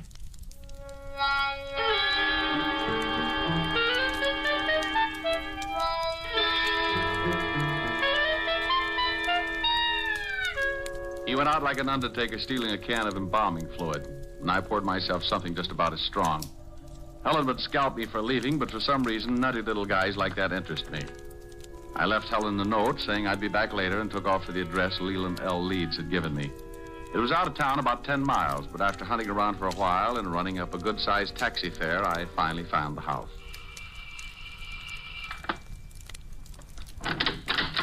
Yes? Yes. I got a call from a Mr. Leeds at this address. He asked me to come over. My brother? I don't know. Well, it couldn't have been. He's very sick. He's upstairs sleeping. Well, he was just coasting off to Dreamland when he called me. I think you'd better let me in. Oh, a detective. All right. Just, what did my brother tell you, Mr. Diamond. He said his life was in danger. I'm Nina Leeds. I think you'd better come into the living room, Mr. Diamond. Dr. Miller can explain things better than I can. Sure. Roger? This is Mr. Diamond. He's a detective. Oh? Lee just called him. This is Dr. Miller, Mr. Diamond. Hello, Doctor. How do you do? You from the police? No, private stuff. Oh, I see. Now, Mr. Diamond, I'm afraid you made a trip for nothing. Well, here are the drinks. George, this is Mr. Diamond. He's a private detective. What? Mr. Diamond, this is George Brodeen. How are you? Well, fine, thank you. Anything wrong? I don't know. Lee phoned Mr. Diamond and told him he was in danger. How did you know that, Doctor? I told Miss Leeds what he said, but not you. I'm Mr. Leeds' doctor. He's having a nervous breakdown and suffers from an extreme persecution complex. If he called a detective, I'm sure he must have said something like that. That's quite correct, Mr. Diamond. What do you do, Mr. Brodeen? Why, I'm with the New York Museum. I'm a friend of the family. I've been watching Lee break up for the past month. May I talk to your brother, Miss Leeds? I don't think you can. I gave him a very strong sedative. Let me get you a drink, Mr. Diamond. When Lee wakes up, you can talk to him. Sure.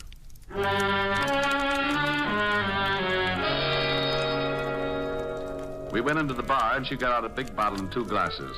I forgot all about Leland L. Leeds for a while and started concentrating on his lovely sister. It was easy. Champagne? Sure, but I've run out of slippers. I've got a small foot. Might take you a long time to get enough. I drink fast. It's the open toes that bother me. I like the patter. Where'd you come from? Same place you did, lover. Experience Alley. What do people call you after they get to know you better? Oh, different things at different times. For now, you can call me Rick. And later? Oh, you'll think of something easier. It's like that when you haven't got much time to talk. Here's to later, Rick. Yeah. What does a doctor specialize in? Roger's a brain specialist. Mental disorders, mostly. It's Lee. He's off again. Maybe he's been listening to Sam Spade. Come on. You'd better stay down here, Nina. I'll take care of it. I'm going up. Lee needs me. George, get my bag. It's in the hall. Right. You'd better not come in, Mr. Diamond. I think I'd better. Nina. Lee, what is it? I saw the blood again. Oh, Mr. Diamond, I'm glad you came. Now, calm down, Lee. Everything's going to be all right. Get away from me. He thinks I'm insane. You all do. You want my idol, and you stop at nothing. Now, there's no sense in this much self-indulgence. Here's your bag, Roger. Thanks. What are you going to do? Just give you something to make you sleep. I don't want to sleep. I'll wake up and see the blood again. There's no blood. It's just your imagination. You're overwrought. You think I'm crazy. But I saw it. I tell you, I saw it. Now, this won't hurt. No, I don't want to sleep. Please, Mr. Diamond, help me. Lee, do what Roger tells you for my sake. Come on. The injection should take hold. I'll get up. Just a minute. I won't go to sleep. Lee, please. Then leave Mr. Diamond with me. I want to talk to him. Well, I guess it'll be all right. Don't stay too long, Mr. Diamond. I want him to rest. Okay, Doctor. Remember, he's not at all rational. Come on. I'll see you downstairs, Mr. Diamond. Hey, what's the idea, Leeds? I'm locking the door. I don't want anyone coming in. Pardon me for walking around in circles. I got to stay awake. Uh-huh. Those people downstairs are trying to drive me crazy. They must have been working overtime. They're after my idol. Your what? My idol. That carved image standing on the night table. Oh, yeah. Here, look at it. Look at it. Well, that's dandy. How many box tops did you have to save? Mr. Diamond, at this moment, you are holding $100,000 in your hand. I am? Last month, my grandfather passed on and left his entire estate to my sister and me. Among the effects was that idol. It was left to me. What is it, platinum? Oh, no, Mr. Diamond. That is the lost idol of King Tut. I always wondered what happened to it. Oh, then you know the legend. Well, I'm a little hazy on it. Maybe you'd better bring me up to date. Oh, of course. It was supposed to have been buried with King Tut. However, the story goes that a slave absconded with it before they sealed the tomb. And that makes it worth $100,000? I guess so. You guess. You don't know? I only know what my grandfather told me before he passed on. He told me its value and said there was a curse on it. What does it say? Crime doesn't pay? Well, Mr. Diamond, it seems that on the first night of the new moon, after one has gained possession of the idol, he will die. Next week, Tom Swift and his electric grandmother. You don't believe me? Oh, sure. No, you don't. You're just like the rest. But it may interest you, Mr. Diamond, to know that 1 month after the idol was uncovered and my grandfather gained possession, he died. It was a new moon. How old was he? 74. Oh, well, that couldn't be it. Now, relax and tell me why you came to me. What about your fee? Oh, forget it. You can just buy me a broom to ride around on. Good night, Mr. Leeds. Remember, Mr. Diamond, it's a new moon. You don't have much time. Oh, brother. Did you talk to her, Mr. Diamond? You might call it that. Now do you understand? Your point's well taken, Doctor. What about that hunk of stone? Maybe if you gave him a teddy bear? Oh, the idol he's got is absolutely worthless. His grandfather had the same unusual ideas about it. Is there such an idol? Well, there's a legend, but no one has ever found even the slightest clue that it's a fact. Now, I've examined Lee's idol, and it's certainly not worth any more than the granite it's carved from. Well, I'll be saying good night. I hope he gets better. Can't I get you another drink, Mr. Diamond? You certainly deserve something for your trouble. No, thanks. Goodbye, Doctor, Mr. Rodin. Thanks, Miss Leeds. I wish I could make this up to you. I'll take a rain check. It'll be raining a lot this month. Yeah. Well, good night, Miss Leeds. Good night.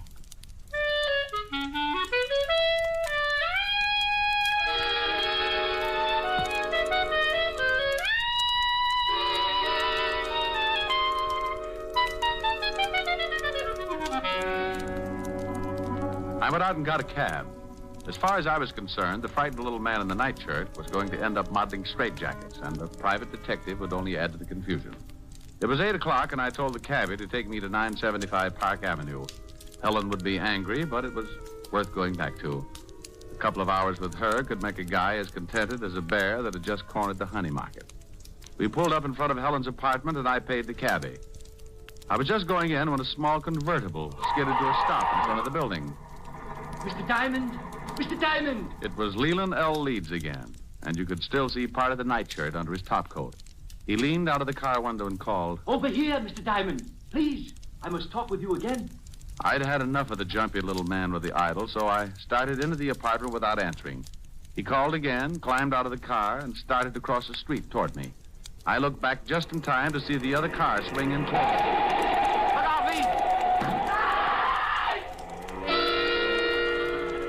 I ran back into the street and looked after the disappearing car. The lights were off, and I couldn't get the license number. It was too far away. I leaned down by the little man in the nightshirt. He was pretty far away, too. He was dying and hurt. Mr. Diamond? Yes, Leeds? Take the idol. When you left, I found out why it was worth all that money. They didn't want me to tell you, so they followed me and ran me down. It's in my coat pocket.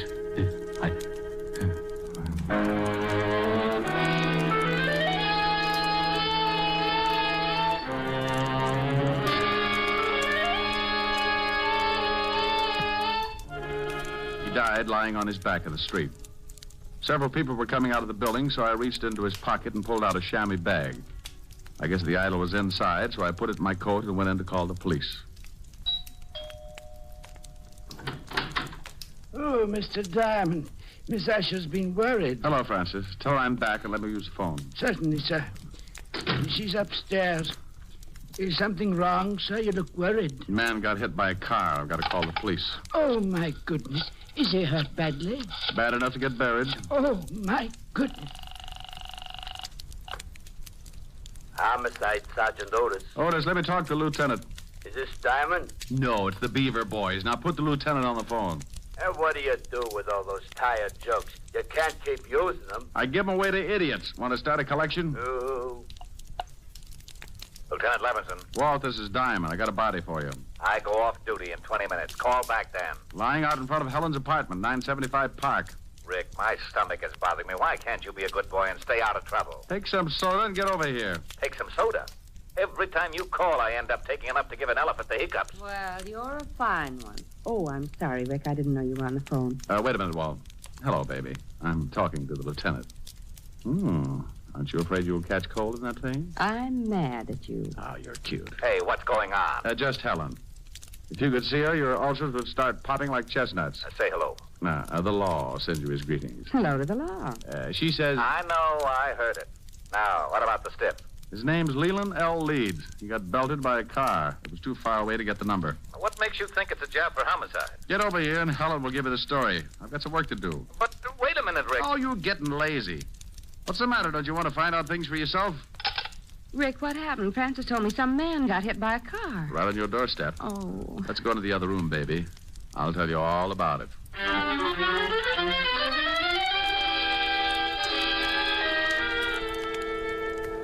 We went into the warm study, and Helen poured me a tall drink. I briefed her on what had happened earlier in the evening, and she sat down next to me. There's something about red hair that does things to me. It smelled fresh and clean, and with her that close, I could have been sitting in the middle of the Arctic and still kept my temperature above 102. Rick, do you have to go back out there? Well, somebody's got to tell his sister, and in a way, I feel a little responsible. Are you going to give her the idol? Hmm? The idol. The thing you took from poor Mr. Leeds' coat. You could at least show me what I'm playing second fiddle to. Oh, that's right. Yeah, I nearly forgot about it. Oh, here it is in this chamois bag. Oh, what an ugly little thing. And that's supposed to be worth all that money? Well, that was what Leeds, Hey, something's missing. Yeah, one of the eyes. Must have come loose when the car hit him. Probably in the bag. Yeah, there it is. Rick! Yeah. It was painted over. You'd never guess it unless you pried it loose. That's as big as a marble. Is it real? You've got enough of them around, you tell me. It is. Rick, I think it's a pigeon blood. Why, it's worth a fortune. What are you doing? I'm scratching the other one. Well, Mr. Leeds wasn't so squirrely after all. This is ridiculous. You only read about things like this. 2 pigeon blood rubies. No wonder he thought it was worth $100,000. He said he found out tonight. He must have been scratching at them. Oh, then it wasn't just a hit and run. I don't know. Baby, I don't want to get hung up with a lot of explanation to Walt. Rick, what are you doing? Taking the other eye out. There. Now here. Hang on to these and don't let them get out of your little hot hand. When Walt gets up here, tell him what I've told you. Well, will you be back? An hour ago, I laughed at a little guy when he told me he was going to die. He said it was a full moon and he had a curse on him. I'm still a skeptic, but I'm a new boy when it comes to voodoo. I've got to hurry over there before the whole bunch of them turn into bats.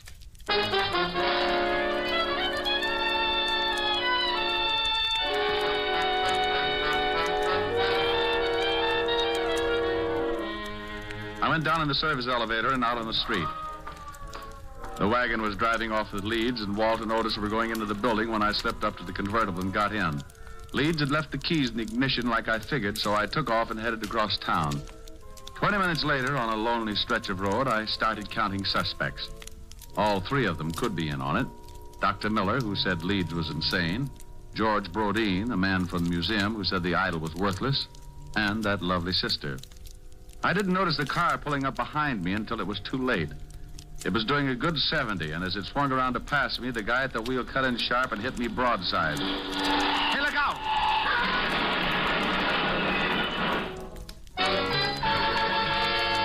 I went through a white fence and over an embankment. The car rolled, and somebody dropped the night on my head. I went to sleep. I don't know how long it was before I started coming around, but when I tried to shake myself back, it was like pulling my head out of a barrel of molasses. It stuck to my eyes and plugged up my ears. I tried to claw the stickiness away, but my hands were like two baseballs. I moved my shoulders and felt the stiffness in my back. It spread out to my hands and down to my feet. I opened my mouth and took in a lot of air. I finally made it.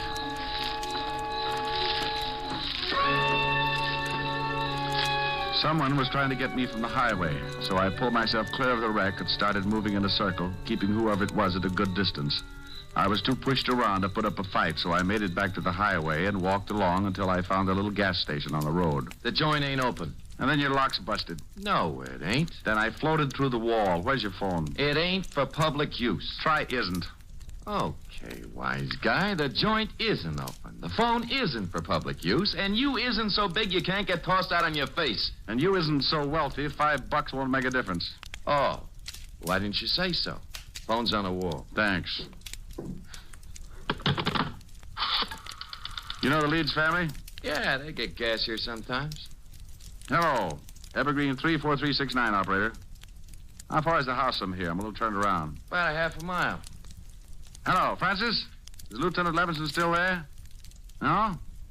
Well, just tell him to get out to 19319 Jackson Heights Boulevard. I've got a killer for him. Yeah, oh, my goodness. Now, hurry it up. You a cop? Shamus. What do you take for the use of your car for an hour? My wife would kill me. I'll drive you wherever you want to go.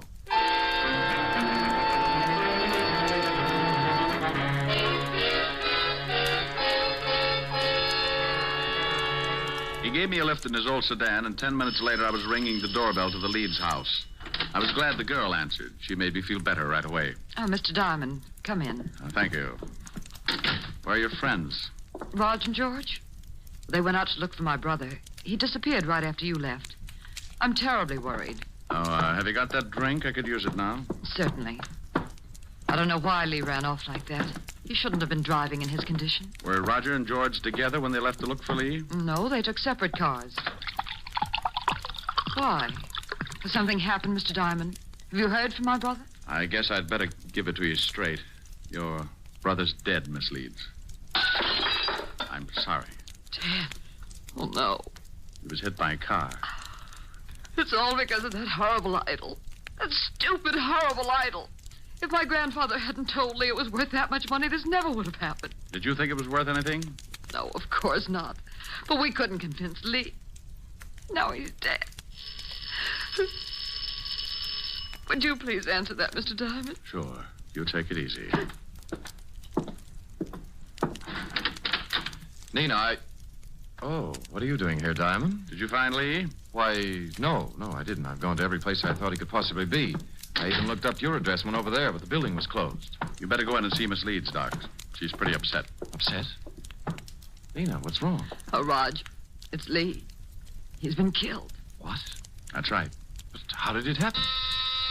Bingo. I'll tell you as soon as I let Mr. Brodeen in. There, Nina. Just let yourself on. Come in, Mr. Brodeen. Well, Mr. Diamond, what are you doing here? I think I'd better have a sign made. The doctor and Miss Leeds are in the living room. Well, something happened? Mr. Leeds is dead. What?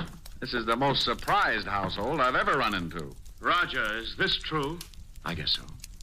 Oh, I'm terribly sorry, Nina. Is there anything I can do? No, thank you. Where did this happen, Mr. Diamond? In front of 975 Park Avenue. Car hit him. I was with him when he died. Oh, this is terrible. I thought at first it was an accident. but I'm not sure. What do you mean? When I left to come out here, someone ran me off the road, nearly killed me. Who would want to kill Lee and then try to kill you? Probably a coincidence. Certainly. Probably just a drunk. Could have been.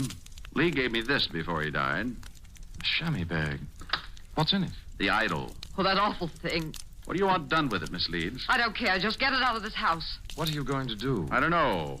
You want the thing, Doctor? Why, what for? That's a good question. How about you, Brodeen? You want it? Oh, well, what would I want a worthless piece of stone for? Well, as long as no one wants it, may I use this fire poker, Miss Leeds? What are you going to do with it? The idol is worthless. It's caused a lot of trouble for you and your family. I'm going to break it up. No, give me that, George. Well, Brodeen, you're sure getting grabby. All right, now all of you stay right where you are. Well, for a museum collector, that's a pretty modern gun. Yes, and I know how to use it. George! This is the hokiest case I've ever been on. Even the dialogue's bad. I suppose you think you're pretty clever making me show my hand like that. I read Gory Detective. I found that the idol was really worth all that money, but I had to make the killer tip himself. You did. Mr. Diamond, do you mean my brother was really right all along? In a way, yes. He believed what his grandfather told him. But it wasn't until tonight when he scratched one of the eyes of the idol that he knew for sure. Scratched one of the eyes? That's right. Pigeon blood rubies, painted over. Well, now I'm leaving you. That's good, but you're minus something. Minus what? A couple of rubies. I took them out of the idol. You're lying. Take a look in the bag. What? They're gone. I'll kill you for this. Give me the gun, George. Look out. He's going to shoot. Give me the gun. All right, everyone. This is the police.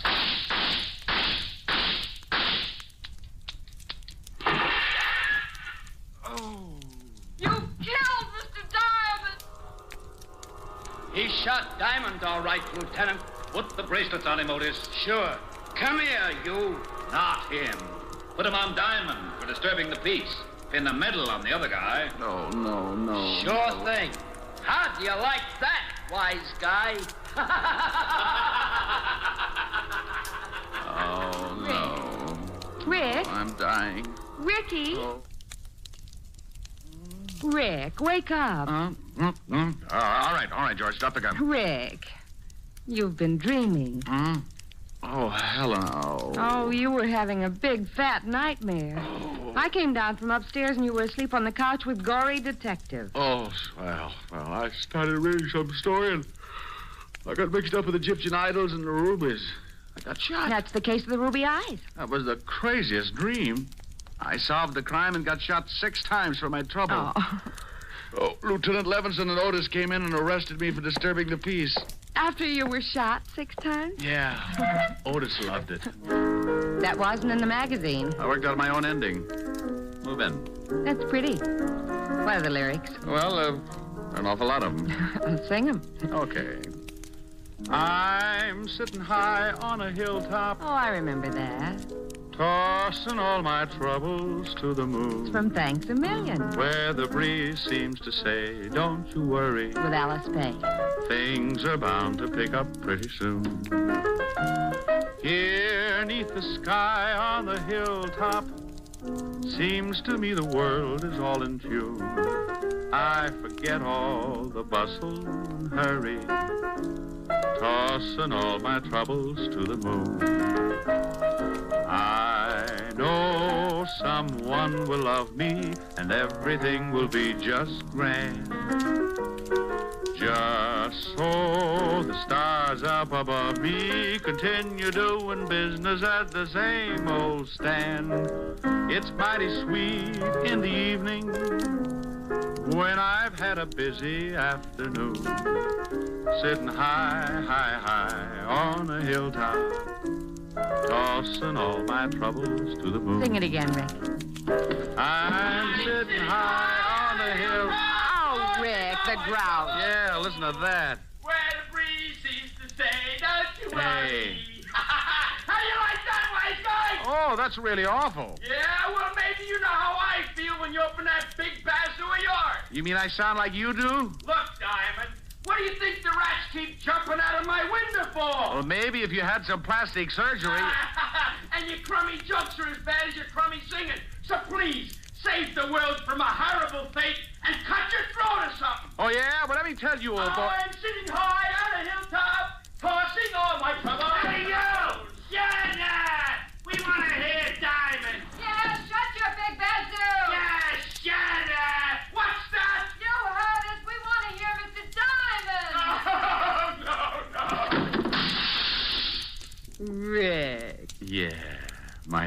public.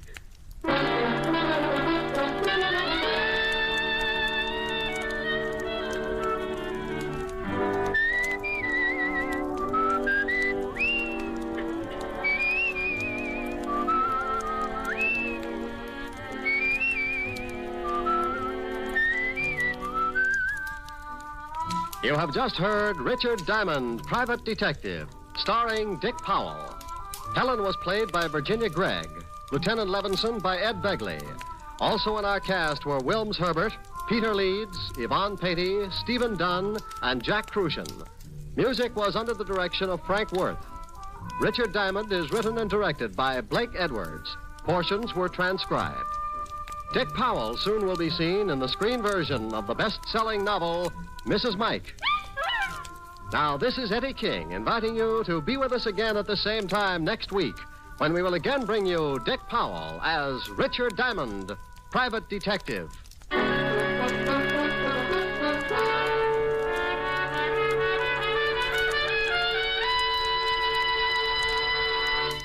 What's on NBC tomorrow? Detective story fans will want to hear Madeline Carroll and Basil Rathbone in the detective melodrama The Amazing Dr. Clitterhouse, tomorrow on Theater Guild on the Air. And for more detecting, listen tomorrow for The Adventures of Sam Spade. He'll present his most humorous caper of the season. Yes, you'll enjoy both Theater Guild and Sam Spade tomorrow on NBC.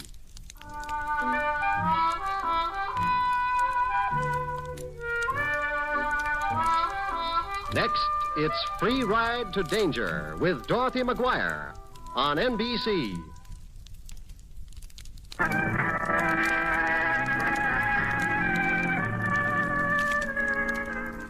You know every shading of Velda's voice, but you've never heard it shiver with fright like this. You forget all about your bitterness and get over there fast. There's a strange man in my room, Mike. He shot me, bleeding badly. You follow Velda to her bedroom and you see a young, slim guy sprawled across her clean sheets in an attitude of peaceful sleep. But when you move him, you see her sheets aren't clean anymore. Will he be all right? You can see that the wound is only superficial. You get her to bring you some hot water and clean towels. You can't bring the guy to, but after a while you stop the flow of blood and cover him up to keep him warm. And then you take time enough to notice that Velda seems ready to break apart for the first time since you hired her. Don't look at me like that, Mike. Now, you better get hold of yourself. There's nothing wrong with me. Oh, no, let us think. I suppose it was a surprise. Surprise? I heard some noise at my door. I thought you'd come back, and when I opened it, this man fell in. Oh, Mike, it was terrible. You didn't see who shot him? No, I don't know a thing about it. Okay, Velda. Mike. Who are you calling? Pat Chambers at homicide. Why? Well, why do you think the law says all bullet wounds have to be reported to the police? Please, Mike. Put the phone down. But, Velda, Please. What's the deal? I don't want you to report this. Can't you make one exception? The law doesn't believe in exceptions. What's the matter with you, Velda? You want me to lose my license? If there isn't a very good reason, isn't enough that you know. What's the very good reason? I've led a very quiet life. I've never been involved in notoriety. Well, I wouldn't know. You never asked me about my past. If you had, I'd have had nothing to tell you. No scandals. Those were your terms. Well? Sorry, the reason isn't good enough. Oh, wait, Mike, please. Oh, there's another reason. The real reason? Yes. The man in there, he's the reason. And what's that supposed to mean? Mike, he's my brother.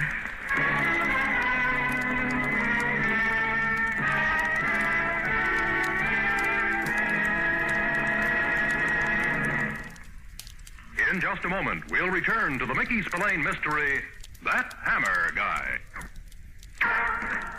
And now, back to the Mickey Spillane mystery, That Hammer Guy.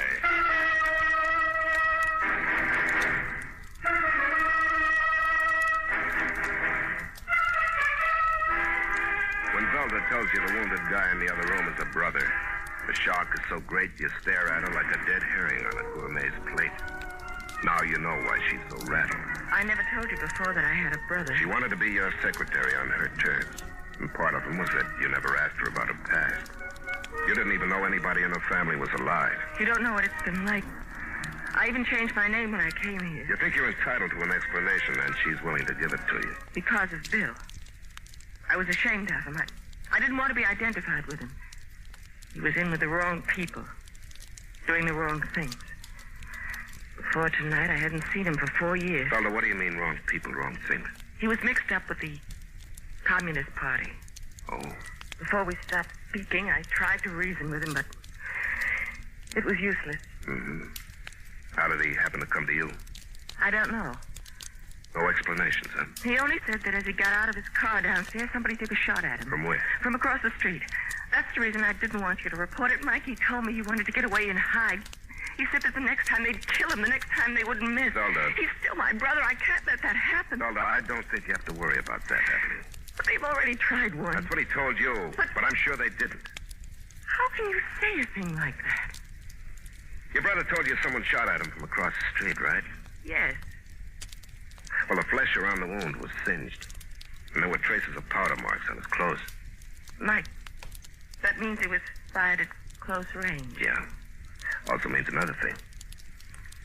As far as I can tell, Zelda, your brother shot himself.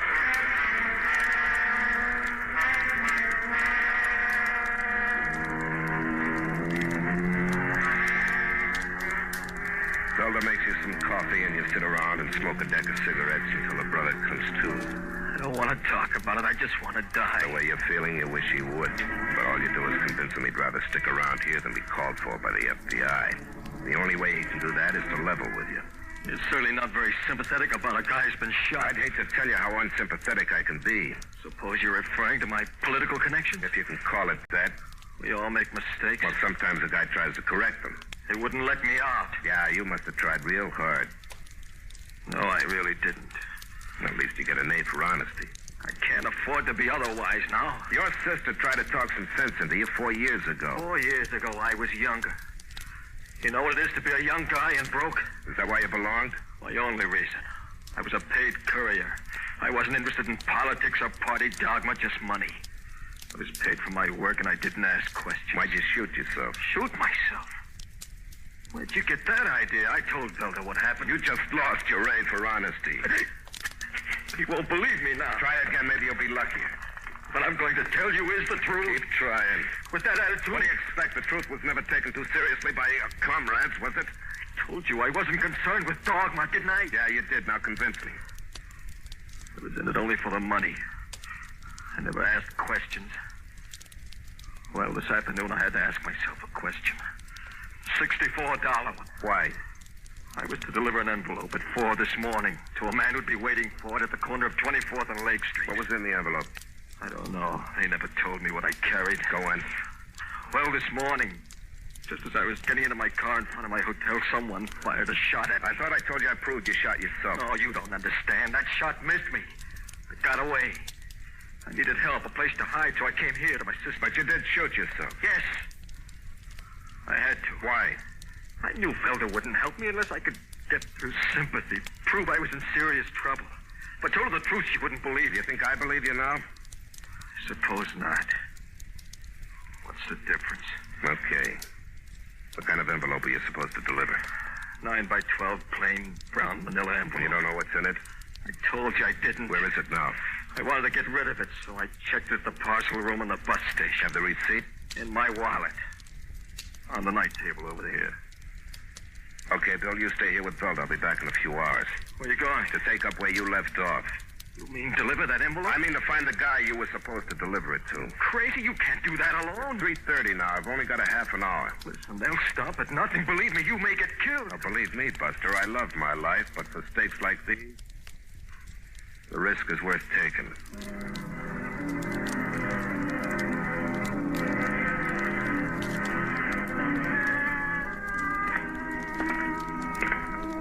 So at 5 minutes to 4 in the morning, you find yourself anchoring down the damp sidewalk of a waterfront street with a brown manila envelope under your arm. You don't know whether to figure yourself for the hero or the victim in this cloak and dagger bit. You try not to think about it as you approach the rendezvous. First, you think it's your nerves slapping at the side of your haircut, but then you're sure that the faint echo of footsteps behind you are for real. You stop. You look back into the gray street, but no one's there. Then you hear it again. Scuffling feet, all right. But what makes matters worse is you can't see a thing. All you can do is keep walking. You almost reach the corner when... Just a minute. What? Do you, have a light? A light for my cigarettes. Is that all you want? What do you think? That's all you'll get. Here. Right. Oh, wait. I thought all you wanted was a light. Don't get fresh. You forgot your matchbook. Well, they're a present to remember me by. Do as I say, Mr. Hammer. Please, don't walk to that corner. It's a trap. What? That man who's been following you. There's another one waiting at the corner. Turn into the alley right ahead. I'll meet you around the next block. My car is parked in front of the warehouse. It's a black sedan. You look more like the convertible type. You're going to be converted into a hamburger if you don't do as I say. Who are you? Anything but what your wounded friend is. I'll explain the rest in the car. You don't ask any more questions. You turn into the alley, then break into a run along the narrow passageway towards the next block. And then you're brought up short against a high, flat brick wall. For a moment, you stand there in the dark. And then suddenly, a blinding pair of car lights pin you up against the wall. You're about to make a crazy dash for the opening, but you don't get a chance to move. Out!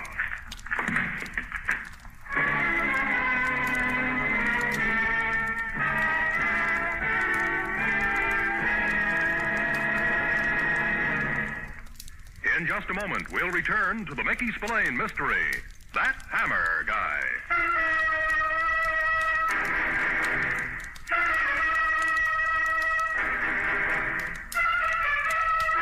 You've been led up a blind alley by a dame. And when you come to, it's daylight and the sun doesn't help your aching head. You're surprised to find yourself alive, but you're not surprised at all to find the envelope missing. As soon as you straighten out, you head for Velda's apartment. Wound or no wound, her brother is going to answer a few pointed questions. You press the button again and again, but there's no answer. And then your nose gets a whiff of the stuff, the faint odor of escaping gas. You check the crack in the door, and the odor is stronger there. You don't have time to call for help, so you keep butting the door until your shoulder is a soft, sore mass, and then it finally gives way. You rush around the gas-filled apartment, breaking windows and letting fresh air rush in. Then you turn off the gas jets on the stove and lift Velda from the floor. That's it. Keep it up, Velda. That's it, honey. Come on now. Breathe in all the fresh air you can. All right? They did it. Who? 2 men. They forced their way into the apartment just after you left. Where's your brother? One of them took Bill away. The other one brought me into the kitchen, and that's all I remember till you were standing over me. Yeah. They wanted to get rid of you and make it look like suicide. Why me? Well, maybe they thought you knew too much. You were quite expendable like everyone else is who stands in their way. But, Bill, what happened to him? Your guess is as good as mine. They may have killed him. Velda. I don't believe it. He's got to be alive. Don't bank on it. I'm sorry I asked you not to call the police. You might as well now. No, not yet. I'm going to find out about your brother myself. Mike, you may be killed. Yeah. You know, you took the words right out of your brother's mouth. And you know what? He was almost right.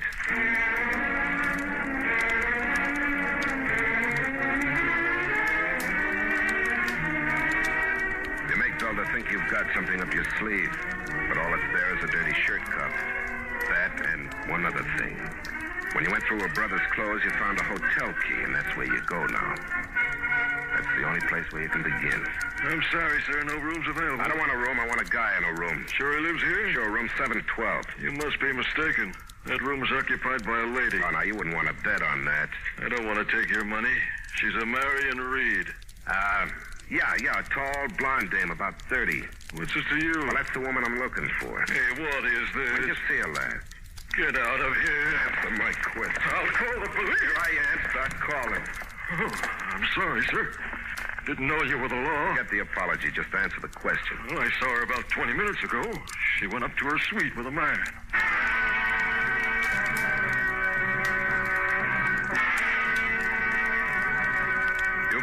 a lot of unpleasant surprises.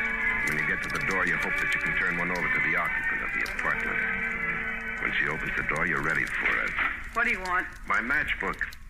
I decided I didn't want you to remember me after all. Why, you get your foot out of my... Coming in. Who are you? Oh, that old routine again. What do you want? A guy named Bill. It's obvious you have the wrong room. And so is Bill. You just came up here with him. That's ridiculous. Now I suppose you're going to tell me you never left this room. I have. Just for a few minutes to run downstairs for a pack of cigarettes and a newspaper. Oh? Well, that's going to be a little hard to prove. I don't think it will be at all. Will it, Bill? Not at all. She's been here in this room. You can prove it by me. I got a message from your sister, Bill. I have no sister. Too bad she believed you this time. You'll have to believe me, too. Not anymore. Just this time. Or at least try to believe that this gun goes off.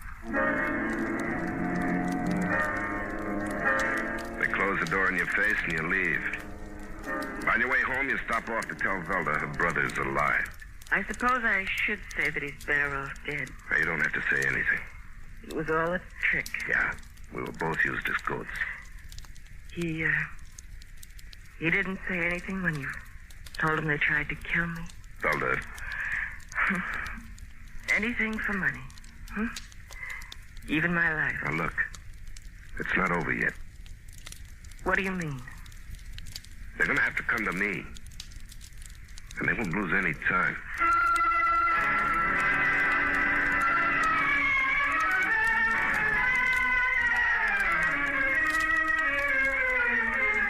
You leave Velda and get back to your place fast, but you're not fast enough. I've been waiting for you, Mike. Expected something like this, but not Velda's brother. I had to talk to you, Mike. Explain. Yeah, you're just full of explanations, aren't you? I'm running away, but I wanted you to tell Velda some things for me. I didn't know they were going to try to kill her. They promised me they wouldn't do anything to her. They promised. That's not why you're here. Believe me, it is. I'll admit everything. You and Velda were used, but I couldn't help myself.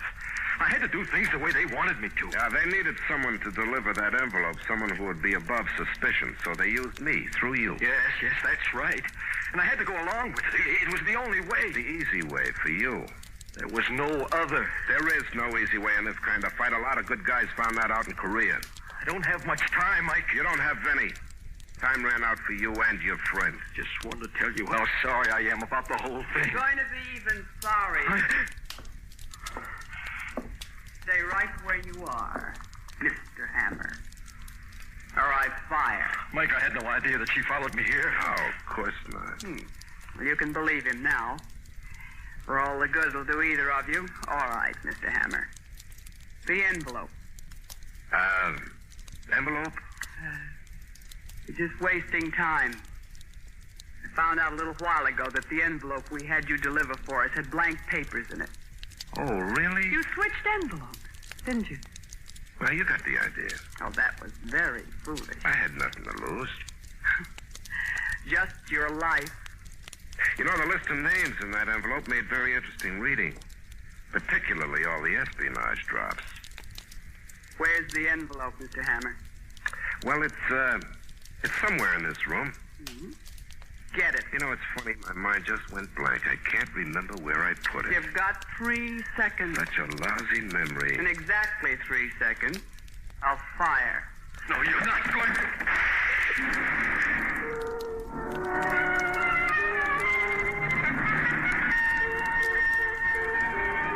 Bill blocks the shot like an end charging a punt, and you dive over him to grab the thing.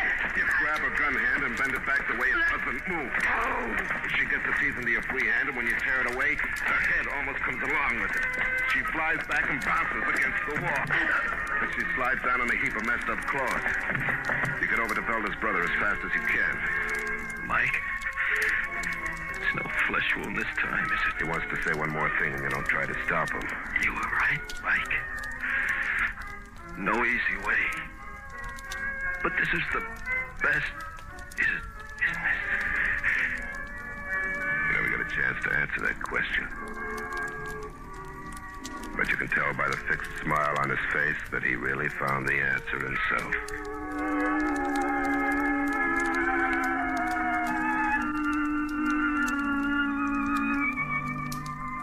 You call Pat Chambers and give him the whole story. And you ask him to relay it to Velda because you can't. The next morning, you drag yourself down to the office. You walk in hating the idea of facing those seedy walls, that chipped file cabinet, and the dusty window because you know that something's going to be missing. Good morning, Mike. But that something isn't missing after all. There's nothing important in the mail. Just a couple of bills. You can tell by her voice, by the way she looks, that she doesn't want to talk about it. And you know it'll never pass between you two again.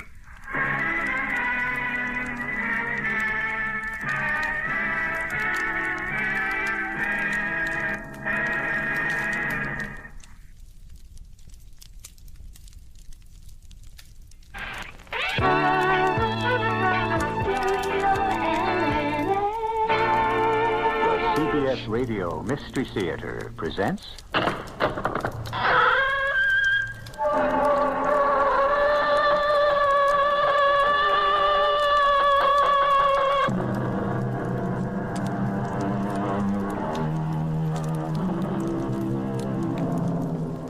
Come in.